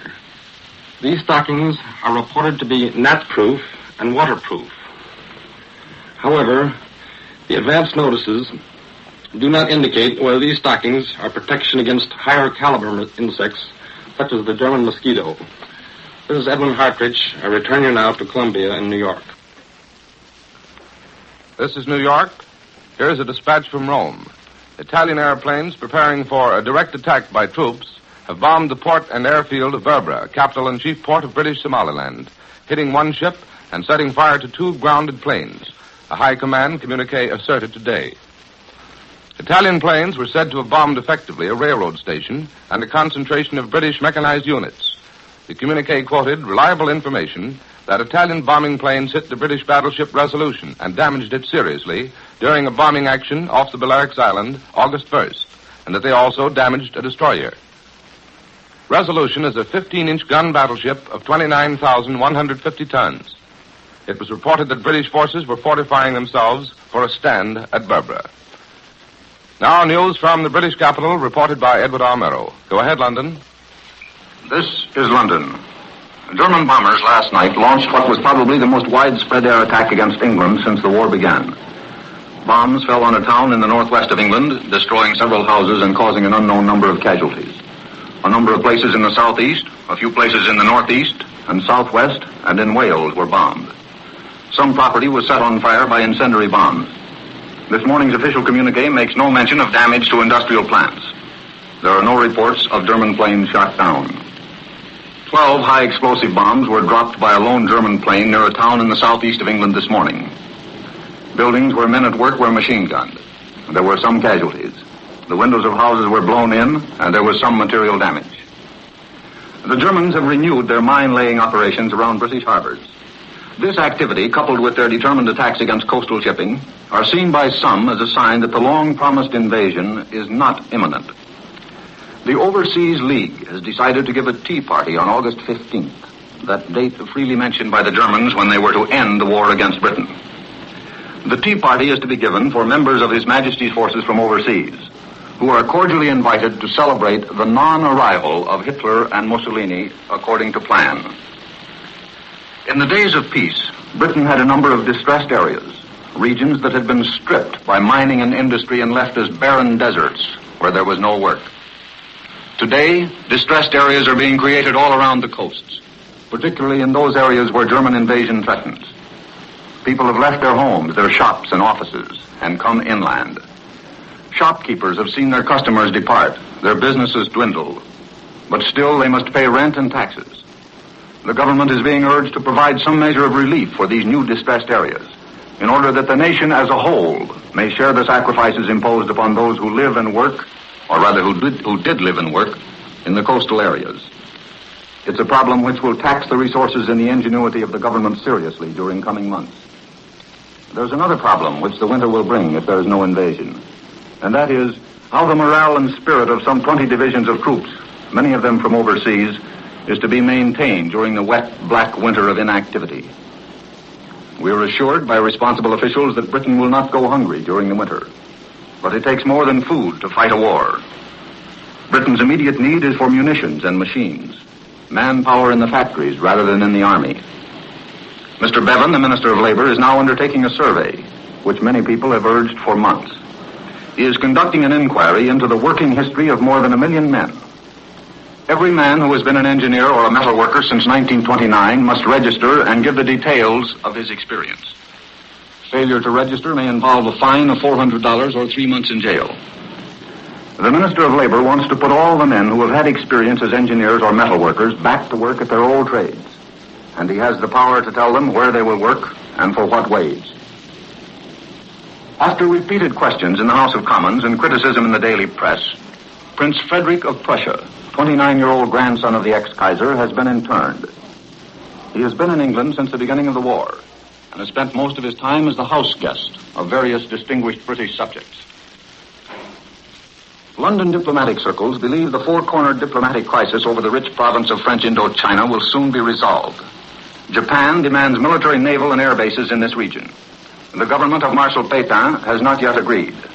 Native Tonganese and Annamite troops are massing, and French submarines there have left their bases. While Germany is reported pressing the French to yield, China has answered by concentrating 2 or 3 armies at Yunnan to the north. They are believed ready to enter the French possession the moment the Japanese move. Facing some 50,000 Indo-Chinese soldiers are 2 divisions of Japan's mechanized troops. The bulk of the Japanese Navy is now reported lying between the island of Hainan and the coast of Indochina. If Marshal Pétain resists, there appears no doubt that Indochina will become a battlefield. And the diplomatic correspondent of the Daily Herald this morning declares that the men of Vichy will not resist. Japan, it's believed here, will use the same technique that Russia used with the small Baltic states. She will take over the strategic points granted her, and moving out from them, will occupy the entire country. Altogether, the French can muster as many as 300,000 native troops in that area, nearly all riflemen. Around 300 American warplanes are believed stored in Indochina, planes which were bought by the Chinese Air Force, but pilots to fly them are lacking. I return you now to CBS in New York. That was Edward R. Murrow reporting from London. Here in New York is Lenton Wells to give you more news and his analysis of developments. Mr. Wells. The Anglo-Italian situation in Africa continues to develop, with claims and counterclaims being made. In North Africa, the situation seems to be that the Italian drive eastward along the Mediterranean coast toward Alexandria, Cairo, and the Suez Canal is stymied, temporarily at least, with RAF planes hammering away at the Italian bases in Libya, particularly at Tobruk, where it was reported that a number of ships were set on fire. But in East Africa, there is considerable activity.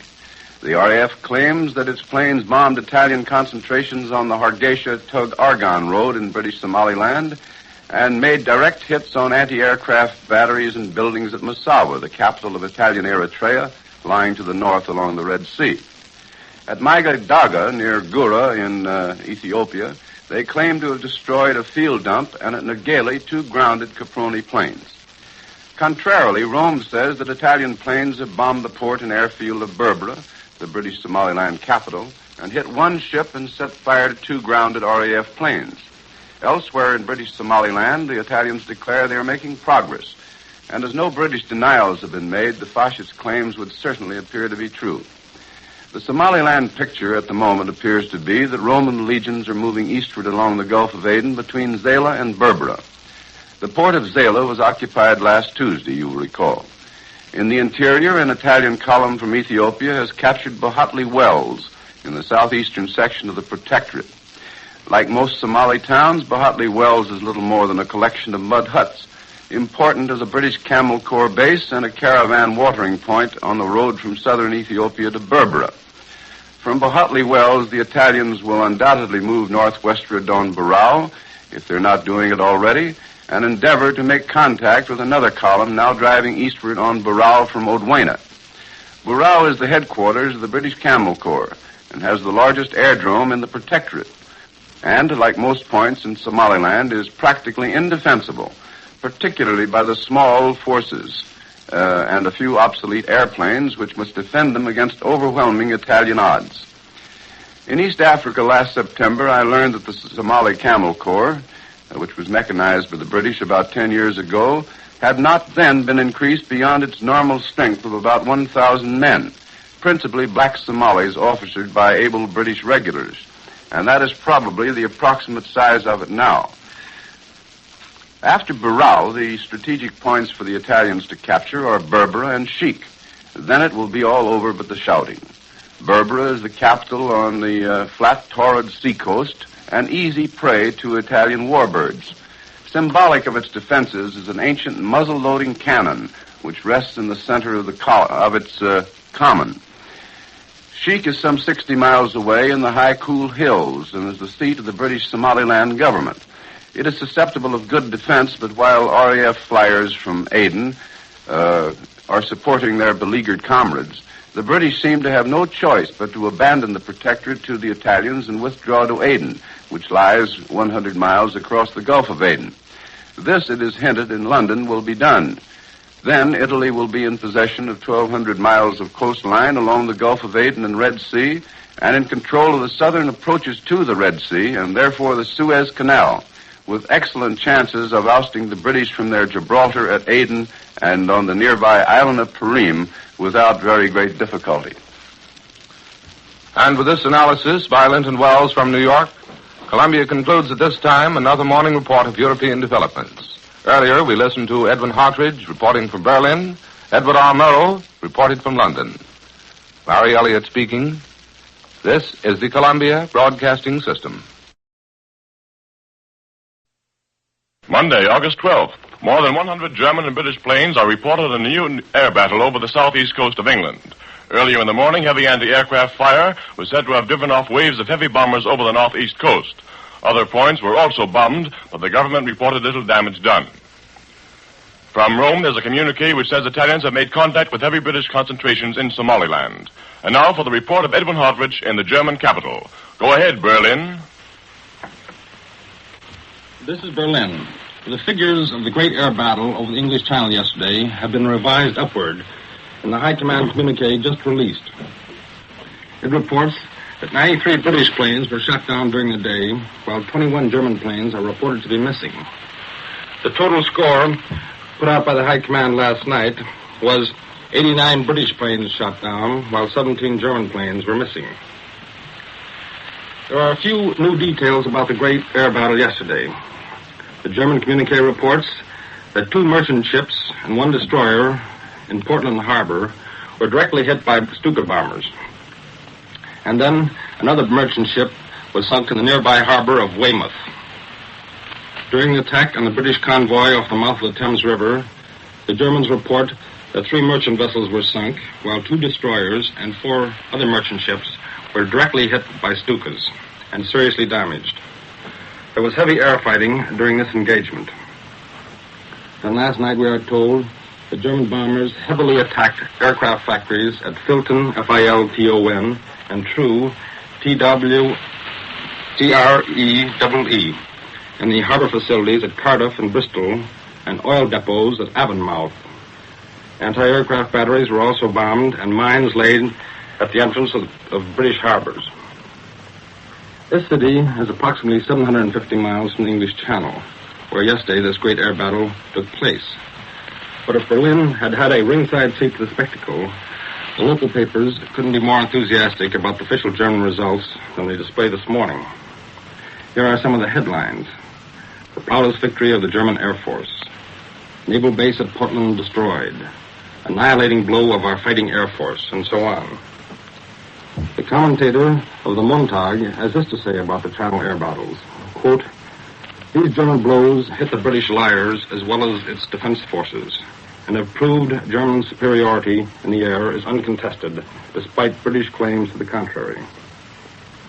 This was an interesting demonstration of the German offensive methods, bit by bit, on the ground and in the air. The English convoys and their bases and their defenses will be smashed to bits. Unquote. This was the second big attack in 1 week on England. Correspondents here are of the opinion that the Germans will try to smash up the harbors, the naval bases, and their repair works, such as dry docks, and generally make marine traffic a hazardous venture in English waters. This would have the result of cutting down some imports of raw materials and foodstuffs for England. It is part of a softening up process. And if this strategy continues, one might compare it to the strategy of a boxer who spends the first few rounds repeatedly hitting his opponent in one spot. The opponent is weakened and then drops his guard, and the knockout blow flashes across to his chin. Well, Before I return you to New York and to switch over to London to hear what the CBS correspondents have to say about the air battle from their English vantage point, here are a few news items. According to a story in one of the morning papers from Belgrade, the German language is to take precedence over the French in Yugoslavia as the number one foreign language in the school curriculum. And the Foreign Office spokesman said here this morning that nothing has been decided as regards the French government moving from Vichy to Paris. However, there seems to be little indication that the Pétain administration will move back to Paris so long as it is occupied by German troops. Then the Volksher Beobachter has an editorial attack on a Swedish editor this morning, Mr. Henderson, head of the Stockholm Aftonbladet. He is accused of being an Anglophile and upsetting the peace in that part of the world. This is Edwin Hartridge, returning now to Columbia, New York. That was Edwin Hartridge reporting from Berlin. And here's a dispatch from Rome. An official communique said today that Italian forces in British Somaliland had established contact with heavy British concentrations, and it was believed that an important battle was being fought. Reports which reached Rome indicated that infantry, motorized units, and native forces were engaged in a decisive fight. And now for the report of Eric Severide from the British capital. This is London. There is no pause in Germany's air attack on Britain. The great continuous battles of yesterday, when according to London reports 60 German planes were shot down and 26 British, has been followed up this morning by another mass attack. Only preliminary reports have reached London so far. However, it's believed here that about 100 aircraft were involved in a series of battles over the Channel and over the southeast coast this morning. One spectator reported seeing at least 5 planes falling in flames. And there was at least one attack on a balloon barrage. Meanwhile, remarkable stories of narrow escapes from yesterday's rain of bombs are still coming into London. Mrs. Mabb at Portland ran to her garage, and as she reached it, her entire house collapsed in a heap. One woman was blown right out of her bathtub and was not hurt. At a small Portland chapel, children's Sunday school was going on when the raid began. The superintendent took 40 children to the basement. He kept them singing their hymns as the bombs crashed outside. None were hurt, although every window in the chapel was broken. The press this morning, of course, refers to the German claims about yesterday as farcical. The British papers claim another air victory for their side. But the total of 26 British fighters lost comes to most English readers, I think, as a bit of a shock. On Thursday, when they reported having shot down 60 also, Britain lost only 16 fighters.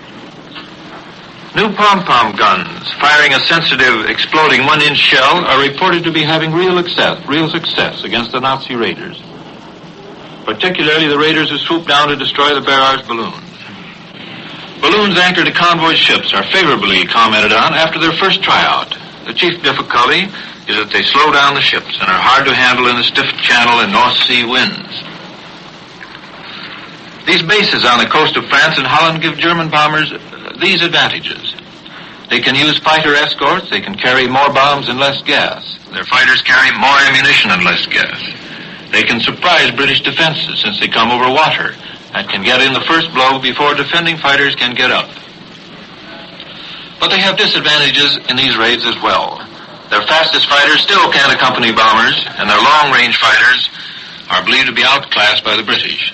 When shot down, a German pilot is definitely lost. He's either in the sea near British territory or on British soil. British pilots, on the other hand, are often rescued, and a damaged machine can often put back to its field. And fighting right over their own soil, British aircraft can fly to the last minute of their range, then land and refuel and go up again. In that great series of battles yesterday, another German white-painted plane marked with a red cross was destroyed by the British. We're told the Germans use them as reconnaissance and servicing machines for their bomber squadrons, and England has warned Berlin that these machines will be destroyed on sight. Dispatches from Cairo this morning indicate that the Italian drive into British Somaliland has begun again. The 2 columns at Hargeisa and Odwina are pushing toward the principal British defense positions in the hills, spots which must be held if Somaliland is not to go entirely. And from Rome this morning, reports say that contact with the main British body of troops has already been made. There is no late news of the Italian column which holds Zeila on the coast. The Italian bombs have fallen on the naval base of Aden, across from Zeila. A Daily Telegraph correspondent, however, has just sent a wire to London from Aden. He declares that in a 1,300-mile convoy trip through the Red Sea, not one Italian submarine or bomber was sighted. Mr. Hoover's Food Commission, London hears, is definitely seeking to supply food to Holland, Belgium, Poland, and Norway. The British position is clear and unchanged. They will not permit it, so long as it lies within the power of their blockade to stop such shipments. But there's one food plan of which you will probably hear more very soon. It's not yet official. This is for Britain and America to jointly buy up North and South American grain reserves and hold them in stock. The peoples of the invaded lands would then be told that this food would arrive immediately once peace comes back to Europe. Many British people think it's a fair method, and its propaganda advantages to this country are more than obvious. I return you to CBS, New York. That was Eric Severide reporting from the British capital. And now, from London, we take you to this nation's capital for the report of Albert Warner. Go ahead, Washington. These mighty air battles over England seem to tend toward a climax in the near future. Perhaps an attempted invasion is in the immediate offing. Yet the talk, and what is more, the money of the representatives of the British Empire are indicating to official Washington their belief in a long war. For example, the British Purchasing Mission has told officials here that it wants to buy 4,000 tanks. It is, of course, impossible to procure any such number in the United States in the next few months.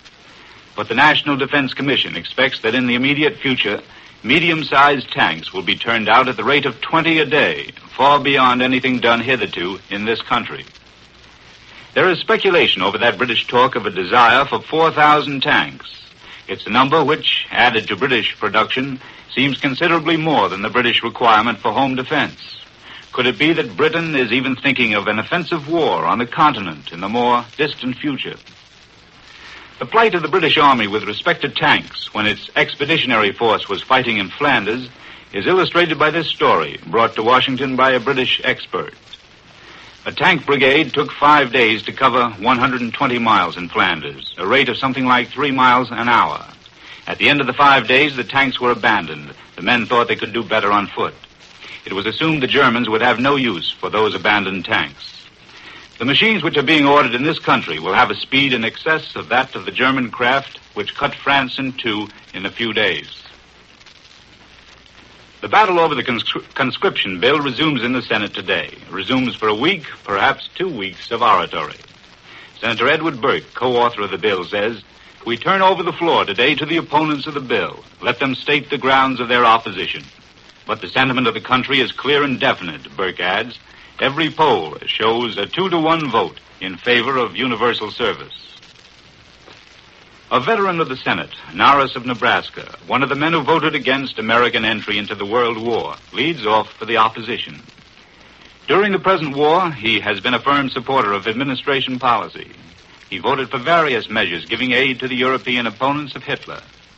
On the matter of conscription in this country, however, he leaves the president. Senator Wheeler and Republican Senator Taft may carry on after Norris for the opposition. A group of Midwestern senators and House members carry to William Knudsen and other members of the Defense Commission today their protest against the administration of the defense program.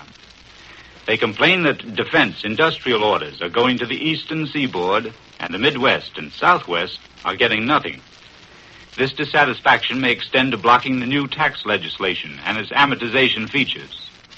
Without that concession to industry, involving tax reduction for new plants built for emergency defense production, the whole defense program would be slowed up. Knudsen already has promised the allocation of new plants to the Midwest, but speed has required that the bulk of the orders go to established Eastern industry. The Defense Commission is working on one policy change which will appease the Midwest. It's a program for negotiated contracts for the Army instead of the present procedure of competitive bids. The bidding system tends to concentrate orders in the East, which has the advantage of large established industry and also of proximity to the location of Army depots. The new system of negotiated contracts would send more orders to the Midwest. There's talk on Capitol Hill of a recess of Congress from early in September until after Election Day. After all, there is an election campaign, and some of these congressmen have fights on their hands. As it is, there is little they can do about primary campaigns which are now underway. Take Senator Ashurst, who has been a senator ever since his state of Arizona joined the Union. These are strange times, he says. I have 4 opponents in the primary. But it couldn't be, you suggest to him, that a veteran like Ashurst would have any fears. I wouldn't bet on anything these days, he says. I wouldn't bet the Washington Monument is standing right now. This atmosphere of skepticism may require a congressional recess. We return you now to New York. You have just heard the latest news as reported by Columbia correspondents in Berlin, London, and Washington. Edwin Hartrich reported from Berlin, Eric Severide from London, and Albert Warner from Washington. Tony Marvin speaking. This is the Columbia Broadcasting System. Tuesday, August 13th. German planes staged new aerial attacks on England, Scotland, and Wales today. Aerial warfare was believed to be the fiercest since the start of the war. The official German news agency said the Nazi Air Force has won control over Dover, the important southeast coastal port. In London, newspapers told people to prepare for the possibility of an imminent invasion by Germany. Their general attitude was that the Blitzkrieg has started. Now for the news from the British capital. Go ahead, London.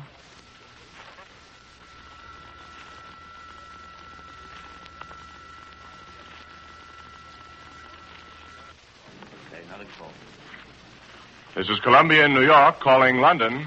Go ahead, London.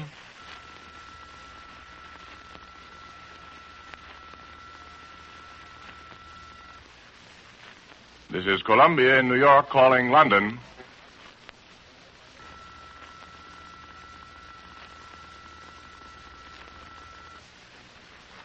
We are sorry we are unable to contact London at this point. We have just found that our London correspondent is ready. Go ahead, London. Reports during the night have revised the British figures upwards to 62 for yesterday's terrific encounters, when perhaps 1,000 German planes had all crossed the Channel and the North Sea.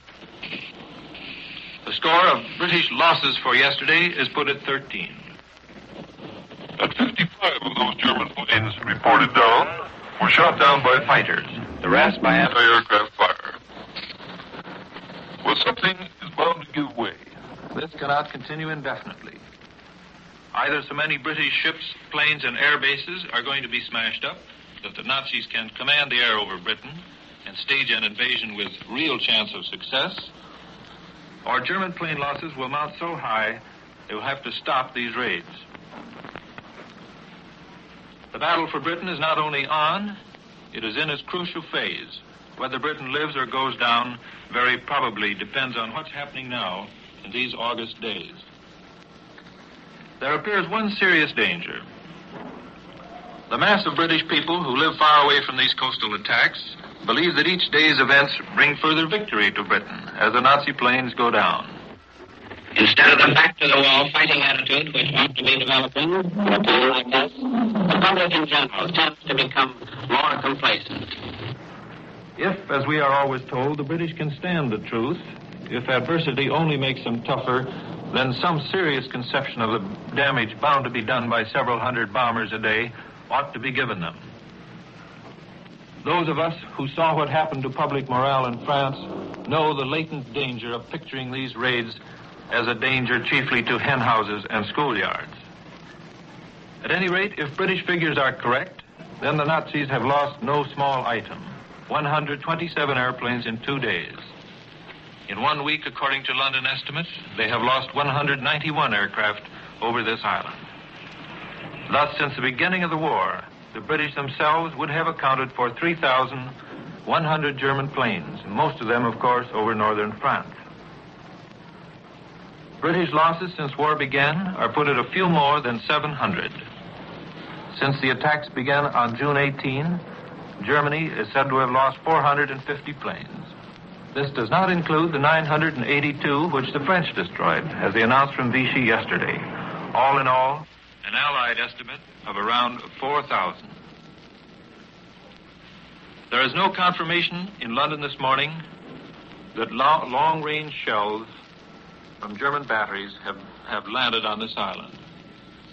The British press this morning is again full of Mr. Hoover's proposals to send food to the peoples of invaded European states. The only hint of any kind of agreement that the blockade be thus broken is contained in a Daily Telegraph editorial this morning. And this paper points out that food shipments could never be permitted unless a distribution system was absolutely cast iron. The British are at the greatest crisis in their long history. They are themselves being blockaded. They are in no mood to allow anybody, even their American friends, to assist Hitler in cleaning up the mess he has made in Allied countries. This is Eric Severide in London. I return you to Columbia, New York. That was Eric Severide reporting from the British capital, London. Now, for the news of the German capital, we are to take you to Berlin. In the meantime, here is a late dispatch. Berlin, an official news agency communique asserting today that 89 British planes had been shot down yesterday with a German loss of only 24, added, since the early morning hours, German bombers are again en route to England. And now for the news of the German capital, we take you to Berlin. Go ahead, Berlin.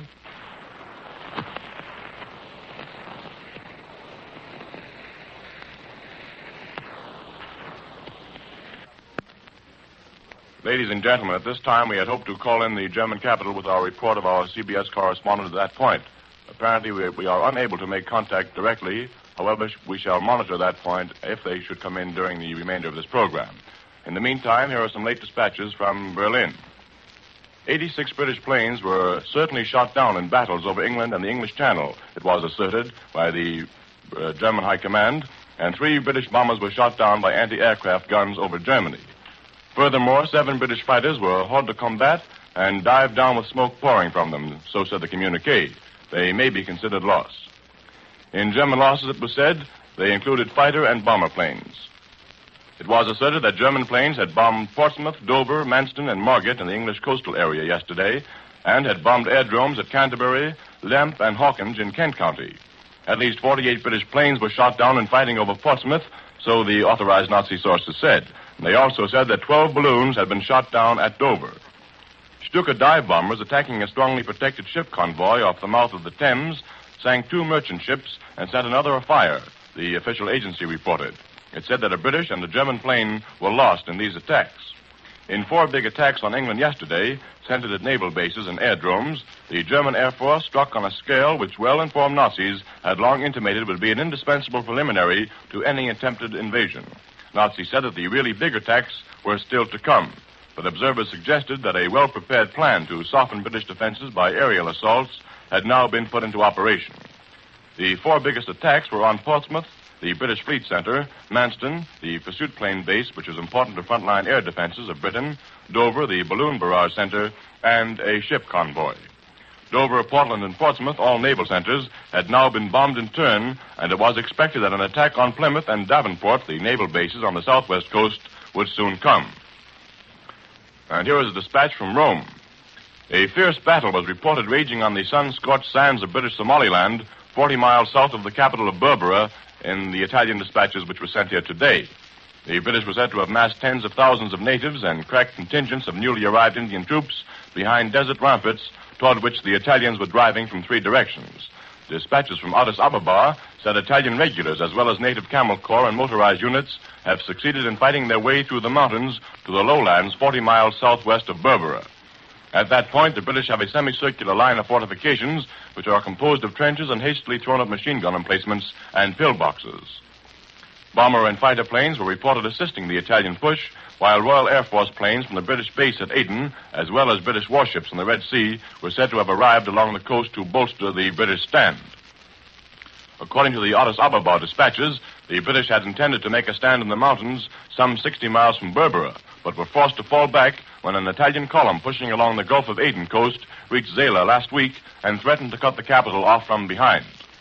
The Italians said the British then withdrew and set up a line of defense running from Bulhar on the coast west of Berbera to the plains at the foot of the mountain ranges on the south and thence to the coast on the east. The British also were said to be completing a second line of defense more solid than the present front lines. It was described as a sort of Somaliland Maginot Line with underground caverns to be used during the air raids. Thousands of railroad ties had been embedded in the sand to further impede the advance of motorized units. Many of the trenches have been reinforced with concrete reemplacements. Italian planes have made several raids on Berbera, dropping bombs in the vicinity of the European quarter called the Shab. Most of the government departments are quartered in Berbera, but the governor lives inland at Sheikh. And here is a dispatch from Shanghai. Admiral Thomas C. Hart, United States Navy Commander-in-Chief of the Far East, is due here tomorrow. It was announced officially in one of a fleet of 6 American submarines. He is coming to start a proposal, bitterly opposed by the Japanese, that United States Marines take over vitally important defense sectors of the international settlement now held by the withdrawing British garrison, and so this report came in reliable quarters. And now for the news of the Italian capital as reported by our CBS correspondent at that point. We take you now to Rome. This is Rome. Italian and English forces are fighting today in British Somaliland. Fierce engagements have been going on in the sector of Adige. The bulletin of the Italian High Command issued an hour ago reports that fascist troops and the main body of enemy forces started their first engagement on Sunday at 1 o'clock in the afternoon. All through yesterday, the bulletin says, a series of sharp fights took place. The town of Adige, on the road to Berber, has been occupied by the Italians. Air fights also are going on during the Italian advance. The High Command announces a British Blenheim bomber was shot down. The pilot was found dead in the wreckage. During the fighting, an Italian machine was lost. Formations of Italian bombers raided Malta. We are told that direct hits were scored on oil depots and that big fires were seen to break out. One Rome paper says this morning the British pirates in the Somaliland invasion refused to accept engagements yesterday, fled, and were pursued by the Italians to the Gulf of Aden. Stephanie, the semi-official Italian news agency, says the English factories have increased their production of extremely modern machines, but they are given to inexpert pirates. The guns on some English planes, Stephanie says, are superior to those on some types of German and Italian machines. Many of the British pilots are mediocre, says Stephanie, and others absolutely unprepared. For weeks, the Italian press has pounded away on the argument that the British are opposed to the Churchill government. Today, in the Rome newspaper, Popolo di Roma, they say there is a new angle to this argument. It is that King George himself no longer has confidence in Churchill. The Popolo di Roma believes it's significant and strange that Churchill and the Archbishop of Canterbury are not making speeches. The Archbishop says the paper is authorized by tradition to interpret the thought of the British Crown. His silence, claims the paper, shows that the king disapproves of the objectives of the government and the Ministry of Information's distortion of the truth. The Popolo di Roma says Churchill has not been received by the king for 3 weeks. The king, adds the paper, evidently prefers to get his information from a more reliable source. The Fascist Confederation of Industrialists today announced it had started to investigate damages from the Franco-British contraband control.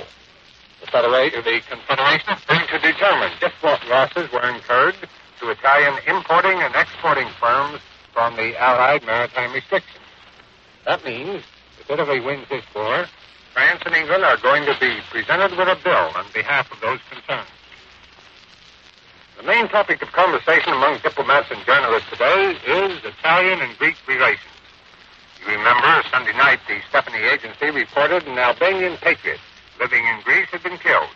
And Stephanie said the murder had been committed by Greek emissaries.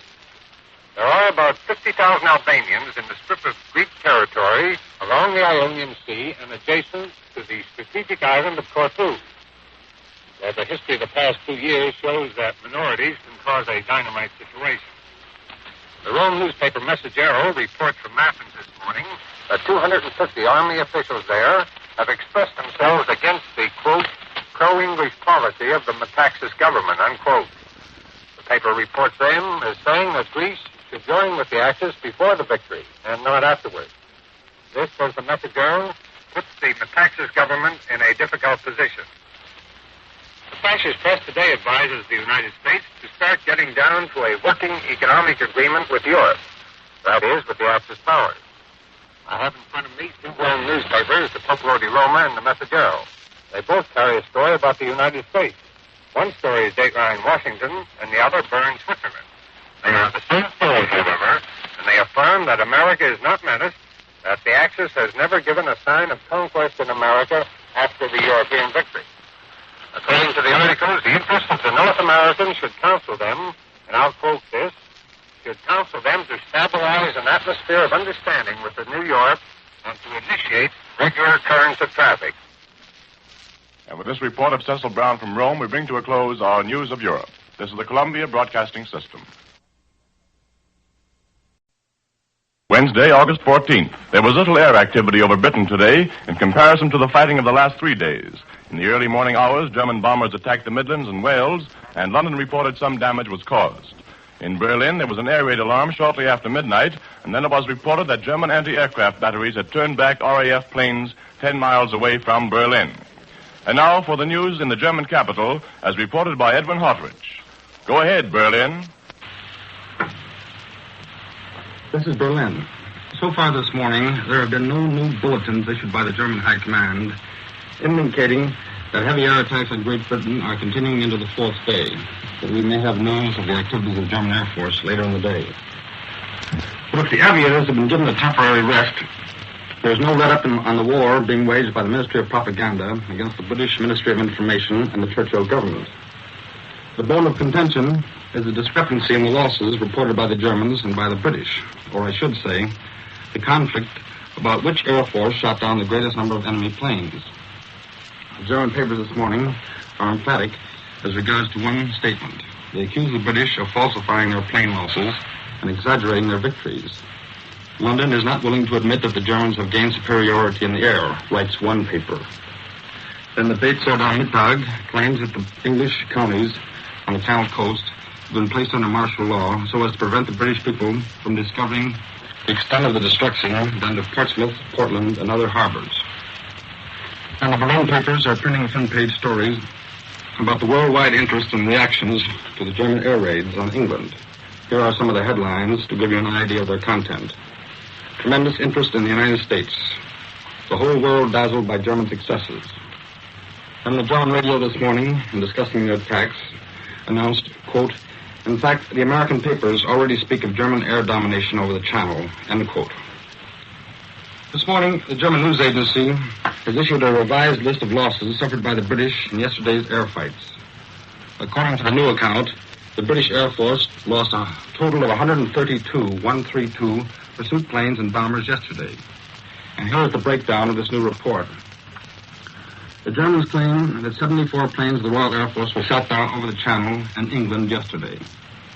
Then, a complete flight of 16 Bristol Blenheim bombers was shot down when they attempted to attack the Aalborg airport in Denmark. The 100% destruction of this flight marks the one perfect bullseye in the German reports.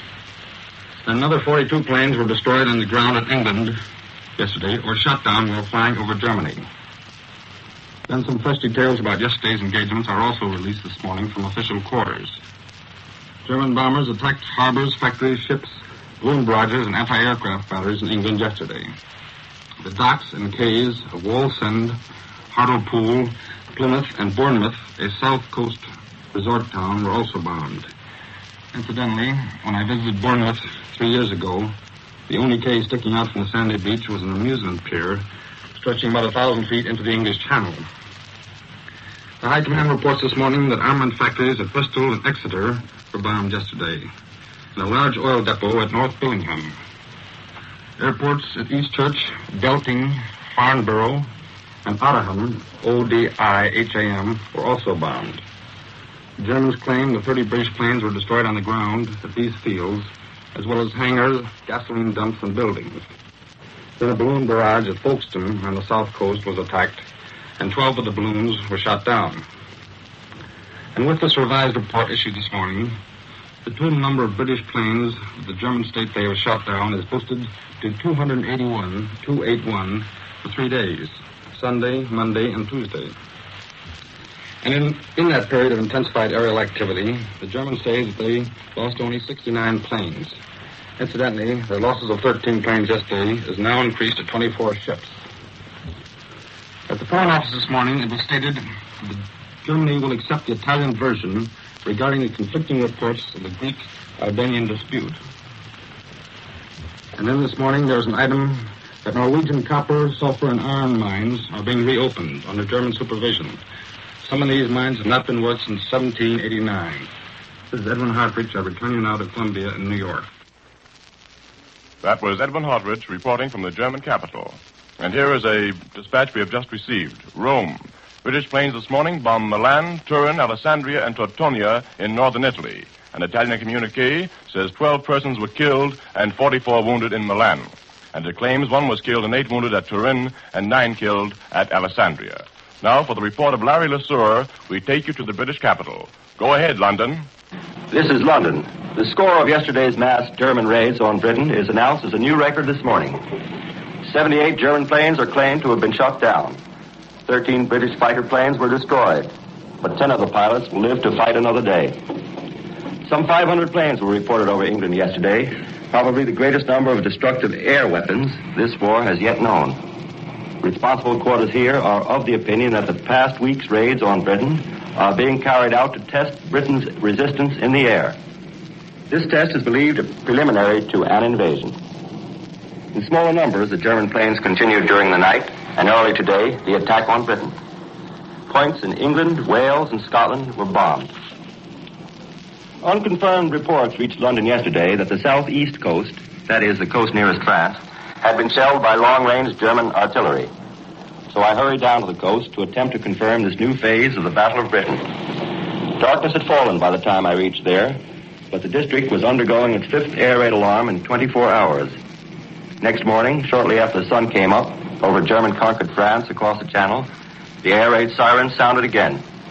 I stood out on a balcony of my hotel, the very place which reports to America claimed was spattered by machine gun fire the day before. I saw no evidence of machine gun bullets on or around the hotel. When I questioned my colleagues about this, they merely smiled, knowingly. I could see nothing except the wave-tossed channel and the silver-painted barrage balloons riding high overhead. But an airplane was droning, out of sight in the clouds.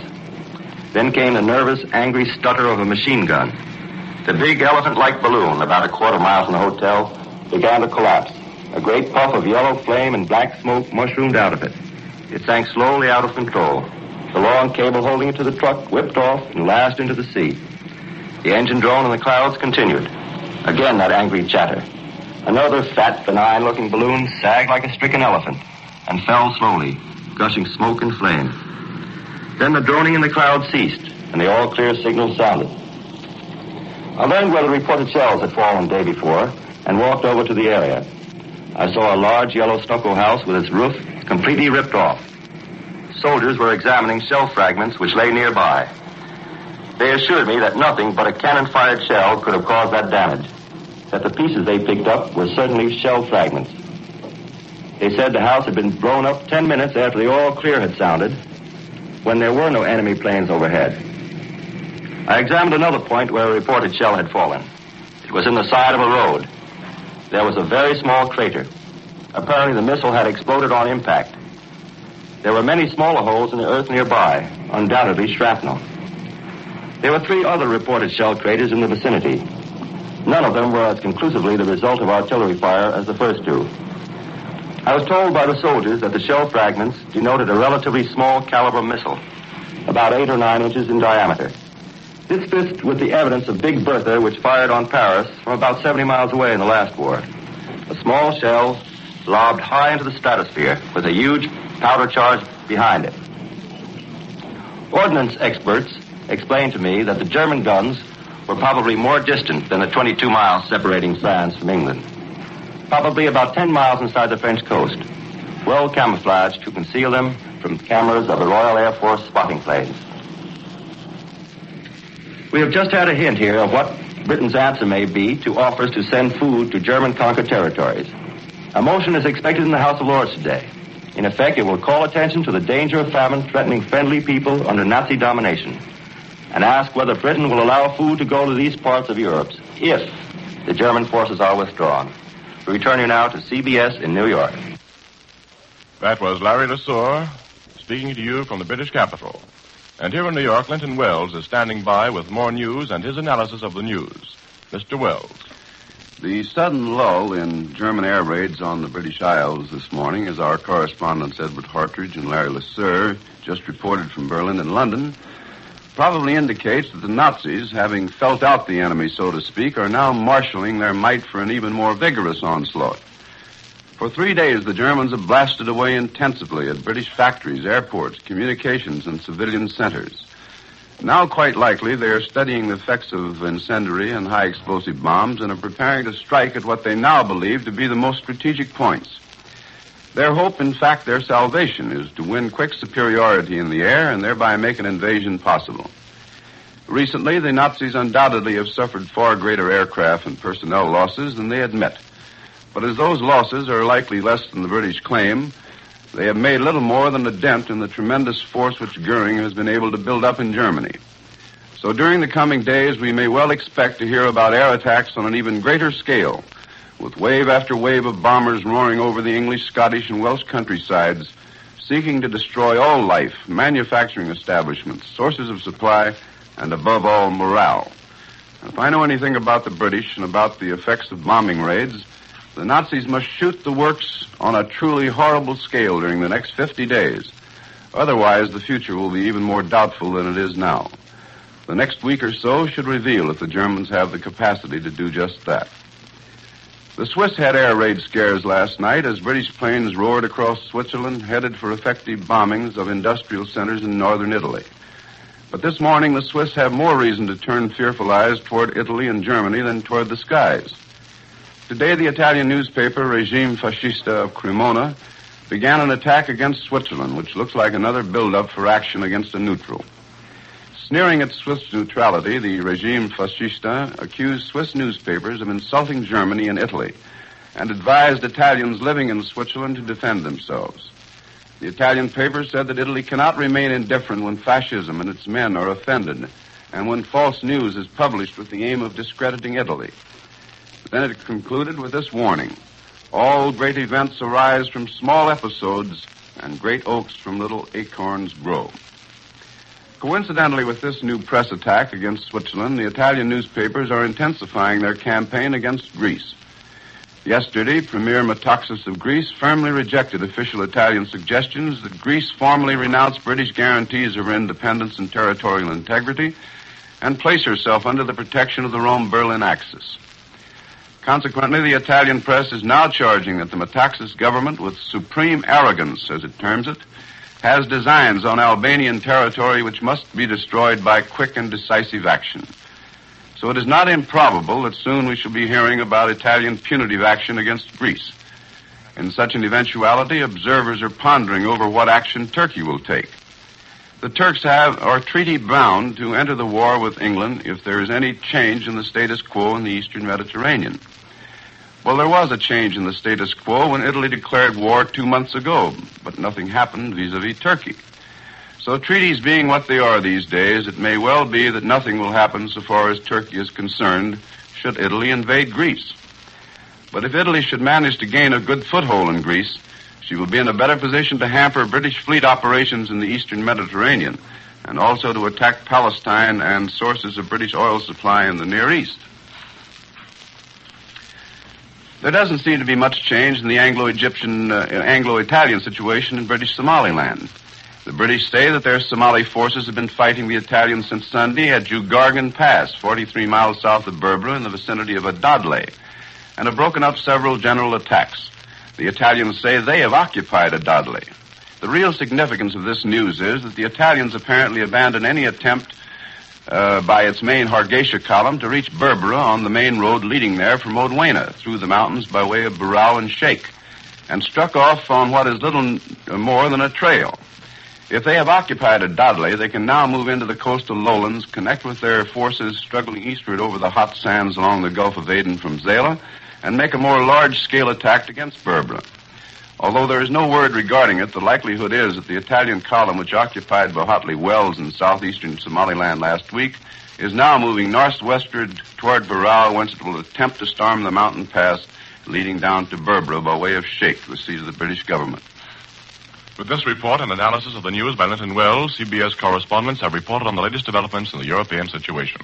Tony Marvin speaking. This is the Columbia Broadcasting System. Thursday, August 15th. The Germans say bad weather has forced them to slacken air activity against Great Britain today.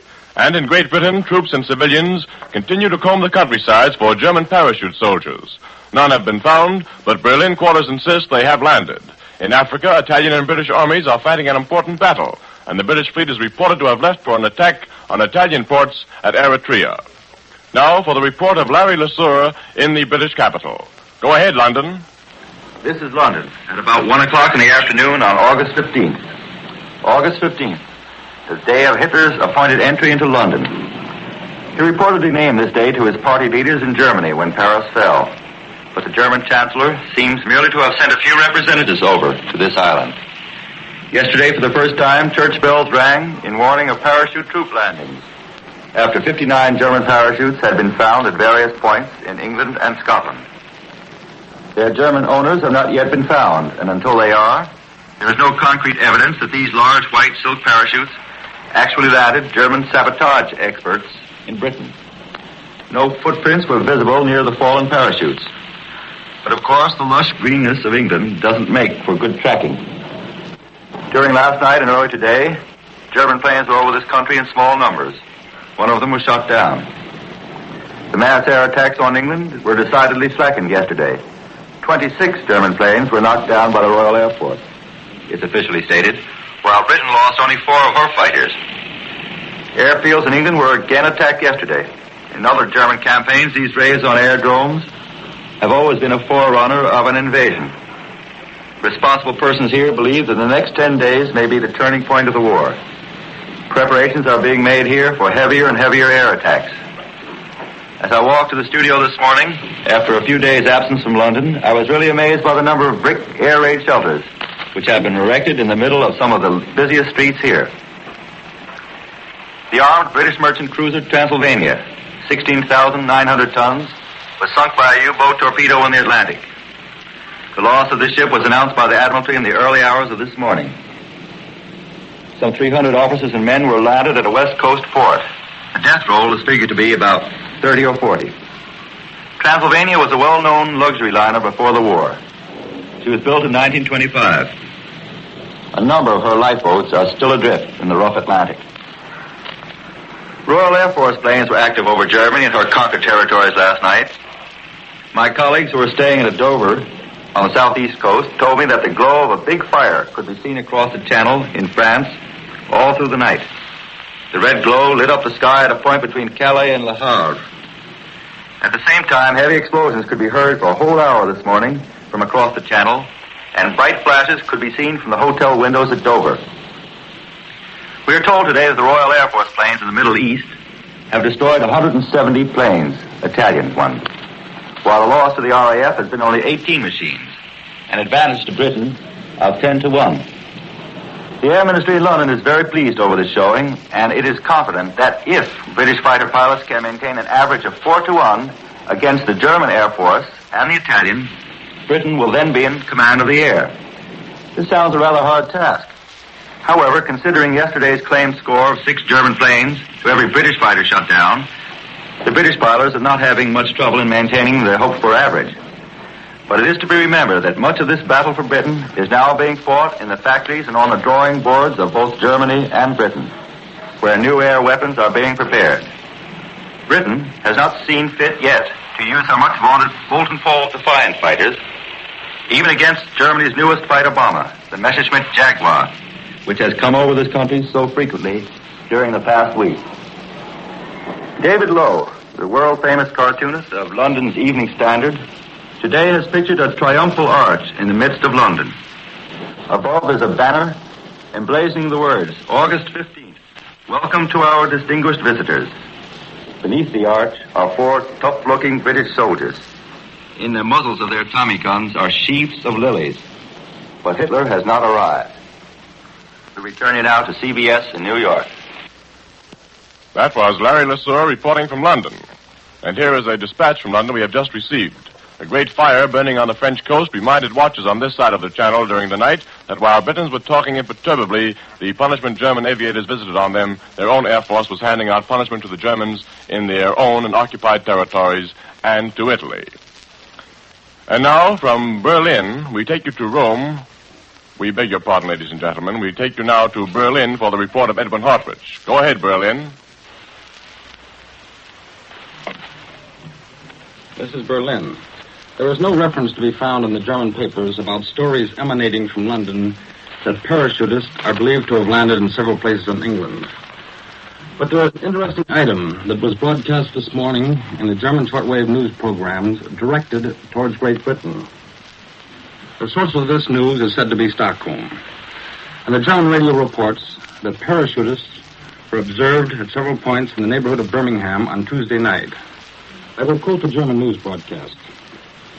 Eyewitnesses were reported to have seen men come down by parachutes, and extensive searches are now being conducted. The equipment of a German parachute has been handed over to the police. This was found in a meadow near Brownwich Castle in the neighborhood of Birmingham. And continuing, this report told the English listeners, quote, "These observations are being hushed up because the authorities are hoping to capture the alleged parachutists before the incidents could become more widely known."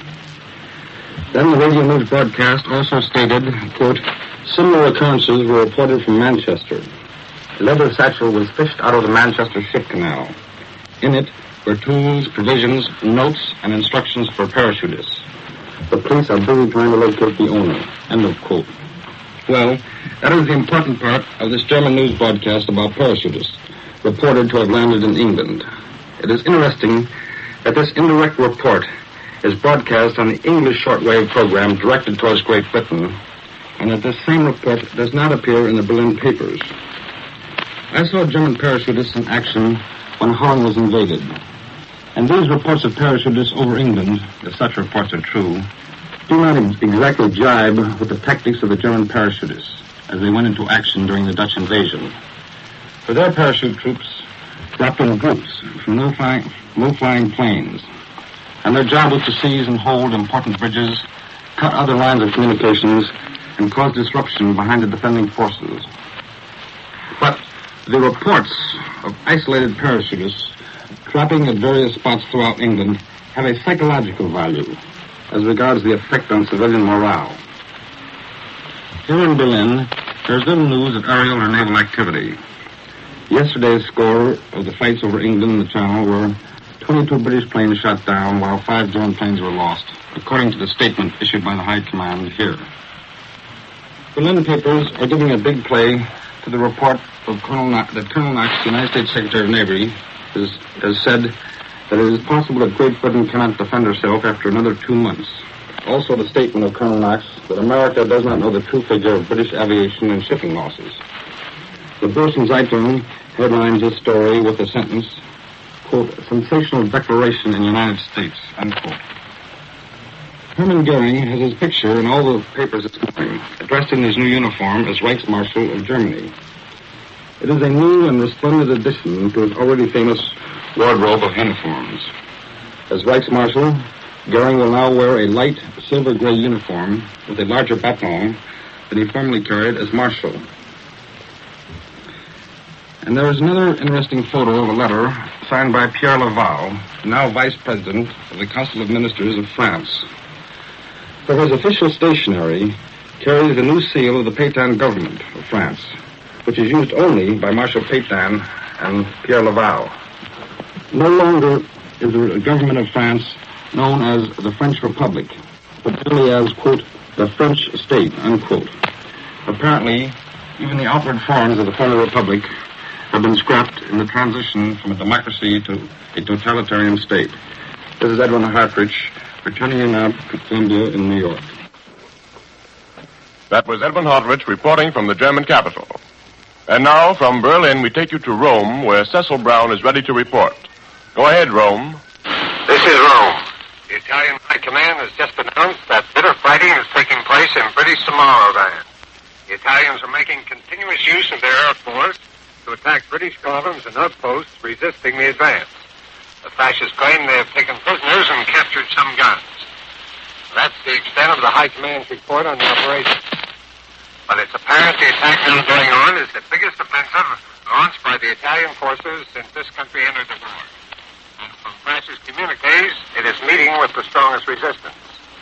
The immediate object of the fascist forces is Berbera, and the fighting is going on in the scrub-covered mountain passes north of Ardagre. This town is about 60 miles southeast of Berbera. Another problem has been at Ceylon, the Red Sea, and its advance will be the easiest so far as the property is concerned.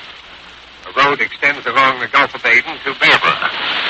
Zega is just across the frontier from Djibouti, a British possession which divides Italian Eritrea and British Somaliland.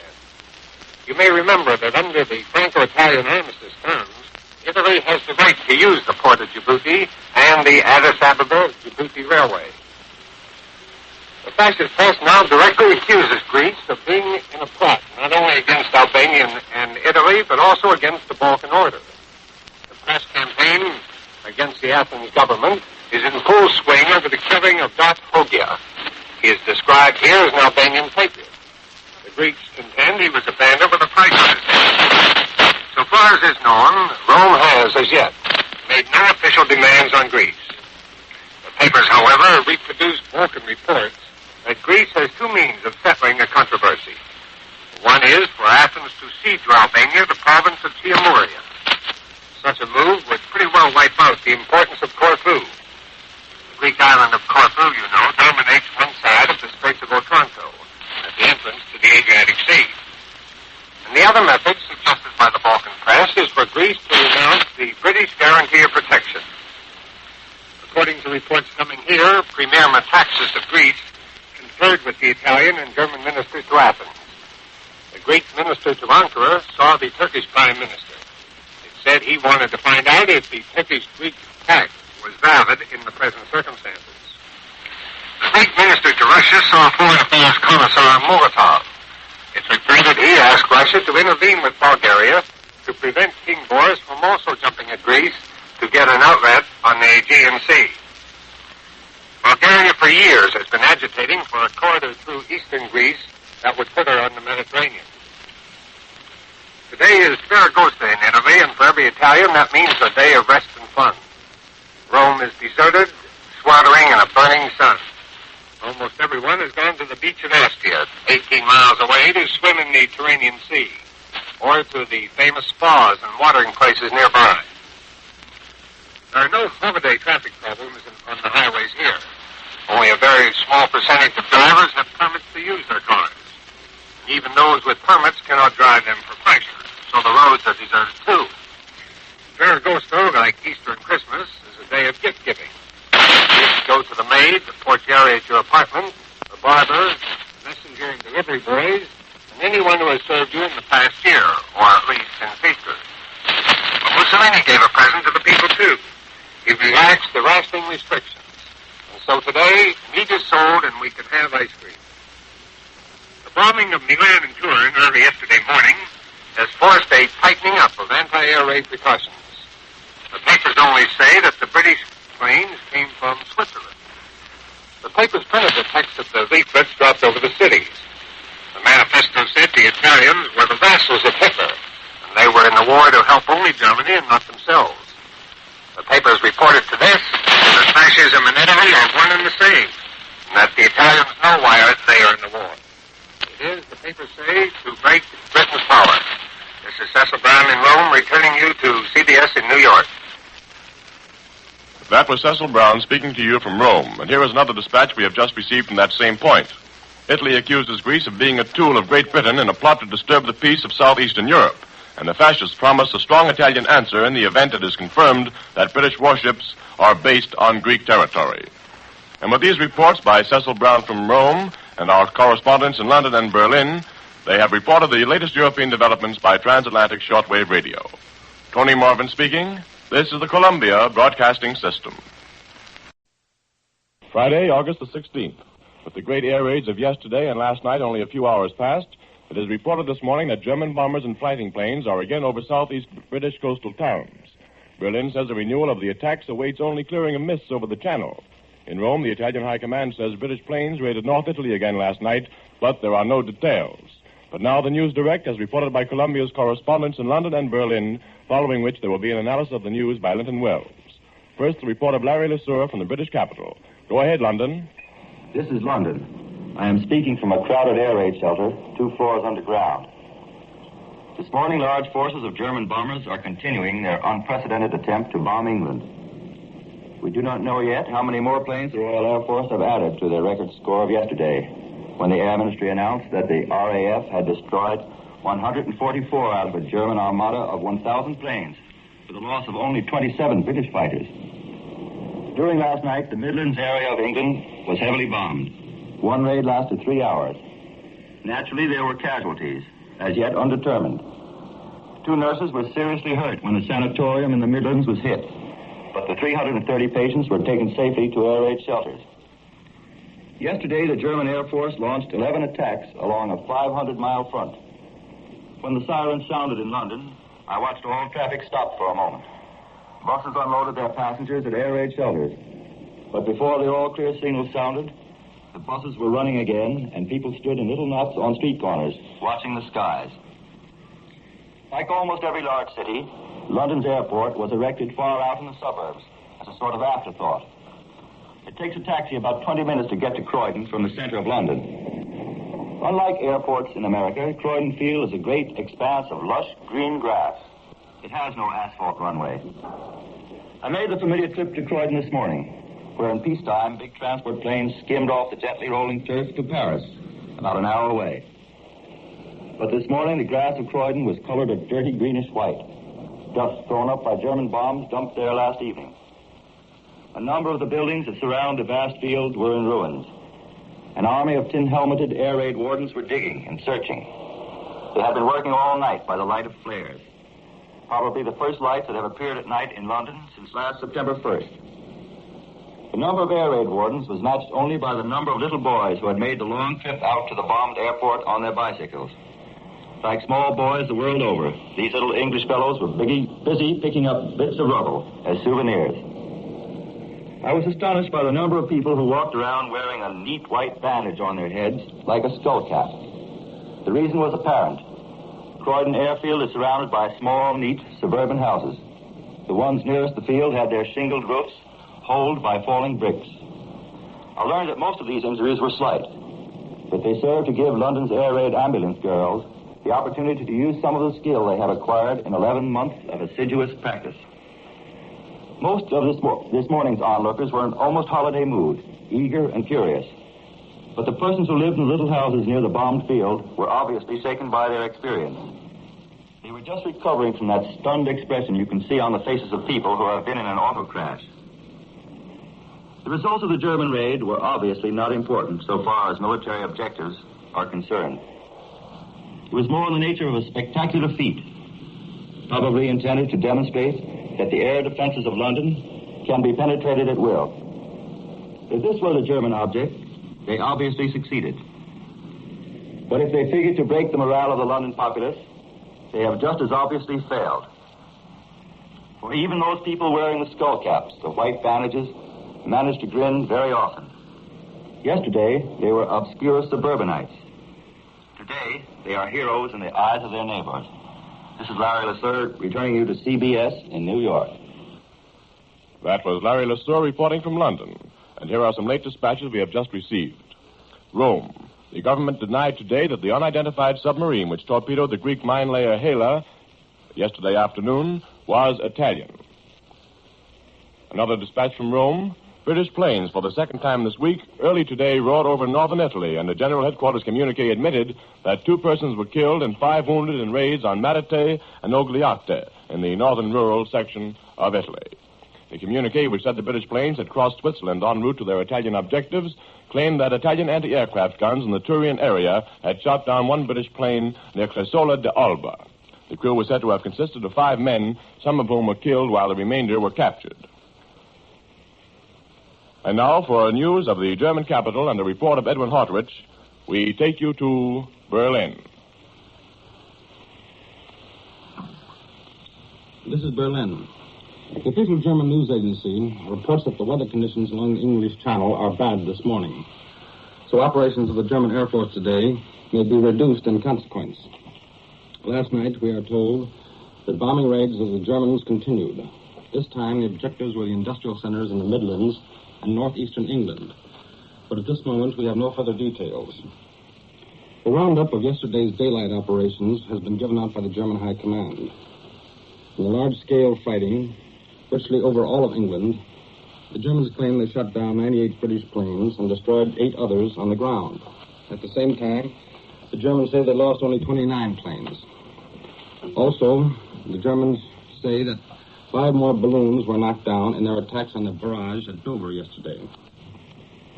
Then we are also presented with a summary for the last week, up to 8 p.m. last night. In that period, the German High Command states that 505 British planes were destroyed, while 129 German planes are considered lost. That is the accounting from the Berlin side of the fight. No doubt Mr. Murrow has something to tell you about the British accounts for the same period. However, as regards the British reports, the Folksher Beobachter sums up the official feelings here in its front-page headline today as follows. So they lie, so they will continue to lie.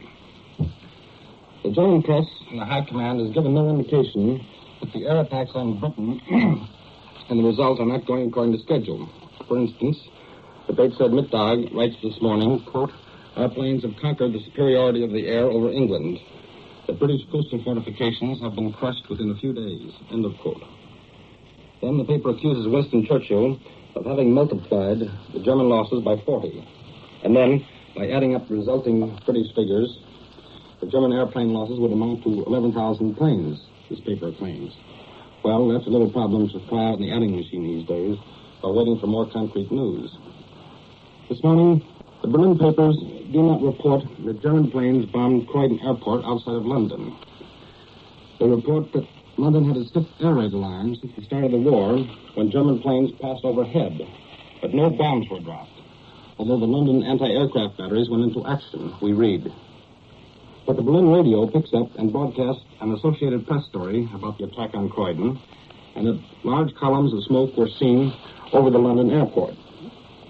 Incidentally, the official news agency this morning denies the English reports that the Germans used over 1,000 planes in the attacks on Britain yesterday. The Deutsches Nachrichtenbüro writes this morning that only 200 bombers and about 320 Messerschmitt fighter planes took part in the day-long air battle over Great Britain. Well, that is all we have to report on air activity this morning. The Deutsche Zeitung, the German paper for occupied Holland, reports that Joseph Simon, who is a German civil administrator for the tiny Duchy of Luxembourg, has decreed that there is to be no longer, quote, a Grand Duchy of Luxembourg, unquote. The Constitution of Luxembourg is no longer valid, he states in his decree, because the government has fled. The oath of public officials to the former government is canceled out, and they are ordered to pledge their loyalty to the new German administration. Britain is watching with interest the finished crisis which has developed with the resignation of Mr. Tanner, the Foreign Affairs Minister, the Wilhelmstrasse said this morning. However, Germany is taking no action, nor any official attitude in the Finnish affair, the Foreign Office spokesman added. There is a story of a propaganda company reporter in one paper this morning that 6 unidentified Americans were picked up by a German naval vessel when a 9,700-ton Dutch ship was captured in the Atlantic Ocean while en route from Panama to England.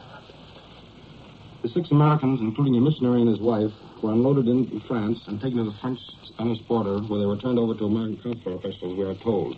This is Edwin Hartridge, returning you now to Columbia in New York. That was Edwin Hartridge speaking to you from Berlin. Here in New York, Linton Wells is standing by with more news and his analysis of the news. Mr. Wells. From the looks of things, the British have demonstrated that not only can they take it on the chin, they can also dish it out. Although Edwin Hartridge said from Berlin that most German planes were grounded by mist today, our correspondent Larry Lasser told us from a British air raid shelter this morning that the Nazi Air Force is continuing yesterday's 16-hour attacks, while Britain remains undisturbed over the fact. More than 1,000 German warbirds strafed England, Scotland, and Wales for 16 continuous hours yesterday and are at it again now, according to Mr. Lasser. While English fighter planes and anti-aircraft were and are taking their toll of Nazi war machines, the RAF was doing some blitzkrieging on its own account against German and Italian bases, showing that two can play at the same game. Most experts are still of the opinion that a fortnight's continuance of Nazi air operations will prove, one way or another, if Hitler's forces are capable of bringing Britain to her knees. As British planes reportedly continue their night raids on northern Italy, Rome grows more incensed at Switzerland. Although the Swiss are lodging a vigorous protest with Whitehall against RAF planes flying over the Alps on their way to Italy, the fascists are threatening drastic action against Switzerland on the grounds that the Swiss are in reality cooperating with the British. Coming on the heels of the Italian press campaign charging Switzerland with insulting Italy and Germany and urging Italian residents of Switzerland to defend themselves, it is not beyond the bounds of probability that the fascists are preparing for some sort of punitive action against Helvetia, as they are apparently against Greece. There has been no explanation so far of yesterday's mysterious submarining of a Greek mine layer off the island of Tinos and the subsequent torpedoing of a quay with considerable loss of life. But there are reports from Athens that Italian planes have attacked the Greek steamer Frenton off the island of Crete. Rome professes ignorance about these attacks, but the Italian press continues to charge that Greece is a tool of Great Britain in a plot to upset the peace of southeastern Europe and is promising a strong Italian answer. This would seem to be leading up to an Italian demand for Greek territory, which will probably be granted, thus complicating Britain's position in the eastern Mediterranean. Yesterday, you will recall, the United States Marines managed to obtain control of the most important sector of the former British section of Shanghai, an area which includes the downtown business, banking, and hotel district and the Wangpu River waterfront. This left the United States the sole Occidental nation in a position to uphold the rights of the open-door policy in China. The Japanese made no effort to conceal their disgruntlement over the failure of their efforts to gain complete control of Shanghai's international settlement, and it was prophesied freely that Tokyo would reject the plan. This morning, it is reported from Shanghai that an official Japanese spokesman has made a summary demand upon American officials to turn over the newly allotted British sector to the Nipponese. To submit to these demands would be tantamount to complete surrender of all American and all Occidental rights in China, while Secretary of State Hull has said on more than one occasion must be respected and maintained. So the probability is that the Nipponese demands will be summarily rejected by Washington. But the Japanese are not people who understand the meaning of the word no. So the probability is that the American Marines in Shanghai are in for a warm time of it during the weeks to come. How far the Japanese militarists will go remains to be seen. But heretofore they have shown little respect for any foreign power's rights except those of the United States to a mild degree.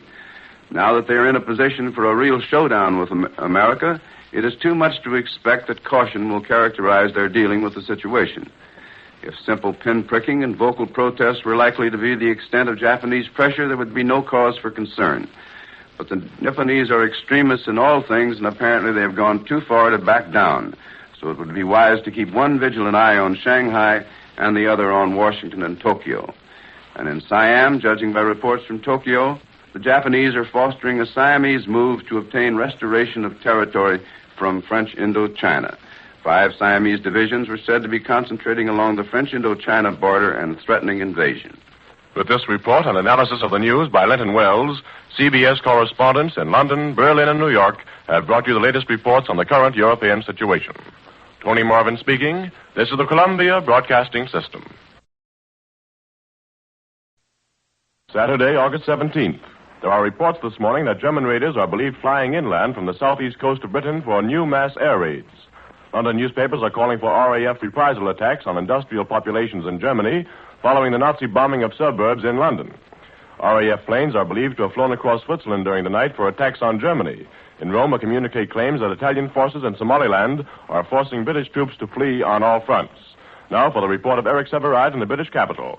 Go ahead, London. This is London. This morning, the Air Ministry says air raids during the night were not on a heavy scale. Early this morning, one bomber at least was shot down in the Channel, and more raids will most probably develop during the day. The city is quiet so far today, and traffic moves normally. Loss of life yesterday from the many raids does not appear to be very great. Several airfields were hit, and at one of them the buildings were badly damaged. The score of German planes destroyed still stands at 71 for the day. Suburban trains are now running again in the bombed districts where one station was smashed up and some commuters killed. It was not, however, a very important junction. The British official announcement for the first time accuses the Germans of deliberately bombing a purely residential town. This is Eastbourne, filled with women and children from more dangerous areas. Britain claims to have destroyed now some 540 planes in the last 9 days. losing 130 of her own. All the bombers which hit Croydon Airfield were caught before they escaped back to Germany, so we're informed. This morning, air experts here are saying that these great daylight raids can, theoretically, continue until the fogs of November. They are expected to become more intense in the next few days. They are trying to put fighter airfields out of action, to give German dive bombers a chance for real, continuous, systematic operations necessary for any invasion. The number of fighter fields is limited because they must be large fields. The planes are too fast to use small and makeshift drones. Now, we can't speculate on the damage to Britain's airfields and military factories, but if anybody in America has received the impression that civil or industrial life is disrupted in this country, or that people are terrorized, he's got quite the wrong idea. Recently, I got off a bus in a southern England town just as the sirens wailed. We went into a hotel and the gates were locked behind us. Everybody sat down to lunch with one ear cocked for the sound of bombs. The woman proprietor, a little mite of a Scotswoman, came in beaming with pride. Nobody working in the kitchen, the dining room, or anywhere in the hotel wanted to quit work and take shelter. She apologized for one chambermaid who did, but she had a baby. In mid-afternoon, I was standing on a hillock watching tanks of General de Gaulle's French Legion roaring over the crest of the field and cutting into the scrub pine forest. There were tanks and tank drivers who had been in Norway, then re-embarked for France. The captain told me he had set foot on French soil for just 24 hours when the German divisions cut in behind him. He and his men sailed again and landed in England. De Gaulle is building in miniature what he long demanded in France for the French army itself, mechanized divisions of specialists. Foreign legionnaires with French helmets crept behind the tanks in a place I never thought I would ever see these men, deep in the purple field of English heather. 8 German bombers came drumming over us, flying low. The tanks instantly backed into the brush out of sight. They flew eastward, and we saw the tiny dots of bombs dropping away from the planes, and watched a thin column of smoke rising from the forest. 8 bombers had gone over. We saw no fighters beneath the gray wall of clouds, but when they came back, only 5 bombers were there. The exploits of Britain's airmen has seized the imagination of this traditionally phlegmatic people in a way that's hard to describe. In a cafe, the owner was complaining. His manager had just resigned to become a second-class aircraftsman. 4 members of the 5-man orchestra were leaving this week to become airmen. You find this going on in every business office and store and restaurant. Here's the way the Daily Express puts the matter this morning. The nation's most honored title today is not Earl or Marquis or Lord or Knight, but pilot. Last night, the German radio said Big Ben had struck 13 times at midnight and intimated life in London had gone completely haywire as a result of bombing. That brought forth a statement this morning. We're told it's a physical impossibility for Big Ben to strike 13 times, even if Big Ben should try. This is Eric Severide in London. I return you now to Columbia, New York. That was Eric Severide, our CBS correspondent in the British capital, reporting to you the developments from that point. And here is a dispatch from Athens. The Greek government, embroiled in ever-increasing difficulties with Italy, announced today that additional reserve officers and men in the category of specialists would be called up August 20th for participation in large-scale maneuvers. And a late dispatch from Rome says a high command communique said today that British troops were fleeing along all fronts before the Italian drive through British Somaliland. The announcement said that the climax of the Somaliland battle had been reached yesterday. And now for a report by Edwin Hartwich from the German capital, we take you to Berlin. This is Berlin. We are still trying to connect up the story of the bombing raids over England and the port of London yesterday. This morning we have a new score on the number of planes shot down. The Deutsches Nachrichtenbüro, the official news agency, reports that the British lost 89 aircraft and 22 barrage balloons yesterday, while 27 German planes were shot down. This report is broken down as follows. 59 British planes shot down in the air, 33 on the ground, and 7 by anti-aircraft fire. However, the situation has been confused by the day-in-day reports. For last night, about 12 midnight, the agency reported that 65 British planes were shot down and 15 German planes lost. Then all the morning papers today reverted to an earlier score sent out about 9 p.m. last night. That figure was 40 British planes lost, while 15 German ships were knocked out of the skies. However, the new figure of 89 planes lost by the Royal Air Force may be considered as the final report here of the news agency. For it is confirmed by the High Command report just released. Also, another angle has not been clarified as yet, and that is Did the Germans send over a greater number of bombers and pursuit planes yesterday than were used in previous attacks on England or not? For early yesterday evening, the day announced briefly that, quote, due to bad weather, air activity has been restricted, end of quote. But the Bild am Mittag this noon reports in a front-page story, quote, some papers like the London Times say that one must reckon with the appearance of 1,000 planes at once.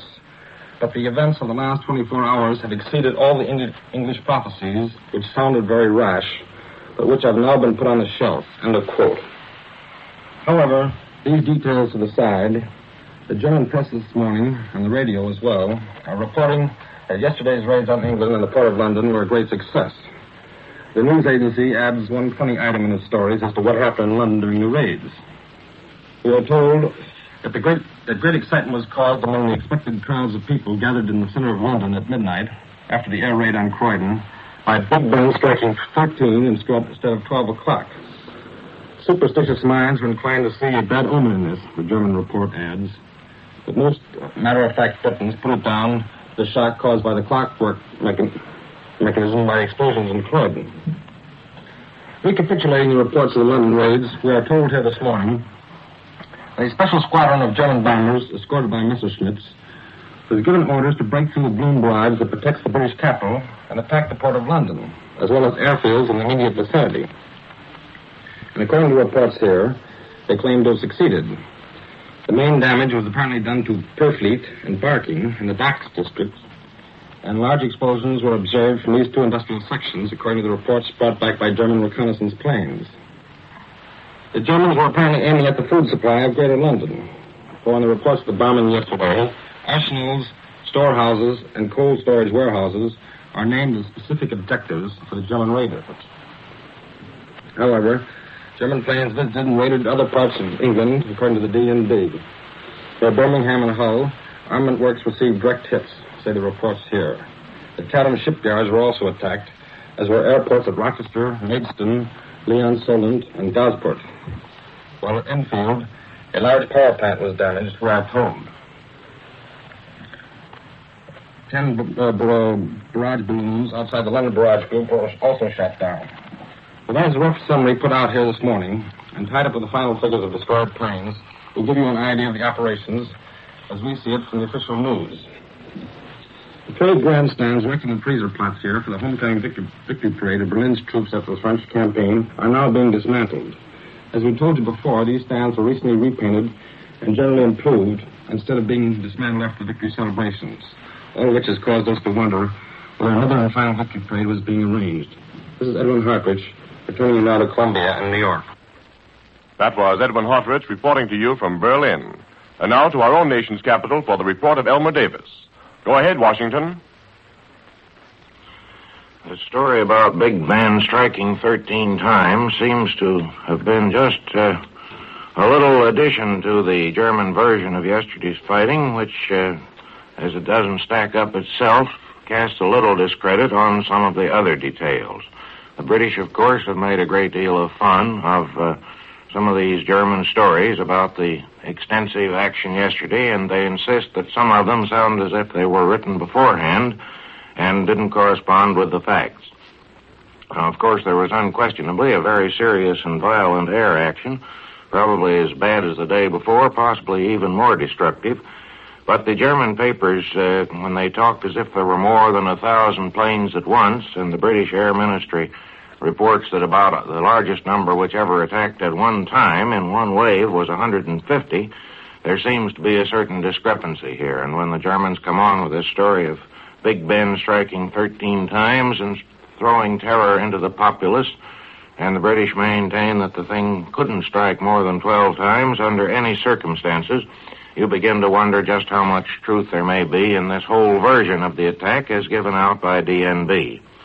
It was, of course, a serious matter enough, but the Germans appear to have embellished it very greatly, although it must be noted that in their report of the points attacked, if you break it down and separate it from the verbiage and literary decoration that surrounded it, they do seem to claim only that they attacked chiefly the Port of London and some of the southwestern suburbs, which were the points they actually did hit.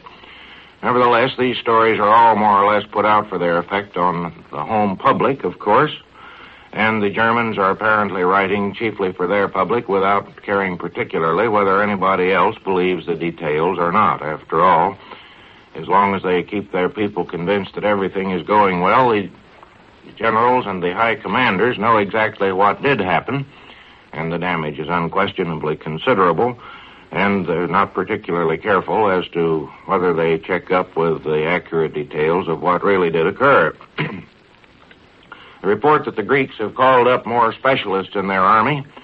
Yesterday, the specialists that were reported to have been called to the colors were anti-aircraft gunners, whom they would obviously need, would indicate that Greece is rather gallantly and almost pathetically hoping to put up some sort of defense against Italy without necessarily being able or willing to defend itself completely.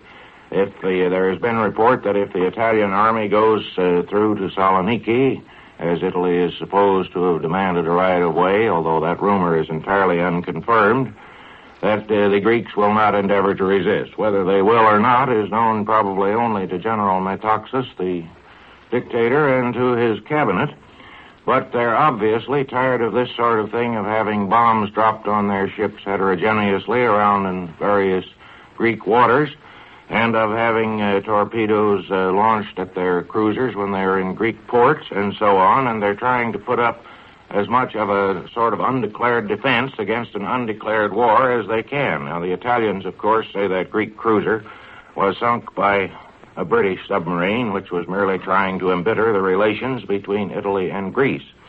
Since those relations had already been very greatly embittered by the attacks of the Italian press based on several grounds, it seems hardly likely that the British would have felt it necessary to embitter them still further. And considering the activities of what were politely known as pirate submarines during the Spanish Revolution, which eventually turned out to have been Italian submarines attacking Spanish ships while Italy was nominally at peace with Spain, the inference has grown in many places that the Italians were responsible for that sinking, too, of the Greek cruiser. And now several Greek ships appear to have been bombed by planes that they identify as Italian. So they're calling up the anti-aircraft gunners and evidently going to try to fight off attacks like these if they come again. Whether Greece will be able to resist a full-fledged attack is still uncertain. We return you now to New York. And with this report from our own nation's capital by Elmer Davis and the reports of Eric Severide from London and Edwin Hartridge from Berlin, CBS correspondents have brought you the news of the latest moves in the European situation. Tony Marvin speaking. This is the Columbia Broadcasting System. At this time, Columbia calls in its correspondents in the belligerent capitals of Europe for latest news on the diplomatic, economic, and battle fronts. Italy is claiming big victories in British Somaliland. German warplanes are reportedly continuing their raids over Britain today after the lull of yesterday. And in Berlin, the German government has warned the United States against letting the Army transport American Legion pass through the waters near the British Isles. Germany said she would not be responsible for what happened if the vessel did not change its course. The American Legion, you know, is carrying 897 war refugees from Petsamo, Finland, to New York. But despite the German warning, the State Department in Washington announced that the ship will not change its course. And now, news direct from Europe. But first, the report of Edwin Hartridge. Go ahead, Berlin.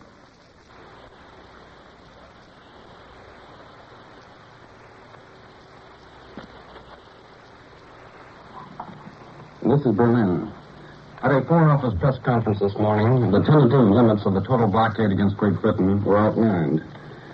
A line has been drawn on the maps, starting from the mouth of the Loire River in France and encircling the British Isles and ending at a point on the Belgian coast. Whether or not the Irish Free State is to be blockaded is a matter yet to be decided. At the Foreign Office this morning, it was announced that negotiations are now in progress between the representatives of the German and the Irish Free State governments regarding the future limits and operations of the blockade against England. Berlin is waiting for a proposal from the Irish about the blockade. And the spokesman added that the German government would permit, if requested, Irish ships flying Irish Free State flags to enter certain pre-designated harbors in the Free State by certain lanes and at certain times. In less than 24 hours since the total blockade was announced, 3 nuclear ships have been sunk. They were the 2,300-ton Swedish steamer, the Hedron, and two Greek freighters, the 4,000-ton Thetis, and the 3,500-ton Naphthalos. The High Command communique has just been released, and here are some of its high points.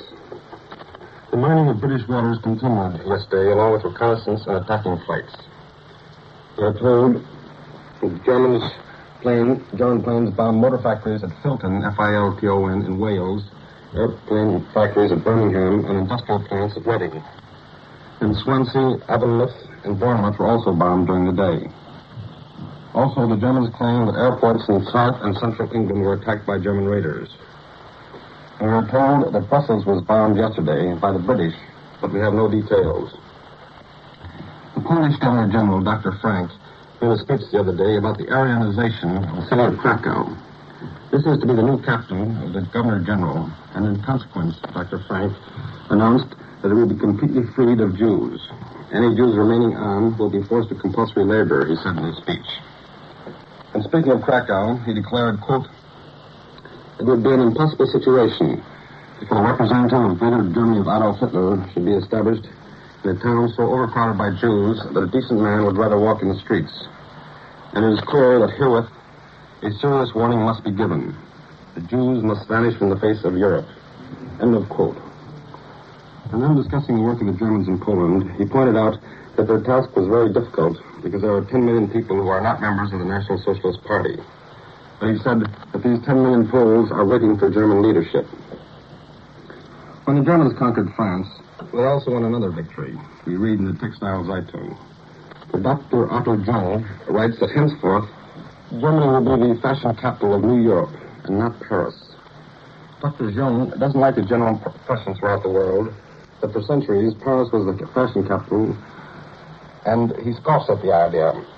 He writes, quote, the victory of Greater Germany will be at the same time the realization of the right to lead in the cultural development of fashion. The German taste will lead, end of quote. Dr. Jung, however, was writing about fashion in general, and he did not indicate who would be the Schiaparellis, the Molinos of the New Europe. We learned here this week that one of the famous castles in Thuringia, the Schwarzburg, is to be given to Herr Hitler as a present of the people of the province. When the great victory is won over England, the castle at the present time is being completely renovated. This is Edwin Hartridge, returning out of Columbia in New York. And now for the report of Edward Morrow in Britain's capital. Go ahead, London. This is London. German bombers are over this country as I speak. The air raid siren sounded in London early this afternoon. It is now about 2 o'clock in London.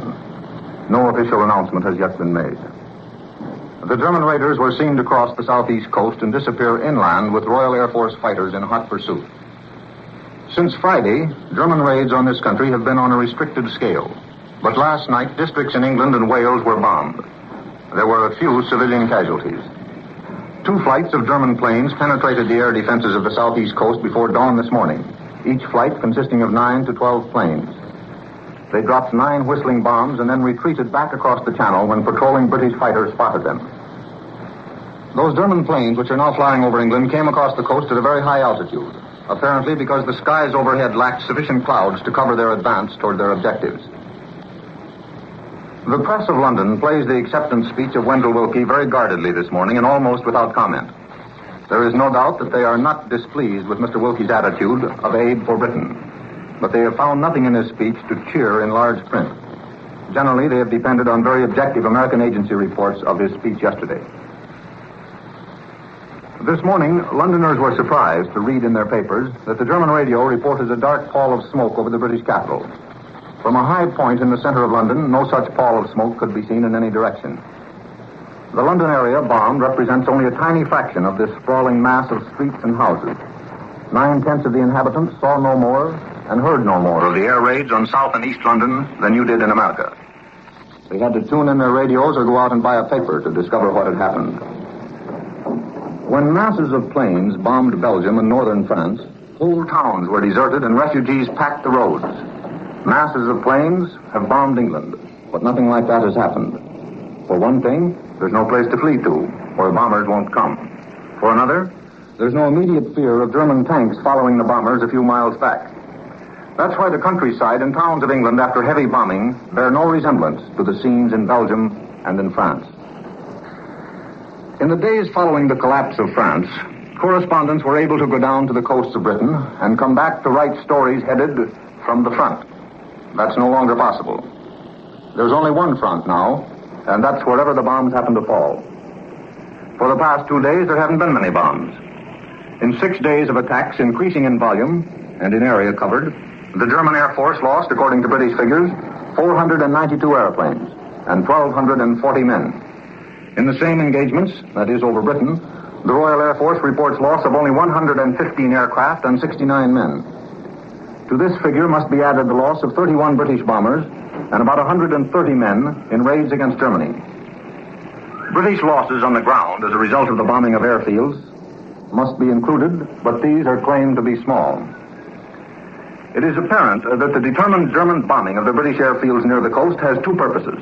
First, to kill Air Force personnel on the ground. Second, to pock the fields with bomb craters so that the British fighters have difficulty in taking off. They need a long run to get off the ground. If these forward aerodromes can be immobilized, then the British fighters will have to work from inland aerodromes, thus limiting the length of time they can remain in the air. Their high-speed cruising limit is only a little over 1 hour. If the British fighters have to fly 50 or 100 miles from inland England to meet the German planes over the coast, flying from aerodromes only 25 or 30 miles away in France, the British pilots will soon be worn out from the necessity of repeated landings in order to refuel. Various explanations are being advanced for yesterday's lull in aerial warfare over this island. The Germans may be reorganizing and reforming their squadrons, perhaps waiting for full reports on the extent of the damage done during last week's raid. Or they may be hoping that a day or two's inactivity will create more apprehension and nervousness in this country by causing people to ponder and speculate on the heavier raids to come. The German reputation for invincibility is at stake, and the effect upon neutral opinion, if they were to suspend or greatly reduce their attacks, would be considerable. So we may expect to hear more of German bombers before long. I return you now to CBS in New York. And now for the report of Cecil Brown in Italy's capital. Go ahead, Rome. This is Rome. The 3rd Italian column operating in British Somaliland is on the move toward Berbera. The bulletin of the Italian High Command issued 2 hours ago reveals that a column from Zara has occupied the town of Bulhar. 2 other columns are pushing northward from Berbera.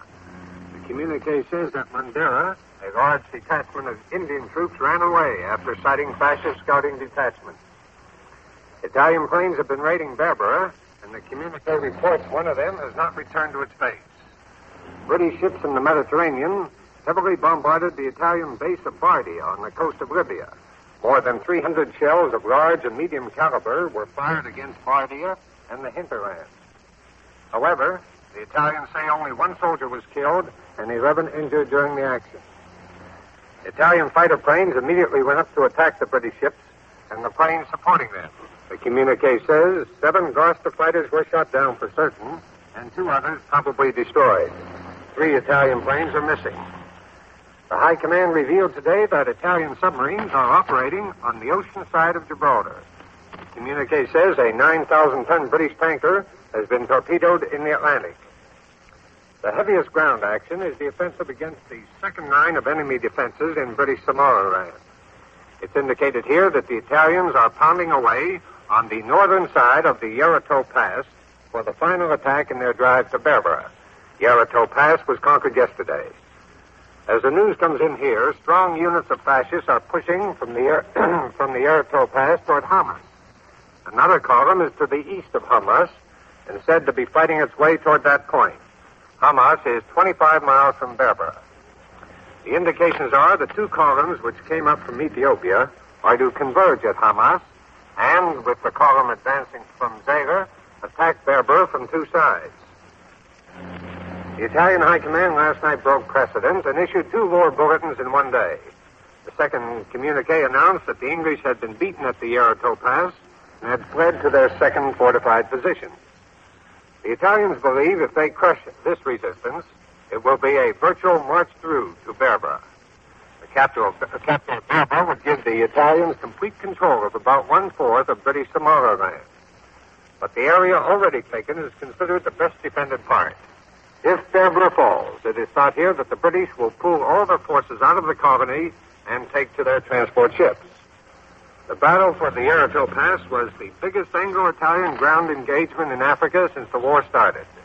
The Italian victory convinces the Rome papers this morning that the British cannot hold their second fortification. In fact, the Popolo di Roma goes so far as to announce that British Somaliland no longer exists. A slice of the British Empire, says the paper, has passed to Italy. It was revealed here today that French officers and pilots, as well as airplanes from Prince Somaliland, right next door, are helping the British defenders. Governor Gentilot of the French colony went over to the British, it said, soon after the Franco-Italian armistice. He was joined by the commander of the French forces at Djibouti, as well as other staff officers. The papers here foresee great success for the announced German blockade of the British Isles. Virginio Guida in the Voce d'Italia says the total blockade must signify the complete isolation of Britain. Guide also points out that there is no doubt the coming days will see Germany using greater force and even stronger means against Britain. Stephanie, the Italian news agency, reports that it is to the interest of 4/5 of the world to break English hegemony. Only Britain, Stephanie says, is in the way of world peace. If England is crushed, Stephanie explains, it is therefore in the interest of the whole world. Wendell Willkie's speech of acceptance didn't create much of a stir in the fascist press today.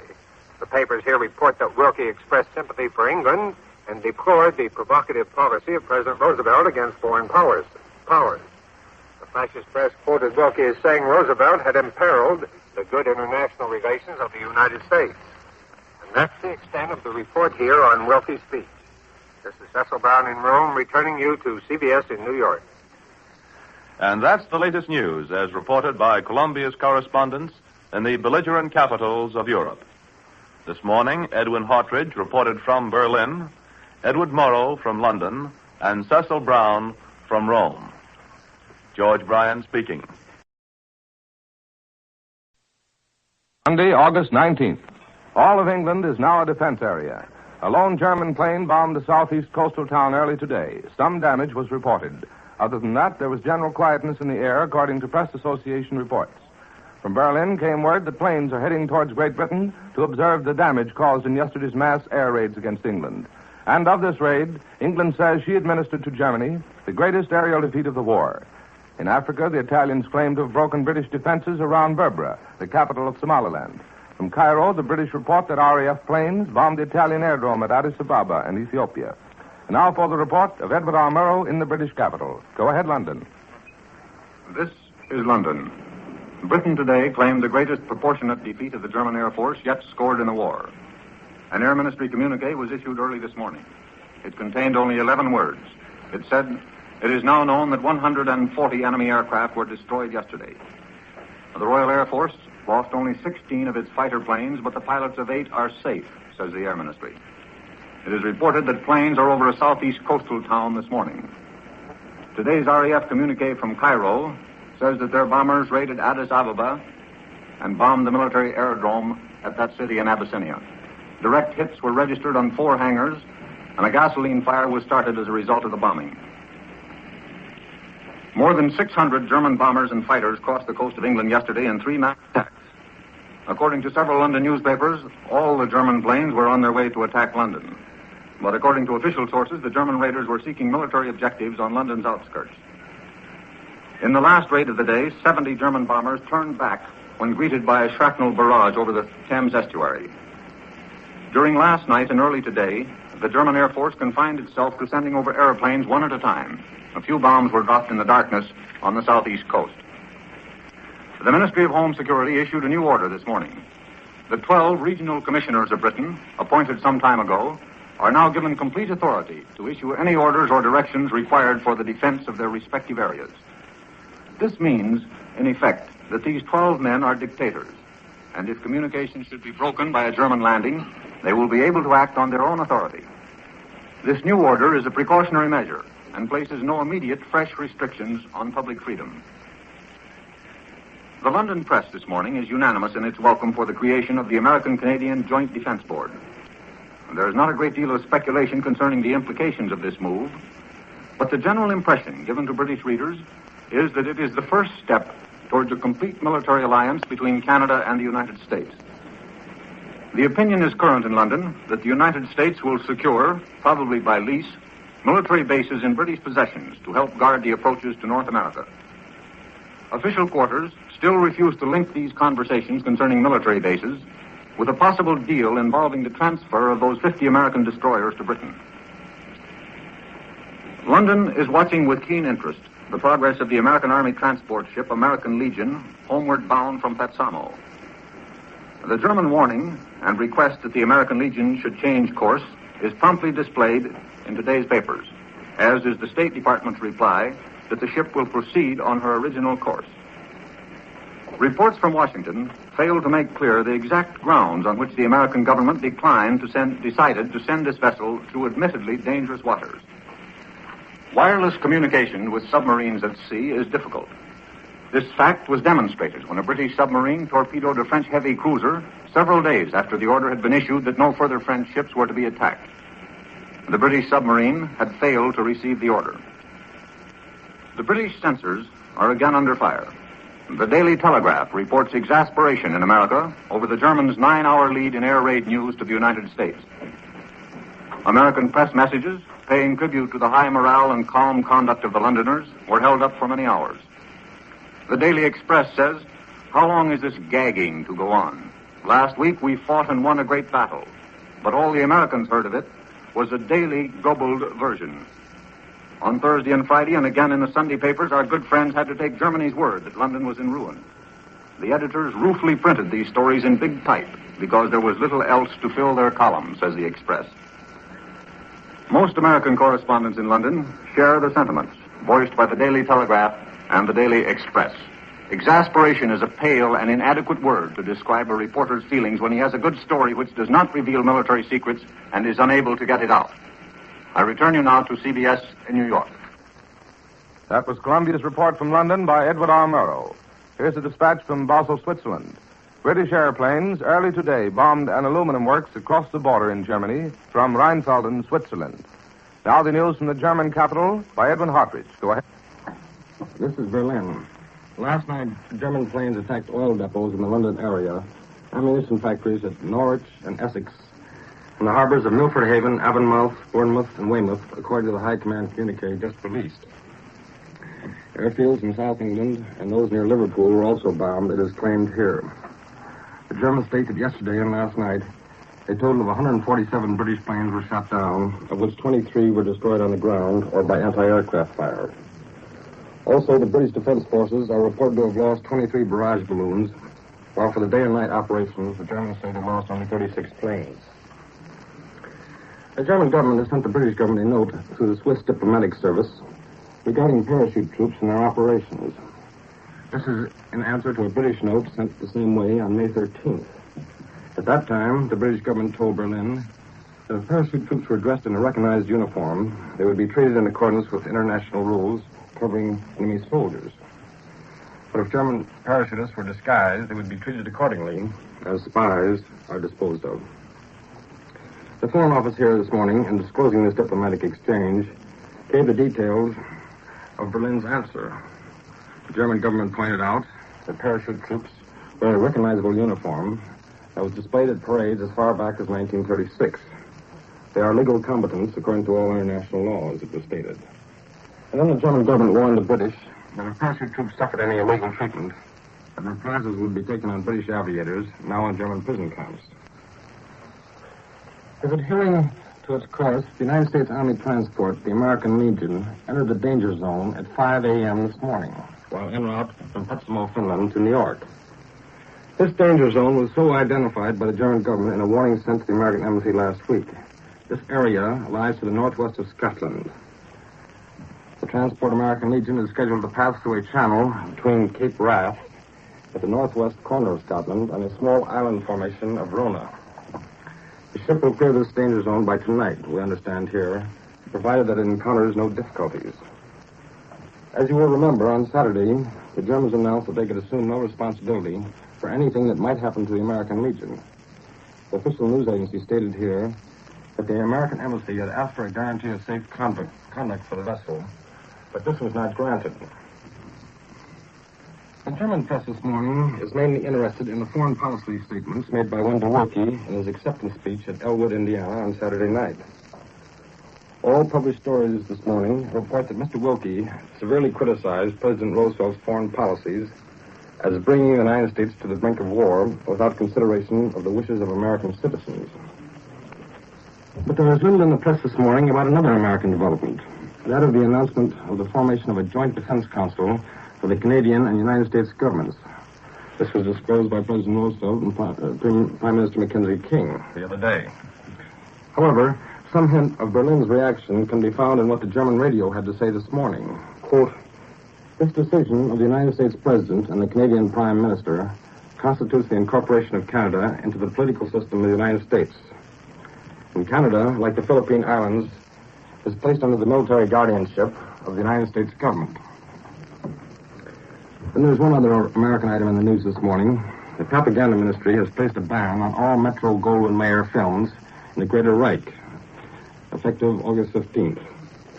MGM's Roaring Lion is accused by one paper of being a first cousin to the British Lion. This paper states, quote, that he tried to equal his British relative in propagandistic agitation against Germany, end of quote. This is Edwin Hartridge, returning now to Columbia in New York. This is New York. Columbia now switches you back across the ocean to the Italian capital for the latest news reported by Cecil Brown from Rome. Go ahead, Rome. This is Rome. Italian troops have broken through the second line of British defenses in British Somaliland. The High Command has just announced that the British forces are in full retreat toward their transport ships at Barbara. These ships are being heavily attacked by Italian bombers. One British plane has been shot down by Italian fighters. The town of Gafarouk, about 40 miles from Barbara, has been captured. The fascists appear to be moving on Hamas, about 25 miles from the capital of the British colony. It's expected that a secondary column of the Italian forces will converge with the main column at Hamas for the final push on Barbara. At the same time, a third column is advancing from Zaire along the Gulf of Aden toward Barbara for a pincer movement. Fascist circles consider the British retreat as the collapse of all British resistance in Somaliland. The British took the initiative in the air in the Anglo-Egyptian Sudan. They raided their former post of Kosovo, now the advanced Italian position in the Sudan. The Italian High Command says there was neither damage nor victims. Kosovo is 18 miles from the Ethiopian frontier. The British also attacked Addis Ababa, the capital of Ethiopia, causing the death of 2 persons and injuring 5. The communique reports the bombs hit some sheds containing old equipment. The Italians raided Sidi Barrani, the British base in Egypt near the Libyan frontier. The communique reports an attack also was made on Salem, hitting encampments and motorized units. Salem is an important British concentration also near the Libyan border. All the Italian planes were reported safe after their attacks on Sidi Barrani and Salem. 3 cities in northern Italy were raided by the British again last night. At Milan, the High Command reports 3 bombs struck a dwelling and others fell in open country. Bombs were dropped on Cuneo and Turin, both near the French frontier. Only minor damage was caused, said the High Command, and there were no victims. The British also dropped leaflets telling the Italians they were forced into the war to fight on behalf of Hitler and against Italian interests. It's indicated here that Italian submarines may participate in what is called the total blockade of Britain. Yesterday, it was announced that a fascist submarine had torpedoed a 9,000-ton British tanker in the Atlantic. This was the first word that the Italians had forced Gibraltar, even under the sea. There's no way of telling, of course, how many fascist submarines are on the other side of Gibraltar. One newspaper points out this morning that the British control of Gibraltar cannot impede Italian submarines from freely negotiating the strait. Mussolini's own newspaper, the Popolo d'Italia, considers the Nazi blockade of England as the first measure in the new program to crush Britain. Here's how the Duce's paper expresses it. The revolution must save Europe and civilization at any cost. If, to save it, the paper adds, England must be destroyed, it will be destroyed. The Popolo Diplomats says that in all the world's newspapers, not a single voice was spoken in favor of England and against Germany for the blockade. This shows, claims the paper, that Britain is politically and morally isolated. The fascist press claims a great victory in repulsing the British naval and air attack on Port Bardi in Libya yesterday. Bardi is near the Libyan-Egyptian frontier. We're told here this morning that in the British Armada there were 4 cruisers, 8 destroyers, and an aircraft carrier. British fighter planes shot off the carrier's decks and were engaged by Italian planes. At the same time, the ships offshore poured 300 shells into Bardia and the surrounding area. 7 British fighter planes were shot down, the High Command said, and 3 Italian planes failed to return. It's reported today, however, 2 other British fighters were destroyed, bringing the total to 9. Some of the British ships were said to have been hit by bombs. This is Cecil Brown in Rome. I return you now to CBS in New York. Here in New York is a dispatch from Shanghai. There are indications that the negotiations between American and Japanese military leaders in Shanghai are hopelessly deadlocked. The two are at odds over control of the British defense sectors of the international settlement. And this morning, Rear Admiral Thomas Hart, who commands the United States Asiatic Fleet, announces that the dispute now is the subject of negotiations between Washington and Tokyo. And with this news, Columbia concludes this morning report of European developments. Edward R. Murrow reported from London, Edwin Hartridge reported from Berlin, and Cecil Brown from Rome. Larry Elliott speaking. This is the Columbia Broadcasting System. Tuesday, August 20th. German planes swarmed over England today to stage fresh attacks. RAF planes throughout Monday launched offensives against German bases on the French Channel coastline. Italian troops have entered the Somaliland capital, Berbera, but the British minimized the occupation as of no strategic importance. In London, Prime Minister Churchill goes before the House of Commons to review war moves. CBS correspondents now report from abroad, Berlin and London. William L. Schara now reports from the German capital. Go ahead, Berlin. This is Berlin. We had an air raid alarm last night, but nothing untoward happened so far as I know. Actually, it took place during my broadcast last night. Afterward, I went out to watch the excitement, but there wasn't any. A few anti-aircraft guns roared in the distance, some searchlights went into action, but that was about all. Later, it was explained that two British bombers came over and cruised over a suburb without dropping any bombs. Later, say the Germans, one of the planes was picked up by the searchlights at Brunswick and shot down in flames. Air raid alarms have been so infrequent in Berlin that they still cause some excitement. But my experience in this war is that the more you have, the less excited you are about them. Last week in Belgium and France, I went through several hours of them every night. Usually no one bothers to sound the sirens. The signal is given by the thunder of the anti-aircraft guns.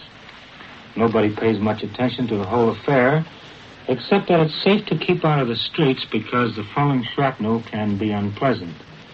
The chief complaint of people about them is that they keep you from getting your sleep.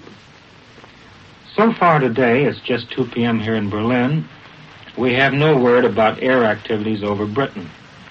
Yesterday was also a quiet day in the air war, the Germans reporting that they limited their activities to reconnaissance flights and that there were few air battles.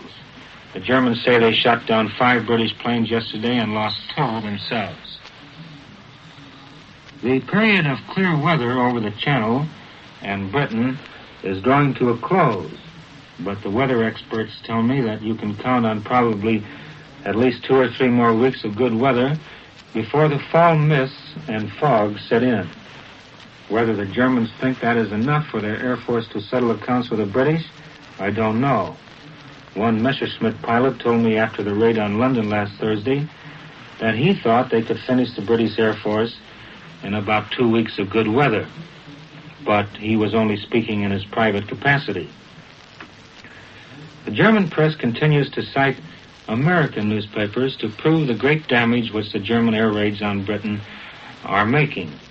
The New York Times is quoted in the Swell Vorblatt today as saying that the suburbs of London and the airfield at Croydon were hit badly by the German bombs. As you might expect, The German press this morning is full of irony over what the papers call the victorious British withdrawal from Somaliland. They call it the fourth victorious withdrawal of the British in this war, the others being at Andelsnes, Namsos, and Dunkirk. Upon receipt of the news of the British withdrawal from Somaliland, Herr Hitler immediately sent a telegram of congratulations to Mussolini. The German papers this morning laud the exploits of the Italians in driving the British out of the African colony. Whatever the facts may be about what happened there or why, the Italian victory has served to raise still higher the prestige of the Axis powers in Europe and the confidence of the people here in a quick and final victory. Incidentally, I stopped off at Dunkirk a few days ago while I was up at the Channel, and it's remarkable how much of the debris has been cleared up. The town was terribly smashed, but most of the streets have now been cleared. I was surprised to see how many French people are still living there. These civilians in the destroyed cities are certainly a courageous lot. I talked to a French waitress in Calais, and she was not downhearted by any means. She said she felt thankful to have escaped with her life and thankful that she had a job again. I noticed, too, in northern France and Belgium that the harvests are being taken in. This will help the food situation there. This is William L. Shire in Berlin, returning now to Columbia in New York. This is New York, and we switch you now to the British capital for the report of the latest news by Larry Lesseur. Go ahead, London. This is London. The air battle over Britain, which slackened off yesterday, has not restarted either last night or early this morning, although a few German raiders were reported over this country a little while ago. Single German planes in small formations flew over various parts of England last night, dropped a few bombs, and caused a few deaths. But the only new feature during this lull in the air war was the dropping of parachute flares over many parts of this country. These are powerful magnesium flares which drop slowly to the ground and illuminate a large area. They are generally used to illuminate targets preparatory to night bombing. None were dropped over London. In fact, apparently the only plane over London during the night was a Royal Air Force fighter, which hit a barrage balloon cable and crashed on a bakery store. The pilot parachuted out safely and came down on a roof near the bakery, where he watched his blazing machine set the building afire. He had been on patrol for the enemy bombers which never came. But the dropping by the Germans of parachute flares sounds an ominous note for British civilians. It may be a prelude to large-scale night bombardments. The great toll taken of German bombing machines on their daylight raids over this country may have convinced the German Air Command that too great a sacrifice is entailed in daylight raids. 5 German planes were destroyed yesterday out of the small number sent over. Like Britain, the Germans may be forced to send their heavy bombers to bomb at night. It is reported here that the citizens of Berlin spent 100 sleepless minutes after midnight last night when British bombers paid a visit to the German capital. The Royal Air Force was also busy over German-occupied France during the night. Vivid flashes lit up the clouds between Calais and Boulogne. Apparently a heavy raid was in progress. A glare of white light could be seen over Boulogne for almost half an hour. We have heard more reports of shelling on the southeast coast by German long-range guns. Apparently the shell holes I saw there a week or so ago were the efforts of the Germans to get their guns into battery by firing a few test rounds. But it is learned from reliable sources here that there is no immediate evidence indicating that a German invasion is imminent. There are no signs of any further concentrations of German troops on the French coast. For the first time, British people are told how many men were casualties in the aircraft carrier Glorious, lost off Norway in June. Today we learned that 1,204 men went down when the big aircraft carrier was sunk. But as yet we do not know what enemy action was responsible for its loss. Princess Margaret, younger daughter of the King and Queen, will be 10 tomorrow. She'll spend the day in the country with her sister, Princess Elizabeth, and, if possible, the King and Queen. By the King's wish, though, only token gifts will be given to his daughter, and she'll not have her usual iced birthday cake. You see, owing to food restrictions this year, the birthday cake will be plain sponge with a little chocolate on top. Complaints by American correspondents against the censorship restrictions on air raids over this country has led to a relaxation of the censorship blue pencil on air reports. Yesterday, the Director General of the Ministry of Information is understood to have told his censors that delays in releasing news from London on air raids must not occur again. Mr. Duff Cooper, Minister of Information, will be further questioned on the subject in Commons today. The Prime Minister will appear in Commons also to review the war situation in a speech likely to take an hour. He may talk about Britain's attitude toward the sending of American food ships to Europe. The Admiralty reports this morning that 9 British ships were sunk during the week ending August the 12th. The total tonnage loss was 32,257.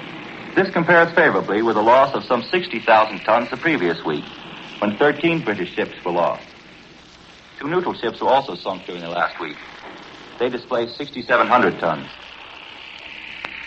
It's hard to describe in words what the sound of an air raid siren is like. But the other day during a raid over London, I saw a black cat, which seemed to have found the right definition. When the sirens began to wail, this cat left off its search of a London garbage pail, arched its back and fluffed out its tail, then bolted into a cellar. To the cat, it must have seemed as though 10,000 great tomcats were challenging its right to existence. We return you now to CBS in New York. That was Larry LeSueur speaking from London, and such is the news this morning from Europe.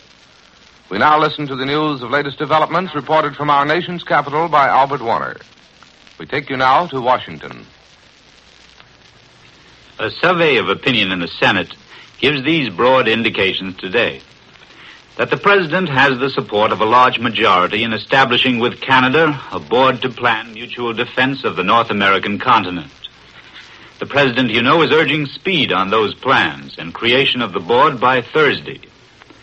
But on the matter of transferring 50 American destroyers to Britain, a very strong opposition is still mustered, despite talk of British concessions of naval bases to the United States and offshore islands, despite defense conversations with Canada, despite the plea of Ambassador Bullitt added to those of General Pershing and Admiral Stanley. The opposition to the destroyer transfer seems enough to make congressional action highly doubtful. All the developments just mentioned are taken in Washington to indicate that a proposal as to the destroyers is coming soon from the White House or the administration. Some wise legislators think the conscription bill is holding it back. The injection of the destroyer issue might complicate the legislative situation for the draft bill.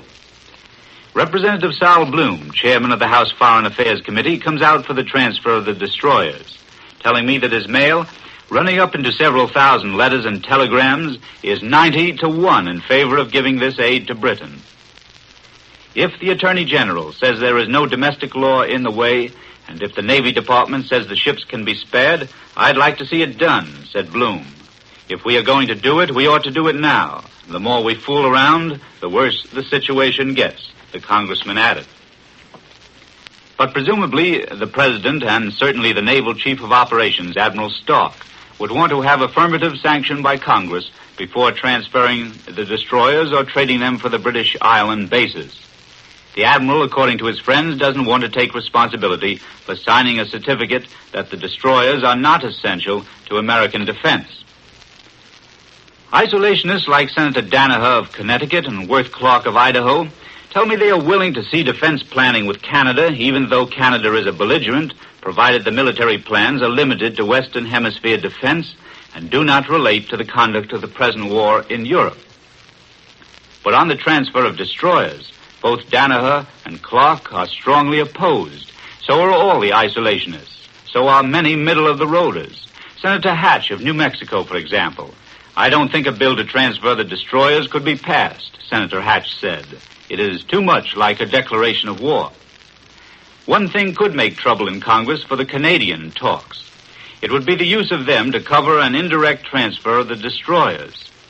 When there was a report from Canada last night suggesting the possibility of such a link, suspicious congressmen were all ears, and trouble was brewing. The principal oppositionist amendment to the conscription bill may be reached in the Senate today. Democratic Senator Maloney of Connecticut is calling up his proposal. It would postpone the draft until January 1st at the earliest, pending a trial of a voluntary enlistment program to see if it would yield 400,000 additional men for the Army. It's disclosed today in that connection that General Marshall, Chief of Staff, told a Senate Appropriations Subcommittee in private hearings that 1,200,000 men are the minimum force necessary to protect the United States. An army of 3 to 4 million may be needed, he said, for hemisphere defense. The American Army transport ship American Legion is plowing homeward from Finland past the northern tip of Scotland, still unharmed this morning, although it proceeds in the face of another warning from Germany. The German embassy here told us last night that those waters were mined by German airplanes as well as British warships. Berlin gave no safe conduct. In fact, it issued a warning to the American vessel, but Washington took the position that no other safe and practical course was available, probably because of British mines to the north. Authorities here are not likely to breathe easily until a few more hours have passed. We return you now to New York. And with this news from the nation's capital, we conclude this morning's report of national and international developments. William L. Shirer reported from Berlin, Larry Lasser reported from London, and Albert Warner from Washington. Larry Elliott speaking. This is the Columbia Broadcasting System. Wednesday, August 21st. German planes carried out new raids against England today, attacking the Midlands and southeastern sections. Until the new raids, England had experienced a decided lull in German air activity. In Berlin, radio stations went off the air. No reason was given for the action, but this usually happens when British planes are in the neighborhood. German newspapers said poor weather had slowed down their campaign against England. That's the news reported by the press associations. Now Columbia's correspondents report direct from abroad, London and Berlin. First, the report of Edward R. Murrow from the British capital. Go ahead, London. This is London. Londoners slept well last night. There were no air raid warnings, and the Ministry of Home Security reports a rather quiet night over all of Britain. German air activity is described as negligible. The Germans made dive bombing attacks on a southwest town where some people were killed and many injured. Some fatal casualties were also caused in Essex and a South Wales town. Bombs fell near a railway station in southwest England where a number of people were killed. Several bombs were dropped in the Midlands this morning. There is no information as to casualties, but the bombs dropped in a thickly populated district. It is believed that German aircraft made widespread attacks in southeastern England this morning. There is considerable speculation this morning concerning the crash of the German mystery plane in County Kerry, only about 50 miles from Foynes, the home base of the British flying boat Clare. The Irish have been questioning the surviving German crew members most of the night. 3 unofficial explanations are advanced for the presence of the German plane. The first is that the bomber was on reconnaissance, charting information for the possible invasion of Era. The second, that the Germans' navigation instruments had failed and the aircraft was lost. And the third, that the German bomber was hoping to give a dramatic demonstration of Germany's total blockade by shooting down the big British transatlantic flying boat as it neared its home base. In the opinion of most air experts, the Clare would have been a sitting duck had the big, fast German bomber been able to make contact. Newspaper headlines this morning say that Mr. Churchill's speech in the House of Commons yesterday rang the bell in America. London editors emphasize his statement that Britain now leads Germany in warplane production. The refusal to permit food to pass through the blockade to German-occupied territory, and the announcement that bases in Newfoundland and the West Indies will be leased to the United States. The Daily Herald feels that Mr. Churchill should have been a little more specific on the matter of war aims. It is now generally agreed that German shells from long-range guns have fallen on the southeast coast. Apparently, they were few in number and caused little damage.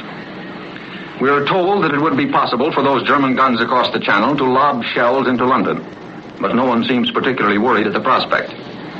The experts say fire at such range would be inaccurate, and the guns wouldn't stand up for very long under the heavy charges that would be necessary to propel a shell such a long distance. It is believed that the Germans will use those guns to bombard shipping in the channel and perhaps to throw shells into places like Dover and Folkestone.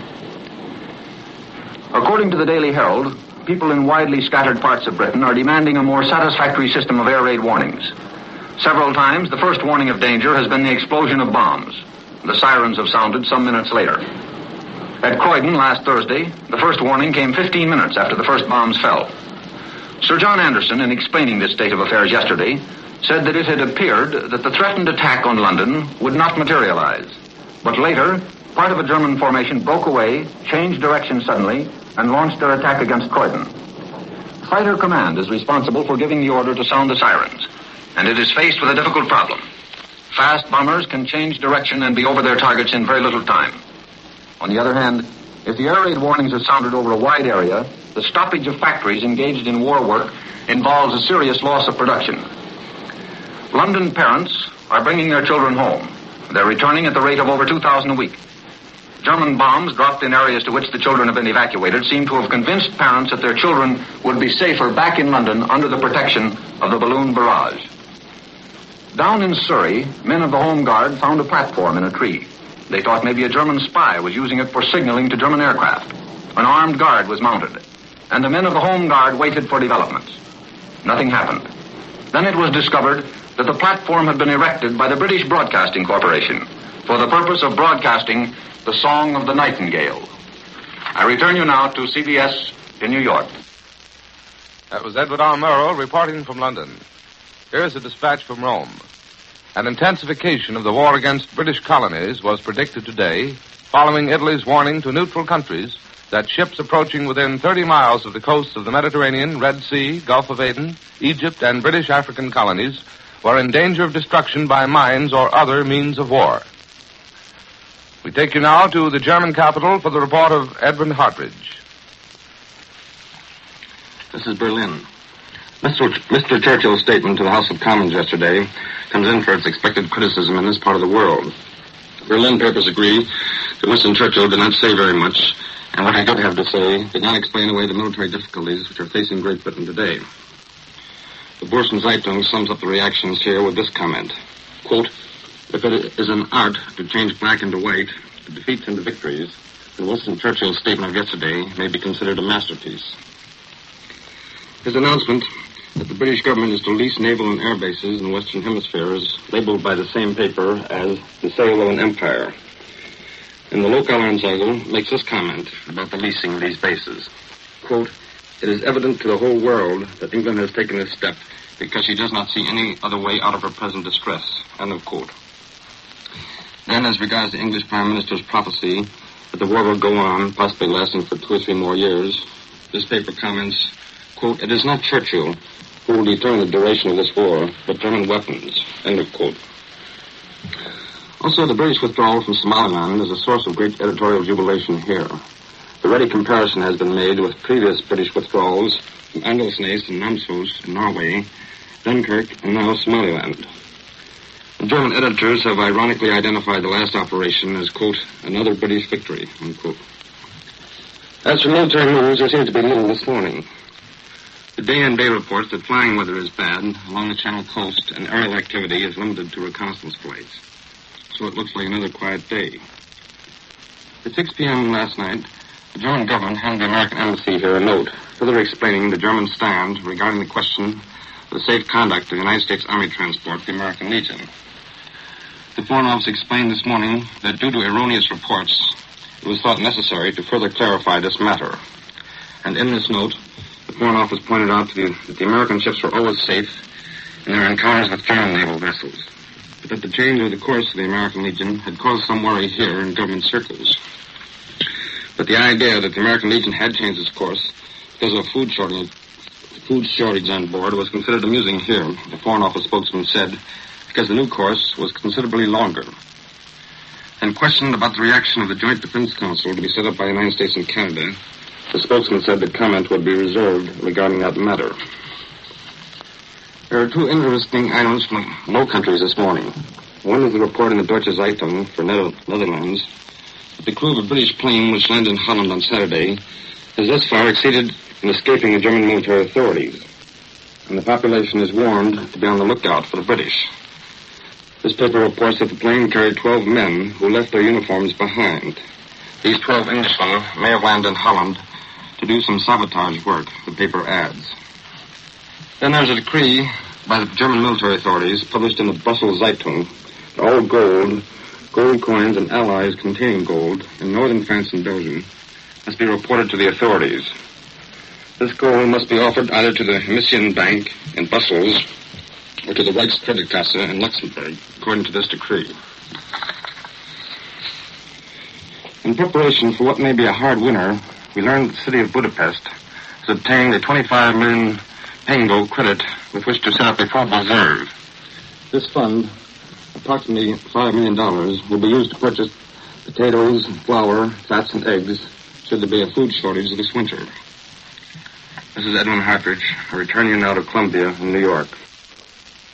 And here in New York is Elmer Davis to give you his analysis of the day's news. Mr. Davis. In spite of this further exchange of notes with regard to the Transport American Legion, which is bringing back 900 refugees, mostly Americans from Northern Europe, it looks as if everything will end smoothly in that case because Washington officials believe this morning that the transport has got safely through the mined zone. The State Department said it had had no word from the American Legion, and the War and Navy departments had nothing to say, which is somewhat different. It's believed in Washington they may be in communication. But at any rate, it was said day before yesterday afternoon at the German embassy that the ship would be in danger for 12 hours, and since it's now something like 38 hours, it looks as if she ought to be out of the danger zone. And since this is probably the case, it might be remarked that some people seem to have been looking at this thing from the wrong slant. Senator Bone yesterday made a speech in the Senate and said that the United States might be plunged into war by the stubbornness of whoever told the American Legion not to change its course, but to go through an area which the Germans said was mined. Now, there's certainly no likelihood that the United States could have been plunged into war by any misadventure happening to the American Legion, because there was obviously not the slightest reason for the Germans to make any attack on her, and if anything had befallen her, it would have been pretty clear that it could have been only from a mine, and as the Germans said, they cannot control a mine. But now that she's safe, it may be speculated that the real issue was something else. I advance a theory suggested to me by one of my colleagues, which seems pretty sound. The British minefields, which they announced they had laid 3 or 4 weeks ago, extend through the waters around Greenland and between Greenland and Iceland, according to their story, and also south of Iceland to the small Isle of Rona, to the northwest of Scotland. Now, just how many mines the British have laid in this area is, of course, open to question. Various powers have announced at earlier times in the war that they have mined extensive areas of the ocean, and occasionally they wouldn't have had time to do anything but scatter a few mines here and there. That was notably the case with regard to the British announcement that they had mined a large area in the Baltic last April during the war in Scandinavia. And just how many mines the British have actually planted up in those waters is open to some doubt, but nevertheless, they said they did it 3 weeks ago, and they also have those waters to some extent under patrol. That left the comparatively narrow passage, a matter of 100 miles or so, perhaps, but at least a small area of the ocean between the island of Rona and the northern part of Scotland. And the Germans, last weekend, announcing their total blockade of the British Isles, said they had laid minefields around there, and it is believed that the story was that they had laid mines in that area out of planes. Now, to what extent you can successfully mine an area with planes is also open to some doubt, obviously depending on how many planes you use and the extent of the ocean which you try to cover with your mines. But at any rate, the United States government, by insisting that the American Legion should take this course between Rona and the north of Scotland, that is to say, through the German minefield rather than through the British minefield, indicated that they took the British minefield more seriously than that of the Germans. That is, they thought the British had probably laid more mines than the Germans, and that the area that the British had announced as unsafe was really more unsafe than that which the Germans had so declared.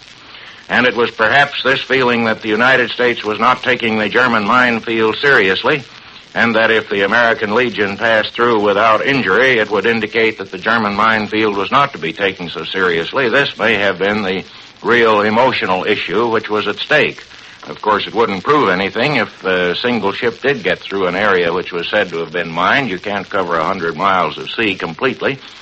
But at any rate, it's quite possible that that was the whole difficulty, that the United States government didn't believe the German minefield should be taken so seriously as that of the British. Well, there seems to be comparatively little action this morning, and again the Germans blame the bad weather, although when they speak of armed reconnaissance, if the weather is very bad, you wouldn't think they could do very much reconnoitering. The report from London that it's been positively identified that German shells have fallen on the British coast doesn't seem to worry them. It is admitted, however, that these guns planted near Calais or thereabouts could possibly hit London. They couldn't aim at anything in particular in London, but London is a big target which they could hardly miss. But as the shelling of Paris proved in the last war, that sort of random bombardment doesn't do much damage. And with the news thus analyzed from New York by Alma Davis, Columbia concludes this morning report of European developments. Edward R. Murrow reported from London. Edward Hartridge was heard reporting from Berlin. Larry Elliott speaking. This is the Columbia Broadcasting System. Thursday, August 22nd. Very little aerial activity is reported against England today. An air raid in the southeastern section of the country caused slight damage. There were unconfirmed reports in London that a cabinet reorganization would take place, retiring such members as Chamberlain, Foreign Secretary Lord Halifax, and the Minister of Information Alfred Duff Cooper. In Rome, it was predicted that the next Italian offensive would be made against British troops in Egypt. Now the news direct from the German capital. This is Berlin. Yesterday, Congress sent to the White House the resolution permitting American ships to evacuate children under 16 from the war zones, provided that these ships are guaranteed safe conduct by all the belligerents. And this morning, we find Germany's reaction. The official news agency has put out a statement which may be summed up as follows. No guarantee of safe conduct could be given to American ships for two reasons. First, the waters surrounding the British Isles are mine-infested, it is stated here, so that there can be no such a thing as a guarantee of a safe voyage through these waters. And secondly, the news agency points out that no exception can be made to the total blockade announced against England, and no responsibility accepted here should anything happen to the ships. Explaining that the American resolution stipulates that guarantees of safe conduct must be first given by the belligerents, the news agency adds, quote, "It must be pointed out that no belligerent is in the position to give such a guarantee where sailings in mine-infested waters are concerned." Then this statement says further, quote, "The British government itself has not taken responsibility for the evacuation of children across these perilous waters, leaving it to the discretion of the rich parents to evacuate their children at their own risk. Under these circumstances, it is impossible to regard the American law, the humanitarian purpose of which is of course beyond doubt, as a workable proposition in actual practice," end of quote. Then this semi-official statement adds that humanitarian considerations make it impossible for any country to guarantee the safety of voyages in mine-infested waters. Quote, "Germany cannot be instrumental in exposing children to additional dangers in war zones. She continues to regard the American neutrality law, which has removed the possibility of incidents by preventing American ships from sailing in the war zones, as a very suitable course for the purpose of avoiding incidents which might be an element of friction between the two countries," end of quote. So it would seem that the German government will not give the required guarantees of safe passage. But this day-and-day statement may be amplified by an official pronouncement from some governmental official later.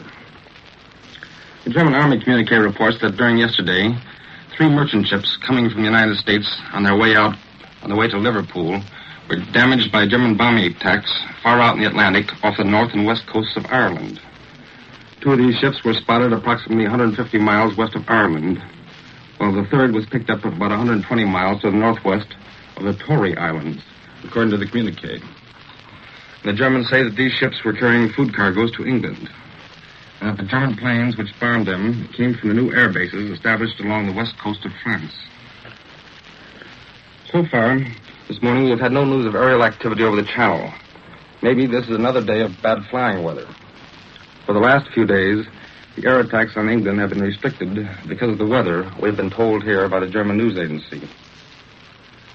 In Berlin, we continue to hear rumors about a crisis in Finland regarding its future as a Baltic state. So far, we have no confirmation or detailed information as to what is going on in Helsinki. However, Deutsches Allgemeine Zeitung this morning carries a small item. It reports that the Finnish government has issued a decree to punish all those who spread alarmist stories, either of their own creation or picked up from foreign radio stations. Approximately 150 million pounds of foodstuffs and vegetables were sent from Holland into Germany, from May 15th to July 31st. This statement is made in an interview in the Deutsche Zeitung given by Count Grote, the new farmers' leader in Holland.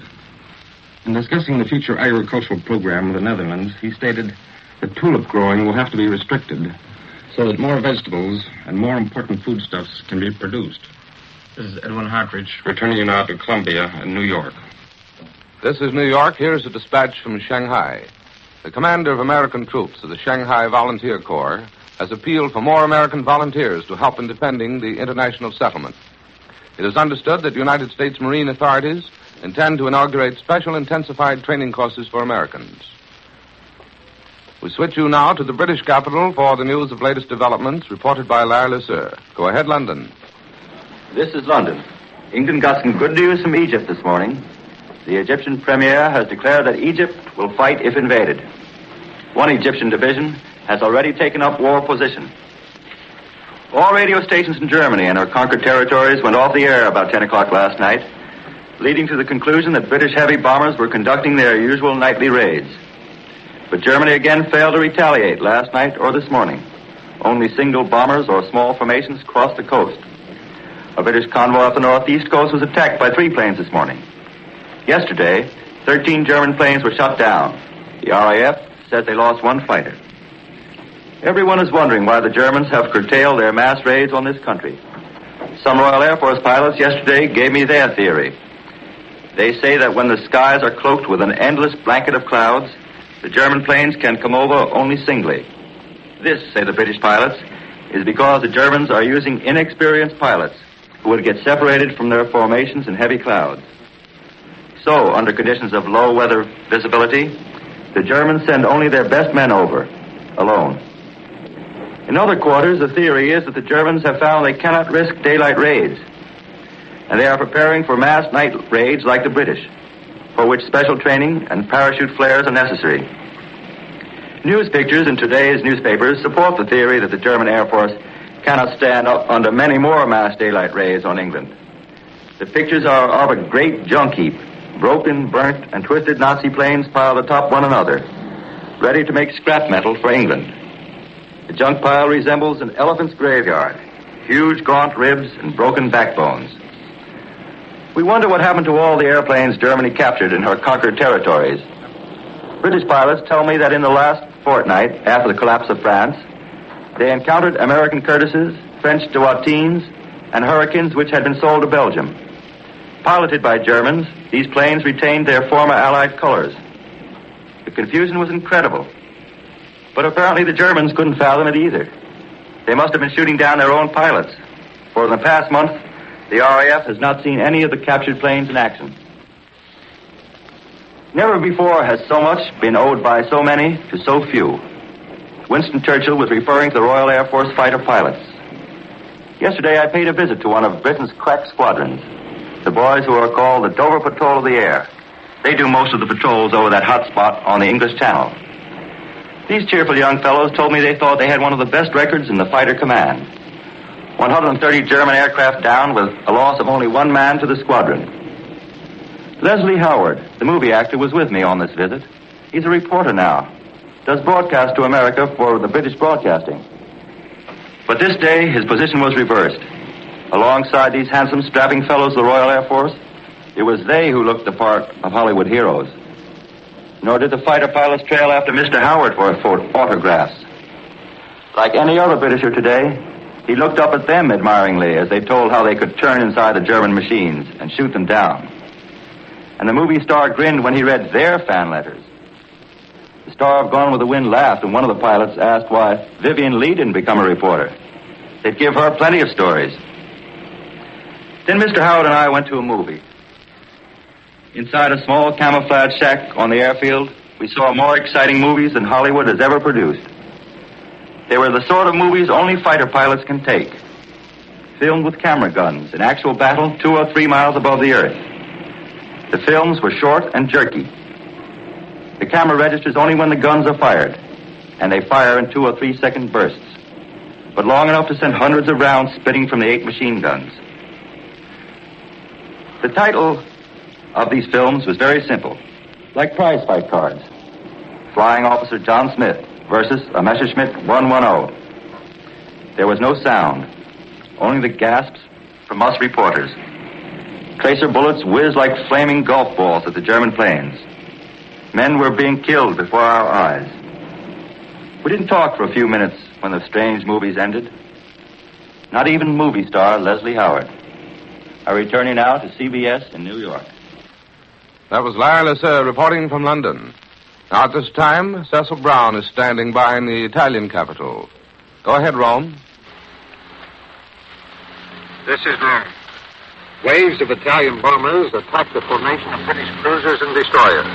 The High Command has just announced that the attack was carried out in the eastern Mediterranean. We are told the British flotilla consisted of 2 10,000-ton cruisers, 4 cruisers of 5,000 tons, and 2 destroyers. The High Command says 2 of the cruisers were hit repeatedly by bombs, and that all the Italian planes returned safely to their bases. The Italians claim 2 other naval victories today. The War Bulletin reports in the eastern Mediterranean, a fascist torpedo chaser has sunk a submarine, and a fascist submarine has torpedoed a British destroyer. For the 3rd time, Gibraltar was attacked by Italian planes. A formation of bombers, the High Command says, bombed military objectives at the British base guarding the western end of the Mediterranean.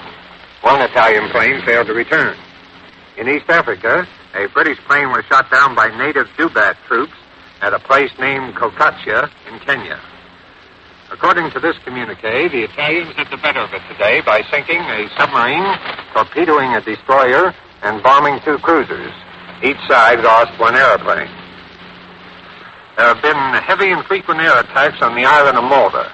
These seem to have the double purpose of removing the island as a threat to the Italian peninsula and also as a threat to the next fascist drive in Africa.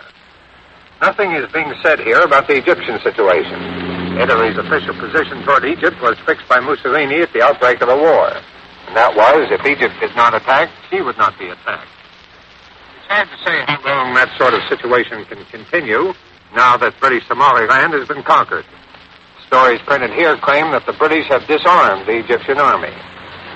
Stephanie, the Italian news agency, carries a story today from San Sebastian, Spain, that Mexico and Guatemala are opposed to the United States creating naval bases in British Honduras. According to Stephanie, many of the South American republics think the United States is trying to use the Axis threat as an excuse to transform the entire Caribbean Sea into a great naval base for the American fleet. Stephanie attributes to South American circles the idea that when Washington has realized this program, the independence of Colombia and Venezuela will be greatly restricted. Those 2 republics would be forced to gravitate toward the United States. And Stephanie says that prospect is not very pleasing to Brazil. The Rome newspaper, Popolo di Roma, carries a 1-paragraph story under a Belgrade gangland today. If the story is true, there can be great repercussions in the Balkans and eastern Mediterranean. The story says that Russia has sent to Turkey a request for the passage through the Dardanelles of Russian ships of war. If such a request was made, it appears to mean that Russia wants either at once or in the near future the right of her fleet to enter the Mediterranean. The Principality of Monaco, tucked away at the Riviera frontier between Italy and France, is famous for the gaming tables of Monte Carlo. Monaco is in the news here today for a different reason.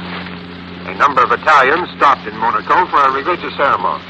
They were on their way back from a French concentration camp. For some reason, the Italians were attacked by a group of residents. The Italians resisted and drove off their attackers. Well, it was revealed today that the Italian consul at Monaco has obtained the dismissal of the Director General of Public Security and other officials responsible for the attack. And everyone in Monaco was ordered to give up their guns within 24 hours. This is Cecil Brown in Rome, returning you to CBS in New York. This is New York, and here is a brief dispatch from Tokyo. Foreign Minister Matsoko said today that Japan must be fully prepared to meet difficulties rising from relations of the United States and European powers with the South Seas region. And with this news, we conclude this morning's report of European developments, which is presented by Columbia each morning at this time and each evening at 6:45 Eastern Daylight Saving Time. Edwin Hartridge reported from Berlin. Larry Lasser reported from London, and Cecil Brown just reported from Rome. Larry Elliott speaking. This is the Columbia Broadcasting System. Friday, August 23rd.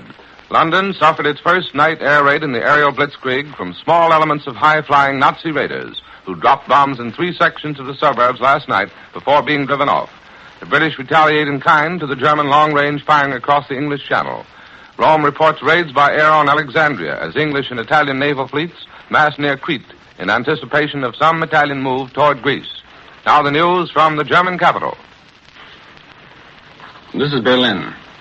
This morning we have a brief report from the DNB, the official news agency, that the German Air Force continued its attacks with unabated vigor over England yesterday and last night. But that is all we have from this side as regards the reports from Britain that London was bombed last night by German planes. And this same report says that off Dover, a British convoy was dispersed and serious damage was done to a number of ships. This attack on the convoy may have been done with German long-range guns on the French coast. But there's no direct confirmation of that, or of the reports that England was shelled yesterday by these artillery batteries. At the Foreign Office press conference this morning, it was stated that the use of the long-range guns would be the last phase of the English tragedy. However, we may have more detailed reports later in the day when the official army communique is released. The official news here this morning also tells us that several harbors in Scotland were bombed, while other raiding attacks were directed against industrial plants in central England and aircraft factories and airfields in southern England. The Germans claim that 11 British planes were shot down yesterday, while the home team lost only 3. Today is the first anniversary of the signing of the historic Russian-German non-aggression pact that preceded this war. This pact cut deep across ideological barricades. Well, the Volksher Beobachter in the front page editorial this morning fittingly remarks that the history of Europe will give a special place to this day in its pages. The anniversary comments here state that the pact is a great success for Germany and Russia. This paper points out that because of the pact, quote, the danger of the largest extension of the war on the continent of Europe has been disposed of, and the two countries have placed their relations on a basis which was most in line with their traditions and their economic and political possibilities. For previous conflicts between the two countries had always proved to be, to say the least, unprofitable for both of them, end of quote. This editorial continues, stating that Russia and Germany have no cause for conflict as to their living space, and that they don't disturb each other economically, and that in numerous fields they are completely and independently themselves. And then the Volksher Beobachter concludes by stating that no attempts or intrigues, particularly by the British, have succeeded in disrupting the relations between Russia and Germany. In the last few weeks, there has been a noticeable tightening up of the air raid defense system in Berlin. Automobiles are required to use a special new type of non-reflecting road light. Air raid wardens have been given refresher courses about their duties during an air raid, and the police are handing out penalties instead of warnings for those who violate the blackout regulations. And now this morning, Reichsmarshal Hermann Goering has issued a new announcement to Berliners about air raids, containing a new concession. Henceforth, if the air raid siren sounds, people will not have to go down to the shelters. They will only have to take shelter if they hear the bark of anti-aircraft guns or see searchlights playing in the sky. And the Reichsmarshal adds that anyone who then does not go down to the shelters does so at his own risk. But in any case, it is forbidden to remain out in the streets during an air raid. This new announcement points out that several times recently, enemy planes have visited Berlin at night, and that the new regulations are only for Berlin itself. The Rhineland cities have avowed their own regulations about air raids, for their problems are different in view of the fact that the British concentrate on that area. The desired formula is to provide a maximum of safety with a minimum of disturbance to the ordinary daily routine of the people living in those areas. This is Edwin Hartridge. I return you now to Columbia in New York. This is New York. Here's a dispatch from Cairo. A Royal Air Force communique asserted today that British airplanes had sunk 2 Italian submarines, a destroyer, and a submarine depot ship. Now a dispatch from Rome. Authoritative quarters denied categorically today that Italy had served an ultimatum on Greece, giving her 24 hours to renounce her British guarantees. Now the news direct from the British capital, reported by Larry Lasser. Go ahead, London. This is London, a sleepy, eye-rubbing London, for the war came home to Piccadilly last night. Just before dawn, the deep rumble of exploding bombs could be heard in the center of this, the world's largest city. Even before the sirens sent millions of Londoners in their pajamas and dressing gowns into the cellars of their apartment houses, the noise and flashes of anti-aircraft guns burst in the star-studded sky. Reporters for the morning newspapers wrote their stories about London's first night bombing without moving from their newspaper plants in Fleet Street. They merely looked out the window to see German bombers picked out by the pale fingers of London searchlights. This morning we learned that the bombs dropped on a London suburb had damaged 2 moving picture houses, a bank, a saloon, a big dance hall, and a number of private houses. Casualties, though, are reported to be very few. Only 1 death is announced. Not many bombs were dropped. There were very few people in the streets when I walked out after being awakened by the rattling of my windows. The anti-aircraft fire was intense, though, long before the air raid siren sounded. High overhead, the drone of the twin-engine German planes filled the night sky. Many people were already in the shelters before the alarm was given, and a number of them wisely stayed there until sometime after the all clear was sounded. The Air Ministry communique this morning says that German aircraft were over this country, operating singly or in small numbers. Besides the bombs dropped on the London suburbs, areas in England, South Wales, and a town in northeast Scotland were hit.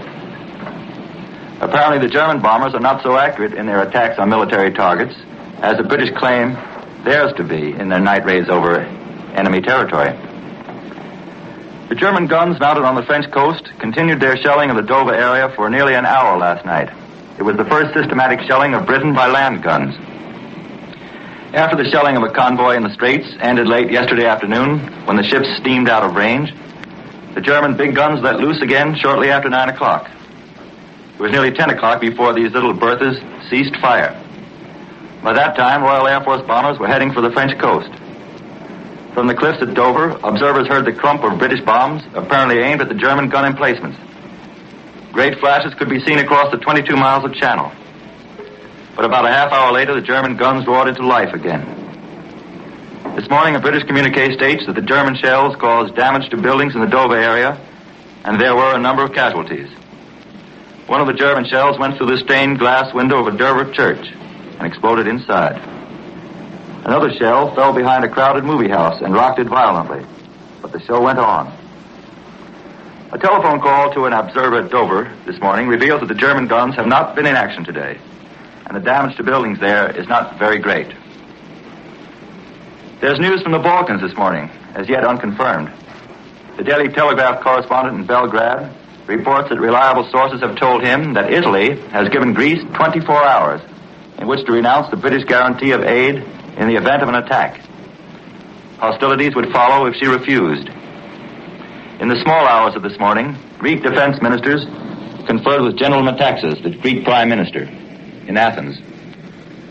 But the Greek Foreign Office denies that Italy has demanded that Greece renounce the British guarantee. Reliable reports from Athens state, however, that the extraordinary session of the Greek leaders discussed reported concentration of Italian troops on the Albanian frontier. Great Britain has a reply for the new types of German planes which the Germans are using in the Battle of Britain. Although the Heinkel 113 fighter has not been used in large numbers against the Royal Air Force, it is regarded by the British pilots as a tough customer. But Britain is countering with a new fighter which they claim will be the fastest in the world. And against the German Dornier 215, which is a variation on the old flying pencil, and has come over this island in large numbers in the past month, Britain is introducing her own long-range, high-altitude bomber. Although the German news agency this morning reports that British guns shelled France from across the Channel, sources in London today refuse to deny or confirm that Britain either possesses long-range guns or that they were in action yesterday. We're returning now to CBS in New York. That was Larry Lasser reporting from London. Here in New York is Linton Wells with more news and an analysis of the latest news reports. Mr. Wells. The 0 hour draws nearer when Hitler must let loose everything he has on Britain's civilian centers as well as military concentrations, manufactures, and communications. And this morning's Nazi air raids on London's residential sections, about which Larry Lasser told us from the British capital this morning, is but a slight taste of what the British Isles will be asked to eat in large mouthsful, if and when weather and other considerations indicate to Hitler and company that the time is propitious. But the incontrovertible fact remains. German efforts to beat the British Isles into submission must be carried out during the next 40 days. Otherwise, in the view of many observers, Hitler is due for a tough time of it this winter. In fact, it is not improbable that the RAF will soon give Berlin a taste of Nazi bombing medicine in reprisal for this morning's raid on London and other non-military objectives. The RAF has demonstrated repeatedly that it can lay eggs on Berlin. Now we may hear about them doing it. Mars is focusing his spotlight a little more clearly today upon Greece. The Metaxas cabinet of Greece and King George held a special cabinet meeting soon after midnight. And after a discussion of reported new Italian troop concentrations on the Albanian frontier of Greece, began the drafting of so-called emergency measures to deal with the situation. These measures will probably include increased mobilization of Greek manpower and other preparations designed for the defense of the state. As Larry Lesseur reported from London, it has been stated in Greek official circles that Italy has not yet made any formal demands for the surrender of Greek territory. But the Italian press has grown more violent in its demands that the Italo-Greek quarrel be settled by the immediate satisfaction of Albanian claims to Chiamuria, a corner of the ancient Greek province of Epirus, which was taken from Albania by Greece in 1914. There also are indications that Italy will demand Greece's cession of the island of Corfu and perhaps her entire Dalmatian coast. While increased Italo-Albanian forces are reportedly being rushed to the Greek frontier, Athens hears that British and Italian war fleets are cruising off the island of Crete in anticipation of an Italian move against Greece, and that Italian planes have attacked the British naval units. Yesterday, Great Britain let it be known that she would come to the rescue of Greece with all of her military force in the event of an Italian invasion, which most observers believe Greece cannot and probably will not attempt to resist. That the British promise is not encouraging as it may sound at first hearing. The British are too fully occupied in North Africa and the extreme eastern Mediterranean to give Greece full support without being backed up by Turkey. An Anglo-Turkish treaty promises Britain full military support in the event the status quo in the eastern Mediterranean is threatened, and provided, too, that Turkey does not have to wage war against Russia. Certainly, the status quo in the eastern Mediterranean has been threatened and disturbed since Italy entered the war last June, but Turkey remains non-belligerent. However, now that the Italians are threatening to invade Greece and pitch camp on Turkey's front doorstep in eastern Macedonia, perhaps the Turks will throw in their lot with Britain and fulfill treaty obligations, even though they will be coming to the rescue of a detested hereditary enemy, the Greeks. Hitler's attitude in this Italo-Greek situation has not been clarified. He has exerted every effort to prevent the Balkan powder magazine from exploding. Now Mussolini, his Axis partner, has lighted another fuse to it, but Berlin apparently has not attempted to stamp it out. In fact, Athens hears unconfirmed rumors that Hitler has given Mussolini a green light in his present military adventure, which, if it succeeds, will certainly make Britain's position in the eastern Mediterranean less secure. On the other hand, the British position in Egypt appears to be improving, much to the disappointment of Rome. The fascists have been hoping to keep Egyptian troops neutralized during the impending Italian drive eastward from Libya toward the Suez Canal. But last night, the Egyptian Minister of War announced that Egyptian troops have now taken up positions alongside their English allies and will fulfill the government's promise of yesterday to fight in the event the Italians invade Egypt. British pressure on Egypt apparently has finally produced satisfactory results, although these should have been produced long ago, considering Italy's repeated air raids on Egyptian cities, including one on Alexandria this morning. And with this analysis by Linton Wells from New York, we conclude this morning report of European developments, which comes to you each morning at this time. Edwin Hartridge reported earlier from Berlin. Larry Lesseur reported from London. Larry Elliott speaking. This is the Columbia Broadcasting System. News of Europe. Saturday, August 24th, and Columbia brings you the latest developments direct from the belligerent European capitals and a summary of the latest news by Albert Warner from Washington. This morning, although it is high noon over there, William L. Shirer reports from Berlin, and Eric Severide will give the latest developments from the capital of Great Britain and a telephone report from Edward R. Murrow. Now the news direct from the German capital. Go ahead, Berlin. This is Berlin. These days remind me very much of last winter. It's cold and dreary, and the war seems to be at a standstill. It may well be that it's the calm before the storm. If it is, we shall soon see. In the meantime, the German papers, having No new victories to report. Warm up the old ones. Journals like the Bay Z and Noon paper tell us today again of the terrible effectiveness of the German bombings in Britain. According to this paper, the residents of the English towns on the south coast are leaving their homes and going north to escape the bombings. They cannot stand the strain, we are told here, of the continuous German attacks and the hardships of spending day and night in the air raid cellars. That's the picture the German papers give their readers. They also report that 10,000 people are leaving Dover for safer parts as a result of the Stuka bombings. No mention is made that the German long-range guns might have something to do with the desire of a resident of Dover to move. In fact, the London reports of the cross-channel bombardments by the big guns on both sides have not yet been publicly confirmed here. The papers make no mention of them. As further proof of the effectiveness of Germany's air attack on Britain, the papers in Berlin this morning published photographs of some of the bombed airfields. I'm afraid I'm an amateur at reading aerial photographs, and I don't see in them what the experts see. However, I find these pictures interesting. One on the front page of the Völkische Beobachter shows the airfield at Maidstone in England. From one corner of the field, you can see smoke issuing from some buildings. The German caption explains it is a result of direct hits. Another photograph shows a railway gun position near St. Margaret's, which has been bombed. A third shows smoke issuing from some buildings on the edge of an airfield, which the German caption says is southeast of London. Croydon is southeast of London. The caption explains that a Stuka bombing has just taken place. 2 buildings are on fire. Incidentally, this unusual August weather we've been having over here for the last 3 weeks not only hampers air activity, it affects the crops. No figures are available yet on the damage, but there seems little doubt that not only the grain, so badly needed in Europe this winter, but also other crops like potatoes in some parts are going to be adversely affected by the cold, damp weather. The German papers today pay some attention to Albania. They quote an Albanian journal, Tomori, to the effect that another one of these Albanian patriots has been murdered. Well, it develops that the murder took place last May, and it is not specifically stated that the Greeks did it. However, the Greeks are taken to task for practically closing the border between Albania and Greece. This is said to cause hardship to Albanians. Question about the state of relations between Italy and Greece today, the Wilhelmstrasse advised that the situation was not critical. No ultimatums have been sent or pointed out.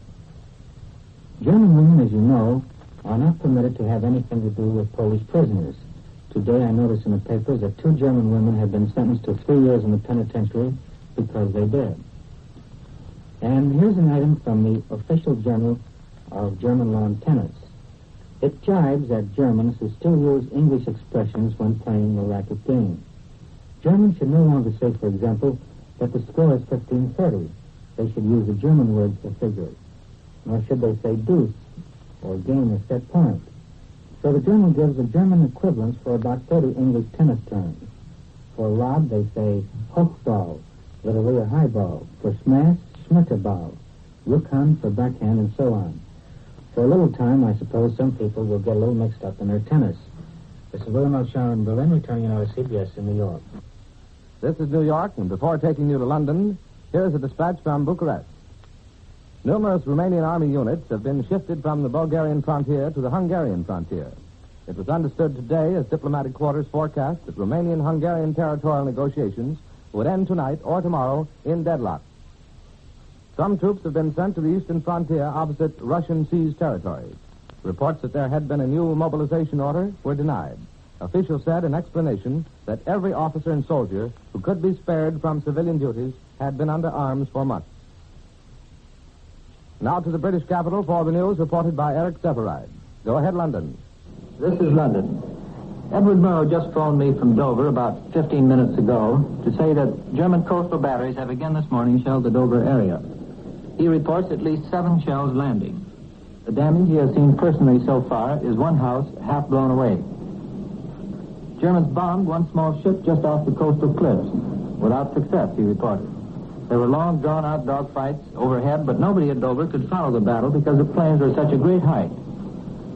One plane did go down in the sea and at least one more back inland. It's just reported here in London that British guns have retaliated this morning and shelled the coast of France once more. Last night, the RAF bombed around Boulogne and that coastal area. The Air Ministry reports officially at least 3 raiders shot down so far today. Since a strong force of German bombers and fighters came over, the casualty figures will certainly mount as the day wears on. This morning, there was an alarm in London at 8:20, just when the city was going to work. It was our first daylight alarm since Sunday. I climbed up on my roof, which is in the center of London, and saw nothing but barrage balloons with the sun shining on them. I heard nothing but an occasional taxi in the street and a forgotten alarm clock going off in a bedroom down below. No anti-aircraft firing and no sound of planes or bombs. Later this morning, they told us the planes did no bombing at all in the London area. Some bombs did drop in East Anglia. There's no confirmation of last night's reports that parachutes have been found in the Midlands, but no details. The London press today maintains that the German Air Force has definitely altered its tactics in the last week, going from mass raids on military objectives to scattered raids on anything at all. I suppose it's a serious allegation to make to say that the Germans are bombing and machine gunning indiscriminately, but after several days of traveling around southern and eastern England, I'm convinced it's true. And other American correspondents I've talked to feel the same way. There was some military point in terrorizing Belgian and French civilians, but why they try it here, I can't imagine. There are no refugees packing the roads to panic. The war in southeastern Europe seemed a bit closer this morning. According to London reports, Romania has canceled army leave and ordered air raid shelters to be ready for civilians by September 15. Conversations between Hungary and Romania are said to be almost broken down. Greece has canceled all steamer services in her islands, and 500,000 Italian troops are reported on the Greek-Albanian border. London diplomatic observers this morning believe that Mussolini's method of handling this Greece affair may reveal Hitler's intentions in his fight with Britain. They maintain that Hitler's efforts in the Balkans have been directed toward peace as a condition for German-directed economic organization. If he permits Mussolini to force open warfare, which may involve Turkey and Russia as well, then it would appear he has given up hope of smashing Britain in these islands and is obliged to strike at her in the east. Paradoxically, this morning it's announced that war risk insurance rates for voyages through the Mediterranean have gone down instead of up. The rate for the eastern Mediterranean, including Greece and Turkey, is down 5%. For Alexandria, Port Said, and Suez, it's down 8%.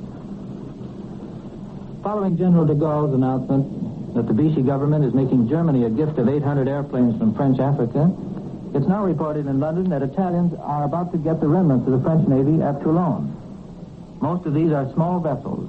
The only capital ship is a battle cruiser Strasbourg, damaged at Oran by the British.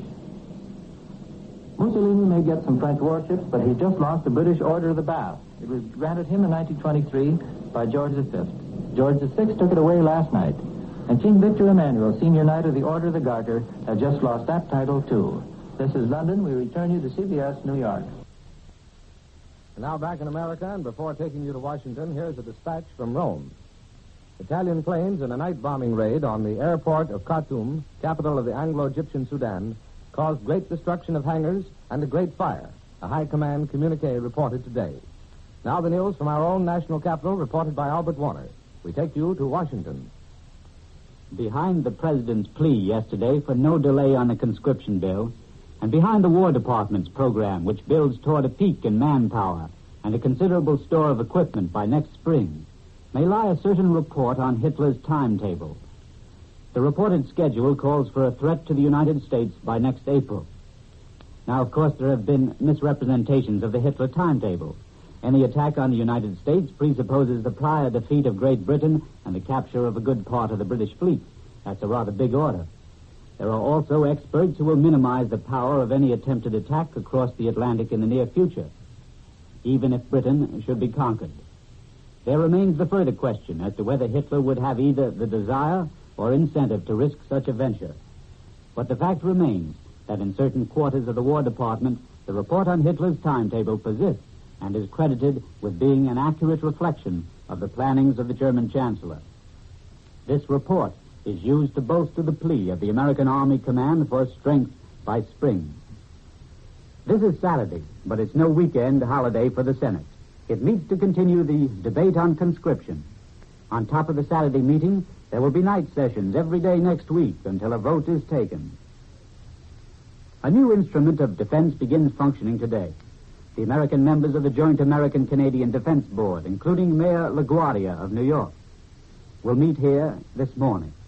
Here is one half of a unique planning board, a board which relates Canada to the rest of the Western Hemisphere and provides the United States with new opportunities for its own defense. Air and naval bases, new highways, and the disposition of naval and land forces in an emergency may be discussed. But most of all, bases for the United States on British islands and in Newfoundland. There are many in Congress who are not sure how effectively American defense preparation is proceeding. Thus comes the resolution of Senator Walsh asking a secret session of the Senate and a confidential report from Secretary of War Stimson. Senator Byrd also supports the general idea of an investigation. The Navy Department tells him, he says, that since the beginning of May, only 236 combat planes have been contracted for. Byrd said the Army combat planes put under contract since May numbered only 33 a few days ago, as Stimson testified. A War Department spokesman tells us the figure now is actually over 500. But Byrd says the program is going too slowly. He adds, whether it is the fault of industry or existing tax legislation or of the administrators in Washington, I don't know, but I intend to find out. There may be word from the White House today as to the future plans of Harry Hopkins, Secretary of Commerce and intimate friend of the President. The rumors I mentioned 2 weeks ago that he would resign have now reached a height which is requiring White House attention. It's a depressing sight in the Senate reception room. They will be there again today, some 30 matrons in heavy mourning seated around the room. They call it a demonstration of what passage of the conscription bill would mean to the mothers of America. Senators are conspicuous by the way they avoid the reception room, perhaps because the women hang Senator Pepper in effigy on the Capitol lawn. The women claim he represents forces steering us into the war. Mrs. Rose Farber of Detroit, vice president of the group, is a trifle vague as to just what these forces are. One thing, she said she was sure that Bernard Baruch is number one bad man in the United States. The group is also opposed to Roosevelt and critical of Wilkie. The group's been here before. It opposed lifting the arms embargo. There was excitement yesterday. 2 members of the Green Guards, an organization of militant-minded Washington ladies, were there. But there was no fight. We return you now to New York. And with this news from Washington, Columbia concludes this regular report of national and international developments. William L. Shire reported from Berlin, Eric Severide from London, and Albert Warner from Washington. This is the Columbia Broadcasting System. Monday, August 26th. In Europe, as the war enters the last week of its first year, Berlin experienced its first real air raid. British planes roared over the city for 3 hours. London, meanwhile, received 2 more German raids, bringing to 5 the Nazi air attacks on the British capital in 48 hours. Now the news from Europe direct. Berlin, London, and Rome. First, a report from the German capital by Edwin Hartridge. Go ahead, Berlin. This is Berlin. Last night, Berlin had its biggest and most spectacular air raid in a year of war. When I say spectacular, I mean at least as far as the display of anti-aircraft batteries, those big and little guns that lit up the dark sky over Berlin. 4 hours ago, the official news agency gave us this brief statement about the air raid. We were told that several British planes entered the sky over the metropolitan area of Berlin, and according to this official statement, several incendiary bombs were dropped in 2 suburbs of Berlin, as yet unidentified. A small hut in a garden section was reported damaged by the bombs. The face of the communique concludes with a statement that one of the British planes was shot down on its return flight. Well, apparently that is all we will have from official quarters about the air raid for the moment. The alarm started at 12:20 last night, just as thousands of Berliners were ditching buses and streetcars to go home after a Sunday of recreation. The air raid lasted 3 hours and 2 minutes. Shortly after the sirens sounded, after midnight, we heard the first rumble of heavy anti-aircraft fire, apparently coming from the outskirts of Berlin. The German air raid defense was letting go of its biggest guns, which from a distance sound very much like bombs exploding. Incidentally, the ceiling of the clouds was rather low, which must have obstructed the firing, I would think. For some of the Germans, Must have been like trying to shoot through a giant ball of cotton. Some planes, whether British or not, I don't know, could be heard quite clearly. When they came close, the smaller gun batteries, consisting of machine guns, began to fire. And it was a fascinating sight to stand on my hotel balcony and to see the long lines of fiery tracer bullets disappearing high up into the cloud formation. The British planes spent several hours at the Berlin area, and numerous times we could hear their motors. When the firing of the defense forces was at its heaviest, the whole sky was illuminated by flashes of light and explosions, and by the thousands of tracer bullets, thus the long, thin beams of the searchlights trying to break through the clouds. And the air was filled with the sharp metallic barking of the smaller guns and the muffled, booming explosions of the biggest guns. And then in the quiet, after the various salvos, they heard the tinkle of metal as hundreds of tiny bits of shell shrapnel fell back to the earth on the streets or on the roofs, and the swishing sound as it fell through the leaves of the trees. This morning, hundreds of people and children collected these tiny bits of shrapnel as souvenirs of the first big and very noisy air raid over Berlin.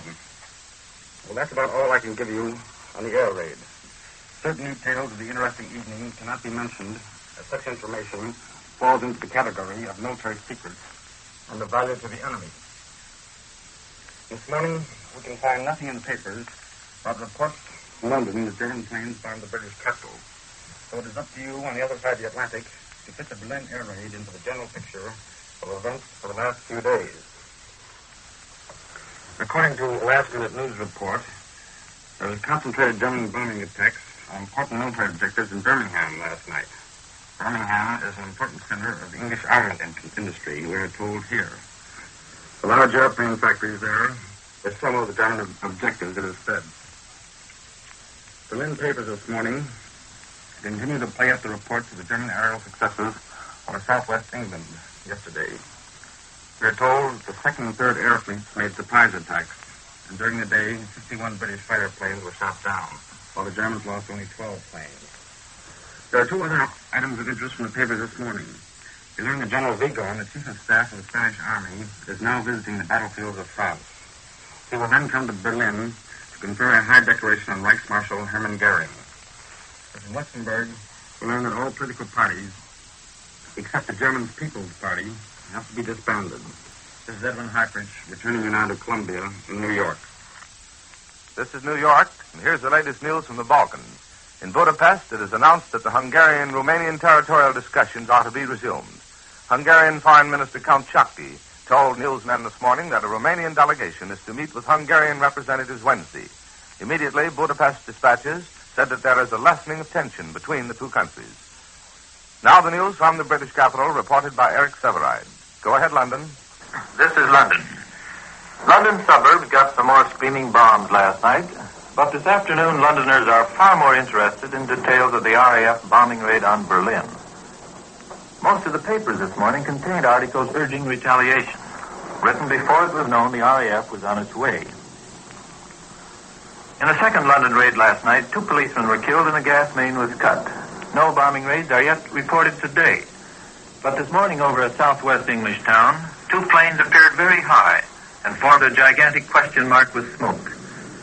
They did some more writing after that, but even German grammar experts on the ground couldn't make it out.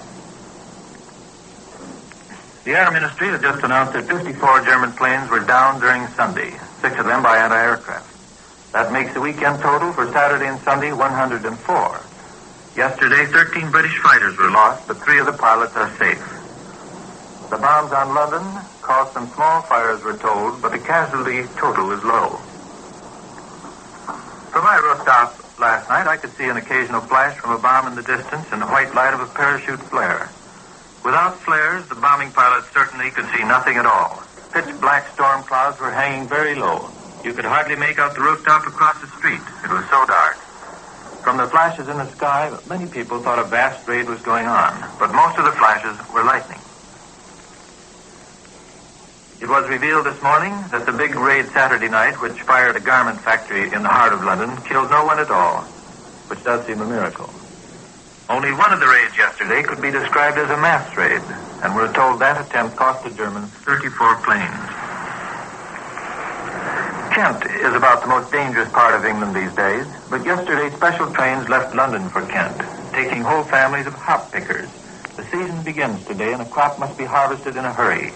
In the fields between rows of hops, air raid trenches have been dug, and the pickers are getting higher pay because they are taking what are called frontline risks.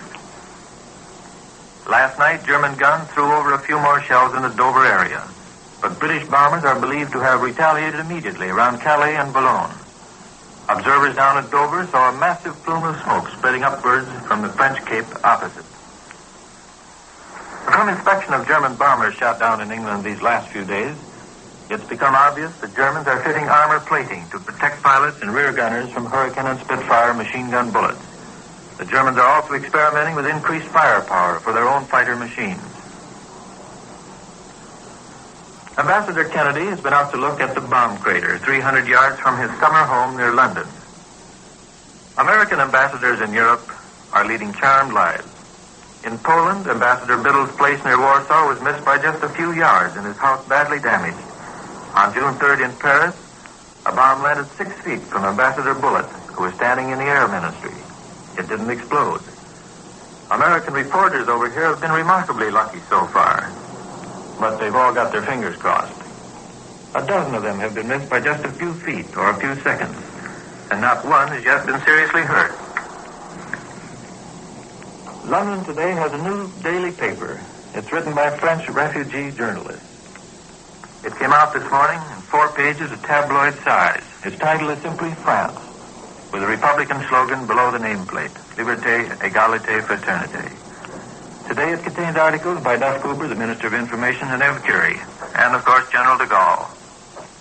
There are 100,000 French and Belgian refugees in these islands who read French. And French journalists here also want to publish a weekly, which they would distribute over French cities by airplane each week. From Greece, it's reported this morning that 14 classes of reservists in the region bordering southern Albania are summoned for frontier service. British and Greek warships are cruising in Greek waters, watching for Italian ships, and mines have been laid around the Greek coast. This is London. We return you now to CBS, New York. This is New York, and now from the Italian capital comes the report of the latest news by Cecil Brown. We take you now to Rome. This is Rome. Italian submarines are again operating in the Atlantic Ocean. The bulletin of the Italian High Command just issued reports that a large enemy oil tanker was torpedoed and seriously damaged. The general area of the attack is not given, but this is the second time that the Italians say they have attacked a ship on the ocean side of Gibraltar. Successive waves of fascist bombers raided the British base of Alexandria. The war bulletin doesn't give the results of the raid, but the Italians are hammering away constantly at the Egyptian port. All the Italian planes returned from last night's raid. A British plane was forced down on the sea near the island of Lampedusa. This island is in the Straits of Sicily, halfway between Malta and the coast of Tunis. The crew consisted of the pilot and 2 non-commissioned officers. They were saved and taken prisoner. The British raided 3 points in Italian East Africa. At Mogadiscio, in Italian Somaliland, 4 persons were wounded. At Dalabad, a village in the Sudan, captured by the Italians, the British raid caused the death of 8 colonials and the wounding of 40. 15 native soldiers were wounded and a child killed in another raid on Timbuktu. The High Command said the damage was not considerable. A report from Bern says that British planes were over Switzerland again last night, apparently on their way to northern Italy. However, the communique today makes no mention of British bombers over this country. The British have raided northern Italy 4 times in the past 2 weeks. The Italians consistently claim that there has been no damage to military objectives. Correspondents have not been to the bombed area since these frequent raids started. So I can only report the information of the High Command that there has been only very slight material damage. The fascist press admitted today that not all the German bombs hit military objectives in England. The headlines here today point out that there were fires in London following an air bombardment of military objectives. The feature of the stories, however, here is that the bombs fell near the Bank of England and the Rothschild Bank. The Popolo di Roma says the raids came as a great surprise and increased the demoralization of the British people. The headline of one paper today reads, tempest of steel and fire on besieged Britain. The fascist press and radio are heavily sarcastic toward the British for their refusal to admit the importance of British Somaliland. The papers here today are full of the stories about the great strategic value of that section of East Africa. The main argument is that from Berber and Zara, Italian bombers can not only destroy Aden, but stop all shipping through the Suez, the Red Sea, and to India. In fact, the papers say that the road to India is now barricaded. Just 2 months ago, hostilities between France and Italy ended. We don't hear much about the operation of the Franco-Italian Armistice Commission or how the armistice terms are being worked out. So far as we can determine, the dismantling of the French naval bases at Bizerte and Toulon are proceeding. Italy, you remember, was given the right to use the port of Djibouti in French Somaliland. But whether she is doing so is part of the mystery that has been wrapped around the operation of the armistice terms. The Italians are occupying a narrow strip of French soil at the Alpine frontier. In fact, they've practically absorbed the first bit of French territory. It's very small, however, and consists of the town of Menton, directly across the frontier from Ventimiglia. Now agitation has been renewed for the island of Corsica and part of the French Riviera coast that includes Nice. Italy has conquered British Somaliland, and there's no question Mussolini intends to make it a part of his East African empire. British Somaliland, however, is far away, a desert country, hot and dry, and Italy has a good deal of country of that kind. So it would please many Italians if the Duce took some territory more to their liking. This is Cecil Brown in Rome. I return you to CBS in New York. This is New York, and here from our own shores comes this news from Washington. Today at noon begins the 12th day of debate on the Burke-Wadsworth conscription bill in the Senate. Senate advocates of the measure claim 51 votes for the measure, 2 more than is needed for the passage.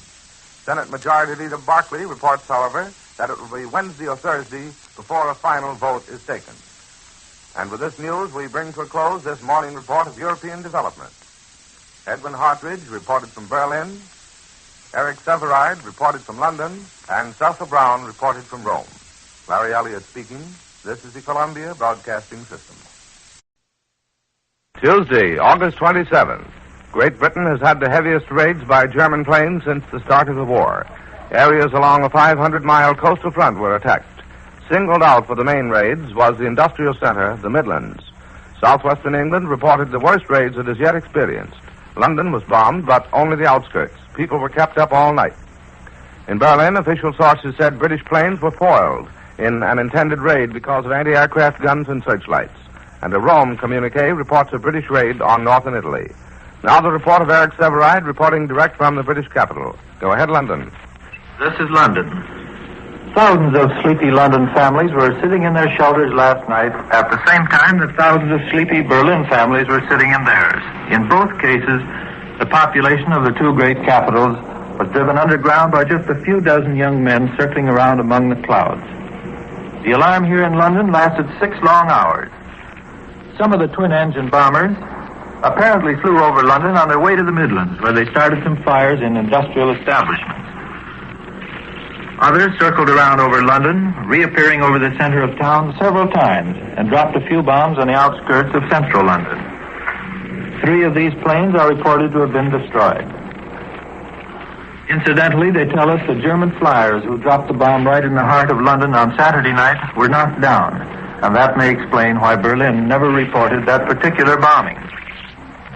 Up to the present time, the figure of German plane casualties for yesterday is 46, with 15 British planes lost. Air Ministry experts last night repeated that Hitler is trying to destroy the RAF in its bases as a prelude to mass attacks. They declared that his air attacks will get tougher instead of easier, and that these night raids will certainly increase. But the air authorities here said that at the same time, British plane output now equals that of Germany, excluding the imports from abroad. And despite the bombing of airplane factories, Lord Beaverbrook announced last night that last week more fighters and bombers were turned out than in any previous week. The alarm in London sounded right in the middle of the theater and movie hour. Thousands of people remained in the theaters for hours, At the Victoria Palace, the waiting spectators took turns at the Lambeth Walk on the stage and then did some community singing. In other theaters, they played phonograph records. At the London Hippodrome, the performers put on an extra 2.5 hours' work, singing and dancing for the air raid crowd. Ambassador Kennedy was listening to the Wagner concert in Queen's Hall across the street. Some of the audience left, but he stayed through to the end. Many buses stopped along the street where people took shelter. A few minutes after the all clear was sounded, the subways were running normally again. Janet Murrow and I were watching The Boys from Syracuse on the screen at the Leicester Square Theater. Charles Butterworth was sitting on his throne, downhearted about the lack of pinochle players, when they drew a thin curtain across the screen to announce the air raid alarm. The lights went up and some of the audience began to leave. Those downstairs were moved back to the seats under the balcony for safety. A sailor in the front row was very embarrassed and disgusted when his girlfriend insisted that they go to the shelter. We ventured out and stumbled along in the darkness to Piccadilly. Just then one bomber droned directly overhead with 20 or 30 searchlight beams trying to find him. We decided to go into a public shelter. An unused subsoil restaurant had found about 50 people falling asleep in their chairs. These people seem to take shelter for about an hour on the average and then grow tired of it and take their chances in the streets in order to get home. We walked up Regent Street and saw a few taxis still moving and a bus going here and there. There were always people standing uncertainly in doorways watching the skies. When we reached the broadcasting studios, a knot of policemen and soldiers were standing there watching the fireworks far to the west. A vast sheaf of searchlight beams was moving back and forth. Suddenly they concentrated their light on one spot under the clouds. They had caught the raider. While faint flashes of exploding bombs could be seen on the horizon, there was a constant sparkle of anti-aircraft shells high up, but they were so far away nothing could be heard. After midnight, there were still a few flights by single planes over the center of London. It was not until shortly before dawn this morning that the all clear was sounded. Before that time, I think most of those who had taken shelter were back in bed. I return you to CBS, New York. This is New York. That was Eric Severide reporting from London. Here's a dispatch from Rome. Foreign Minister Ciano's newspaper says that the only solution of the Egyptian situation is through arms. And before the statement was published, some well-informed persons believed Italy ready to declare war against Egypt unless the Egyptians gave evidence that they were discontinuing help to the British. Now the news direct from the German capital, reported by Edwin Hartridge. This is Berlin. As Bill Shire already told you last night, Berlin had another air raid alarm, and it was interesting to watch the reactions of people to this second consecutive alarm.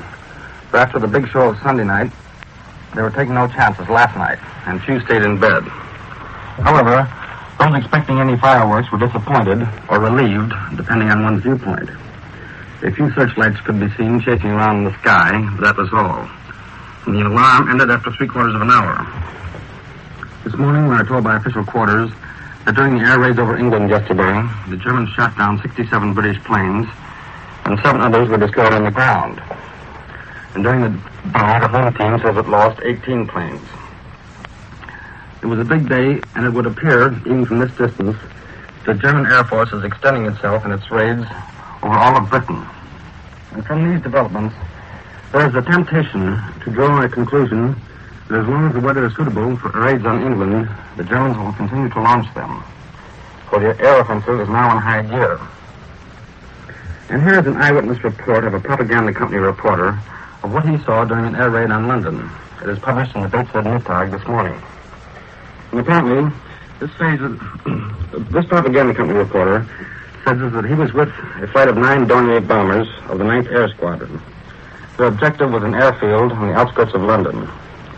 He believed that during the attack, the Dorniers flew so low that at times they were only 6 feet off the ground, and some of the planes cut leaves off neighboring trees.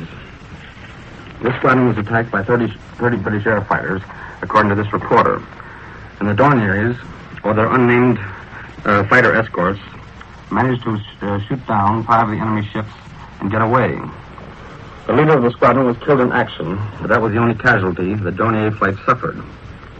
And the propaganda company reporter says in his article that a gasoline depot, an armament factory, and a switchyard were badly damaged in this raid.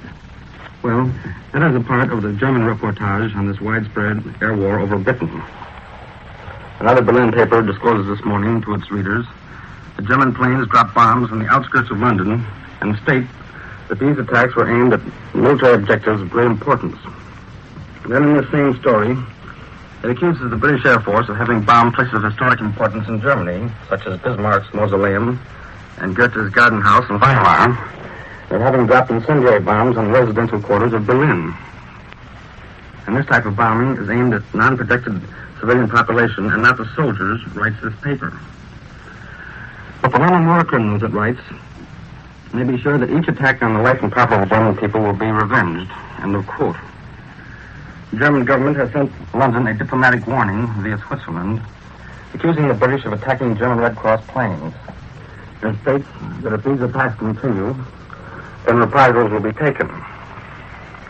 The proposal of the Governor-General of Bermuda and of Winston Churchill to lease America a naval base on this island is interpreted by the local anzeiger this morning as, quote, England must abandon the Bermuda Islands, unquote. Bermuda is described as one of the most important and valuable naval bases of Britain, and that now the British lack the necessary power to maintain or make use of these bases. However, the local anzeiger fails to point out that under this British proposal, the United States will only get the Great Sound Harbor on a long-term lease, but the sovereignty of the islands remains with British authorities. The Foreign Office disclosed this morning that the Irish Free State Minister to Berlin has presented some suggestions whereby Irish ships will be given the opportunity to sail through the German blockade of Britain. We understand here that the opening of a window in the blockade for the Irish would be subject to German control. This is Edwin Hartridge, returning you now to Columbia in New York. And such is the news reported direct this morning from London and Berlin. Now at this moment, Albert Warner is standing by in our own nation's capital to give you the latest news from Washington. We take you now to Washington. With these air raids over London, it's natural that there should be anxiety and controversy here over the effectiveness of American preparation in the air. Wendell Willkie, Republican presidential candidate, charges the defense program as being bungled. He wants William Knudsen made head of the headless National Defense Commission, which at present, however, does report directly to the president. And Senator Harry Byrd, Democrat of Virginia, sponsors a resolution to create a special Senate committee to speed up the defense program. It's his way of returning to the attack, for the Defense Commission has reported to the White House a very different, more optimistic picture of progress toward American air strength than Senator Byrd has been painting. The Defense Commission says that 2,046 planes for the Army and Navy have been ordered since June 2nd. This figure is set against Senator Byrd's warning that only 343 combat planes had been ordered in the last 100 days. As a matter of fact, the figures of the Defense Commission are not very far different from those of Byrd for combat planes. The difference is largely accounted for by the number of training planes recently placed under contract. And Byrd fortifies his position, gives out the letters of Stimson and Knox, Secretaries of War and Navy, from which he had drawn his figures. But the Defense Commission experts say the first problem is to train pilots, and therefore training planes are right now vitally important. Then, to expand its more optimistic picture, the Defense Commission recounts the whole number of planes under order, including those ordered a considerable time ago, but not yet delivered, and including also training planes. The total number of planes thus under order comes to the very respectable figure of 6,747. Senator Byrd still insists that preparations are lagging. The American people want airplanes not on order for delivery a year or so hence, he said, but for delivery with promptness. Now, most people connected with the defense program will admit there have been delays. Here are some of the factors in that situation acknowledged on all sides. First, congressional legislation limiting and even further reducing to 8% the profits allowed to manufacturers. Well, maybe the resulting delay is the fault of Congress, maybe of the greed of industry, but contracts had to be rewritten and were slowed up. Second, the long postponement of action to permit swift amortization and fair tax treatment of plants and machinery built new for emergency defense purpose. Well, maybe this is the fault of Congress, or maybe of the administration, for insisting that it be linked with the complicated problem of taxing excess profits. Third, there is the failure of swift congressional action on the $5 billion defense appropriation, which includes the bulk of the aircraft program. Fourth, as far as airplanes are concerned, there is the fact that a great part of current combat production is going to Britain. That's nobody's fault except Hitler's, unless you believe that the policy of selling to Britain is wrong. These are some of the delay factors generally admitted, and there are others which are in controversy. So while warplanes drone over London, the struggle of rival claims in Washington at least bears testimony to the universal recognition of the need of air defense. Swifter goes the debate over conscription. The Senate might even reach a vote by tonight. Otherwise, the decision probably comes tomorrow. You could count 70 senators on the floor last night, and in place of the old-fashioned debate wandering from one end of the compass to the other, they were sticking closely to the subject at hand. Senator Wheeler caused the Senate stir yesterday, accusing Sir George Payish, British economist, of saying he helped to get the United States into the last war and intended to get it into this war. Sir George overnight declares that he merely said he wanted to present the facts to the people here and let them decide if they should get into war. A British embassy spokesman is credited with saying disgustedly, "We wish someone would drop Sir George over Germany as a pamphlet." We return you now to New York. There's a dispatch from Rome. An official Italian communique admits that British airplanes bombed northern Italy during the night. And with this news, Columbia concludes this regular morning report of European developments. Eric Severide reported from London, Edwin Hartridge reported from Berlin, and Albert Warner from Washington. Larry Elliott speaking. This is the Columbia Broadcasting System.